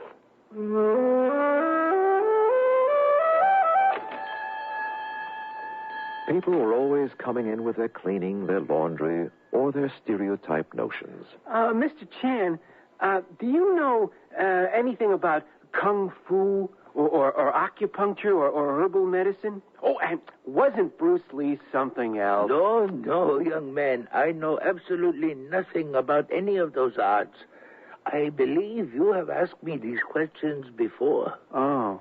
The tall, slender, dark-haired young man shuffled absently in place, fumbling in the back of his mind for some means to use to get Master Chan to speak the Tao. I'd like to have some buttons sewn. Where? Oh, buttons for suspenders. I'm going to wear suspenders with these. They say it's better for your lower back and all. You think? You may pick them up tomorrow. Oh, thank you, sir. Oh, thank you very much. He held back his urge to laugh as he watched the young man bow a little too deeply as he backed out. Suddenly everything is Oriental. Mysticism, martial arts, flower arranging, food. Oh, well, at least they have not tried to deal with the complications of Chinese opera yet. At twilight, he locked the door to the shop and retreated to his living space. For relaxation, 106 Tai-Chi positions. For stimulation, the daily newspaper. He slowly lowered the newspaper after reading a few pages, his face distorted with disgust. Fools. The same old dreary sickness, the same old dumb acts, wars, people doing the same old stupid things. Won't we ever learn? He looked carefully around himself at his world. What need is there to go outside into that insane place?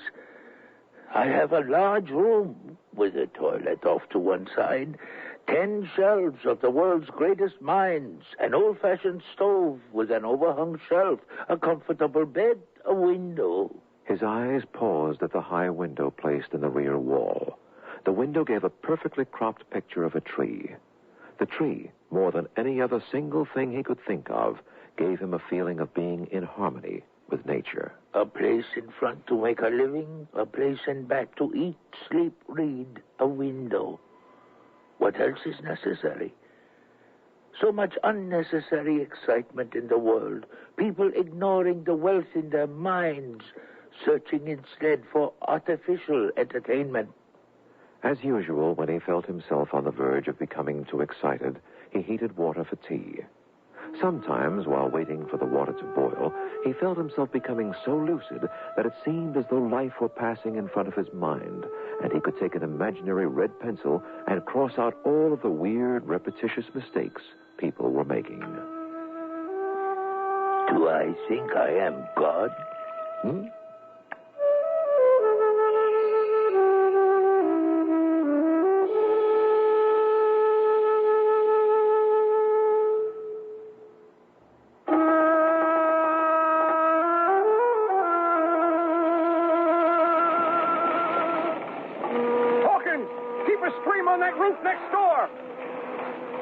Are we on safe ground, assuming that we can feel that we know by now something of Mr. Chan's view of life? I would say yes. But we still haven't had an answer to our question. Why doesn't he come out? 6:30, Tai Chi Chuan, tea, and 2 slices of day-old bread with margarine for breakfast. He moves more slowly in the morning, having recognized years ago that he was an afternoon person.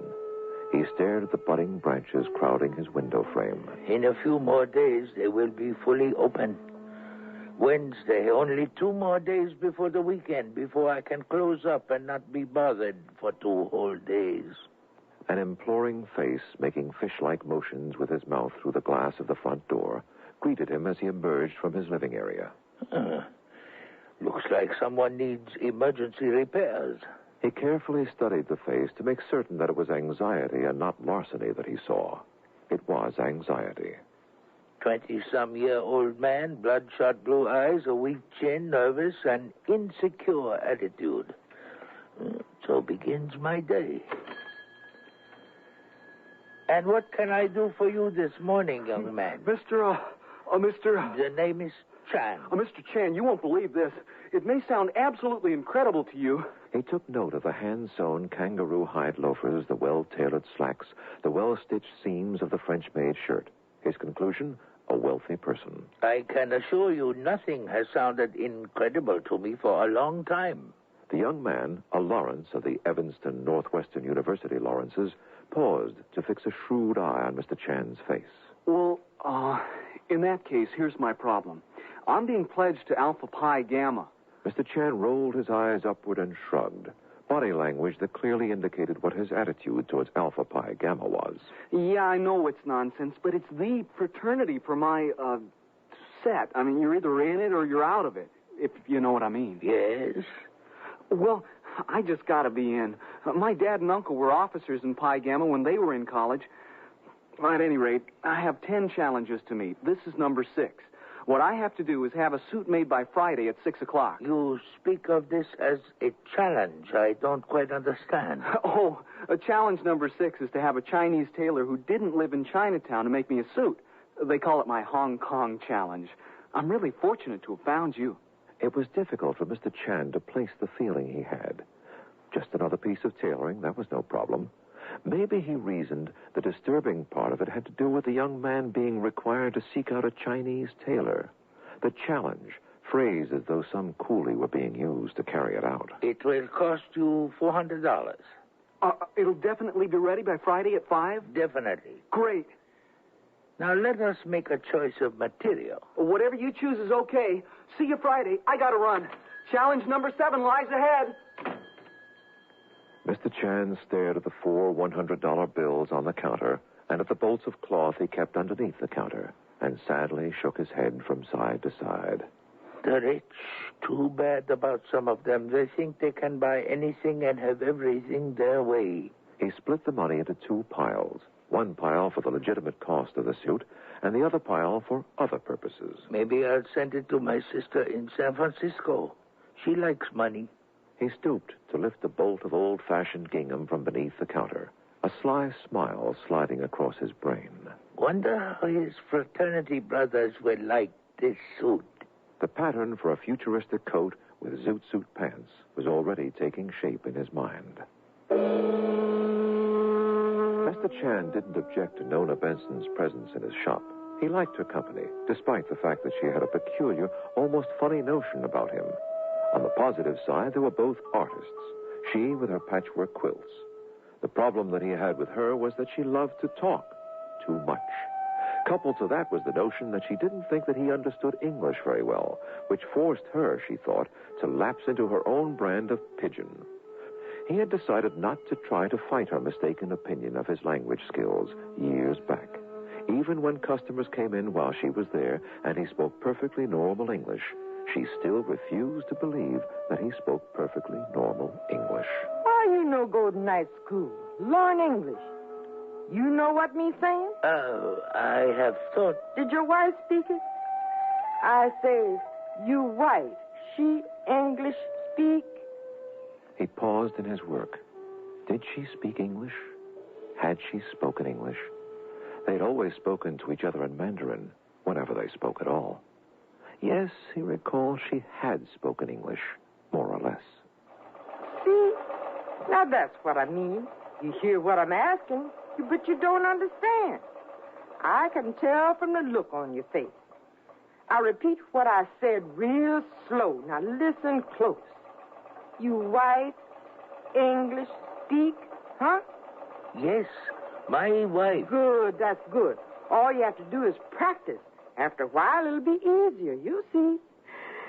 I guess it's time for me to get on. Get my housework done. Do a little quilting. You quilting? Mm-hmm. I've been really up to my neck in quilts for the last few months. Bunch of ladies at my church, especially the younger ones, got it in their heads they just had to have a homemade quilt. They seem to think it's some kind of artwork or something. Ain't too many people do that kind of thing these days. Ain't really too much to it. All it takes is just sitting down, and after you get your materials together, just taking your time to put things together right. Yes. You take it easy, you hear? Think about that school thing. Remember, you're only as old as you feel. She sprinkled her fingers gracefully at him as she strolled out of the shop, calmly, unrushed. Her voice seemed to echo in the shop. He paused in his work. School. She always seems to leave something behind, some thought, an idea. School. The young lady standing at his side caught him off guard, having popped through the open door while his attention was elsewhere. He hated to have people catch him daydreaming, thinking about the past or future. It gave them the impression, he thought, that he might be senile. Mr. Chan? Yes? My name is Monique Feldman. He stared at the young woman's hand. He had not shaken a woman's hand in years, and never a Chinese woman's hand. Or was she Japanese? Her handshake was firm, her palm warm. Oh, I know. You're puzzled by my name. My husband is Jewish. He nodded slightly to indicate that he understood her explanation, but was still puzzled. Is she Japanese, Chinese, Thai, or what? So tall for an Oriental. Hard to figure out what's what with this younger generation. Mr. Chan, our agency, the New Asian American Alliance, is doing a citywide survey to determine the number of Asian senior citizens and find out how we can be of service to them. He felt tempted to invite her to have some tea with him. It was so nice to meet someone who cared about others. I do not need any help of any kind, Mrs. Feldman, thank you. She seemed to be depressed for a moment, and then her face brightened. Well, I'd like to leave my card, just in case. The New Asian Alliance would like to help in any way we can. You see, we help secure health services and provide you with domestic aid if necessary, offer you meal tickets that can be used at the Asian Alliance Center. The address is here on the card. And we'll also provide you free transportation to the senior citizens outing that we sponsor twice a month. All you have to do is give us a call, and we'll try to do whatever we can. My name is in the upper left-hand corner. Thank you, Mrs. Feldman. Well, thank you for being kind enough to allow me to disturb your work. My pleasure. She surprised him by bowing, an expression that stamped her in his mind as a well-bred young person with a sense of tradition. He studied her as she strode out of the shop. Legs like a white woman. Taller than all the women of my generation. Very businesslike, honest, sincere. The new Asian-American alliance. Wonder what happened to Oriental? Oh, well, new times, new titles. Really nice of people to think of other people. No doubt in my mind, with her good manners, she must be Chinese. That evening, he had gone through a half-dozen unreasonable situations, including a visit from two men who insisted that he buy a transistor radio for $50. Oh, come on, Pops. We know you got some money. Yeah, we know you got some money. All we want is $50. You give us $50 for this cute little old radio here, and we won't be bugging you no more. How dare you come into my shop and threaten me? Get out, both of you, and stay out. Hey, don't push. Be cool, man. Yeah, be cool. We were just trying to sell a little merchandise. Out. That evening, he sat in his favorite chair and stared through his window at the paleness of the moon, the freshly budded branches making dragon patterns in the foreground, mentally flicking back through the horrible designs a woman had asked him to sew. But, lady, don't you see, drawstrings or thick elastic at that point of the legs would hinder circulation.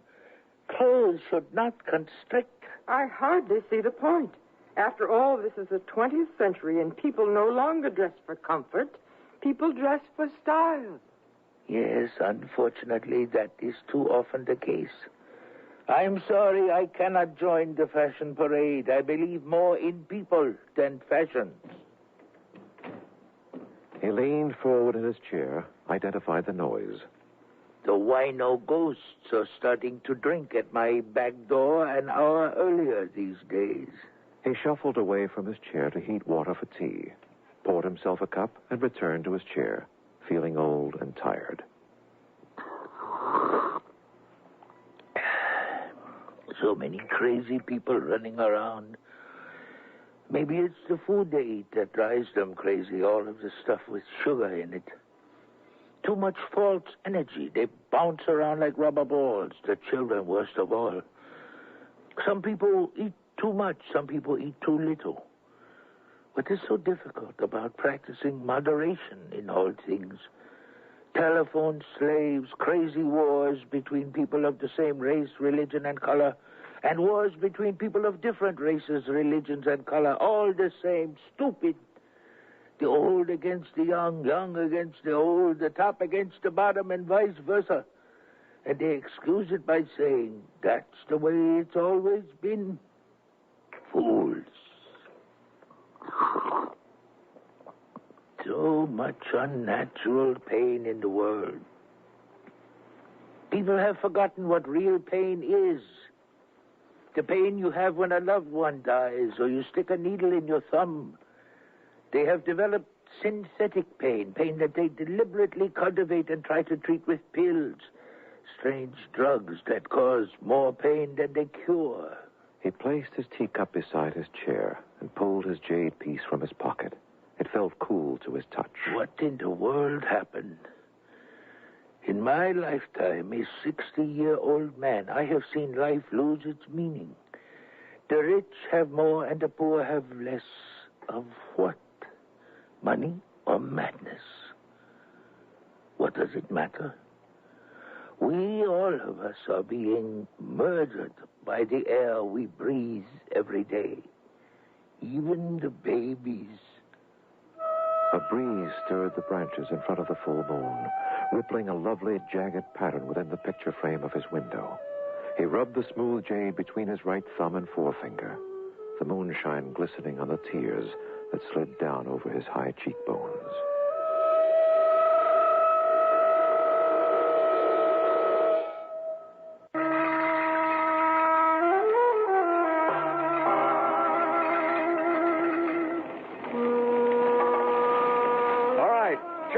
Floors, boys, and the basement, wherever you can work safely. Someone has said the seed for at least one contradictory act rests in all of us. There are people who seem to be living an exemplary life one day and become murderers the next day, offering us no obvious clues for their behavior. Mr. Chan, a sane, logical, and very humane individual, may have suffered at the last minute from a contradictory impulse. Each of us can reach our own conclusion. Only Mr. Chan really knows. Cicely Tyson again with the concluding act of Mr. Chan. Oh, that's a superb job, sir. Really superb. There's just something about the Oriental sense of aesthetics, of the yin and yang that makes, Mr. Chan fixed a blank expression on his face and stared past the pale young man, immediately realizing that he had made a mistake. If I stare past him trying to blot him out, he'd think I'm being inscrutable, or that I'm meditating or something. Damned if I do, damned if I don't. If you recall, Mr. Chan, Lao Tse once said... That will be $2, please. Mm-hmm. Oh, yes, $2. Thank you, sir. I hope we can talk again sometime. I find that I know a little more each time we talk. You recall the proverb from the Tao, he who speaks does know, and he who does not speak, he who speaks does not know. Mr. Chan pocketed the payment and folded his arms across his chest, momentarily forgetting the sage-like image that was projected by that gesture as he watched the young man bow out of the door. He had to grip himself inside to keep from laughing as the young man bowed back in. Oh, I forgot my pants. The comical customer gone, the urge to laugh gone, he stood behind the counter, his arms still crossed, watching people enter and exit the picture frame of his shop window. They are like robots on a treadmill. The thought depressed him so badly, he sat, immobilized at his machine for 5 minutes before he could get back into the spirit of sewing. Whether they knew it or not, the door of Mr. Chan's shop was the stage entrance for his customers, his moment to grasp their rhythms, form a notion of how they felt about themselves and him. He had started joking with himself in his 50th year about painting another sign under R. Chan, Door Psychologist. They revealed themselves when they walked into his space. In the colder months, it was more difficult to figure things out because people and their vibrations took time to thaw. Spring and summer were rich times for doorology. Some people peeked into his shop through the screen door in the summer. He hesitated to put the screen up until the flies became too annoying, as though they were looking into a tunnel. Others opened the door and staggered in, not quite certain of their reasons for being there or anywhere. The black people in the neighborhood tended to ignore him. To them, he was simply Chan, the Chinese tailorman, Miss Nona Benson's friend. They didn't want any suits made, and they did their own sewing. The Puerto Ricans also ignored him, but from time to time shyly asked him to put a communion dress together. Those Asians who patronized him, even the non-Chinese, showed deep respect for a man of his age who practiced a religion that needed no preaching and was a master of his art. He had problems sometimes with a certain type, the kind of people who had recently acquired money in some odd way and thought it would be in to have a masterpiece from Mr. Chan. The more he suffered from their attention, the more in he became. The others were just like everybody else. They simply wanted someone to put something together that they were too lazy or didn't know how to do themselves. He stopped stitching to give his full attention to the figure standing in the half-open door. The fraternity brother-to-be, dressed in a little boy blue outfit, complete with ruffled shirt, straw bonnet, and a sun-sized all-day sucker. He looked ridiculous and knew it. Oh, this outfit is one of my challenges. Now, my suit. You got my suit done? Yes, I have it right under here. Here you are. The fraternity brother-to-be stared at the narrow cuffs, the ballooned knees, the bullfighter's waistband, the zoot suit coat with the narrow lapels, and blinked. I didn't specify what style or what kind of material, did I? No, you did not. You were in a rush. I had to make a guess at your measurements. I must tell you, I almost decided not to do the work, but I promised I would have you a suit this evening, so here it is. I'm sure to create a sensation one way or another. Maybe they'll see the funny side of it. I hope. At any rate, my Hong Kong challenge has been met. Perhaps I could drop back in and pick out the material for a couple of suits one day when I got lots of time. Any weekday, my shop is at your disposal. I am open from 7:30 till 4 in the winter, 8:30 to 6 in the spring, summer, and fall. Oh, great. See ya. He felt a slight tinge of affection for the fraternity brother-to-be, for the sensible way he had chosen to deal with the gingham horror suit joke. Alpha Pi Gumbo, rah, rah, rah. Friday evening, the shop door locked, his chair positioned in the twilit room to study the moon play through the budding branches, 2 days older since he had last noticed them. He rocked slightly, intoxicated by the luminous ray that washed over his frail body, his life flashing through all the seasons he had sat staring at the moon. Scenes of a China the world would never know again flickered through his mind. Ghosts. Thousands of people in a line. Their rice bowls held out, begging for food, for a chance to live. Coolies, men with bitter strength, hauling loads on their backs that an animal would crumple under. Faces so lean from hunger that the bones of the skull show through the skin. No food of any kind. Grass, bark from the trees, leaves, all eaten. Famine. Diseases, people starving to death, burning with fever. Mother, father, older brother, dead, cremated. Oh. Someone trying to break in? Hey, looks like I'm all the wine, man. He leaned back in his chair, his body alert but relaxed. Just why no ghosts? Nothing to worry about. They are just killing themselves. He pulled the jade piece from his pocket and rubbed it in his hand. He strained to see a slow-moving herd of clouds pass between the budding branches and the moon. Coming out of a deep sleep a half hour later, the blurred outline of a bad dream still in his brain, he could smell something wrong. Money, always money. People robbing other people for it, stealing, cheating, doing anything for it.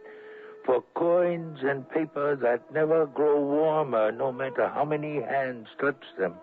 It was smoke. He could identify the odor of the cloth scraps he threw in the alley trash cans. For a moment, he stiffened from the impulse to get out of his chair to escape the approaching fire. The wisps of smoke drifting up past his window held him in place. The farther up the scale we go, the more unlike animals we become. At least animals are honest with each other. He squeezed his eyes shut, tried to blot out all of the horrible pictures his mind held. Maybe they have all been bad dreams, all of them, all of it. For a moment, he felt completely divided, one part of himself straining to move to safety from the fire, the other part straining not to move. The two forces neutralized him. A stone facade and a wooden body of poor quality. Dishonest workmanship. The small neighborhood group milling around outside Mr. Chan's gutted shop swelled with excitement as an ambulance crew wheeled his body out of the smoking wood and stone, the damp odor of wool adding another element. Leo, his dancing feet planted solidly on the sidewalk, sobbed quietly, tears tracing clear patterns down the sides of his young old face. Mrs. Nona Benson, a flowered handkerchief held to her face, mumbled over and over through her tears. I've been telling him to learn English for the longest time. Maybe he didn't want to learn any more than he already knew.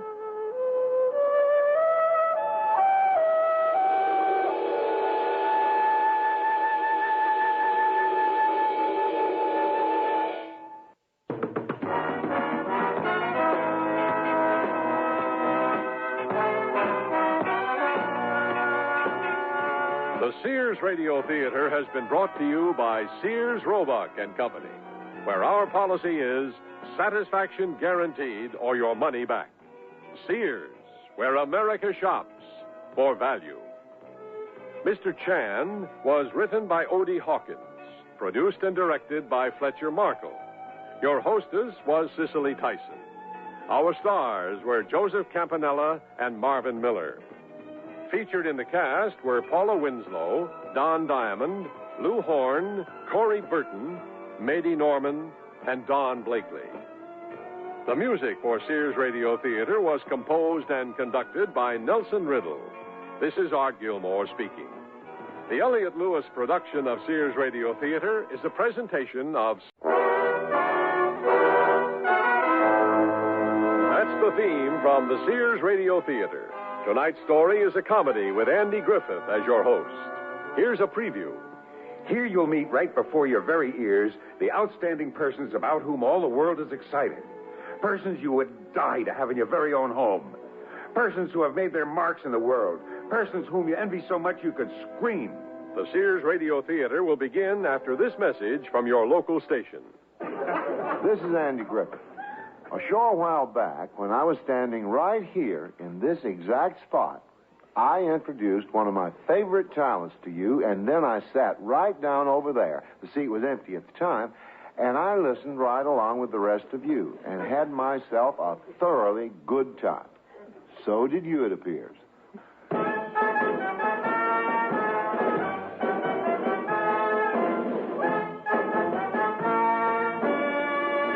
Hello, anybody. Here's Morgan.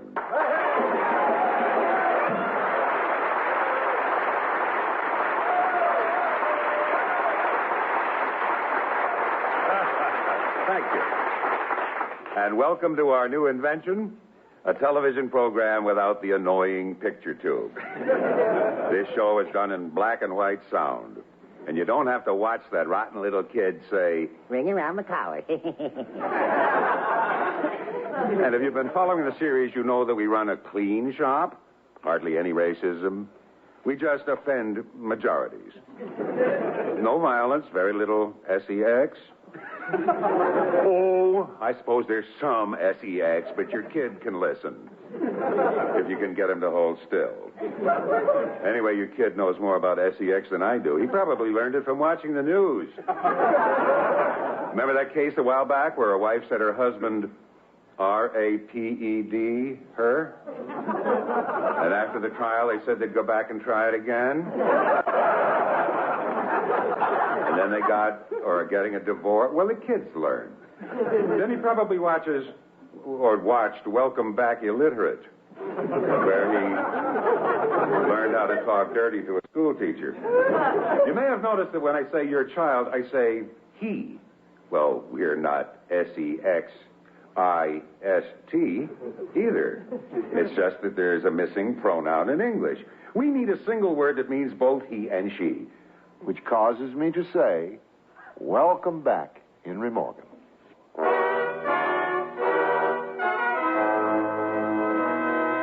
Sears Radio Theater, a new adventure in radio listening. 5 nights of exceptional entertainment every week, brought to you in Elliott Lewis production of the Sears Radio Theater. Tonight, here's Morgan again. Henry Morgan, that is. The Sears Radio Theater is brought to you by Sears, Roebuck and Company. Sears, where America shops for value.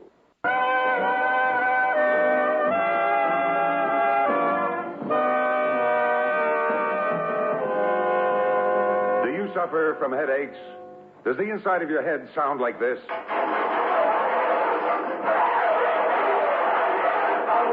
Or does it sound like this?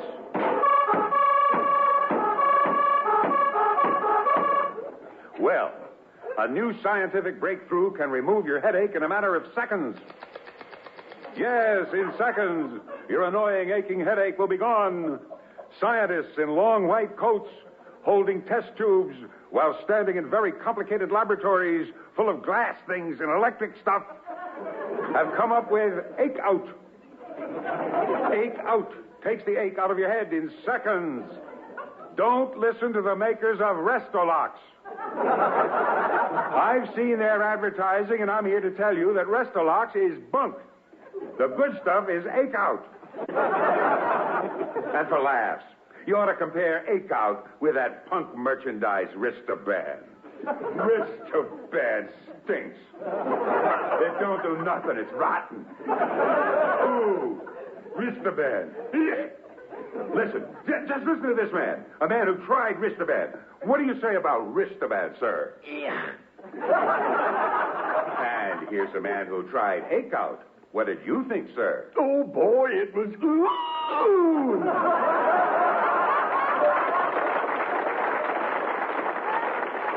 And there you have it, friends. Other brands are... Yeah. While Hakeout is... Hakeout.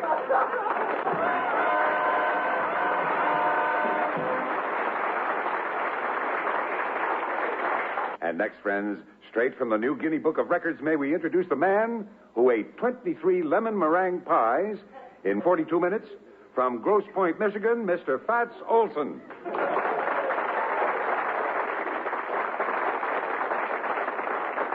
Welcome to the program, Fats.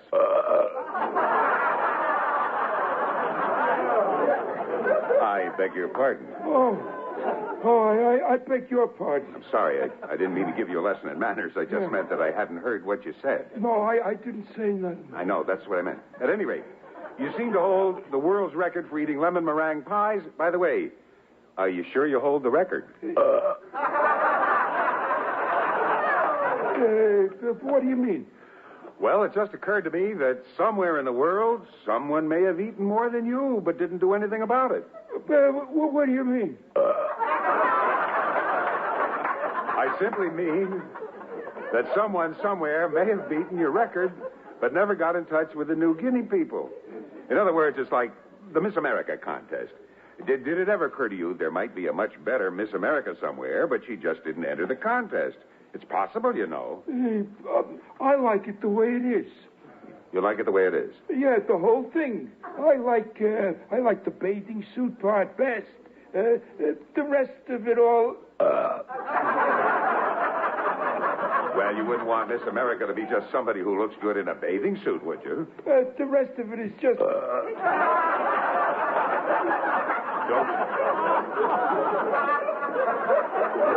Don't you want the girl to have talent? I got all the talent you need. It's right here in the book. Plenty of talent. Well, yes, you certainly have a talent for eating lemon meringue pies. I was wondering, could you have eaten more if they'd been, say, custard pies, cherry pies, blueberry pies? Oh, that's stupid, you know. Oh, is it? You're stupid. Every one of them pies, it's a different contest. Like custard pies is a fellow in Australia named Goonie, Elvis Goonie. Now, I got the lemon meringue. Next, I take on Goonie for the custard. How will you go about it? Oh, boy. You something else. Something else. All right, I'll explain it to you. What you do is... you start off slow. Like the first day, maybe I'll eat 3, 4 custard pies before breakfast. Later, maybe 5 or 6. You mean for lunch? No. After breakfast. Good Lord. What will you eat for breakfast? You think I'm going to say custard pies, right? Well, no. Well, that's what I eat. Maybe 5 or 6 for breakfast. I don't think we should go on with this. For an afternoon snack, maybe I'll eat 5 or 6 more. Then... Thank you very much. Maybe I'll eat half a dozen before dinner. You know what? I don't want to know. You know what I eat for dinner? You know what I eat for dinner? I don't want to know. Lamb chops. Thank you. And 5 custard pies. For being our guest, Mr. Fats Olson.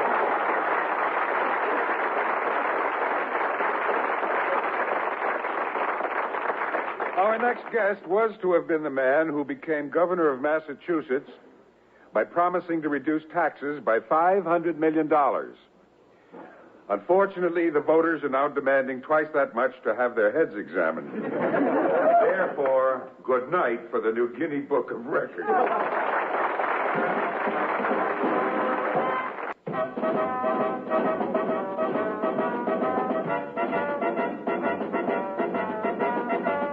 The Senate of the United States is made up of our most talented and capable citizens. Men who are elected to their high office because they're the most intelligent, the most gifted leaders in America. A great part of the work of the Senate is done in committees. Now, many people have wondered about what goes on in those committees. We take you now to the Senate office building in our nation's capital. To be specific, we're now in room 403, where a committee meeting is taking place among 4 of our distinguished senators: Bolivar, Makepeace, Moon, and Yakamaka. The chairman is calling the meeting to order. This here meeting will come to order. This is the Select Special Subcommittee of the Permanent Standing Committee for the Investigation of Illegitimate, Communistic, and Illegal Conspiracies. I hate conspiracies, I really do. All right, then, let's get going. You all got the papers in front of you? Oh, yes. Oh, good. I've been on a pack of committees, and we'll start the way you always do. Shuffle them papers. Good. We've done that real good. Now, is there any questions? How about reading the minutes of the last meeting? Yeah, here. What do you mean, here? Well, I've been on committees before. I know what to do. When somebody says something, you think he's right, you say, here. These ways I always does. Oh, that's right. My distinguished colleague from the great state of Bastamasa has got the right of it. And may I add, Senator, that in my humble opinion, you do a great job. Oh, thank you, Senator. May I say that in my humble opinion, you are an A-OK Chairman Crackerjack. Oh, thanks to you, Senator. Thank you. Now, where were we? Well, I already said here, so it ain't my turn. I realize that, Senator, and I thank you. And I thank you. How about the minutes? Fine. Any objections? Carried, 100%. Now, who's got the minutes? The secretary's supposed to read the minutes. Well, this being the first meeting of the subcommittee, Senator, we don't seem to have a secretary. It's in the appropriation, though, I know that. How much is in the appropriation? Anybody got the figures on that? I believe the figure's 35. Yeah. The appropriation for the great work of this special committee is 35. Is that millions or billions? Well, I'm sorry, I don't know the details. I can, of course, put my staff to work on it, and I'm sure we can have the facts for you by the end of the week. But I do know that the front number is 35. Well, that ought to be enough so we can hire a secretary. I mean, here we are having a real meeting right here and now, and there's minutes going on. We should have somebody take them down. Like in a court where somebody sits at one of those little machines. It's like a typewriter, but isn't, you know what I mean? Say, gentlemen, that gives me a wonderful idea. You know who's a great secretary? My very own wife, that's who. And she is great on minutes. What say I get her? Any objections? No? Carried. I'll just phone and see do she want the job. Hello, honey. It's me. No. It's me, Fruitcake. That's her name for me, Fruitcake. Quite a story behind it. Oh, yeah, sweetheart, yeah. Well, what I was calling about, yeah, I know. Oh, I'm sorry. All over the floor, huh? I'm sorry. Yeah, what I was calling about, as long as you're on the phone anyway, is I'm running this here important committee, see, and we need a secretary for the minutes and all. Just a minute. What's it pay, she says? I have no idea. I don't know, really. What it pays around 40,000, sweetheart.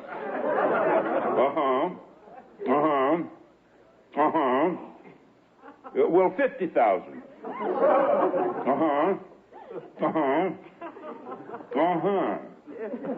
60 then. You will? Well, that's wonderful, sweetheart. Room 403. Okay. Bye, sweetheart. She'll do her.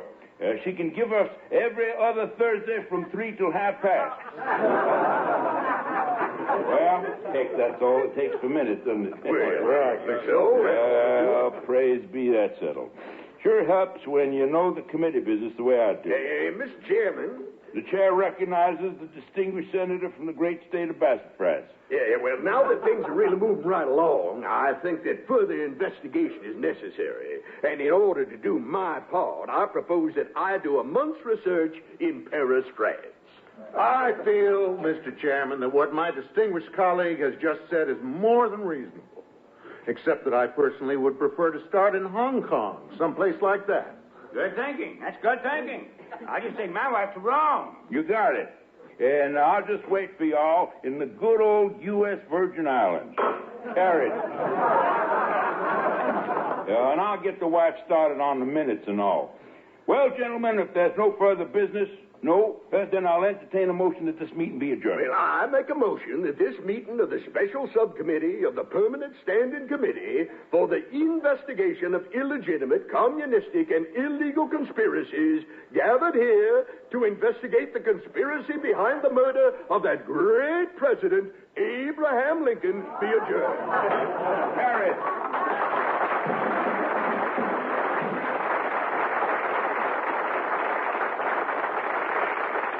Sears Radio Theater will return after this message from your local station.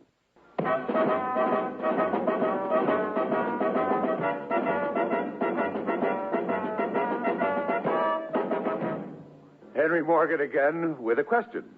Friends, are your teeth dull and dingy? Would you like your teeth to shine like the Egyptian sun? Use genuine King Tut Tut paste.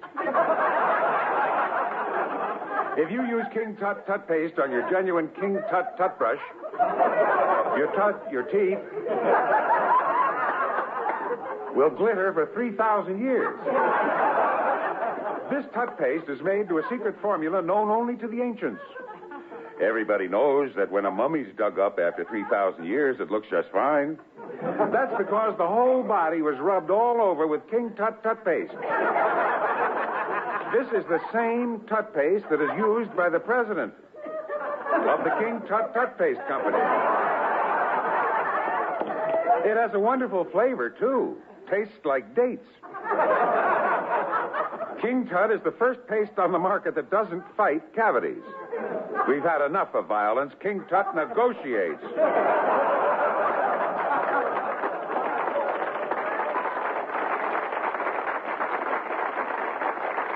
So remember, for that 3,000-year smile, use what the pharaohs used. Wonderful date-flavored King Tut Tut paste at all drugstores and tombs.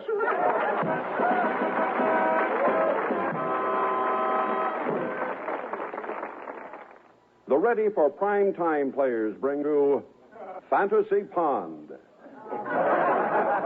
Fantasy Pond, as you know, is that wonderful resort to which people go in order to get whatever it is they left home for.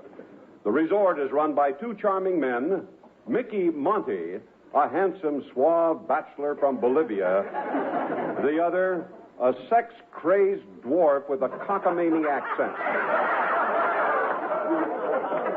We take you now to Fantasy Pond.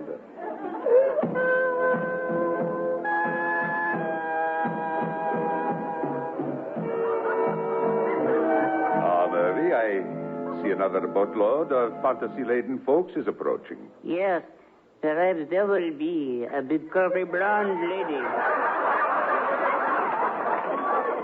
on board the ship. As you know, I always dance with big curvy blonde ladies. I don't like to do it, but it gets laughs. I see they're letting down the gangplank.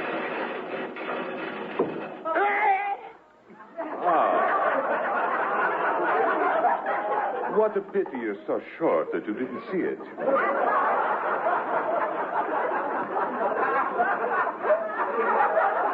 Here, let me help you to your feet. Oh, my.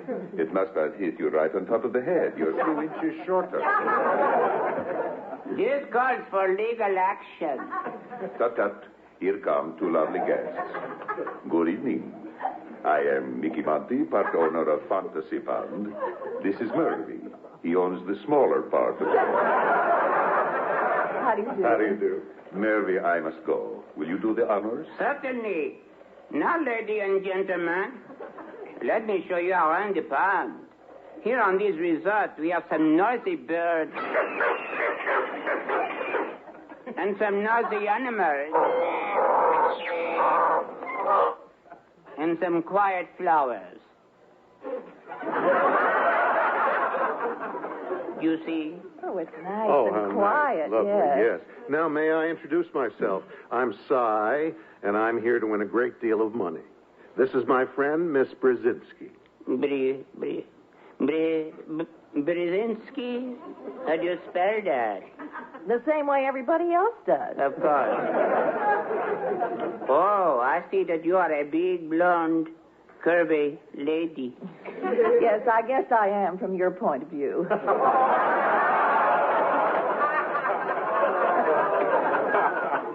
Oh, was I pointing? I'm sorry. And don't ask me to dance. Say, just how tall or short are you? Well, I was 4 feet before the gangplank hit me. Now I'm only 3 feet 10 inches. Say, that's very interesting. I happen to be a lawyer, and I think I see a way to make a big pile of money. For both of us, of course. Of course. I'll sue for $1 million. An inch. Oh, boy. Of course, the first inch is mine. Now, to start, you give me $10,000. $10,000? What for? That's my retainer. Retainer? What does that mean? It means no matter what happens, I retain the $10,000. You know something? It was better listening to the flowers. Sorry. Anyway, here we are at the casino. Do you like to gamble, Mr. Garfunkel. Simon and Garfunkel. Your middle name is And? Oh, you've heard of me. I think so. And you, lady, I know it's Brzezinski. Well, it isn't. He was just kidding you. My family name is Marie. Oh, this is very nice, Marie. And what is your first name? Donnie And. It would be interesting if you married this gentleman. Your name, I mean. Yes, it would be Donnie and Marie Simon and Garfunkel. If I kept my maiden name, too, of course. But it would be better to be Donnie and Simon and Garfunkel simply by killing off Marie. That's a good idea. My partner approaches. Tell you all. Ah, there, Mr. Garfunkel. Simon and Garfunkel. Oh, how do you do, Miss Simon? No, he's Simon. I'm Donnie And. Donnie and Garfunkel, I see. No, we're not married. Then Donnie and is your Christian name. And Garfunkel is his Jewish name. That's very interesting. I've known a few Finkles, but this is my first Funkel.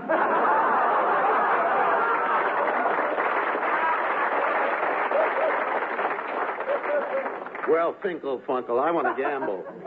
What's the limit here? Oh, that depends on your credit rating. But I think you'll find the credit manager to push over. Okay, who's the credit manager? I am. Have you any credit cards? Oh, sure. Let's see. Here's one, American Local. You mean American Express, of course. No, American Local. It's good in a lot of stores in North Dakota. And here's one for China, the Orient Express card. And here's one.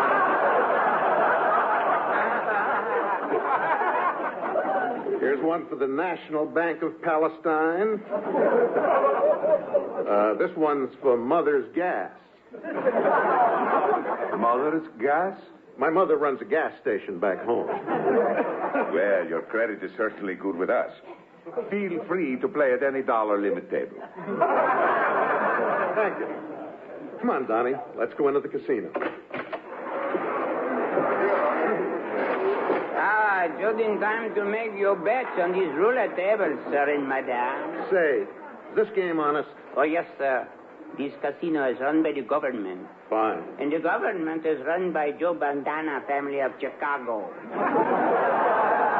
We don't fool around. Good.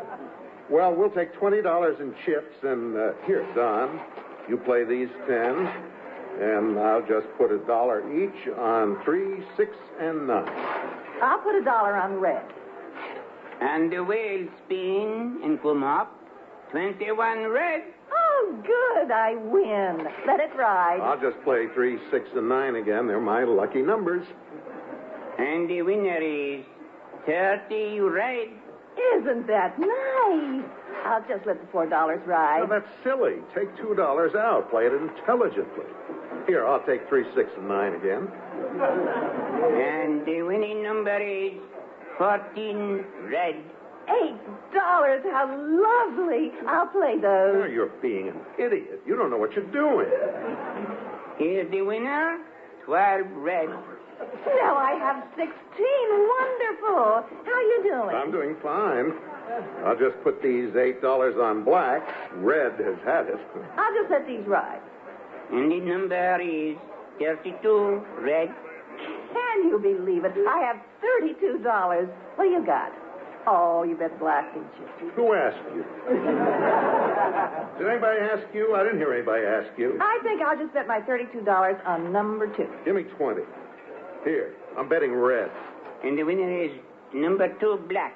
Oh, I get $1,120. Isn't that sweet? What do you mean, sweet? It's just dumb, stupid luck, that's all. By the way, we're partners, you know. I gave you that $10. Oh, yes, you're right, dear. I could never have done it without you. What's fair is fair. Here's your $10 back. I'll kill. No, folks. We don't want a scene here, do we? I'll give you a scene, you golf ball-headed little weasel. Come out from behind there and fight like half a man. Here, I'll get on my knees. We'll fight even. Go ahead. Put up your tiny fists. Look, I'll put one hand behind my back and fight you with 2 fingers. I thought you wanted to be my lawyer. Later, I'll be your lawyer. First, I'm going to kill you. Now, is there some little problem here? Yeah, there's a little problem, and I'm going to eliminate it. Say goodbye to short stuff. No, I'm sure this can all be adjusted. Tell me, how much did Mr. Funkel lose? 20,000? 25? 10. 10,000? Well... $10. $10. Mr. Funkel, would you mind stepping outside for just a moment? Just follow me. Now, Mr. Funkel, you have lost $10. Allow me to make an adjustment. What are you doing with that gun? I hope you don't mind. I'm going to kill you.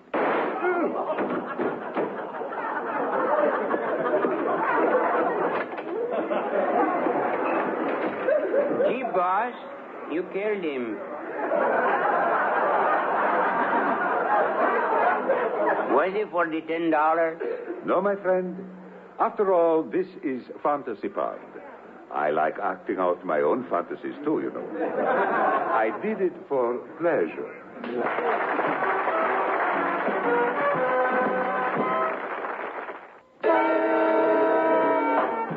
This is Henry Morgan back in the theater. I'm sure you know that now, after many years, lawyers have agreed that it pays to advertise. Friends, are you about to sue somebody? Now is the perfect time to bring a lawsuit. You know perfectly well that somebody is bothering you. Maybe it's your neighbor, or the gas company, or your wife. The thing to do is sue. Friends, thousands of sufferers just like you have sued and won. It's a lot easier than you think.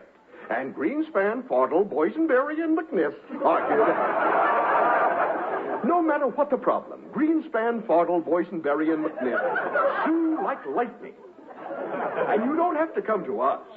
Merely pick up your phone and call the toll-free number, and in no time at all, one of our well-dressed lawyers wearing a necktie will call at your home. Or send for our free booklet, which describes thousands of things you can sue for that you never even thought of. Now, friends, just to show you how we work, and to attract some new clients, all this week, we are featuring an all-purpose divorce for $4. But you must hurry. You always sue the one you love, and the one you love sues you. As long as skies are blue above, you can always sue. Greenspan, Fiddle, Waterbury too, and McNiff, of course. We are the place to handle your case, especially divorce.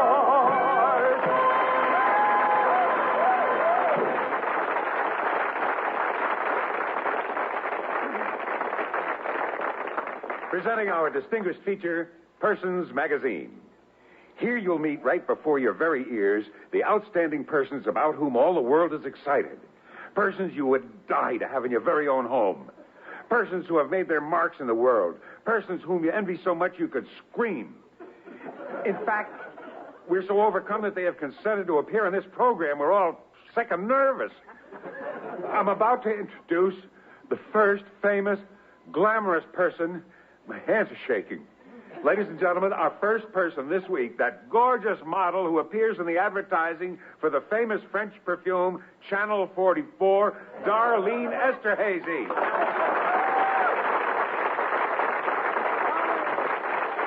Darlene, this is really a thrill. Tell me, how did you become an internationally famous beauty? Well, Mr. Nardle, first I want to say that Channel 44, the world's most exotic odor, also makes a few other items which I'm sure you'll agree. Why, of course, we can. Channel 44 is also the maker of the world-famous Channel 44 body dust powder for the body you love to touch, even when you're doing it yourself. Also the famous Channel 44 grease inhibitor.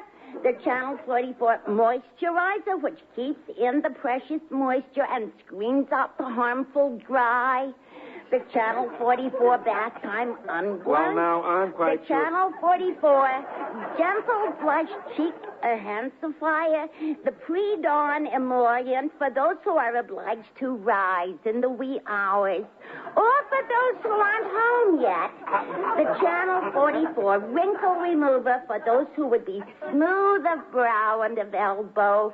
Channel 44. Now, Miss Esterhazy, we were famous sunset applique for those who anticipate a gay evening on the town, and also, lest we forget, the Channel 44 baby bottom cotton swabs for skin one would caress with one's lips. Is that it? Well, that's what they wrote down. Now we can proceed with the interview. Oh, I forgot to look at the other side of the paper.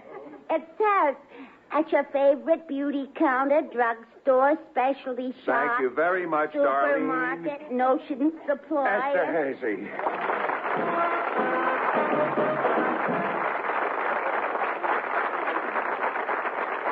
And now, Persons Magazine takes great pleasure in presenting that remarkable disco drummer and lead singer of the #1 group in the country today, the Iron Jackass. Here is Sid Abominable. Mr. Abominable, it's nice to have you with us. By the way, is Abominable your real name? Nah. Well, may I ask what your real name is? Suit yourself. All right, what is it? What's it to you? Oh, I'm sorry, I misunderstood. I thought... Disgusting.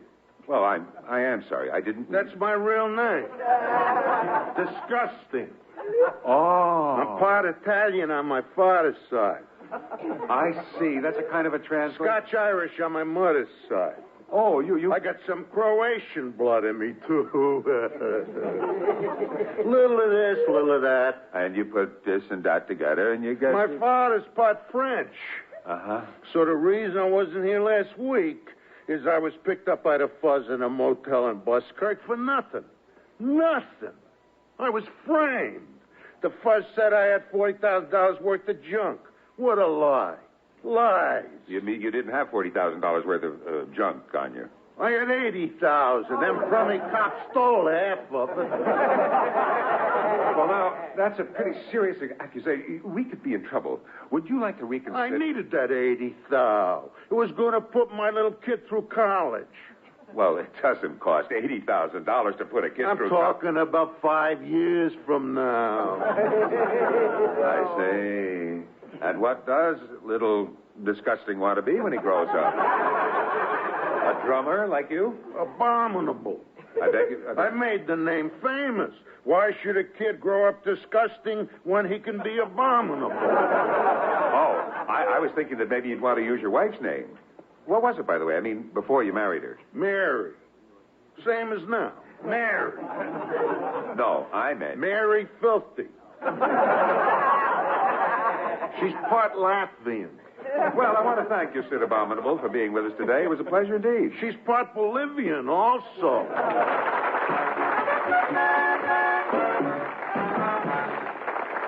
And now, Persons Magazine is proud to present one of the most glamorous women of all time. Ladies and gentlemen, Miss Jackie Oy.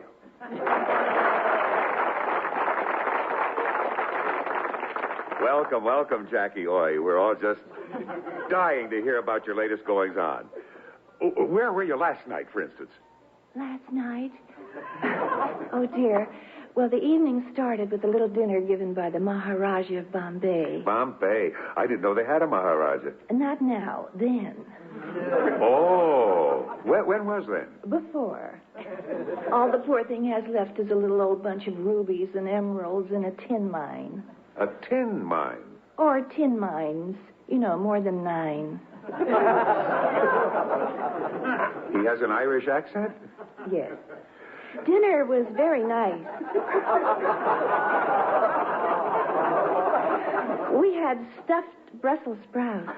Good Lord, how do you stuff a Brussels sprout? He has 2 chefs.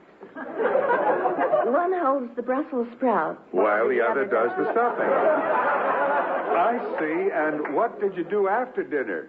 We took pornographs of everybody. Pornographs?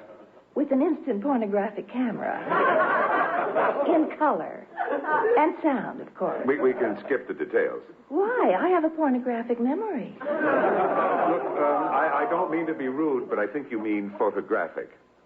Is that dirty? Well, no. Then I have a pornographic memory. Who was your date for the evening? My next to the last husband. What about your present husband? Same fella. Oh, wait a minute now. You mean the man you're married to now is on the way out? Wow. Hey, that's a scoop.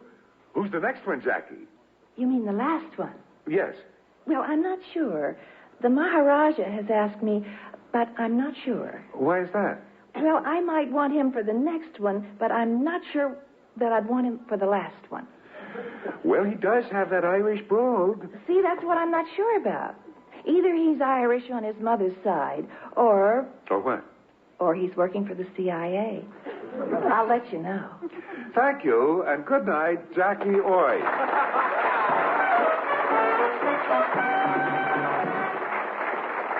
The weather forecast. The barometer will be falling. See?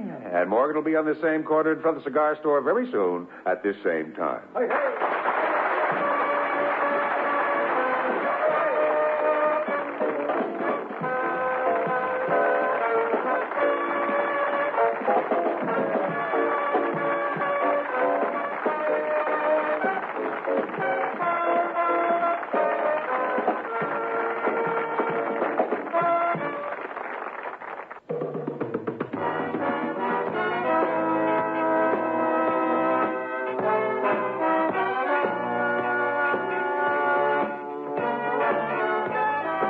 Sears Radio Theater has been brought to you by Sears Roebuck and Company, where our policy is satisfaction guaranteed or your money back.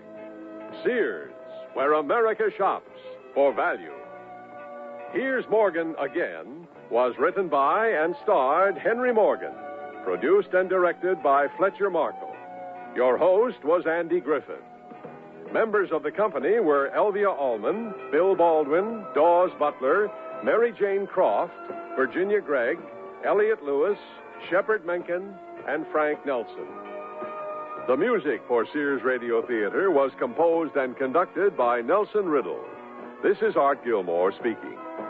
Associate Director of Sears Radio Theater is Ken McManus. Sound effects were created by Bud Tollefson. Joanne Thompson is production supervisor. And the recording engineers are Joe Wachter and Hal MacDonald. The Elliott Lewis production of Sears Radio Theater is a presentation of... That's the theme from the Sears Radio Theater. Tonight, a program of mystery with Vincent Price as your host. Here's a preview. Well, if I wanted to be free, I could divorce Marjorie. And why haven't you? Well, that's just it. Maybe I don't want to. In any case, if I haven't tried even that, why would I jump to murder? Human behavior is a mysterious thing. The Sears Radio Theater will begin after this message from your local station. This is Vincent Price. The Gilded Age. America in the decades following the Civil War. Mark Twain satirized it. Edith Wharton chronicled it. It was a time of rapidly expanding fortunes, of overnight wealth. The captains of industry and the robber barons ruled the land. But it was one thing to make money, and quite another matter to know how to behave once you had it. Social arbiters like Ward McAllister and Mrs. Astor came forth to set down the rules of proper etiquette for everything from table manners to hospital visits. The year is 1890. The place, the fashionable New York townhouse of Sampson and Marjorie Cuthbert. Sampson is a diamond in the rough, a Westerner more at home in the mining camps of Nevada, where he made his fortune, than in the parlors of the East. He had come East many years ago with the simple intention of parlaying his considerable fortune into an even greater sum on the stock exchange, and then returning to his beloved mountains. But as fate would have it, he met and married an attractive and prominent socialite, Marjorie Pierce Chapley. It did not take them long to discover that they had less in common than they thought. Marjorie's obsessive devotion to the social graces and her relentless efforts to civilize Sampson began to grate on him, and their marriage soon became an armed truce. And that's only the beginning of our story.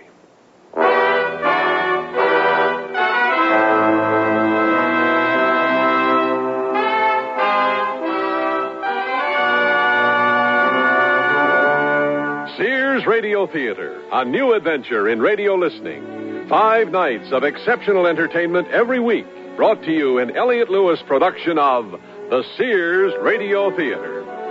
Our story, The Perfect Hostess, by Percy Granger. Our stars, Marvin Miller, Virginia Gregg, and Lynn Berman. The Sears Radio Theater is brought to you by Sears, Roebuck and Company. Sears, where America shops for value.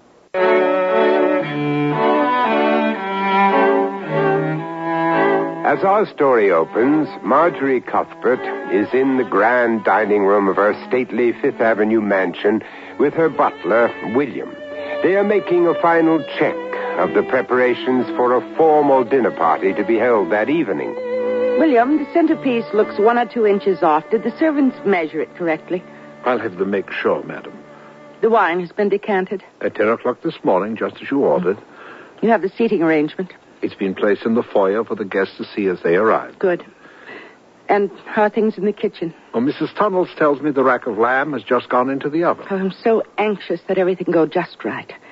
The new Consul General from Great Britain is the guest of honor. I'm sure he will be most impressed, madam. It is more important that he feel at home. Of course. And now I must get ready. Oh, where is Mr. Cuthbert? Oh, I believe he's in the library, Well, he really must see this table. It's my masterpiece.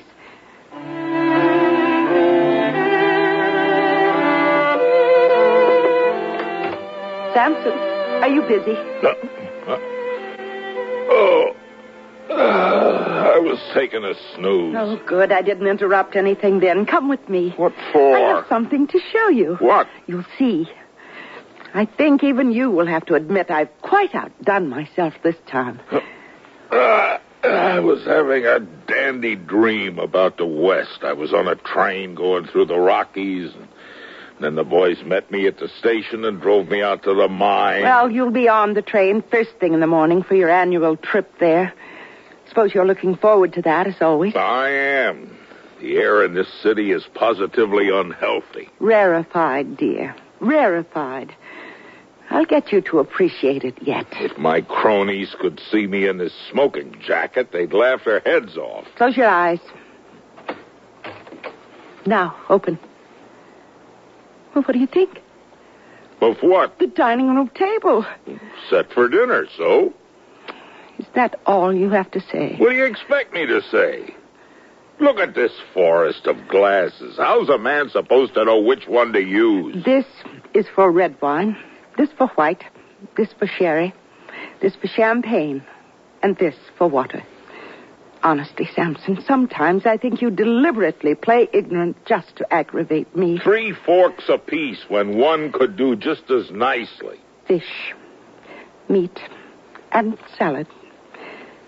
Do you realize that your uncouth attitude is the talk of the town? Do you think I enjoy being snickered at by a lot of ninnies who've nothing better to do than memorize forks? Oh, Samson, you still have the soul of a roughneck. High society is no place for a man.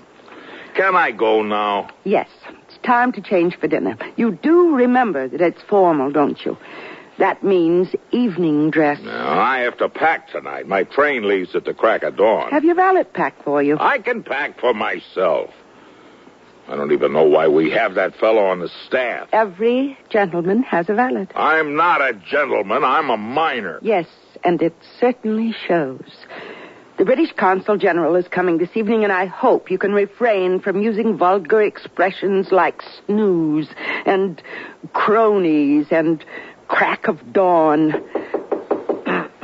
Oh, William. Excuse me, madam. There's a gentleman here to see Mr. Cuthbert. Who is he?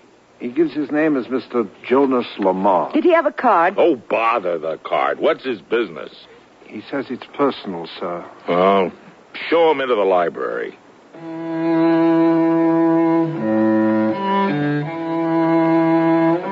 Mr. Cuthbert? Yes, who are you? My name is Jonas Lamar. Yes, what's your business? Perhaps I've caught you at a bad time. No, and in fact, to be honest with you, I'm in your debt. Your arrival rescued me from a rather tiresome situation. Indeed. My wife is giving one of her infernal dinner parties tonight, and she was dragging me around the dining room to ooh and ah over her handiwork. But forgive me, I don't need to bother you with my domestic situation. On the contrary, your domestic situation is of great interest to me. Oh? In fact, it bears directly on the purpose of my visit. I've been recommended to you by, shall we say, mutual friends. Oh, yeah? Who's that? It would not be politic for me to mention names. Suffice to say, they are known to you in the social circles in which you move. Just what is the purpose of your visit, Mr. Lamar? That, sir, I shall get to in a moment. But be sure of this. Your life will be a happier one as a result of my visit.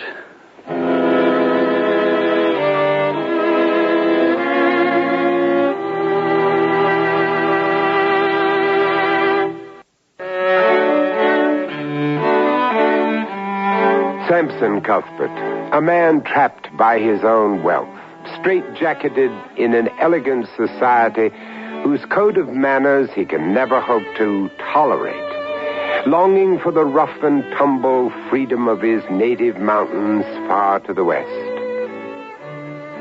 Come, sir, you play games with me. Not at all. What friends of mine sent you here? I'm not at liberty to say. Well, it's not my habit to prejudge a man's intentions, Mr. Lamar, but it sounds to me like you're preparing to deal from a cold deck. I am a businessman, much like yourself, and I've come to you with a proposition. But if it's not honest, you're wasting your time, and I'll personally turn you out. If it is, I'll offer you a drink. I'll let you be the judge. Tell me, you are not originally from the East, are you? I'm a native of California. My father went west in the gold rush days. He lost his stake the day I was born, and when I was older, I vowed to succeed where he failed. And succeed you did. Your silver mines are the most productive in the West. I worked alongside my men. I thoroughly enjoyed my life, till I made the mistake of coming east. You are unhappy here. That's no secret. Why don't you move back west? Well, there are ties that hold a body down, Mr. Lamar. So true. My wife abhors the West. To her, civilization stops at the Hudson River. So here you are, trapped by circumstance. Your point? If your wife were, forgive me, no longer around, you could return to the West. I could and would do so instantly, but such isn't the case. My wife is... What are you suggesting? What are you thinking? How dare you? Me? The thought was yours. At your suggestion. Murder, sir. Is that what you sell? You're a hired gun? That's a Western phrase. We don't use such terms here. Mr. Lamar. My clientele are from the very highest level of society. People of position, people of affairs, lawyers, bankers, businessmen, and ladies, too. The sort of people, in short, whom your wife delights in having to dinner. I don't believe it. Oh, there's a great deal that goes on behind the facade, Mr. Cuthbert. A businessman wants a rival or a partner disposed of. A jilted heiress, her former lover.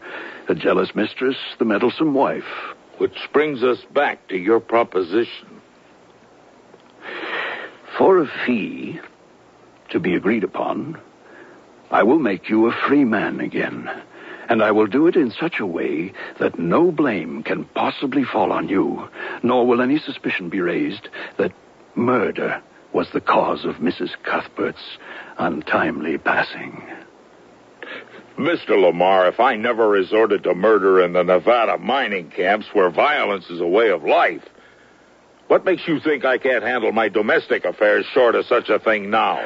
Domestic situations are the most conducive to murder. Well, if I wanted to be free, I could divorce Marjorie. And why haven't you? Well, that's just it. Maybe I don't want to. In any case, if I haven't tried even that, why would I jump to murder? Human behavior is a mysterious thing. We often balk at the obvious solution, yet leap to embrace the extreme. Well, how would you propose to do what you say you can do in such a way that I'd not be held to blame? You leave tomorrow morning for the West, do you not? How'd you know that? I have not timed my visit arbitrarily, Mr. Cuthbert. Well, yes. I leave on the 8 o'clock train to Chicago. It's the first leg of my yearly trip out to inspect my properties. I'm generally gone for a month. But perhaps this year, not for so long, eh? When you've received the telegram in Chicago saying your wife has died suddenly of apoplexy, you would return at once to New York, wouldn't you? To see to the funeral arrangements and to close down this house for good. As much as my wife and I are estranged, it never for one moment crossed my mind to murder her. Perhaps you would like some time to think it over. Perhaps I could return after your dinner party this evening for your decision. You're damn sure of yourself. How do you know I won't have the police here waiting for you? You will do as you wish, of course. And now, with your permission, I will see myself out. But who's that? Sampson. What the devil do you mean barging in here like this? I'm sorry, but something awful has happened. I'm in terrible trouble. Trouble? What do you mean? One of our guests for this evening has just sent his servant round with a note saying he has to beg off. Oh, is that all? But that leaves us with an uneven number for dinner. We can't do that. It just isn't done in formal entertaining. I personally can't see what possible difference it makes. It would never occur to my husband to introduce us, sir. But I'm Marjorie Cuthbert. the beauty of this beast. I'm Jonas Lamar. Very pleased indeed to make your acquaintance. Oh, well, you are gallant. Are you a business associate of Sampson? Yes. Yeah, you don't know him. He's from out west. He's a banker in Carson City. He handles my finances. And is this your first visit to New York? No, I have been here before. Excuse us, Marjorie. I was just taking Mr. Lamar to the door. Mr. Lamar, are you free this evening? I believe I have an appointment, but that is not until much later. Would you do me the favor and the honor of joining us for dinner? No. I'd be delighted. Oh, then we shall be even again. Well, Marjorie, he can't come here. Why ever not? Oh, I see. Well, the dinner is formal. That is no problem. I have the requisite clothes. Oh, then you can return and join us around 7:30. It will give me the greatest of pleasure. Look here. Isn't this marvelous? Your presence, Mr. Lamar, will make Sampson very happy.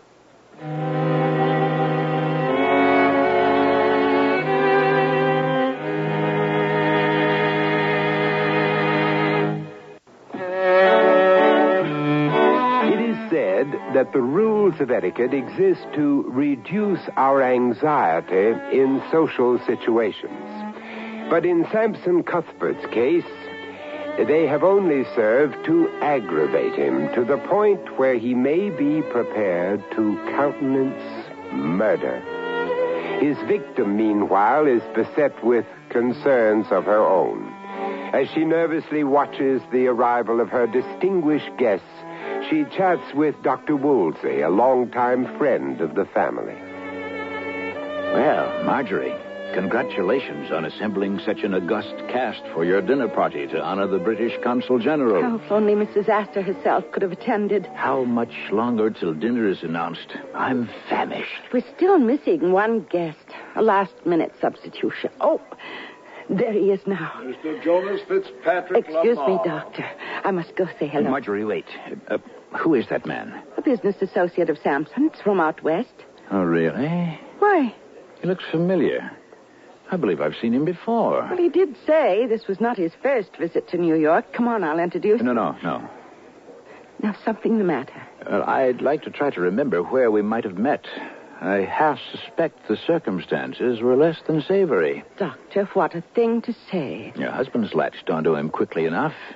Seems to be trying to draw him away from the rest of the guests. A guest is under his host's protection for as long as he is in his house. And that includes protection from insinuations by other guests. Now, if you'll excuse me. Of course.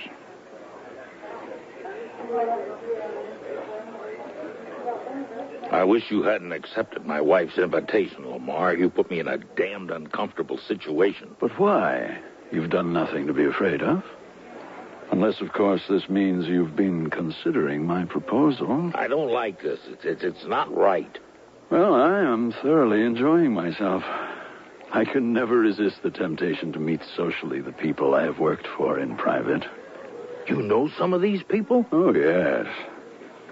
Then your coming here was downright foolish. Oh, believe me, Mr. Cuthbert, I'm as safe as if I were on a desert island. Dr. Woolsey keeps looking over here. I think he's talking to Marjorie about you. What if he recognizes you? His face is not instantly familiar to me, but if he does know me, there can only be one explanation. You aren't seriously suggesting he's had dealings with you, are you? He's a harmless old society quack. He's been Marjorie's family doctor for years. In any case, there's no cause for alarm. Only the guilty will know me. And the guilty are notorious for their discretion. Oh, great Scott, Marjorie's coming this way. Sampson. Oh, good evening, Mr. Lamar. So good of you to come. You're most kind to have me. Sampson, there is to be no talking shop this evening. Oh, we weren't talking business. Well, you're monopolizing your guest, and that's bad form. No, Mr. Lamar, I can't tell you what an unexpected pleasure it is to have met you. Indeed. Oh, yes. I assumed all of my husband's friends from the West to be diamonds in the rough like him. But you seem positively at home here. And so I am, Mrs. Cuthbert, very much at home. Well, I wish you would give Sampson lessons in deportment. He's as stiff as his shirt front. Why can't you for once resist a temptation to humiliate me in public? Now, dear, you must permit me to steal your friend from you and circulate him. No, you mustn't do that. But of course I must. Come, Mr. Lamar. I want to introduce you to your dinner partner.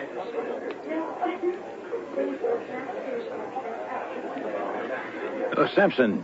What? Oh, Doctor, you startled me. I'm sorry. How are you this evening? Oh, there's nothing wrong. Oh, I should hope not. The gentleman Marjorie just led off. Mr. Lamar? I barely know the man. Oh? Well, Marjorie gave me to understand that he was an associate of yours from out west. Oh, well, yes. He's a banker from Carson City. He's financed a venture or two for me, but that was some time ago. You know, I have a curious feeling that I've seen him somewhere before. Oh? Yes. And unless I'm very much mistaken, a number of your other guests have, too. His arrival seemed to cause a bit of stir. I can't believe that you'd have met him, Doctor. Well, perhaps not. But still... Here's William now to announce dinner. Oh, good. That's what I've been waiting for. I suppose I had your friend confused with someone else. Let's find our dinner partners and go in, shall we?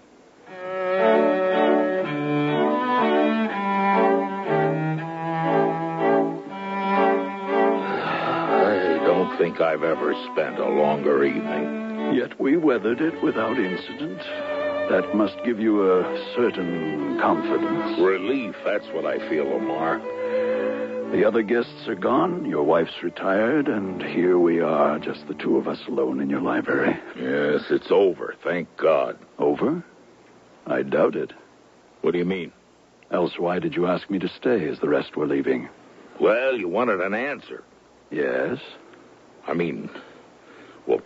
was curious, I'll admit that. I am curious as to how you operate. I wanted to ask you some more questions. I think the time for asking questions is past, Mr. Cuthbert. Are you going to offer me that drink now? What? You said if my business was dishonest, you'd throw me out. But if it appealed to you, you'd offer me a drink. Remember? Cognac. Splendid. Thank you. Now, to arrange the details. You leave New York at 8 o'clock and arrive in Chicago at... noon the following day. And the next leg of your journey takes you... to Salt Lake City. Well, we can't let you get that far. Too much traveling. How long is your layover in Chicago? Until the following morning. Precise time? The train leaves for Salt Lake at 9 o'clock a.m. Excellent. And what hotel will you be staying at in Chicago? The Chinook Arms. You may expect a telegram to reach you there before you depart for your train. Well, what will the telegram say? That your wife has died of apoplexy. In fact, she will have been suffocated. By you? By me. And how do you propose... If you will give me a key to the back entrance to your house and tell me where some jewelry is hidden, it needn't be valuable. I don't make my living by robbery. But you want to make that appear to be the motive, huh? You're beginning to think with your blood. Well, here's a key to the side entrance. Marjorie keeps a few knickknacks in a drawer by her bed. Good. And that brings us to the matter of my fee. $25,000. 25? I charge what the freight will bear, as you businessmen are fond of saying. Very well. But I assume you'll want payment in cash. I haven't that kind of money in the house. Pay me the entire sum afterwards when you are closing out your affairs. You trust me? We're both gentlemen. Well, shall we have a final drink to seal the bargain? No. Just leave. Good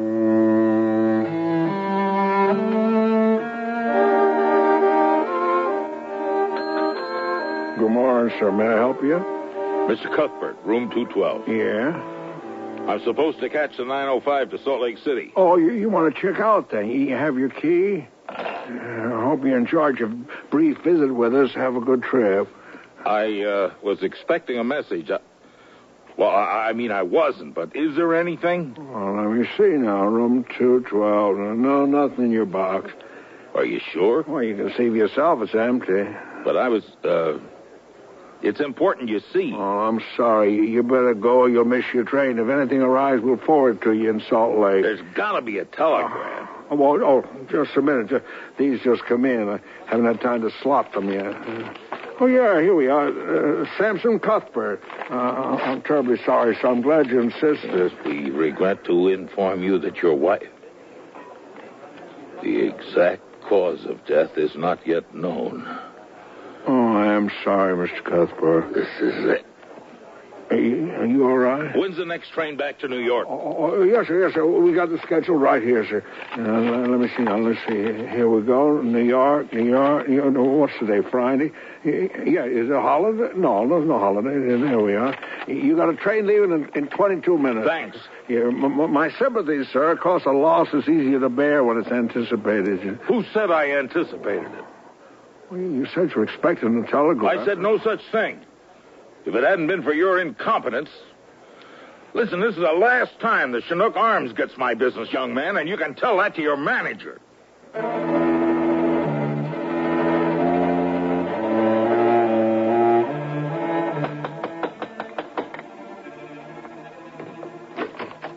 Yes? Oh, Mr. Cuthbert. Hello, William. We expected you'd be in Salt Lake City by now. I came back as soon as I heard. Heard, sir? As soon as I got the telegram. Telegram? Yes, about Mrs. Cuthbert. Yeah? Well, is she... She's in the morning room, sir, answering the day's mail. She'll be very surprised to see you.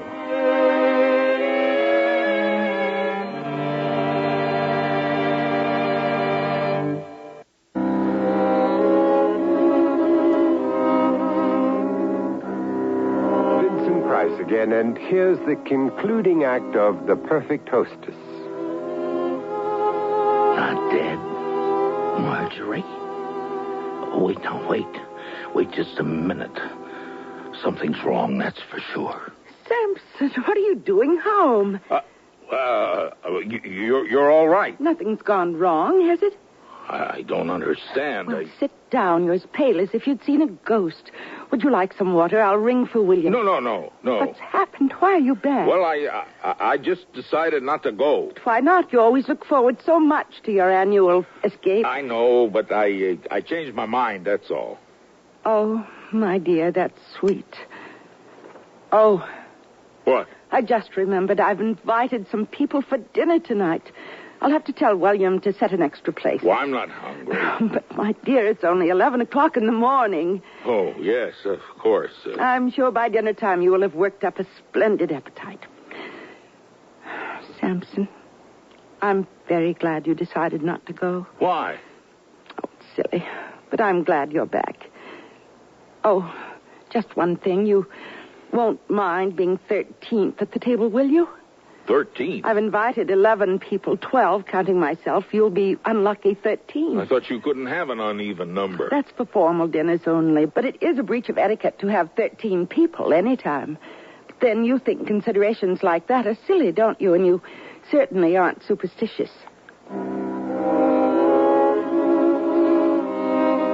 Why is she being so cheerful? How much does she know? What happened? Here we are, sir. I've laid out your clothes for dinner. Huh? Oh, thanks, William. Would you like me to assist you, sir? William, how were things in my absence? You were only gone 4 days, sir. But did anything happen? Oh, yeah. What? Well, now, Mrs. Cuthbert had friends to tea yesterday. The Trilliums and their daughter, Ariel, just graduated from Vassar. Yes, but... Colleges for women, sir. What will they think of me? Nothing went amiss. Not at all. Mrs. Cuthbert runs the house very ably in your absence, sir. You can be very proud of her. Who's that? Well, I'll see, sir. William, I would like to speak to my husband. Mrs. Cuthbert, sir. Let her come in. I'd like to speak to him alone. Of course, ma'am. Here it comes. Now the axe is going to fall. She can't keep this facade up forever.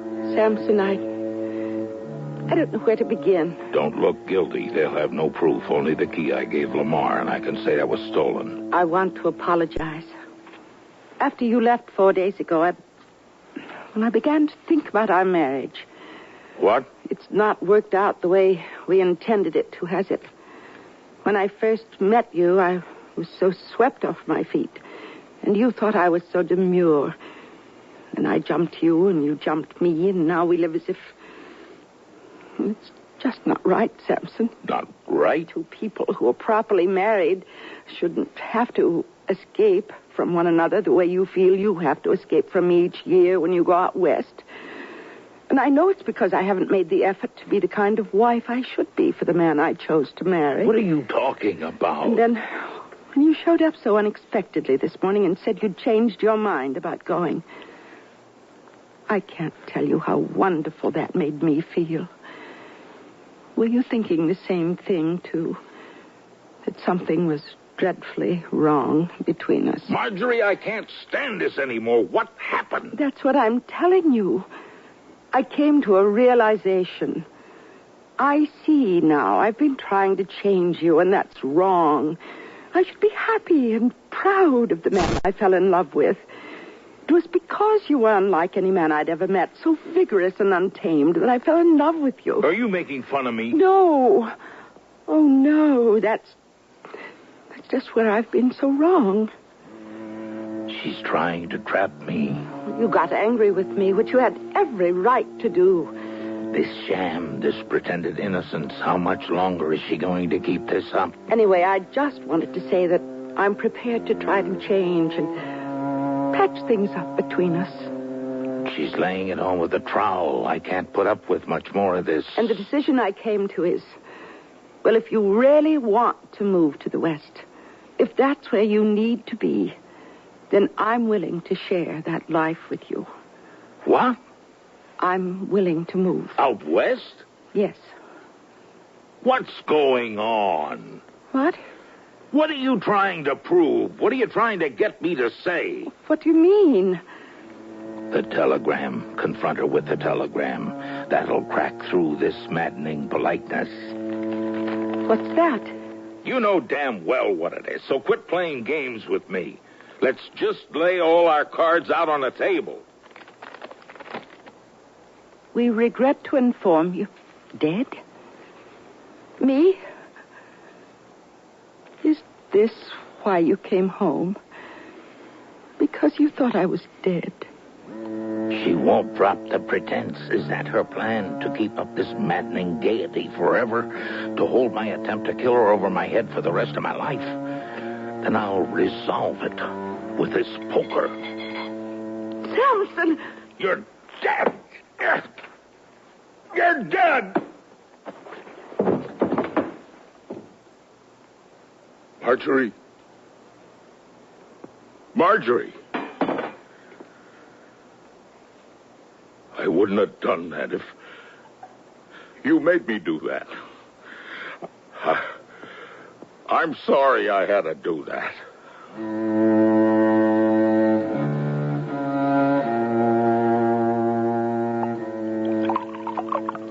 I need something to steady my nerves. Why am I hanging around here? I gotta get away before those dinner guests arrive. Dr. Woolsey, sir. What? What's he doing here? Why, he was invited for dinner, sir. Oh, well, send him in. Dr. Woolsey? Forgive my coming early, Sampson, but I wanted to speak with you. Is Mrs. Cuthbert down yet? No. In fact, she isn't feeling well. She won't be joining us for dinner, I don't think. Oh, well, perhaps I should go up and have a look at her. No. She's resting quite peacefully just now. She's asleep. It's nothing. It must be more than that to keep her from living up to her reputation as the perfect hostess, Sampson. Still, if she doesn't want to be disturbed, I'll respect her wishes. Anyway, it's really you I want to talk to. Me? I want a word with you in private. Well, of course, if... I don't suppose Marjorie told you what happened while you were gone. Did something happen? A man was apprehended here in your house. A man? Really? He's in jail at this very moment. I can't imagine why Marjorie didn't say anything. I can. She didn't want to cause you concern. What was this man doing? The motive seems to have been robbery. At least that's the official charge against him. How was he apprehended?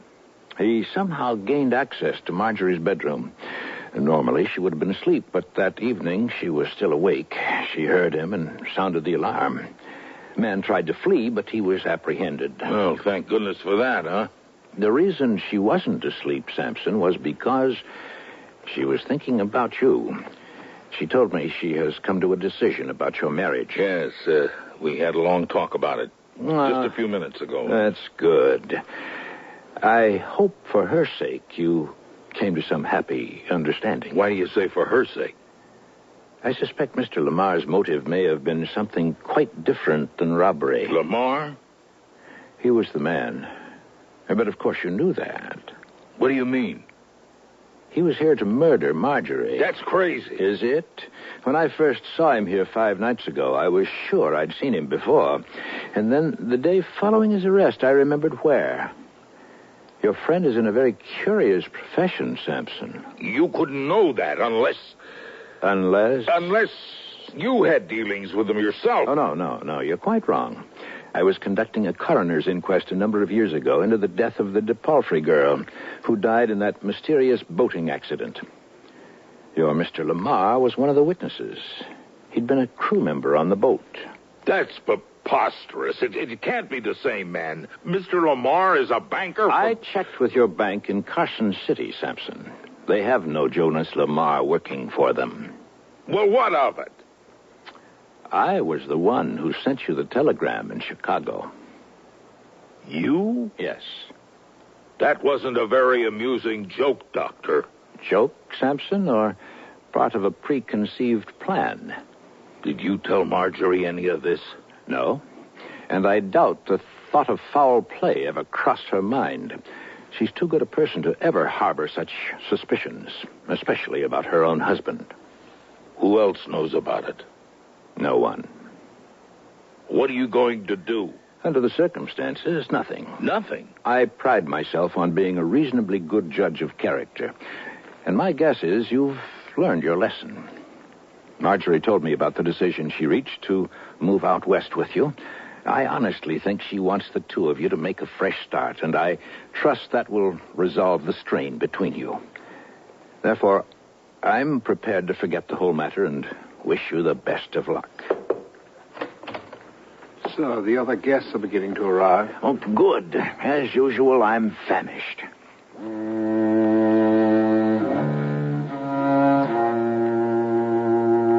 Woolsey suspects the truth, but he has no proof that would hold up in court, and he knows that Marjorie is willing to leave New York. So if I contrive to make it appear that both of us leave first thing tomorrow, he need never know. Nobody need ever know. Mr. Cuthbert? Mr. Cuthbert, I am only saying what a lucky man I think you are. Mrs. Astor and my wife and I have known Marjorie since she was a little girl. She was always the liveliest person in our little group. I'm so sorry she's not feeling well. Can't join us this evening. Oh, but of course I'm here. Do you think a perfect hostess would be absent from her own party? Marjorie. What? I had a bit of a sore throat, but I'm quite all right now. Marjorie, are you really all right? Of course, I realize my tardiness makes me 13th at table, but that's a small enough risk to take to be with my friends and my husband. It was a consommé brunoise to everyone's satisfaction. Marjorie, does this mean you forgive me for what I've done? What do you mean, Mr. Cuthbert? What? Dr. Woolsey, who is he talking to? Marjorie. I'm talking to Marjorie. I think I know what's happened. You, sir, call the police at once. The police? But where are you going? Upstairs. But I'm afraid it's too late.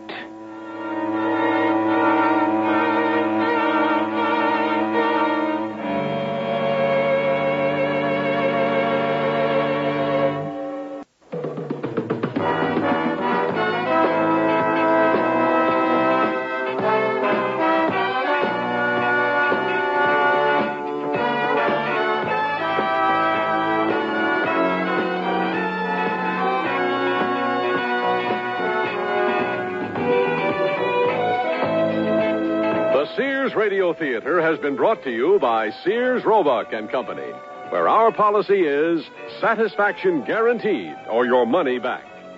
Sears, where America shops for value. The Perfect Hostess was written by Percy Granger, produced and directed by Fletcher Markle. Your host was Vincent Price. Our stars were Marvin Miller, Virginia Gregg, and Len Berman. Featured in the cast were Hans Conried and Howard Culver. The music for Sears Radio Theater was composed and conducted by Nelson Riddle. This is Art Gilmore speaking. The Elliott Lewis production of Sears Radio Theater is a presentation of...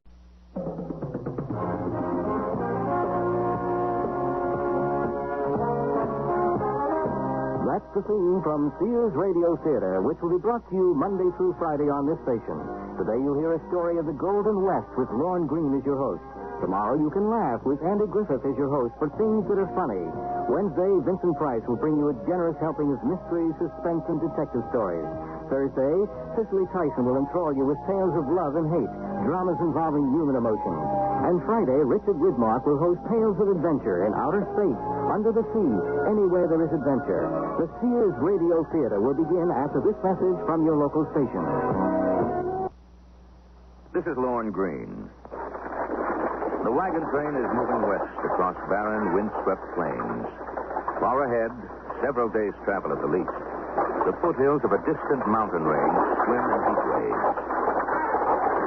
One of the wagons, pulled by a seedy team of horses, is driven by a slender, shifty-eyed man. Beside him sits his wife, a clear memory of beauty in her lined face. Get up. Get up there. I'd like to get up in front instead of being in the rear all the time. Less dust that way. It was your idea, Bristol. Throwing in this wagon train at the last minute.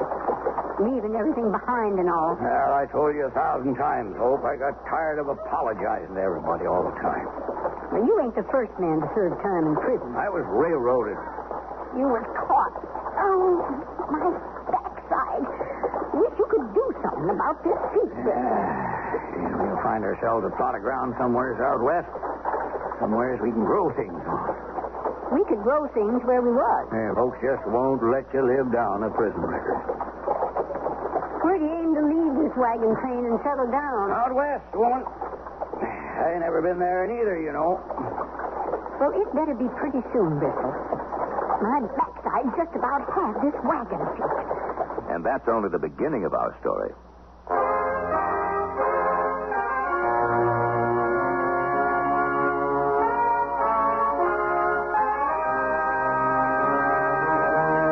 Sears Radio Theater, a new adventure in radio listening.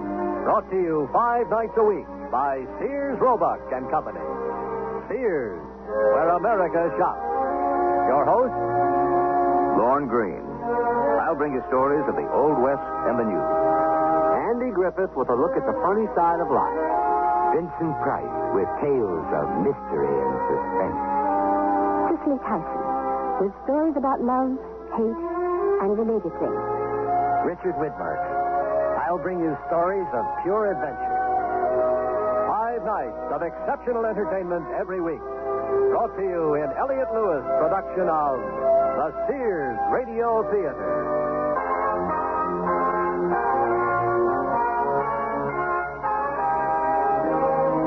Our story, Retribution, by Ted Sherdeman. Our stars, John McIntyre and Jeanette Nolan.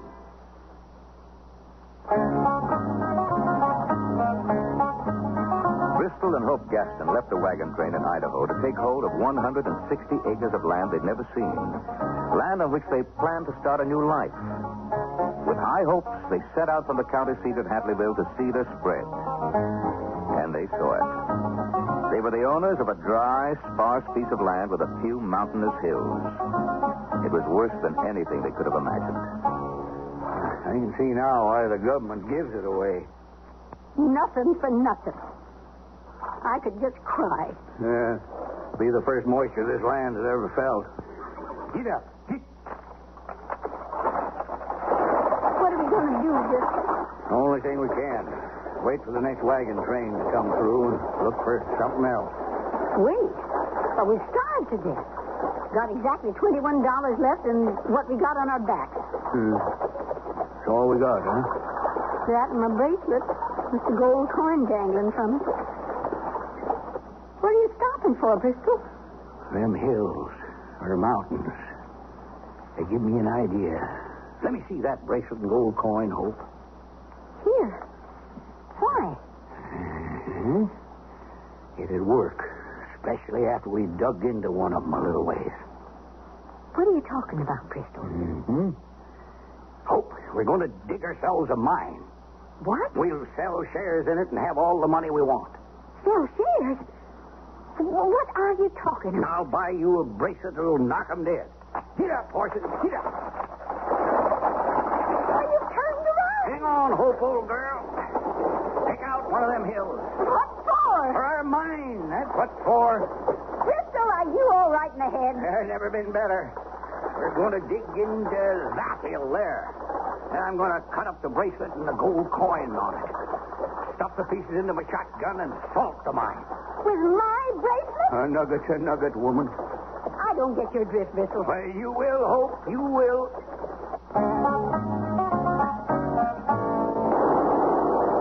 Now, let's see. Take a real expert to tell the difference. Come here. Look at this wall, Hope. You still shooting? Yeah, all through. Look. I've never been in a gold mine before. Like a real load, huh? Whatever a load is, that looks real. Now, to dig a few out of there. Why are you digging them out when you just got them in? To show them back in Headleyville. To prove we've struck it rich, woman.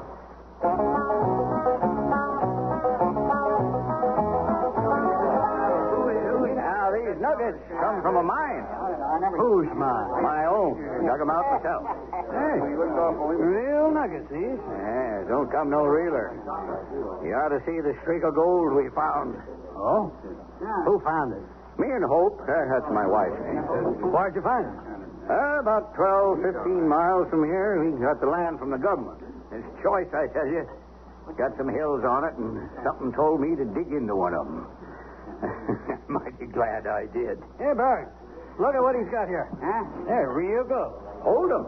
Bite them. They're real, all right.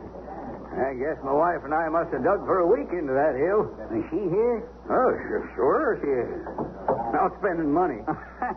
That's a woman for you. How much you figure is there? Well, I can calculate about $1 million, but that's just the first vein you found. Well, you think there's more? Well, gotta be. Hey, Mandan, Wade, come here, listen to this. I figure that hill's loaded with the yellow stuff. All it takes is some miners and the proper machinery to get the gold out. It sure beats God busting for a living. Beats anything for a living. Hey, they sure are pretty nuts. Me and my wife, though, we ain't aiming to get rich off of that gold mine. She's just as religious as me, and she thinks we ought to share the wealth with our neighbors. How do you plan to do that? Well, we don't know yet, but we'll think of something. You open for ideas? Wide open, mister. Well, you need machinery and money for meeting payrolls for miners. Yeah, you sure do. Maybe you can sell stock in your mine. What's that? Sell stock in it? Sure. I'd buy some. I'll buy some, too. You can count me in. And keep the major share for yourself. Well, now, I'll have to think about that. Thanks, Mr. Burns. Carrie Burns. Oh, my name's Bristol Gatt. Sure. Pleased to meet up with you. Thanks again.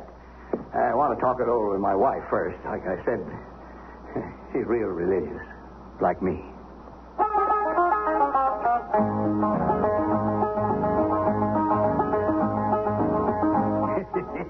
What's so funny? This guy, Terry Byrne, he said to keep the major share of the stock for myself. Well, if I never see that miserable land again, it'll be too soon. Well, I feel the same way, but we'll have to go out there again. We left stuff in the tent. How soon will you start selling stock? When it's printed, Hope. How much is that going to cost? Nothing. Nothing? Since when do printers work for nothing? Well, I'll give the guy a share or two of stock for the job. Oh, but how much will a share be worth? Well, having 160 acres, $10 a share, there's over $1,000, woman. Let's see. 10 times 160. That's near $1,600. Say, what if they find out the mine's been salted? Now, it'll be too late for them. We'll be long gone before then, Hope. $1,600? Oh, I can't wait. Oh, there's something you got to remember. Anything, Bristol. What? You're real religious. Me? Yep, you. Me, too. So we go to church tomorrow. I don't remember ever being in church. Well, it's never too late to start. Well, what'll I do? Don't throw your arms around me in public. Is that all? Now, let's get over to the printers. And remember, you're religious as hell, so act that way in public.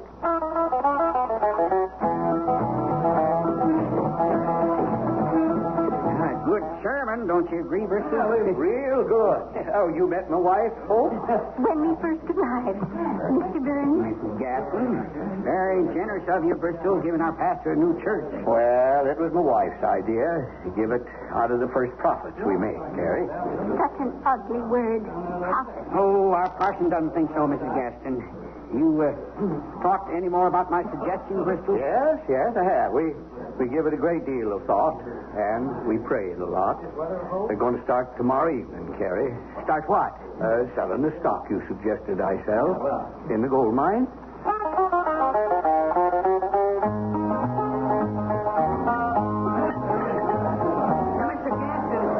When you going to start selling the stock in that there gold mine? I sure am hankering to invest. Well, that's fine, Mr. Menon. Tonight we start the sale about 7:30. Well, how many of them there shares can I buy? Well, as many as you want. Oh, well, then I better get to the bank. I want to have the cash already. I'll take half of them shares, mister. Hey, go on sale tonight. For free. What? You heard me? For free. Didn't think I'd let such opportunity get by me, did you? What makes you think I'd cut you in for free? Well, it's simple, Gaston. Either you do or, go to the sheriff and I tell him about the time you served in prison. I don't know you. Just got into town a couple of days ago. Never expected to find a soft touch so quick. Well, you better look someplace else, mister. That mean you ain't cut me in? That's what it means.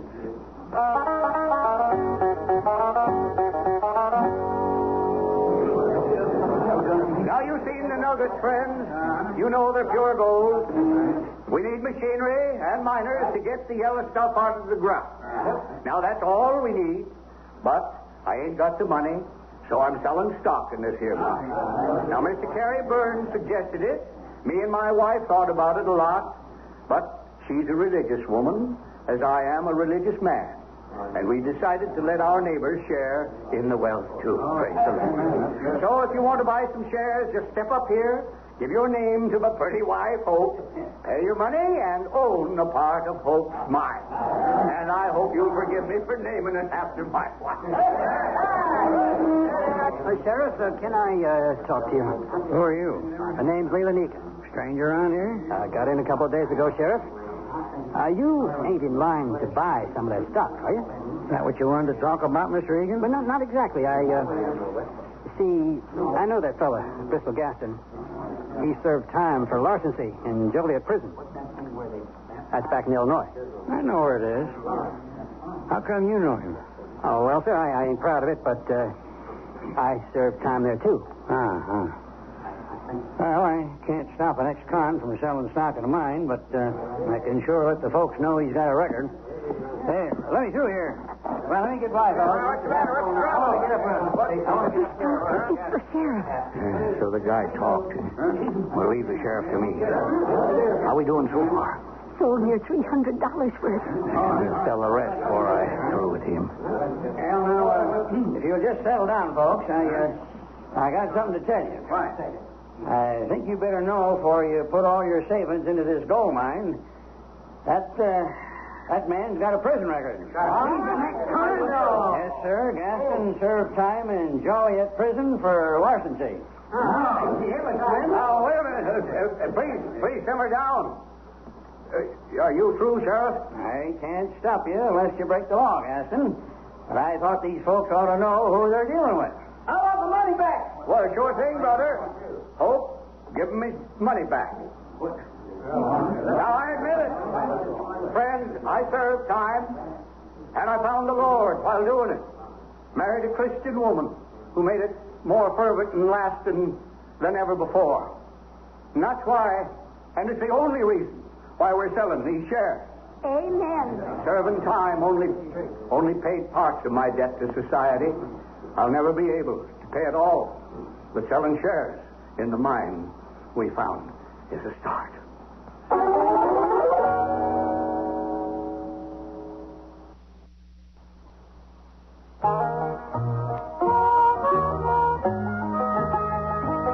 Bristol Gaston, by his confession, has earned the goodwill and trust of those he counts on to fleece. His wife, Hope, has visions of riches beyond her greediest dreams. The informer, who thought he would put a crimp in Bristol's plans, has been thwarted. And only the sheriff is left with doubts about the mine as he talks to his deputy, Jerry Lago. Never saw so many people eager to part with their savings, Jerry. I don't never remember seeing you looking so low, Sheriff. Well, you try to help folks and they turn you down. Well, not a happy thing. You buy some of Gaston's stock, Sheriff? No, sirree, Bob. But everybody else did, including the guy who told me Gaston served time in Joliet prison. Well, that just goes to show you. Shows you what? Well, that if you believe in God and make it known, people will trust you with anything. Not me. I think we'd best have a look at that mine. Tonight? It's black outside. In the morning, Jerry. Now, maybe that mine's on the up and up. Maybe it ain't. Well, Gaston wouldn't have gone to all the trouble of getting stock certificates printed if it wasn't on the up and up. Unless it's part of his plan. What plan? To commit larceny again, in even a grander way than before. We'll ride out at early light tomorrow.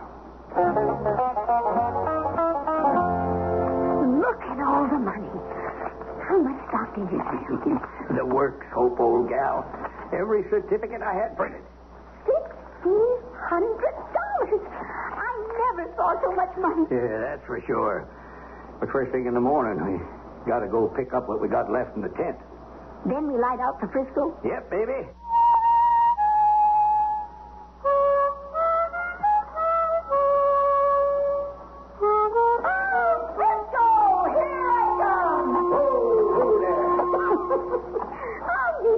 One to be put off, are you? I just remembered something. Nobody's been in our mine or even knows where it is, except in us. What are you getting at? Oh, thank the Lord. Thanks for reminding me, Lord. You getting religion all of a sudden? Maybe I have. I'll tell you what we're going to do, Hope. And thank you, Lord, for reminding me. Get up. I don't get your drift, Bristol. We're going to blow up that mine entrance so nobody will ever find it. What for? So nobody's disappointed with the lack of gold. And so nobody can ever accuse me of nothing. That's what for. Move up. Where are you going? Get the dynamite in the blasting cap. That's where. Oh, thank you again, Lord. Bristol, look. What them two horses doing over there? Oh, where? What? Oh, they're grazing, I guess. But who'd they belong to? Well, maybe they throwed the riders. Yeah, that's what they must have done. Well, shouldn't we look for them? Who? Whoever they throwed. I ain't wasting time looking for nobody. I tell you what. You tie them horses up while I dig the holes for the dynamite. Tie them up? What for? 'Cause maybe we can sell them. Well, we can sure sell them fancy saddles. That's one of the things I always liked about you, Hope, old girl. What, Bristol? Your nose for money. Now, tie up them horses.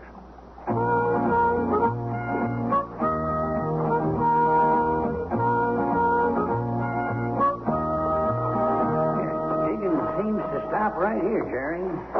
Must have stopped soon as he hit that fig of gold. He found it mighty quick. That's the way it is sometimes, Sheriff. These nuggets seem so scattered. So? Well, gold comes two ways, Jerry. Reef gold, where it's embedded in something, and then there's what they call alluvial gold. That's formed by the weathering rocks. Yeah, I didn't know I was in the presence of an expert on gold. No, I ain't. That's just something I picked up during my prospecting days. I didn't know you was ever a prospector. A long time ago. So, what kind is this? To begin with, it looks like it's already been smelted. What's that mean? It's too yellow to be natural. Too yellow? I thought that was what gold was supposed to be. What are you doing, Sheriff? I'm going to use my knife to dig out a piece of it. I dropped it. Oh, there it is. Right. Here you go, Sheriff. Oh, well, thanks, Jerry. Feels like gold. Bites like gold. Why not? It is gold. Sure is. But how'd it get here? How'd gold get any place? Well, there's no mining in this area. Not none. Now, don't it strike you kind of funny that an ex-con from Illinois comes out and finds gold right away? Well, that he should give most of it away to a bunch of strangers strikes me as being funnier. Except, well, religion is a powerful thing. Can be, Jerry, can be. What are you thinking, Sheriff? That we should dig out some more of these here nuggets, Jerry. I got a strong hunch this mine was salted with that shotgun we saw in Gaston's tent.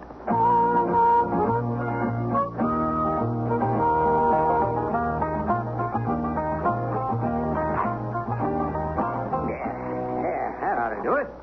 Why'd you dig all them holes for dynamite? Now I run a fuse down. Come on, Hope. That ought to be far enough. Far enough for what? Well, when I light this fuse, you run and get behind the wagon. What do you plan to do? Join you. I meant by planting all that dynamite and blasting cap. Like I told you, to close up that mine entrance so nobody can ever find it and be disappointed. You used more than you did to make it. Well, because I don't want to have to carry blasting stuff in the wagon, love. Too dangerous. You ready? Yep. Now, light this fuse. Praise the Lord. Now run. Get behind the wagon.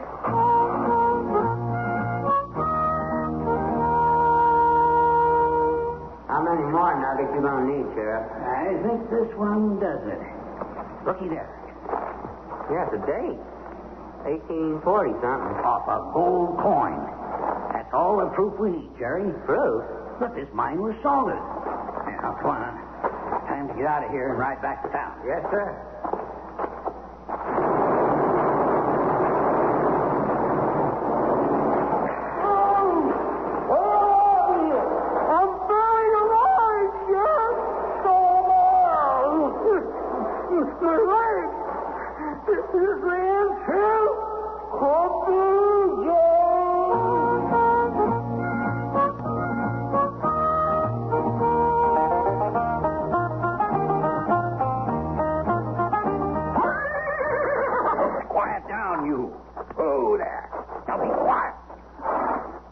Quite a job, huh? Just look at there, Bristol. The entrance to the mine is all closed now. Yep. Just the way I planned it. Wouldn't nobody ever expect the mine was there once? Nope. Oh, thank you, Lord, for giving me such wonderful ideas. How about our tent? We leave it. We ain't never again going to live in a tent. All I'm taking's my tools and my shotgun. Get up in the wagon. We'll hightail it out of here. As long as you're on such speaking terms with the Lord, maybe he can do something about that seat. Right, get in there, girl. When you plan to sell them horses tied in the back, Bristol? First town we hit. Get up. We really on our way to Frisco now? We sure are, doll. Get up there, do you hear? Let's see. $1,600 from the stock. And how much do you think we can get for them horses near south of Bristol? Oh, maybe. What's the matter? Bristol. What's that? Where? Over there. That cloud of dust. What? Oh, riders. Must be 6 or 7 of them. They're coming this way, Bristol. There's Carrie Byrne in the lead. Mr. Menon, Lane, and all men I sold stock to. What are they doing out here? Bristol, what are we going to do? Let me think, woman. The mine entrance is all closed up. Will you let me think? Well, what if they find out what we've done? Will you shut up and let me think?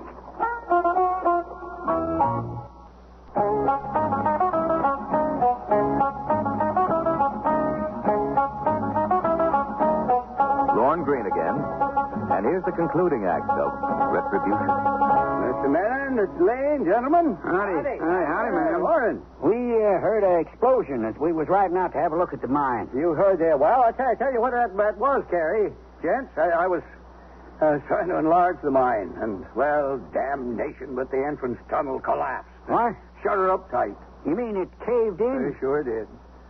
And we was just now on our way back to town to get some help to dig another one. Wasn't we, Hope? Oh, yes. Well, we was. Well, how come you got two saddled horses tied to the back of your wagon? To the oh, you mean them two? That their Palomino nag belongs to the sheriff. Yeah, and the paint belongs to his deputy. What are you doing with them, Mr. Gaston? Well, we found them, Mr. Byrne. That was just, they was grazing around. We decided to take them back to town with us. That's the way it was, Mr. Burns. Yeah. As long as we rode this far, me and the boys would like to look around at the mine we bought into. Wouldn't we, boys? You betcha. Yep. Well, it's back that a ways. It's closed up, though, you know, but... lead the way, Mr. Gaston. I sure think. Well, good fortune still smiling. As long as you're here, we don't need to drive to town to tell you. Tell us what? Well, you know about me trying to enlarge the mine, blowing in the tunnel. Get up. Get up, horses.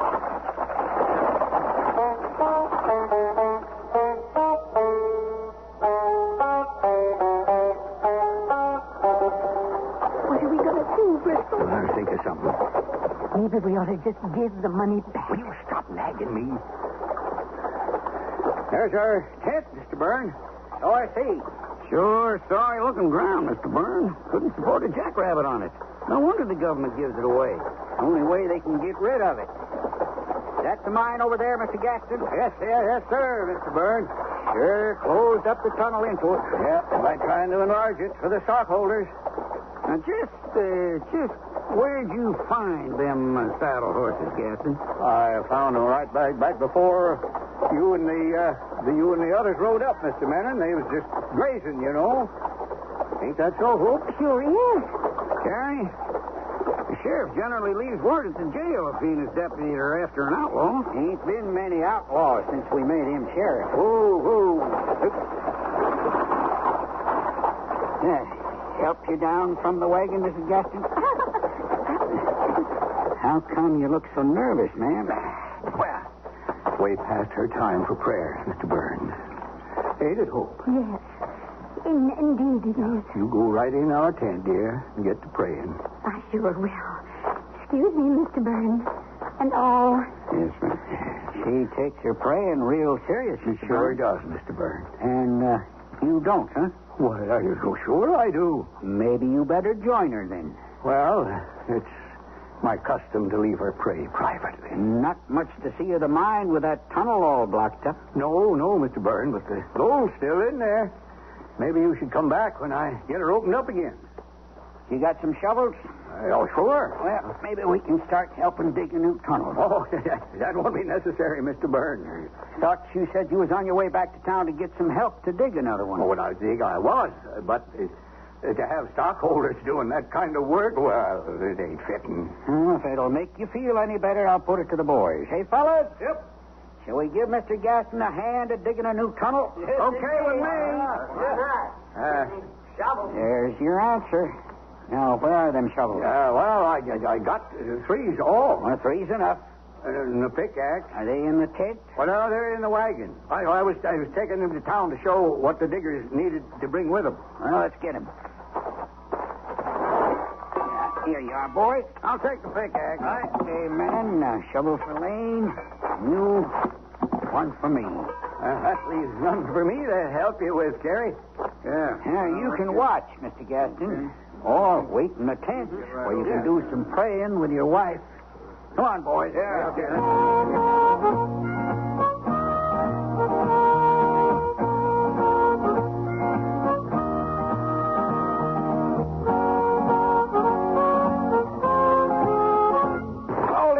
Hold it.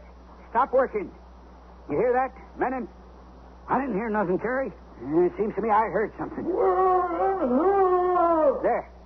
There, you hear it? Yeah, I heard it that time. Sounded like the sheriff. That's you, Sheriff.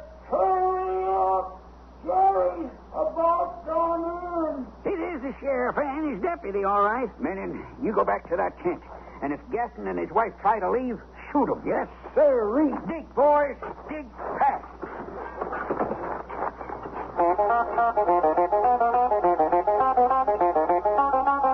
Now, my orders are to shoot you both if you do more than blink.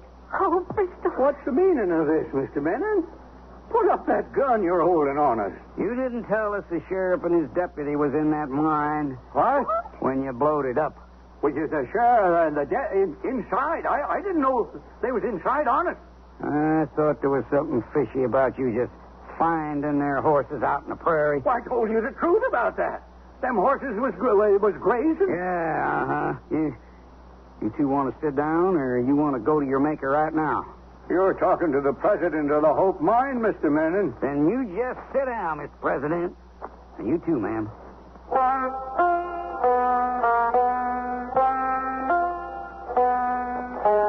How did you know the mine was salted, Sheriff? It was a good job. Except for this here nugget. What's wrong with it? What? Is that a date I see? Sure is. 1840-something. The smelting took out the last number. I'll be done. Oh, is Jerry all right? Still unconscious, Sheriff, but you'll survive. They're here in the tent. Good job, Mr. Menon. Well, thanks, Sheriff. Well, Mr. Gaston, Mrs. Gaston. Sheriff, I had nothing to do with it. Shut up, woman. It was all his idea. Shut up. He took my bracelet with the gold coin on it. What are you trying to do? Get me 10 years? You knew we were in that salted mine when you set off that dynamite, didn't you? I knew nothing of the kind. Honest, I didn't. Oh, how come our horses ended up tied behind your wagon? Well, we found them. Rounded them up. We didn't know they was yours, honest. What about the money you took from these men who thought you were on a level? I told him to give it back, Sheriff. Will you please shut up? They'll get it back, ma'am. Don't you worry. How long will they get, Sheriff? Well, Mr. Byrne, it depends on how the judge looks at it. But it ought to add up to quite a few years. Why don't we just hang them now and save the cost of a trial? Because this is a nation of law, Mr. Menon. What's that? That's from inside the mine.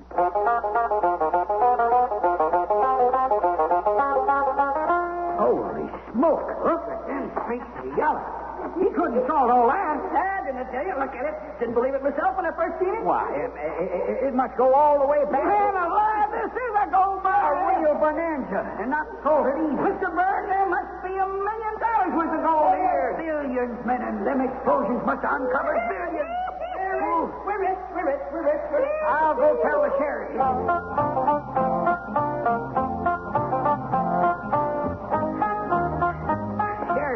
Sheriff, what do you hear? Just heard something interesting from the Gaston here, Mr. Byrne. Oh, nothing as interesting as what I'm here to tell you. Them explosions. What about them? They uncovered and exposed a load of gold that's unbelievable. What's that? What? Yes, Mr. Gaston, a real bonanza. Not a salted mine like yours, but a real one that'll produce $1 billion worth of gold. $1 billion worth of gold? When is a find like this and something to laugh at? Well, it's real retribution, Mr. Gaston. What's that mean? Deserved punishment for an evil done. I started to say, Mr. Byrne, that I heard something interesting from these people here. Like what? These two. They own nothing to this mine. They don't? They sold every last share of stock, all that was printed, to the suckers, as they said. But the government give us the land. We still own it. There's nothing can be done till we give permission. Now, that's the rule of the government, you know. Correction, Gaston. You gave an acre of this land away with each share of stock. The sheriff's right. We investors own the land and the mine. I told you to keep the major share of the stock for yourself. He said billions of dollars, Bristol. I heard him, Hope. There's got to be a way we can get some piece of it. Maybe there is, Gaston, if the sheriff don't mind. But it's a small piece, very small. I don't care how small it is, Mr. Byrne. What do you mean, Byrne? These two are slated for prison. Instead of prison, they can work here. Him as a mule skinner, his wife is a scrub woman. About 5 years' worth, maybe. We could vote on it right here. Go ahead, Mr. Byrne. All in favor? Aye. Opposed? That's what I meant by a very small piece, Gaston. A scrub woman. I could just cry, Bristol. It's better than prison, Hope.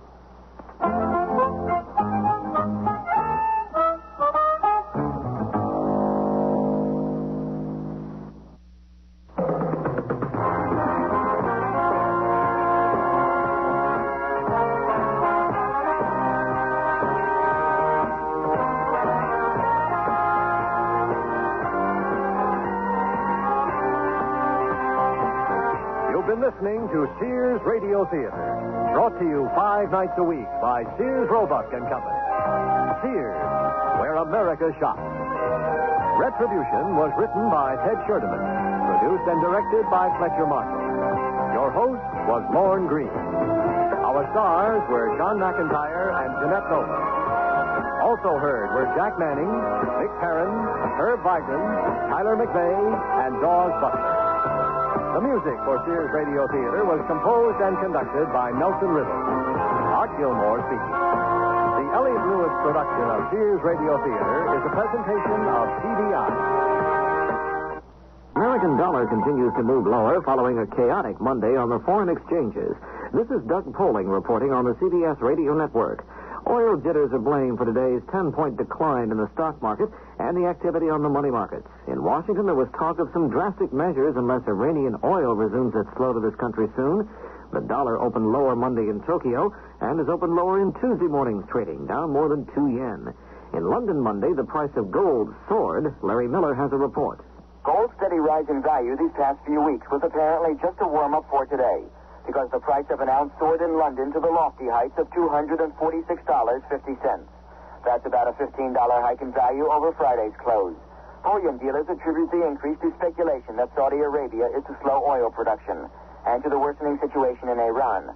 And Robert Guy, a director of Rothschilds in London, believes the price of gold will continue to gain. I went on record in New York last week at a forum run by the American Metal Market, and my prediction at that time with gold at 230 was that we should see new highs in gold this year, and I foresaw a range of 262 to 90. I see no reason to change my view on the market. Gold hit its previous record high last November, but fell back after President Carter announced plans to support the dollar on the foreign exchanges.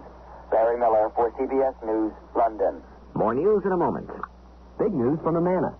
Now you can get a rebate check for $50 direct from Amana when you buy the fabulous Amana Touchmatic 2 radar range microwave oven. The Touchmatic 2 is so incredibly automatic, it cooks by time, cooks to temperature, even holds a temperature to tenderize economy cuts of meat. Amana is also offering a $40 rebate on the companion Amana Touchmatic radar range model RR9T. Rebate offer expires February 28, 1979 at participating Amana retailers.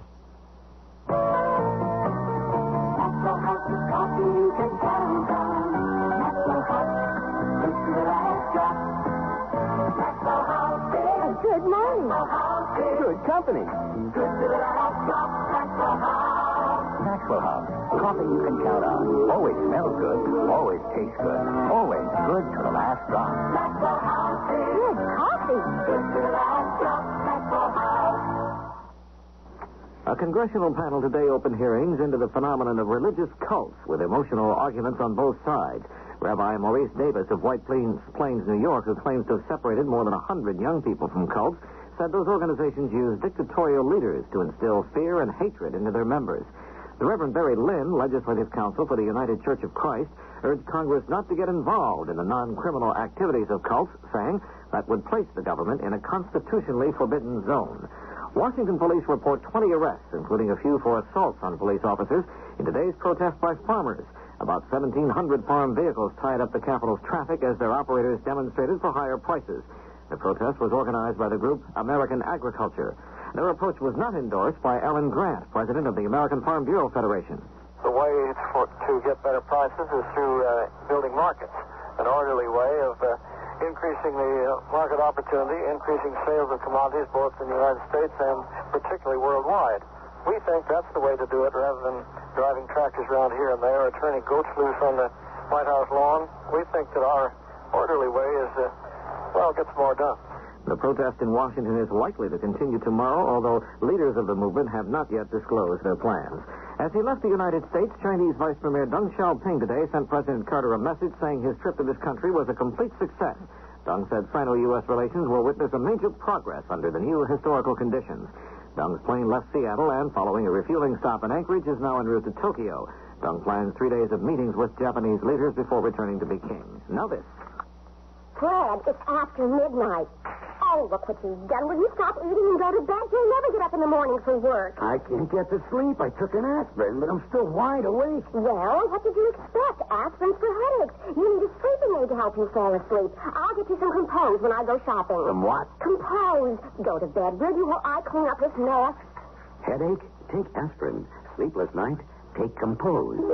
Compoz. Taken as directed before you go to bed. Compose actually helps you fall asleep when you want to fall asleep at bedtime. So what else happened at the office today, Fred?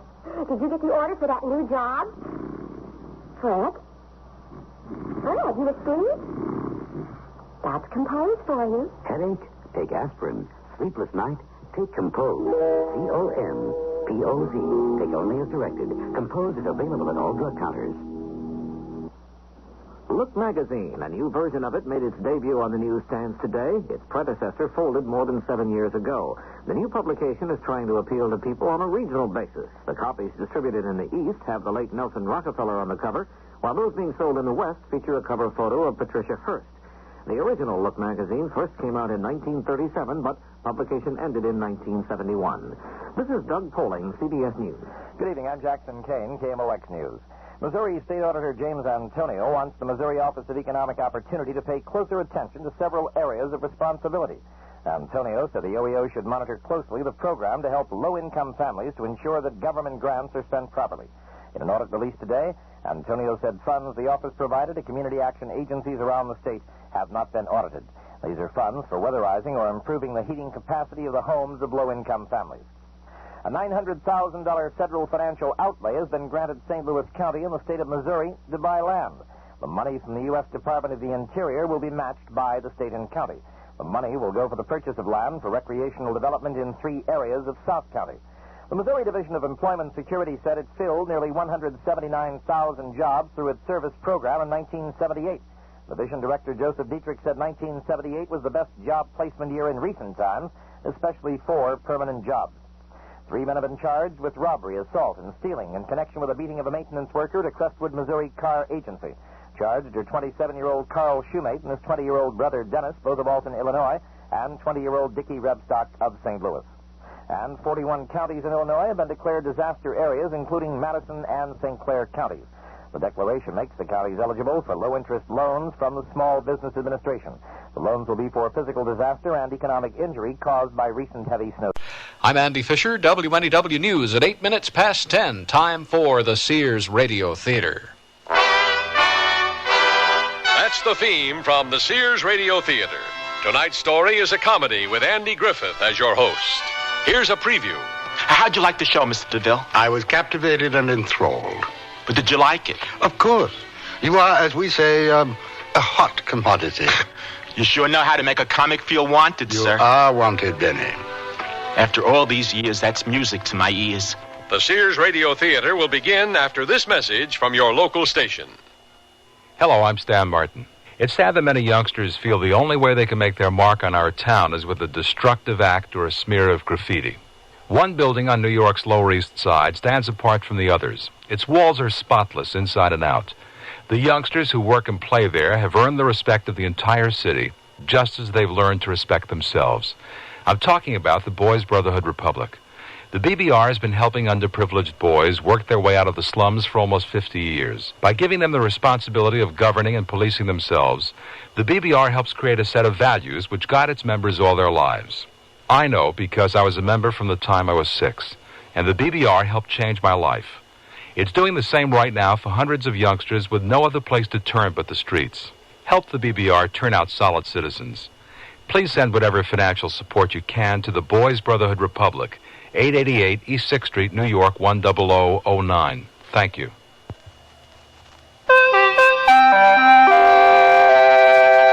I'm Henry Winkler, and I'm an actor, and I'm proud of it. I've played many roles from Shakespeare to the Fonz, and right now I'm playing what I consider a significant spokesman role for the American Cancer Society. We're inviting you to join our cast of millions, the millions of Americans who are playing a role in the fight against cancer.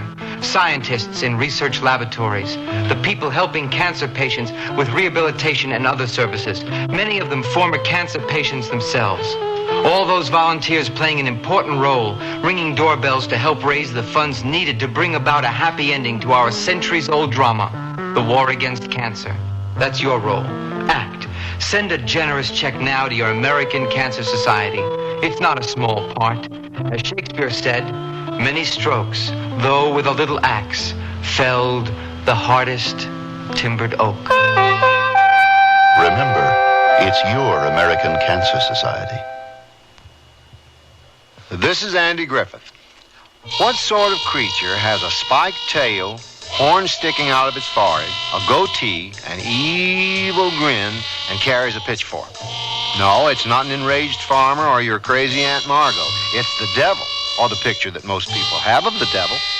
Now, I'd be the last person to try and convince you that this picture is incorrect. In fact... Hold on a minute. That fancy black sports car is in an awful hurry. Let's follow it. We're in the Catskill Mountains now, and night's falling. The road turns, twists like a pretzel. The driver displays an unearthly control of the speeding machine. Look up ahead, a resort of some kind. The car slows down and pulls into the resort. The driver gets out, and so does a stunning blonde in a slinky black evening gown. The driver pauses, looks around, strokes his goatee with a gloved hand. His dark patent leather shoes glisten, and his black jumpsuit hugs the contours of his body. The blonde giggles. And the driver flashes an evil-looking grin.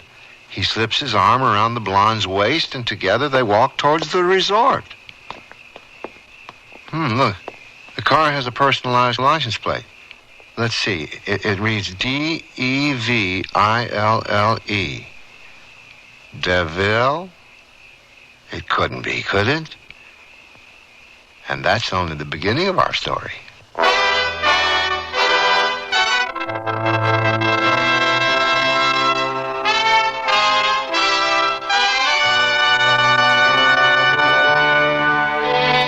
Sears Radio Theater, a new adventure in radio listening. 5 nights of exceptional entertainment every week, brought to you in Elliott Lewis production of the Sears Radio Theater. Our story, Last Resort, by Mark Trella. Our star, Marvin Kaplan. The Sears Radio Theater is brought to you by Sears, Roebuck and Company. Sears, where America shops for value. Is that eggnog you're drinking? Mm-hmm. In June? Sure. And after this, I'm going to Sears to wrap myself in a fall coat. What? At the preseason coat layaway at Sears, I'll save 25% on any coat I choose. Preseason or last year's leftovers? All our fall 1979 styles. And a deposit holds my coat until October 1st, 1979. Save 25% during Sears preseason coat layaway sale, now at most Sears retail stores. Sale ends June 23rd. Dates may vary in Alaska and Hawaii. Watch the birdie. Oh, that's great. Your baby's wearing Sears sleep and play suit, right? Mm-hmm. And that baby stroller with the shovel handles from Sears, too? Right. Why Sears? Because Sears has what I need. Take Winnie the Pooh sleep and play suits. They have double fabric toes, a must for my infant Dynamo, and the stroller. That shovel handle lets me move the stroller easily with just one hand. But why the questions about Sears? Well, my wife's expecting. Oh, we get the picture. Dad's always been willing to give you the shirt off his back. So this Father's Day, show Dad how much you appreciate him with a luxurious-looking dress shirt from Sears. Ultressa dress shirts, now 25% off. They're handsome, short-sleeve, perma-press shirts of easy care Dacron polyester. Yet Ultressa dress shirts have the look and feel of silk. Choose from solids, patterns, and textured solids, all at 25% off. Now $749 to $1050. Sale ends June 16th. Prices and dates may vary in Alaska and Hawaii. All items available at most larger Sears retail stores.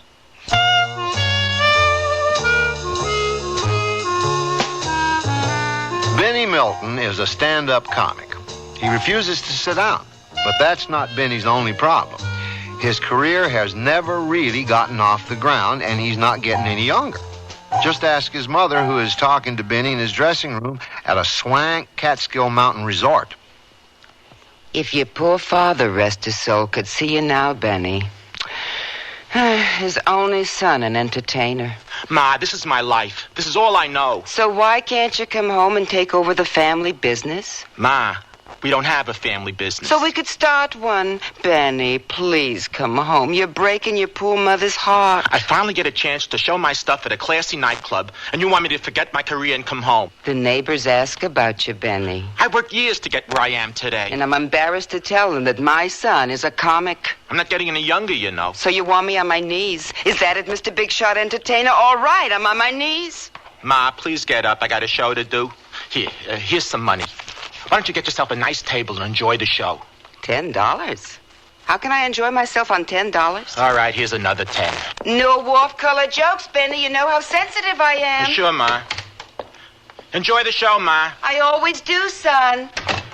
And people ask me why I became a comic. Mr. Denton wants to see you in his office, Benny. Mr. Denton? I'll be right there.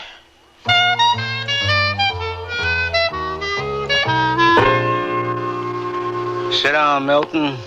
Yes, sir. Milton, how many nights have you worked for me? 4, sir. Do you know that the past 4 nights have been the worst in the history of this resort? I can't imagine why, sir. Sunspots, Milton. Those disturbances on the surface of the sun. You really think so? No. Now, you may find this far-fetched, Milton, but I honestly believe it has something to do with the way you've been entertaining the evening crowd. I don't like the way you said entertaining, Mr. Denton. And I don't like the way you've been doing it. From the looks of the receipts, neither do the customers. Look, Benny, you're a real nice kid, but Henny Youngman, you ain't. I thought I did a pretty good job. Well, the first night you got about 6 laughs, and it's been downhill ever since. And that's not counting the old woman with the shopping bags, the one who laughs at everything you say. You leave my mother out of this. Your mother? Oh, now I get it.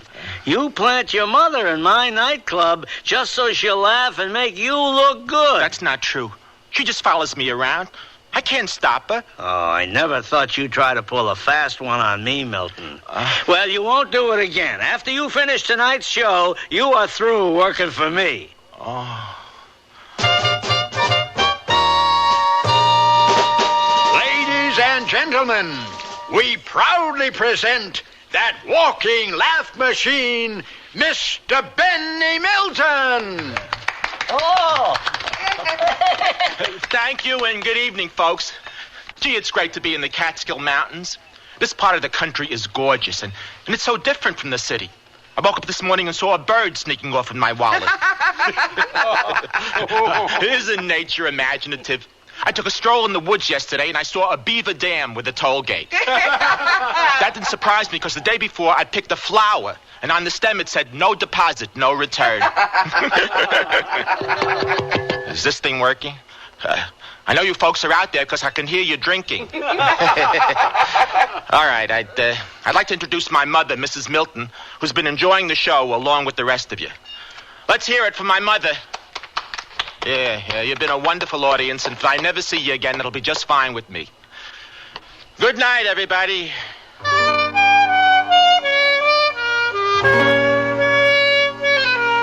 You win, Ma. I'll come home. Now you're talking sense, Benny. Here, let me pack your suitcase for you.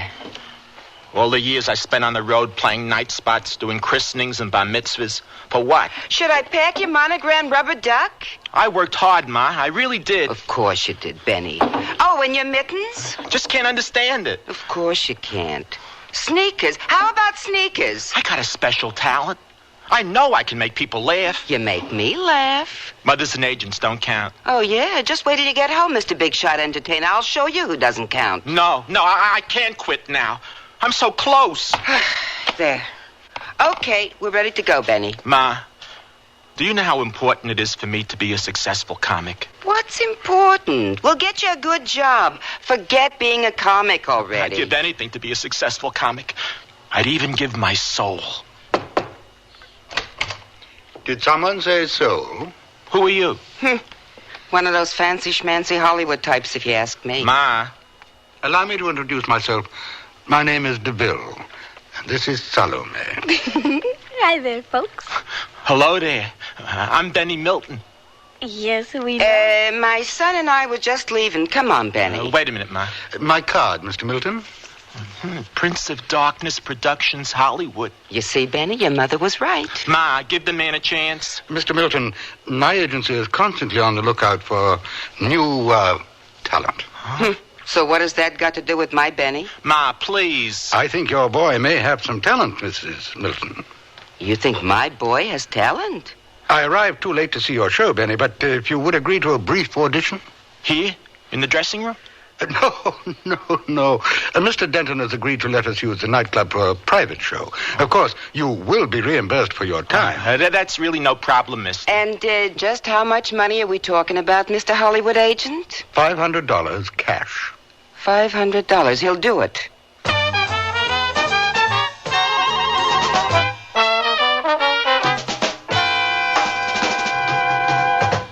Sears National Automotive Sale.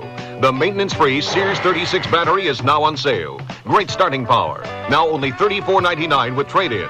You save $5. And save on Sears Dynaglass belted 28 tires. They're on sale now at 40% off spring 1979 general catalog prices, plus federal excise tax. Dynaglass belted 28 tires. Save 40%. Super values at most Sears Tire and Auto Centers. Prices may vary in Alaska and Hawaii. Stop at Sears. The room held several Sears brass-plated lamps. One switched on. The finely plated antique satin shade illuminated the furniture softly. Another lamp turned on, and another. The patio doors blew open. The gleaming brass-plated lamp nearby, with its heavy base built for stability, did not budge. The room glowed in the brassy elegance that these Sears best lamps command. Create your own hauntingly elegant moods with Sears brass-plated lamps at most larger Sears retail stores. Come with me on a magic carpet ride to view Sears' Kismet Classic collection of rugs with the beauty and luxury of genuine Oriental creations. Behold, 13 exquisite patterns inspired by great masterpieces of Persia and the Orient. Look upon all 9 sizes of Kismet Classic rugs, each of 100% virgin worsted wool pile. Deep, dense, luxurious. Riding a rug is okay, but decorating with Kismet Classics is heaven on earth. At most larger Sears retail stores.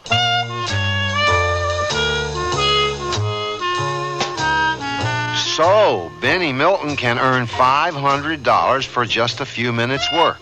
At this rate, he and his mother can retire in 24 hours. Since Mr. DeVille and Salome are Californians, Benny has decided to make them feel at home by doing his famous Los Angeles monologue. Ladies and gentlemen, we proudly present that walking laugh machine, Mr. Benny Milton. Thank you very much, and good evening, folks. Gee, it's great to be in sunny Los Angeles. This is the only city in the world with hot and cold running traffic. Now, I won't say that smog is a problem out here, but Los Angeles is the only place I know where you can see the air. But everyone out here is used to it. I know folks who refuse to go out on clear days. Don't get me wrong. They're trying to clean up the atmosphere out here. This summer, they're introducing a car that runs on smog. Los Angeles is such a strange place. They do things differently out here. Kids learn to drive before they can walk. They put in the swimming pool before they build the house. And you can become a star even if you don't have any talent. They even put their trash on TV. There are so many weird religious groups and cults out here now. People worship the devil or the sun. I met a guy who worships hamburgers. I'm serious. He has his own church with French fries and everything. He even performs marriages. After he pronounces the couple man and wife, he has the groom slip an onion ring on the bride's finger. You've been a wonderful audience. Good night, everybody. Benny, please join us at the table. Oh, that was a marvelous routine, Benny. You captured the essence of the Los Angeles lifestyle. You were a scream, Benny. Thanks, Salome. Before we get down to business, Salome has to powder her nose. Powder my nose? Oh, yeah. Come on, Mrs. Milton. I don't have to powder my nose. Then you can watch me powder mine. All right. Don't sign anything till I get back. Your mother is an unusual woman. You're telling me? What does she keep in those shopping bags? You know, I never asked her. Benny, tell me about yourself, your career, your ambitions. What little there is to tell could fit on a match cover. I played a lot of small towns, what we comics call the Borscht Belt. I was hoping this engagement would be my big break. I see. And things didn't work out so well? Nah, it was a disaster. Nobody laughed at my jokes except my mother. Is your mother always in the audience? Just about. Huh? She's my biggest fan, only she won't admit it.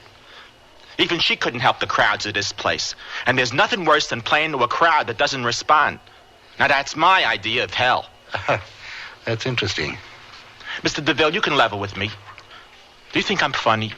You're a walking laugh machine, Benny. You really think so? You have got talent to burn. I just can't understand why no one has discovered you sooner. I'm not exactly a household word. Well, we can remedy that. How? By signing you to an exclusive contract with Prince of Darkness Productions. I just happen to have a copy of our standard agreement with me. Gee, I don't know, Mr. DeVille. I just met you. Benny, you sign with me, and incredible worlds of opulence and luxury will be yours. Beautiful clothes, exotic women, fancy sports cars, and bright lights, Benny, bright lights that will spell out your name. Benny Milton. Exactly. Now, here's a pen. You really think I can be a famous comedian, Mr. DeVille? I guarantee it. In 6 months' time, you will be a household word. Now, sign on the dotted line. Here goes nothing. And press hard. You're making 6 copies. Sure. Benny Milton. There. Well, you won't regret this, Benny. Oh, welcome back, ladies. You're just in time to celebrate. And, what are we celebrating? Your son has just signed with Prince of Darkness Productions for exclusive representation in the here and the hereafter. Benny, is this true? Relax, Ma. I know what I'm doing. Mr. DeVille will put my name in lights. I'll give you lights, Mr. Big Shot Entertainer. Ma, please. Mrs. Milton, you should be proud of your son. And why is that, Mr. Hollywood agent? Because he drove a very hard bargain. I did? He did? Of course he did. And here is the $1,000 bonus for signing, and here is the $500 fee for your exquisite performance. Oh. Benny, my son, I'm so proud of you. Congratulations, Benny. Welcome to the family, Benny. Gee, I'm all choked up. Benny, you signed an agreement with these people, and they're crazy. Ma, they're not crazy. Are you? No, we're no crazier than you or your mother. See, Ma? There's nothing to worry about. Nothing to worry about. Did you read the contract, Benny? Suppose you signed your life away, Mr. Big Shot. Ma, I didn't sign my life away. Did I, Mr. DeVille? Oh, no, of course not, Benny. See, Ma? Well, I can't believe that you're getting off that easy. What did my son sign away, Mr. Hollywood agent? Well, if you must know, Mrs. Milton, your boy signed away his soul. Oy vey.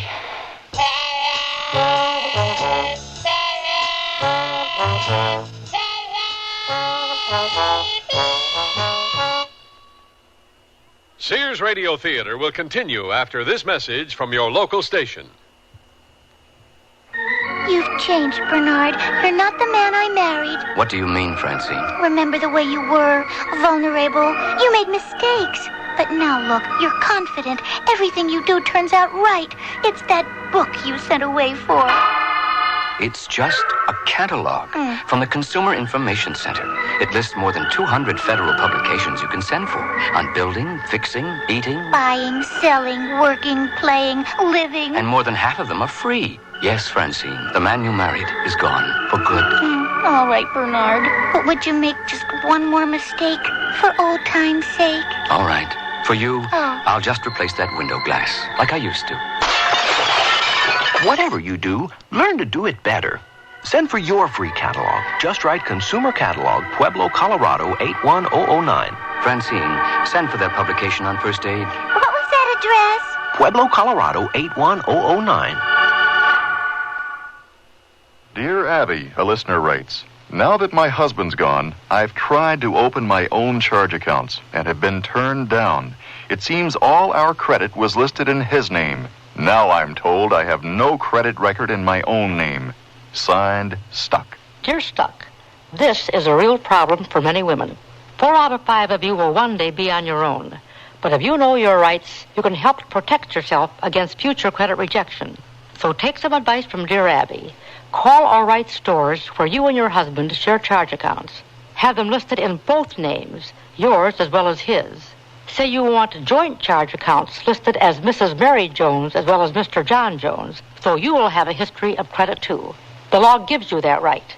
For more information, write for the free booklet, Women and Credit Histories, Federal Trade Commission, Washington, D.C., 20580. That's Women and Credit Histories, FTC, Washington, D.C., 20580.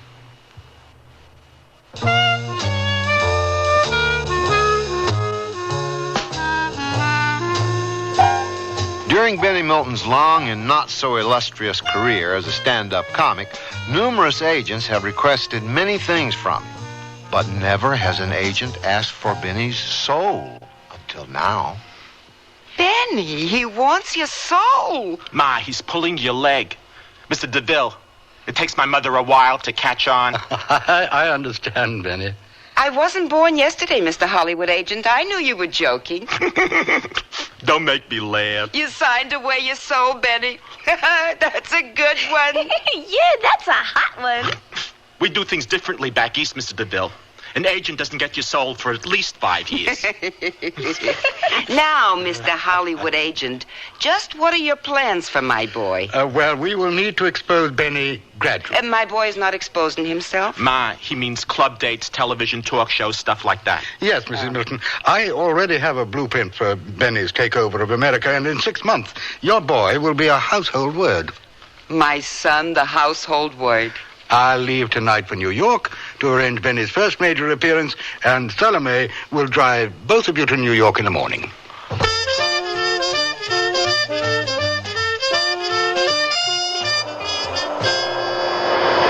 Can you believe it, Ma? We're on our way to New York. At this speed, we should be landing there any minute. Gee, this is fun. Mr. DeVille says I'm the only person who can turn a highway into a slalom course. If that's a joke, I'm not laughing. This is a terrific car, Salome. Mr. DeVille gave it to me. He said it was a pimento. You mean memento, don't you? Nope. This is one of those Italian sports cars. An Italian sports car. Did you get it, Ma? I got it. Listen, Salami, what sort of person is this Mr. DeVille? What is he really like? Oh, he's real sweet, Mrs. Milton. Just like Benny. Oh, go on. And he handles a lot of people? He has so many clients. I don't know how he keeps track of them all. And he works so hard, day and night. Maybe he should take a vacation or something. Oh, not Mr. DeVille. He never rests. Well, he must be a very good judge of talent because it looks like he does real well. Oh, Mr. DeVille is the best at what he does. And I think Benny is his pet project. Is that anything like a pet rock? Oh, Benny, you're too much. Let's hope they think so in New York.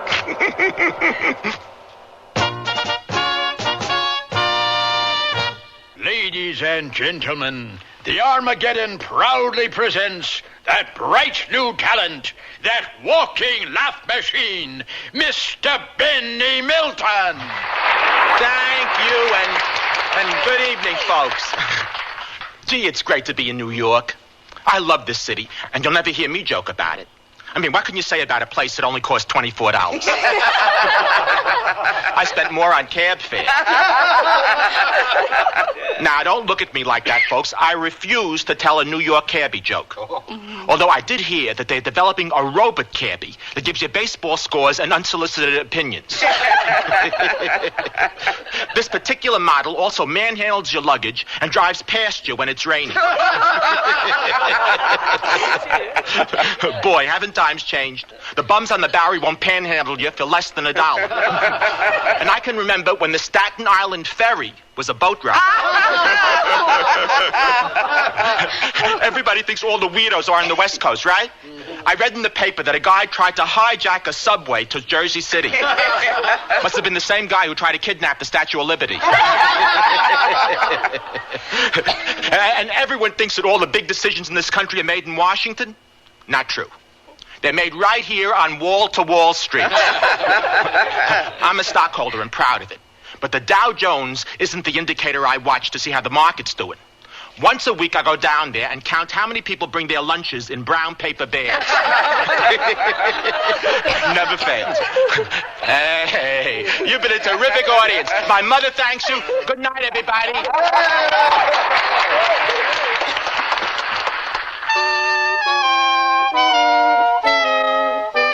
Sit down, Benny. Yes, sir, Mr. DeVille. How'd you like the show, Mr. DeVille? I was captivated and enthralled. But did you like it? Of course. You are, as we say, a hot commodity. You sure know how to make a comic feel wanted, sir. You are wanted, Benny. After all these years, that's music to my ears. I'm in heaven. Well, we simply must do something about your choice of words, Benny. Speaking of choices, Mr. DeVille, do I have any say about what clubs you book me into? Oh, I should say so, Benny. Suggest away. Well, I have this dream, see? I always wanted a headline on the Strip in Las Vegas. It's my favorite town. It's mine, too. And I'm sure that can be arranged. I happen to know the owners of the Inferno. The Inferno?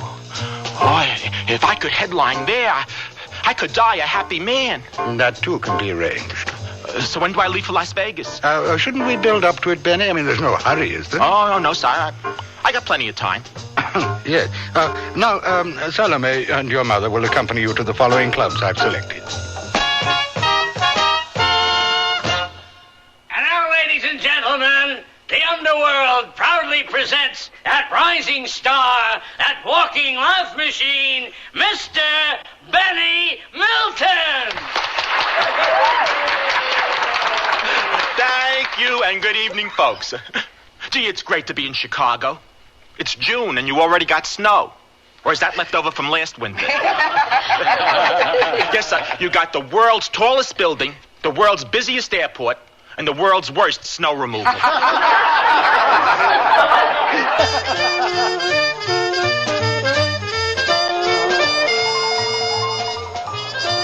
Benny, tell Salome to stop driving like a bat out of hell. Oh. We don't want to be late for the next club date. And I like the way Salome drives. So pipe down, Ma. Pipe down? This is my Benny talking? Just relax. Don't you worry about me, Mr. Big Shot Entertainer, and your blonde floozy with the lead foot. She's not a floozy, Ma. Just calm down. Enjoy the scenery. Enjoy the scenery, he says. What can I see from the trunk except you and Miss Salami making eyes at each other? Ma, I'm a grown man, and I'll make eyes if I want it. All right, have it your own way, Mr. Big Shot. But you're in for a big surprise. Do have a seat, Mrs. Milton. Thank you, Mr. DeVille. Now then, what can I do for you, Mrs. Milton? I came to you as a last resort, Mr. DeVille. My son has fallen in love with your girlfriend, Salome. Salome? She's hardly my girlfriend. She's not your girlfriend? She happens to be a client of mine. So aren't you going to break up this torrid romance? No, it's hardly a torrid romance, Mrs. Milton.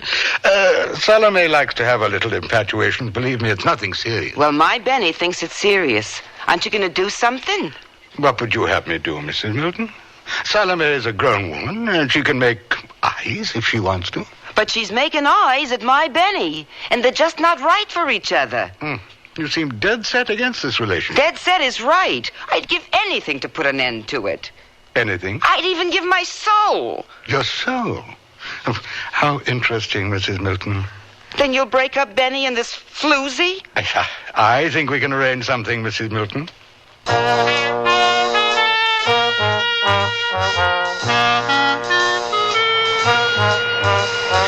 It sure was nice of Salome to loan me her car. Nice isn't the word. She's a sweet girl, Benny. You know, Salome and me are thinking about getting married. Married? How nice. We can have the ceremony in Las Vegas. And you and Mr. DeVille can be witnesses. It's a marriage made in heaven, Benny. She's the kind of girl a guy could lose his head over. And I'm glad you changed your mind about it. We'll be in Las Vegas soon. We can all get together. Yeah. Where'd you get the mink stole, Ma? Oh, your Mr. DeVille gave it to me. Huh? Why'd he do that? A memento, I guess. How should I know? Well, I've been thinking about Mr. DeVille. Oh? And what have you decided? Since I'm a star, I really don't need him anymore, do I? Well, he's been so nice to us. I feel like we owe Mr. DeVille something. We don't owe him a thing. How can you be so sure? Ma, don't you see what he's doing? He's making a fortune off of my talent. But Mr. DeVille doesn't need the money. Are you playing devil's advocate? Watch your language. Is this ingrate my Benny? I can't understand your attitude. Of course you can't. You never had to share a marquee with the amazing Gumbo brothers, or follow a trained SEAL act, or sleep in the same room with a ventriloquist whose dummy snored. Well, I'm tired of sharing the limelight and the profits. But Benny, listen. No. I make everyone laugh, so I deserve everything. So what are you gonna do, Mr. Big Shot Entertainer? What any self-respecting stand-up comic would do. I'm going on a sit-down strike. I won't perform until Mr. DeVille lets me out of the contract. But you're supposed to play the Inferno tomorrow night. I made up my mind. I waited this long to play the Inferno. A few more days won't kill me. Yeah, Mr. DeVille won't like this one bit. Oh, to hell with Mr. DeVille. Ooh, Benny, what you said.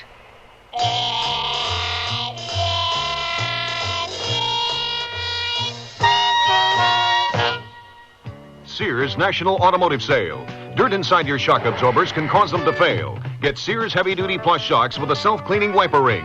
On sale now, only $7.99 each. You save 20%. Installation available. And save now on Sears Super Guard steel-belted radio tires. Steel-belted strength, smooth ride, radio performance. Super values, too. Save $40 to $76 on a set of 4. Sale ends June 30th at most Sears Tire and Auto Centers. Prices and dates may vary in Alaska and Hawaii. The perfect match to strike this Father's Day. Your Dad and Sears Classic Collection separates, all super values. Save $10 on the sport coats, $4 on the slacks or reversible vest. In solid tones that mix and match to give Dad many great looks. Like a 3-piece suit. Start with solid slacks, now $15.99. Add a solid sport coat, now $39.99. And reversible vest, $14.99. Each Classic Collection separate, chosen to fit Dad's build. Sale ends June 16th. Prices and dates may vary in Alaska and Hawaii. Sears wants to break the ice when it comes to buying a Kenmore refrigerator. So we're taking $50 to $100 off 3 models through June 30th. You save $100 on the 19 cubic foot side-by-side and $70 on the 17 cubic foot top freezer refrigerator.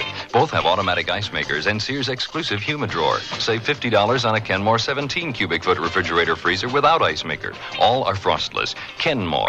Solid as Sears. Dates may vary in Alaska and Hawaii. Available at most larger Sears retail stores.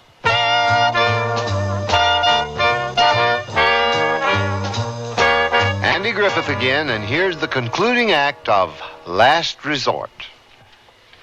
Well, how do you like the penthouse, Benny?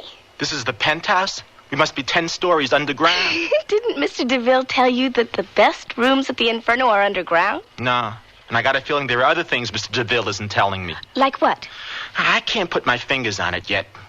But that's one more reason I have to get out of my contract. Get out of your contract, Benny. Why? So I can be master of my own destiny. And so you and me can get married. Married? You and me? What will your mother say? She's all for it. She is? Yeah. And I'm just as pleased as you are. Well, I've got a feeling there's something she's not telling you. Oh? Like what? Look what I got, everybody. Welcome to Las Vegas shopping bags. They're real nice, Ma. Guess who I ran into in the gift shop? Liberace? You're Mr. DeVille. And was he ever in a foul mood? Oh, something bad must have happened. I don't know, but he was fuming. Benny, maybe you'd better not talk to Mr. DeVille right now. There's plenty of time to talk, Benny. Relax and enjoy Las Vegas. I get the picture. Both of you are working for Mr. DeVille. He sent you down here to scare me. Well, it won't work. When I'm through with him, he'll beg me to let him out of the contract. Salome, fix me a drink. You could ask her in a nice way, Mr. DeVille. Shut up, Benny. And do as I say, Salome. Oh, what a wretched day. Simply wretched. Mr. DeVille, there's something I want to talk to you about. Thank you, dear Salome.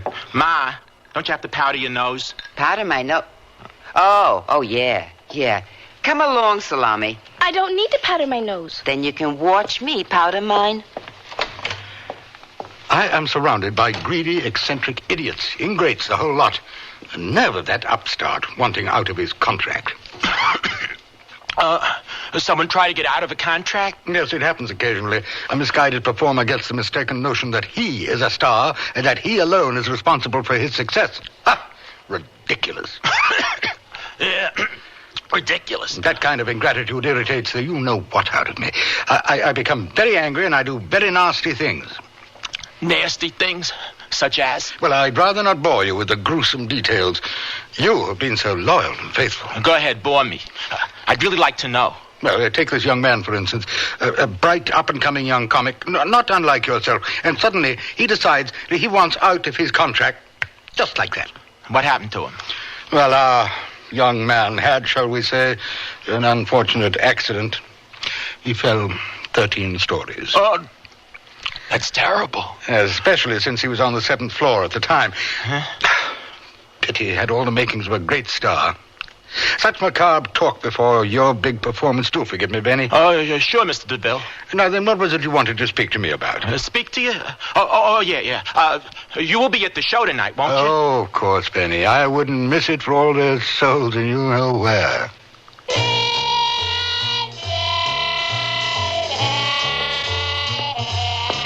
Benny, quit pacing and relax. You're on next. How can I relax? You didn't hear what happened to the other guy that wanted out of his contract. Oh, there's something peculiar about Mr. DeVille. Do you suppose he's connected with the underworld? Which one? How can you joke at a time like this? The warm-up act is almost finished, Mr. Milton. Thanks, Pop. I'll be right there. Let's see now. I gotta make Mr. DeVille think it's his idea to let me out of the contract. That's it. Benny Milton, you're a genius. What are you going to do, Benny? The world's worst monologue, that's all. Ladies and gentlemen, the Inferno proudly presents that talented star, that walking laugh machine, Mr. Benny Milton. Thank you, and good evening, folks. Gee, it's great to be in Las Vegas, the home of legalized gambling. You can gamble anywhere in this town. I got in a cab at the airport, and instead of a meter, this cab had a slot machine. Hey, don't laugh. I won $23. They even have slot machines in the restrooms. Now, that's what I call a pay toilet. And speaking of restrooms, I was in a casino that had restrooms for everyone. They had one labeled men, another for women, and another for losers. All the casinos try to outdo each other. The one I'm staying at advertises a card game in every room. They also got a great breakfast deal. It's called the Loser's Special. For only 99 cents, you get a cup of coffee and 2 aspirin. They'll even give you a free tank of gas if you lose over $100. Hey, did you hear the one about the dumb gambler who paid off all his debts and then left town? You've been a wonderful audience. Good night.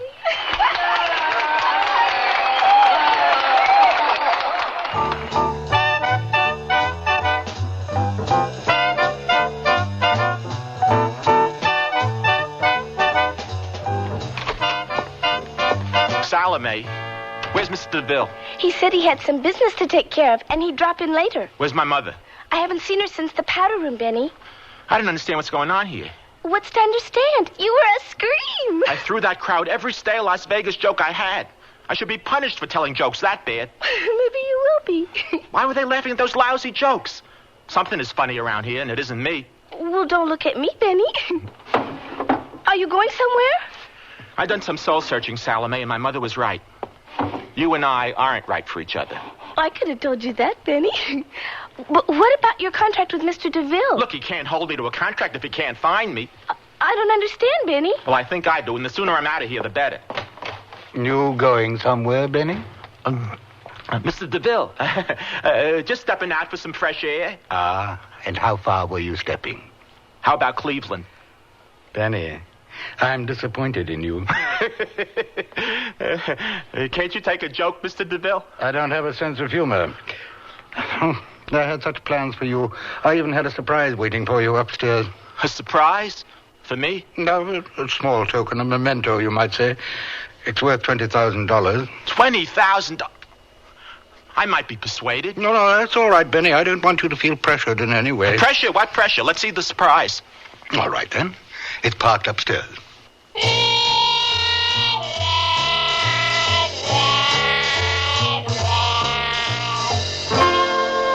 There you are, Benny. How do you like it? Mr. DeVille, Do you know what this is? Yes, of course I do, Benny. It's a custom-made 9-cylinder British Lucifer with hand-tooled leather interior, AM/FM stereo, steel-belted radio, sunroof, and an overhead cam engine which attains speeds in excess of 130 miles per hour. Sticker price, $19,871.64. This can't be happening. Of course it can. Notice the personalized license plates? Benny. Benny. You shouldn't have. Here are the keys, Benny.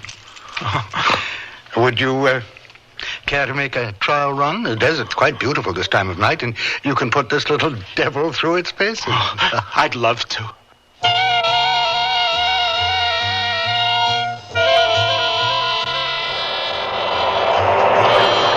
This car is so powerful, it's almost frightening. Well, you seem to be handling it rather well, Benny. It's taking all of my strength to keep this car on the road. It seems to have a mind of its own. Doesn't that upset you when something that belongs to you decides that it has a mind of its own?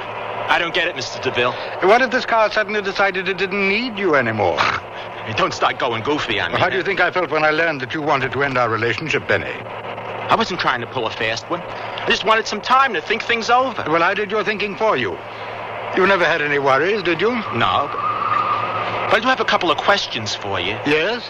Where's my mother? I'm sure she'll be joining you shortly. She better. Don't worry about that, Benny. And another thing. Why was everyone laughing at my jokes tonight? Because you're Benny Milton, the walking laugh machine. Yeah, but I purposely gave them the worst monologue I could, and they still laughed. Benny, you could have read the telephone book and gotten laughs tonight. Are you saying that you made a deal with those people to laugh at anything I said? No, Benny. All of those people made deals with me, just like you did. In exchange for certain concessions, they do as I say. You wield a lot of power, Mr. DeVille. I should. I'm the devil. Hey, don't talk like that. Benny, please remove your foot from the accelerator. That's a good idea. We are going pretty fast. Hey, we're not slowing down. The brakes don't work. Mr. DeVille, do something. I'm afraid not, Benny. It's time for you to repay me for services rendered. Perhaps if you hadn't decided to leave me, you might have enjoyed your fame a while longer. What do you want from me? I'll give you anything. No, I don't want anything. I want your soul. Give me your soul, Benny. Get your hands off me, you nut! Give it to me. I want it now. Hey, we're going out of control!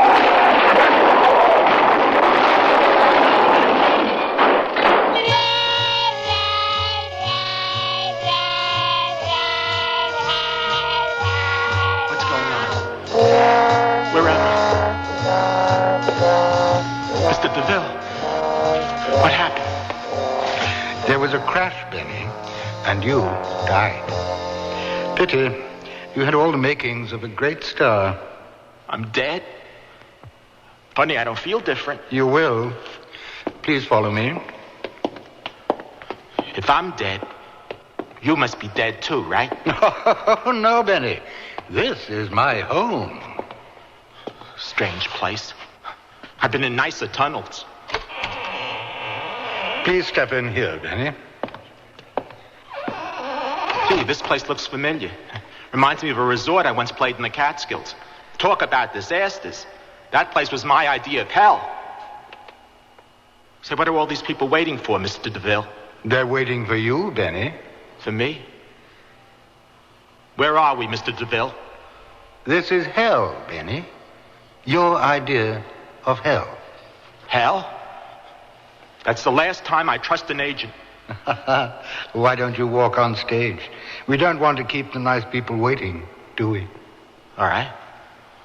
Let's get the show on the road. Ladies and gentlemen, we present that walking laugh machine, Mr. Benny Milton. Thank you for that warm welcome, folks. Gee, it's great to be in hell.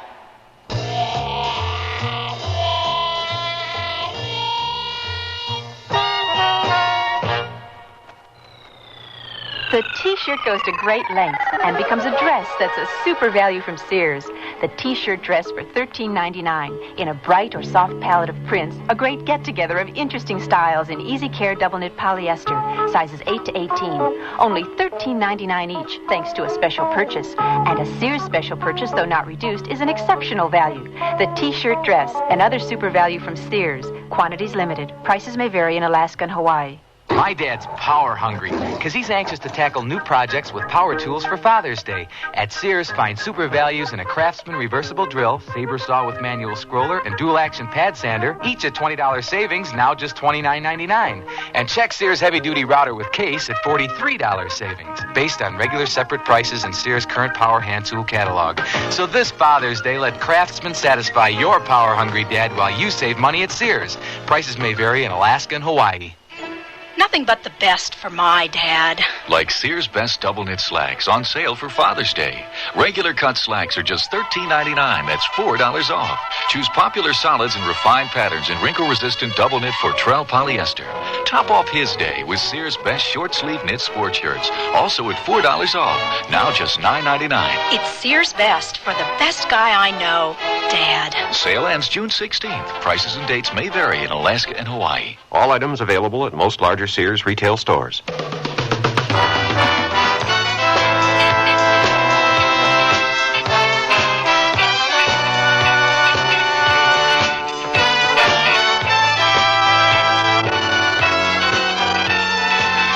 The Sears Radio Theater has been brought to you by Sears Roebuck and Company, where our policy is satisfaction guaranteed or your money back.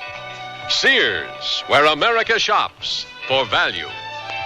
Last Resort was written by Mark Trella, produced and directed by Fletcher Markle. Your host was Andy Griffith. Our star was Marvin Kaplan. Featured in the cast were Lillian Baeff, Ben Wright, Noel North, Jerry Hausner, and Jack Carroll. The music for Sears Radio Theater was composed and conducted by Nelson Riddle. This is Art Gilmore speaking. The Elliott Lewis production of Sears Radio Theater is a presentation of CBI. Join hands with people everywhere. Each of us can do our share in Cares Crusade for Children. This year, people of all nations are joining hands to improve the lives of the world's needy children.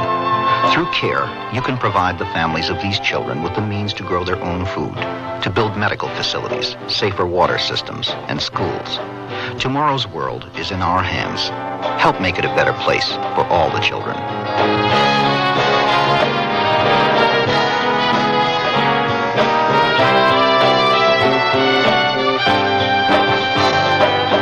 Help a family plant the seed to end the hunger and the need. Join Cares Crusade for Children. Please send your check or money order to CARE, Crusade for Children Overseas, Box 576, New York 10016.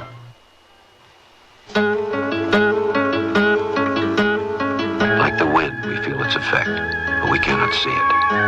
It touches each and every one of us without exception. Young or old, rich or poor, black or white. It's something we all have in common. Tension. When we're unable to cope with tension, it can turn against us. It can make us fail at our jobs, fail our families, and most important, fail ourselves. Learning to cope with tension is a never-ending process, one that begins at birth and continues to the end of life.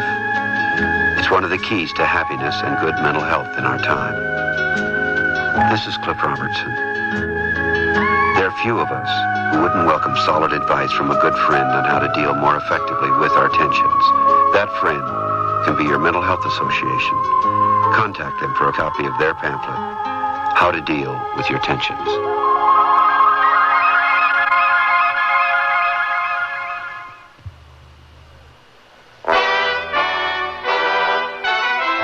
Tomorrow's Sears Radio Theater will be a mystery with Vincent Price as your host.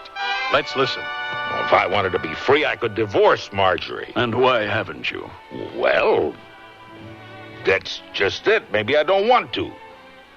In any case, if I haven't tried even that, why would I jump to murder? Human behavior is a mysterious thing. So be sure and tune in tomorrow to Sears Radio Theater. That's the theme from the Sears Radio Theater. Tonight, a program of love and hate with Cicely Tyson as your hostess. Here's a preview.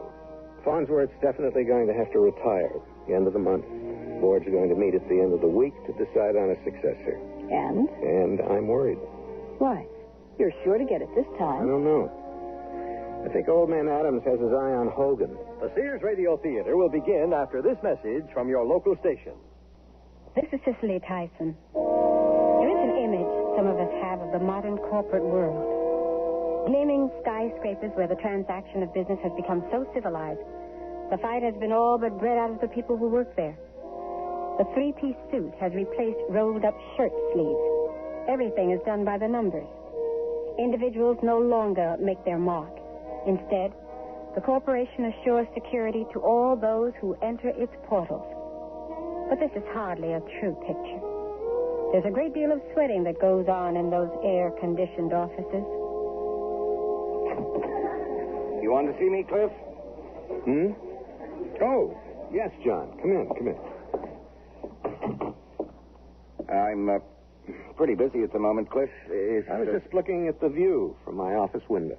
Yeah, it's very nice. Well, what's up? I realized this morning I'm not going to have this view much longer. The phrase, the survival of the fittest, may have been coined in the 19th century when business competition was more openly cutthroat than it is today. But it is no less relevant. If anything, it is truer now than ever. As the pressures of modern civilization increase, the struggle behind the smile and the handshake grows ever more intense. And that's only the beginning of our story.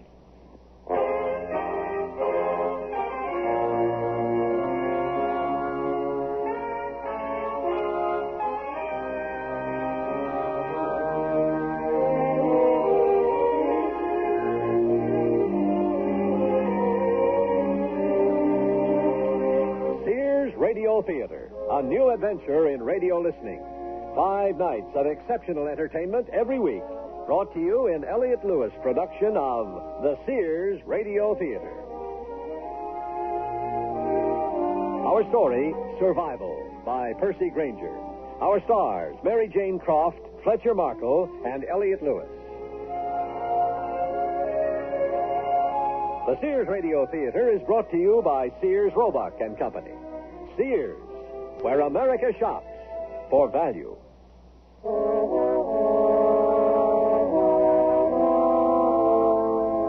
Someone once observed that all men are the same and their backs are to the wall. This may not be entirely true, but personalities have been known to undergo strange changes when circumstances get desperate. Our story is about 3 people. Cliff Grant, vice president in a large New York bank. His wife, Melissa, and a young up-and-coming junior executive named John Hogan. In temperament, Cliff and John are opposites. Cliff is relaxed, solid, dependable. John is brash and ruthlessly ambitious. And Melissa? Well, she's the woman who finds herself in the middle. Right now, we are in Cliff's office on the 52nd floor, overlooking Lower Manhattan. Cliff, what did you just say? I said I'm not going to have this view much longer. My God, what's happened? That new building they're erecting across the street. When it's complete, it'll be 10 stories higher than that. Oh, for a moment you had me worried. I thought it was something serious. I think that's serious. This view is very important to me. Well, doesn't it distract you? No, it helps. Reminds me there's more to life than work.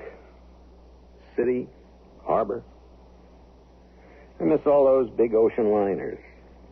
There used to be sailings almost every day. Now, it's just a few cruise ships once a week. Well, you've been in the same office a long time. You ever miss the old days? No, I'm concentrating on the future. After all, that's where we'll be spending the rest of our lives. Look, your secretary said you wanted to see me, and I'm kind of pressed for time. Oh, yeah. As a matter of fact, it's about your position. What's happened? Well, I'm afraid you don't have it anymore.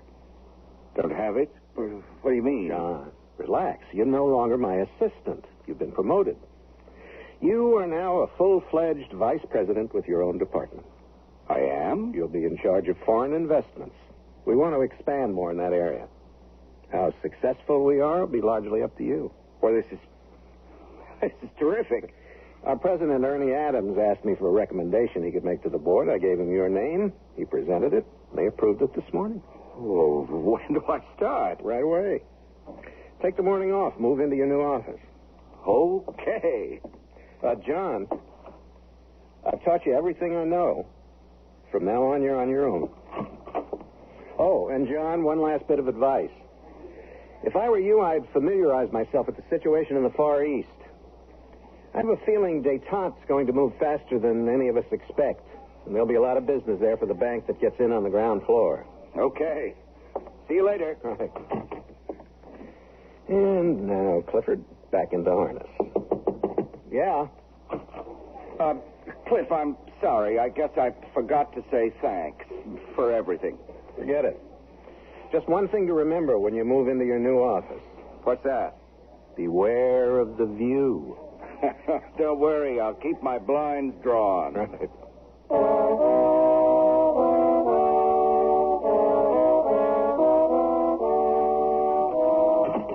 Melissa, I'm home. Oh, hi, dear. How was your day? Well, never complete till I get one of these. Going out to the terrace. Still so lovely, I thought we'd have our evening cocktail there.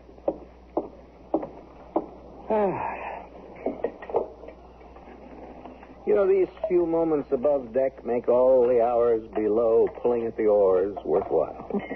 Here you go. Mm-hmm. 1,000 bows in your general direction, my dear. How have I been so lucky to keep such a beautiful maiden in my tower all these years of her own free will? Because free will is cheaper than dragon feed. And I need our money for other things, like bills. Ah, yes. You're even more benign than usual tonight. You keeping something from me? No. Old Farnsworth hasn't kicked the bucket, has he? Melissa. Well, he's been executive vice president long enough. Hasn't that ever upset you at all, that he was promoted over your head? Well, there's no point in fighting old battles, especially on such a lovely evening. Well, still upsets me. The way he toadied in front of the board. Well, be thankful you weren't married to a toady. Now that the twins are starting college, that promotion would have helped. It's going to be expensive. It's our punishment for marrying young. Just in the nick of time, I'd say. Do you know I read today that by the year 2000, a pair of children's shoes is going to cost $200? Are you pregnant? Oh, no. Well, what do you care about the price of a toddler's footwear? You read too much. I just meant that as an example. And he stole your ideas. Who? Farnsworth. Everyone steals your ideas. Oh, by the way, there was a promotion today. John Hogan's been made a vice president. John Hogan? He's a hard worker. He's got the morals of a ferret. He learns quickly. Yes, using other people's ideas, just like Farnsworth. He speaks highly of you, too. No, you know, seriously, I've seen him ogle you at parties. Really? Yeah. That doesn't bother you? I applaud his good taste. I hope Farnsworth does hurry up and retire now. Why? Before Mr. Hogan has a chance to make an end run into the executive vice presidency, too. You hold that against me? No, I don't think so, dear. I try not to, but it just seems so unfair. No one ever said business was fair. I'm just not an infighter. I never have been. And I refuse to play office politics. But I am the best vice president there, and they know it. And when the time comes, I'll get the promotion. But what if it's not that simple, Cliff? What if you do have to fight for it? What if John Hogan or someone else makes you fight for it? Then what'll you do? I really don't know.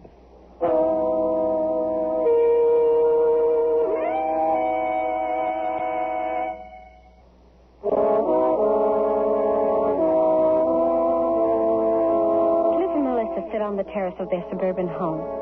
An expensive home that reflects the style of life supported by Cliff's job. They have a mortgage, children in college, they vacation abroad, and they entertain frequently at home. All this takes money.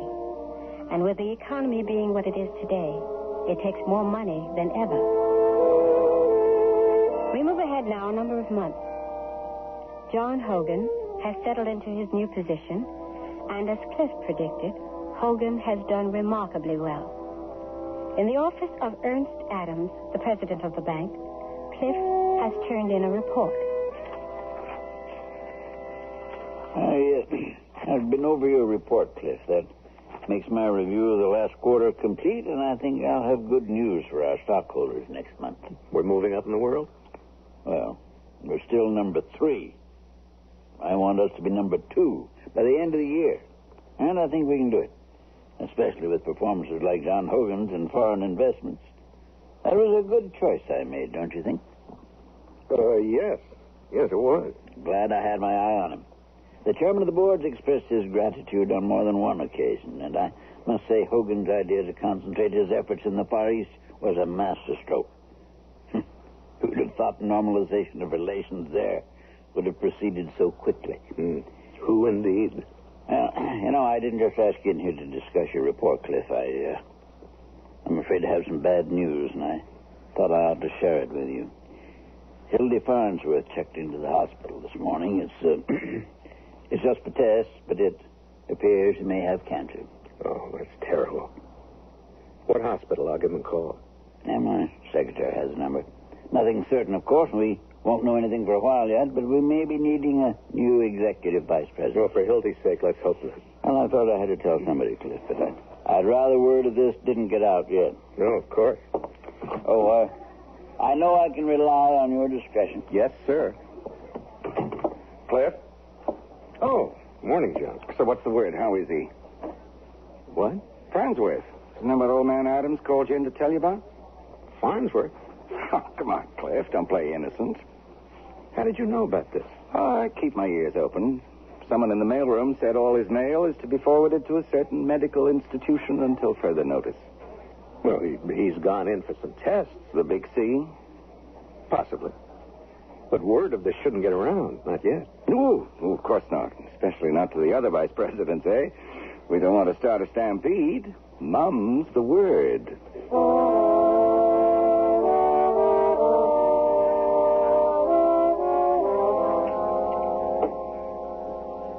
Your usual tonight? Cliff? Oh, yeah, sure. Something wrong? Hildy Farnsworth's in the hospital. What? For tests. Possible cancer. He might have to retire? That's a terrible way to think. You mean the thought didn't cross your mind? What? No, that's just it. It did. Well, it is a normal reaction, darling. There's nothing inhumane about that. And you can bet the other vice presidents are thinking about it, especially, I dare say, Mr. John Hogan. Why do you hate him so much? I don't hate him. I just don't like him. You barely know the man. You've only met at cocktail parties. Well, he's smarmy, smug, arrogant, conceited. He's certainly gotten under your skin. Well, why are you coming to his defense? Because you trained him? Because he's your protege? Because he took your idea about the Far East and developed it as his own? Well, it was an obvious idea. And it's helped the bank. That's what counts. No, it isn't. We're what counts. Your family. I know that, and that's exactly why I'm not going to let myself get emotionally caught up in office politics. Once you give in to jealousy and spite, it consumes you. I've seen it happen to too many people. But you have to stick up for yourself. You've worked too hard. We both have. We've earned the right not to have to worry in our old age.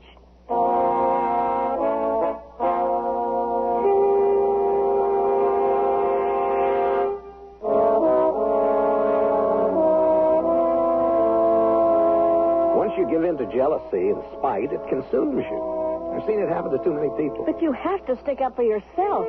You've worked too hard. We both have. We've earned the right not to have to worry in our old age. Well, we're not that old. Well, I feel old. Why? I don't know. Because I worry. Honey, Is that what's bothering you? No, don't say anything reasonable. I want to be angry for a while. Why don't we just forget it? I'll read to you like I used to. You just like to teach people. You don't want to get ahead. You want to sit back and be the anonymous, all-wise sage, the eternal bridesmaid. I wanted to be a teacher once, remember? Well, you're not. You're a banker. You pulled Farnsworth out of the fire, too, only to watch him be promoted over your head. I can see the handwriting on the wall, Cliff. Just the thought of John Hogan getting that job instead of you. I tell you. He really has gotten under your skin, hasn't he? Why? At parties. Ever since you mentioned it, I've noticed he looks at me the way he looks at everything else, as if it's his. Ah. Well, I'm sure this time I'll get the position. They know my work. Yes, but they don't know you. It's not just that you deserve it, Cliff. You need it. We need the money. Darling, I'm sorry. I really am sorry. But I can't be anything but what I am. I know. And I do love you, darling. I do. But I don't want to be old, Cliff. I don't want to worry. But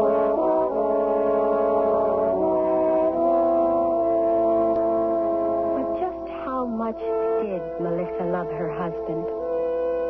The following night, John Hogan received a singular visitor at his bachelor flat. Coming. Yes? Hello, John. Mrs. Grant. May I come in? Oh, of course. Is Cliff... No, I'm alone. I came into town to do some shopping today, and I completely lost track of time. Just like a schoolgirl. Anyway, the next train doesn't leave for an hour, and I knew you lived in the neighborhood, so I thought I'd take the liberty of dropping by. I hope you don't mind. Are you alone? Well, yes, but... Oh, you're going out. No, as a matter of fact, I brought some work home with me from the office. Ah, yes, they're all very impressed with your tireless efforts at the bank. Well, I do what I can. Do you? Well, will you have pity on a poor woman who's missed her train? Would you like a drink? You read my mind. Please sit down. Thank you. If memory serves, your drink is scotch and soda. You have a flattering memory. I won't stay long. Next train leaves in an hour. Would you like to call Cliff and tell him where you are? No. Actually, I do have a bona fide reason for stopping by. We're throwing a cocktail party this Friday, and we'd like you to come. For people from the office? And the board of directors. I'll be there. Good. Oh, it's heaven to be off my feet. Why are you standing? Sit down. Why not? This is a marvelous apartment. You do quite well for yourself. Well, in addition to my salary, I made some pretty good investments.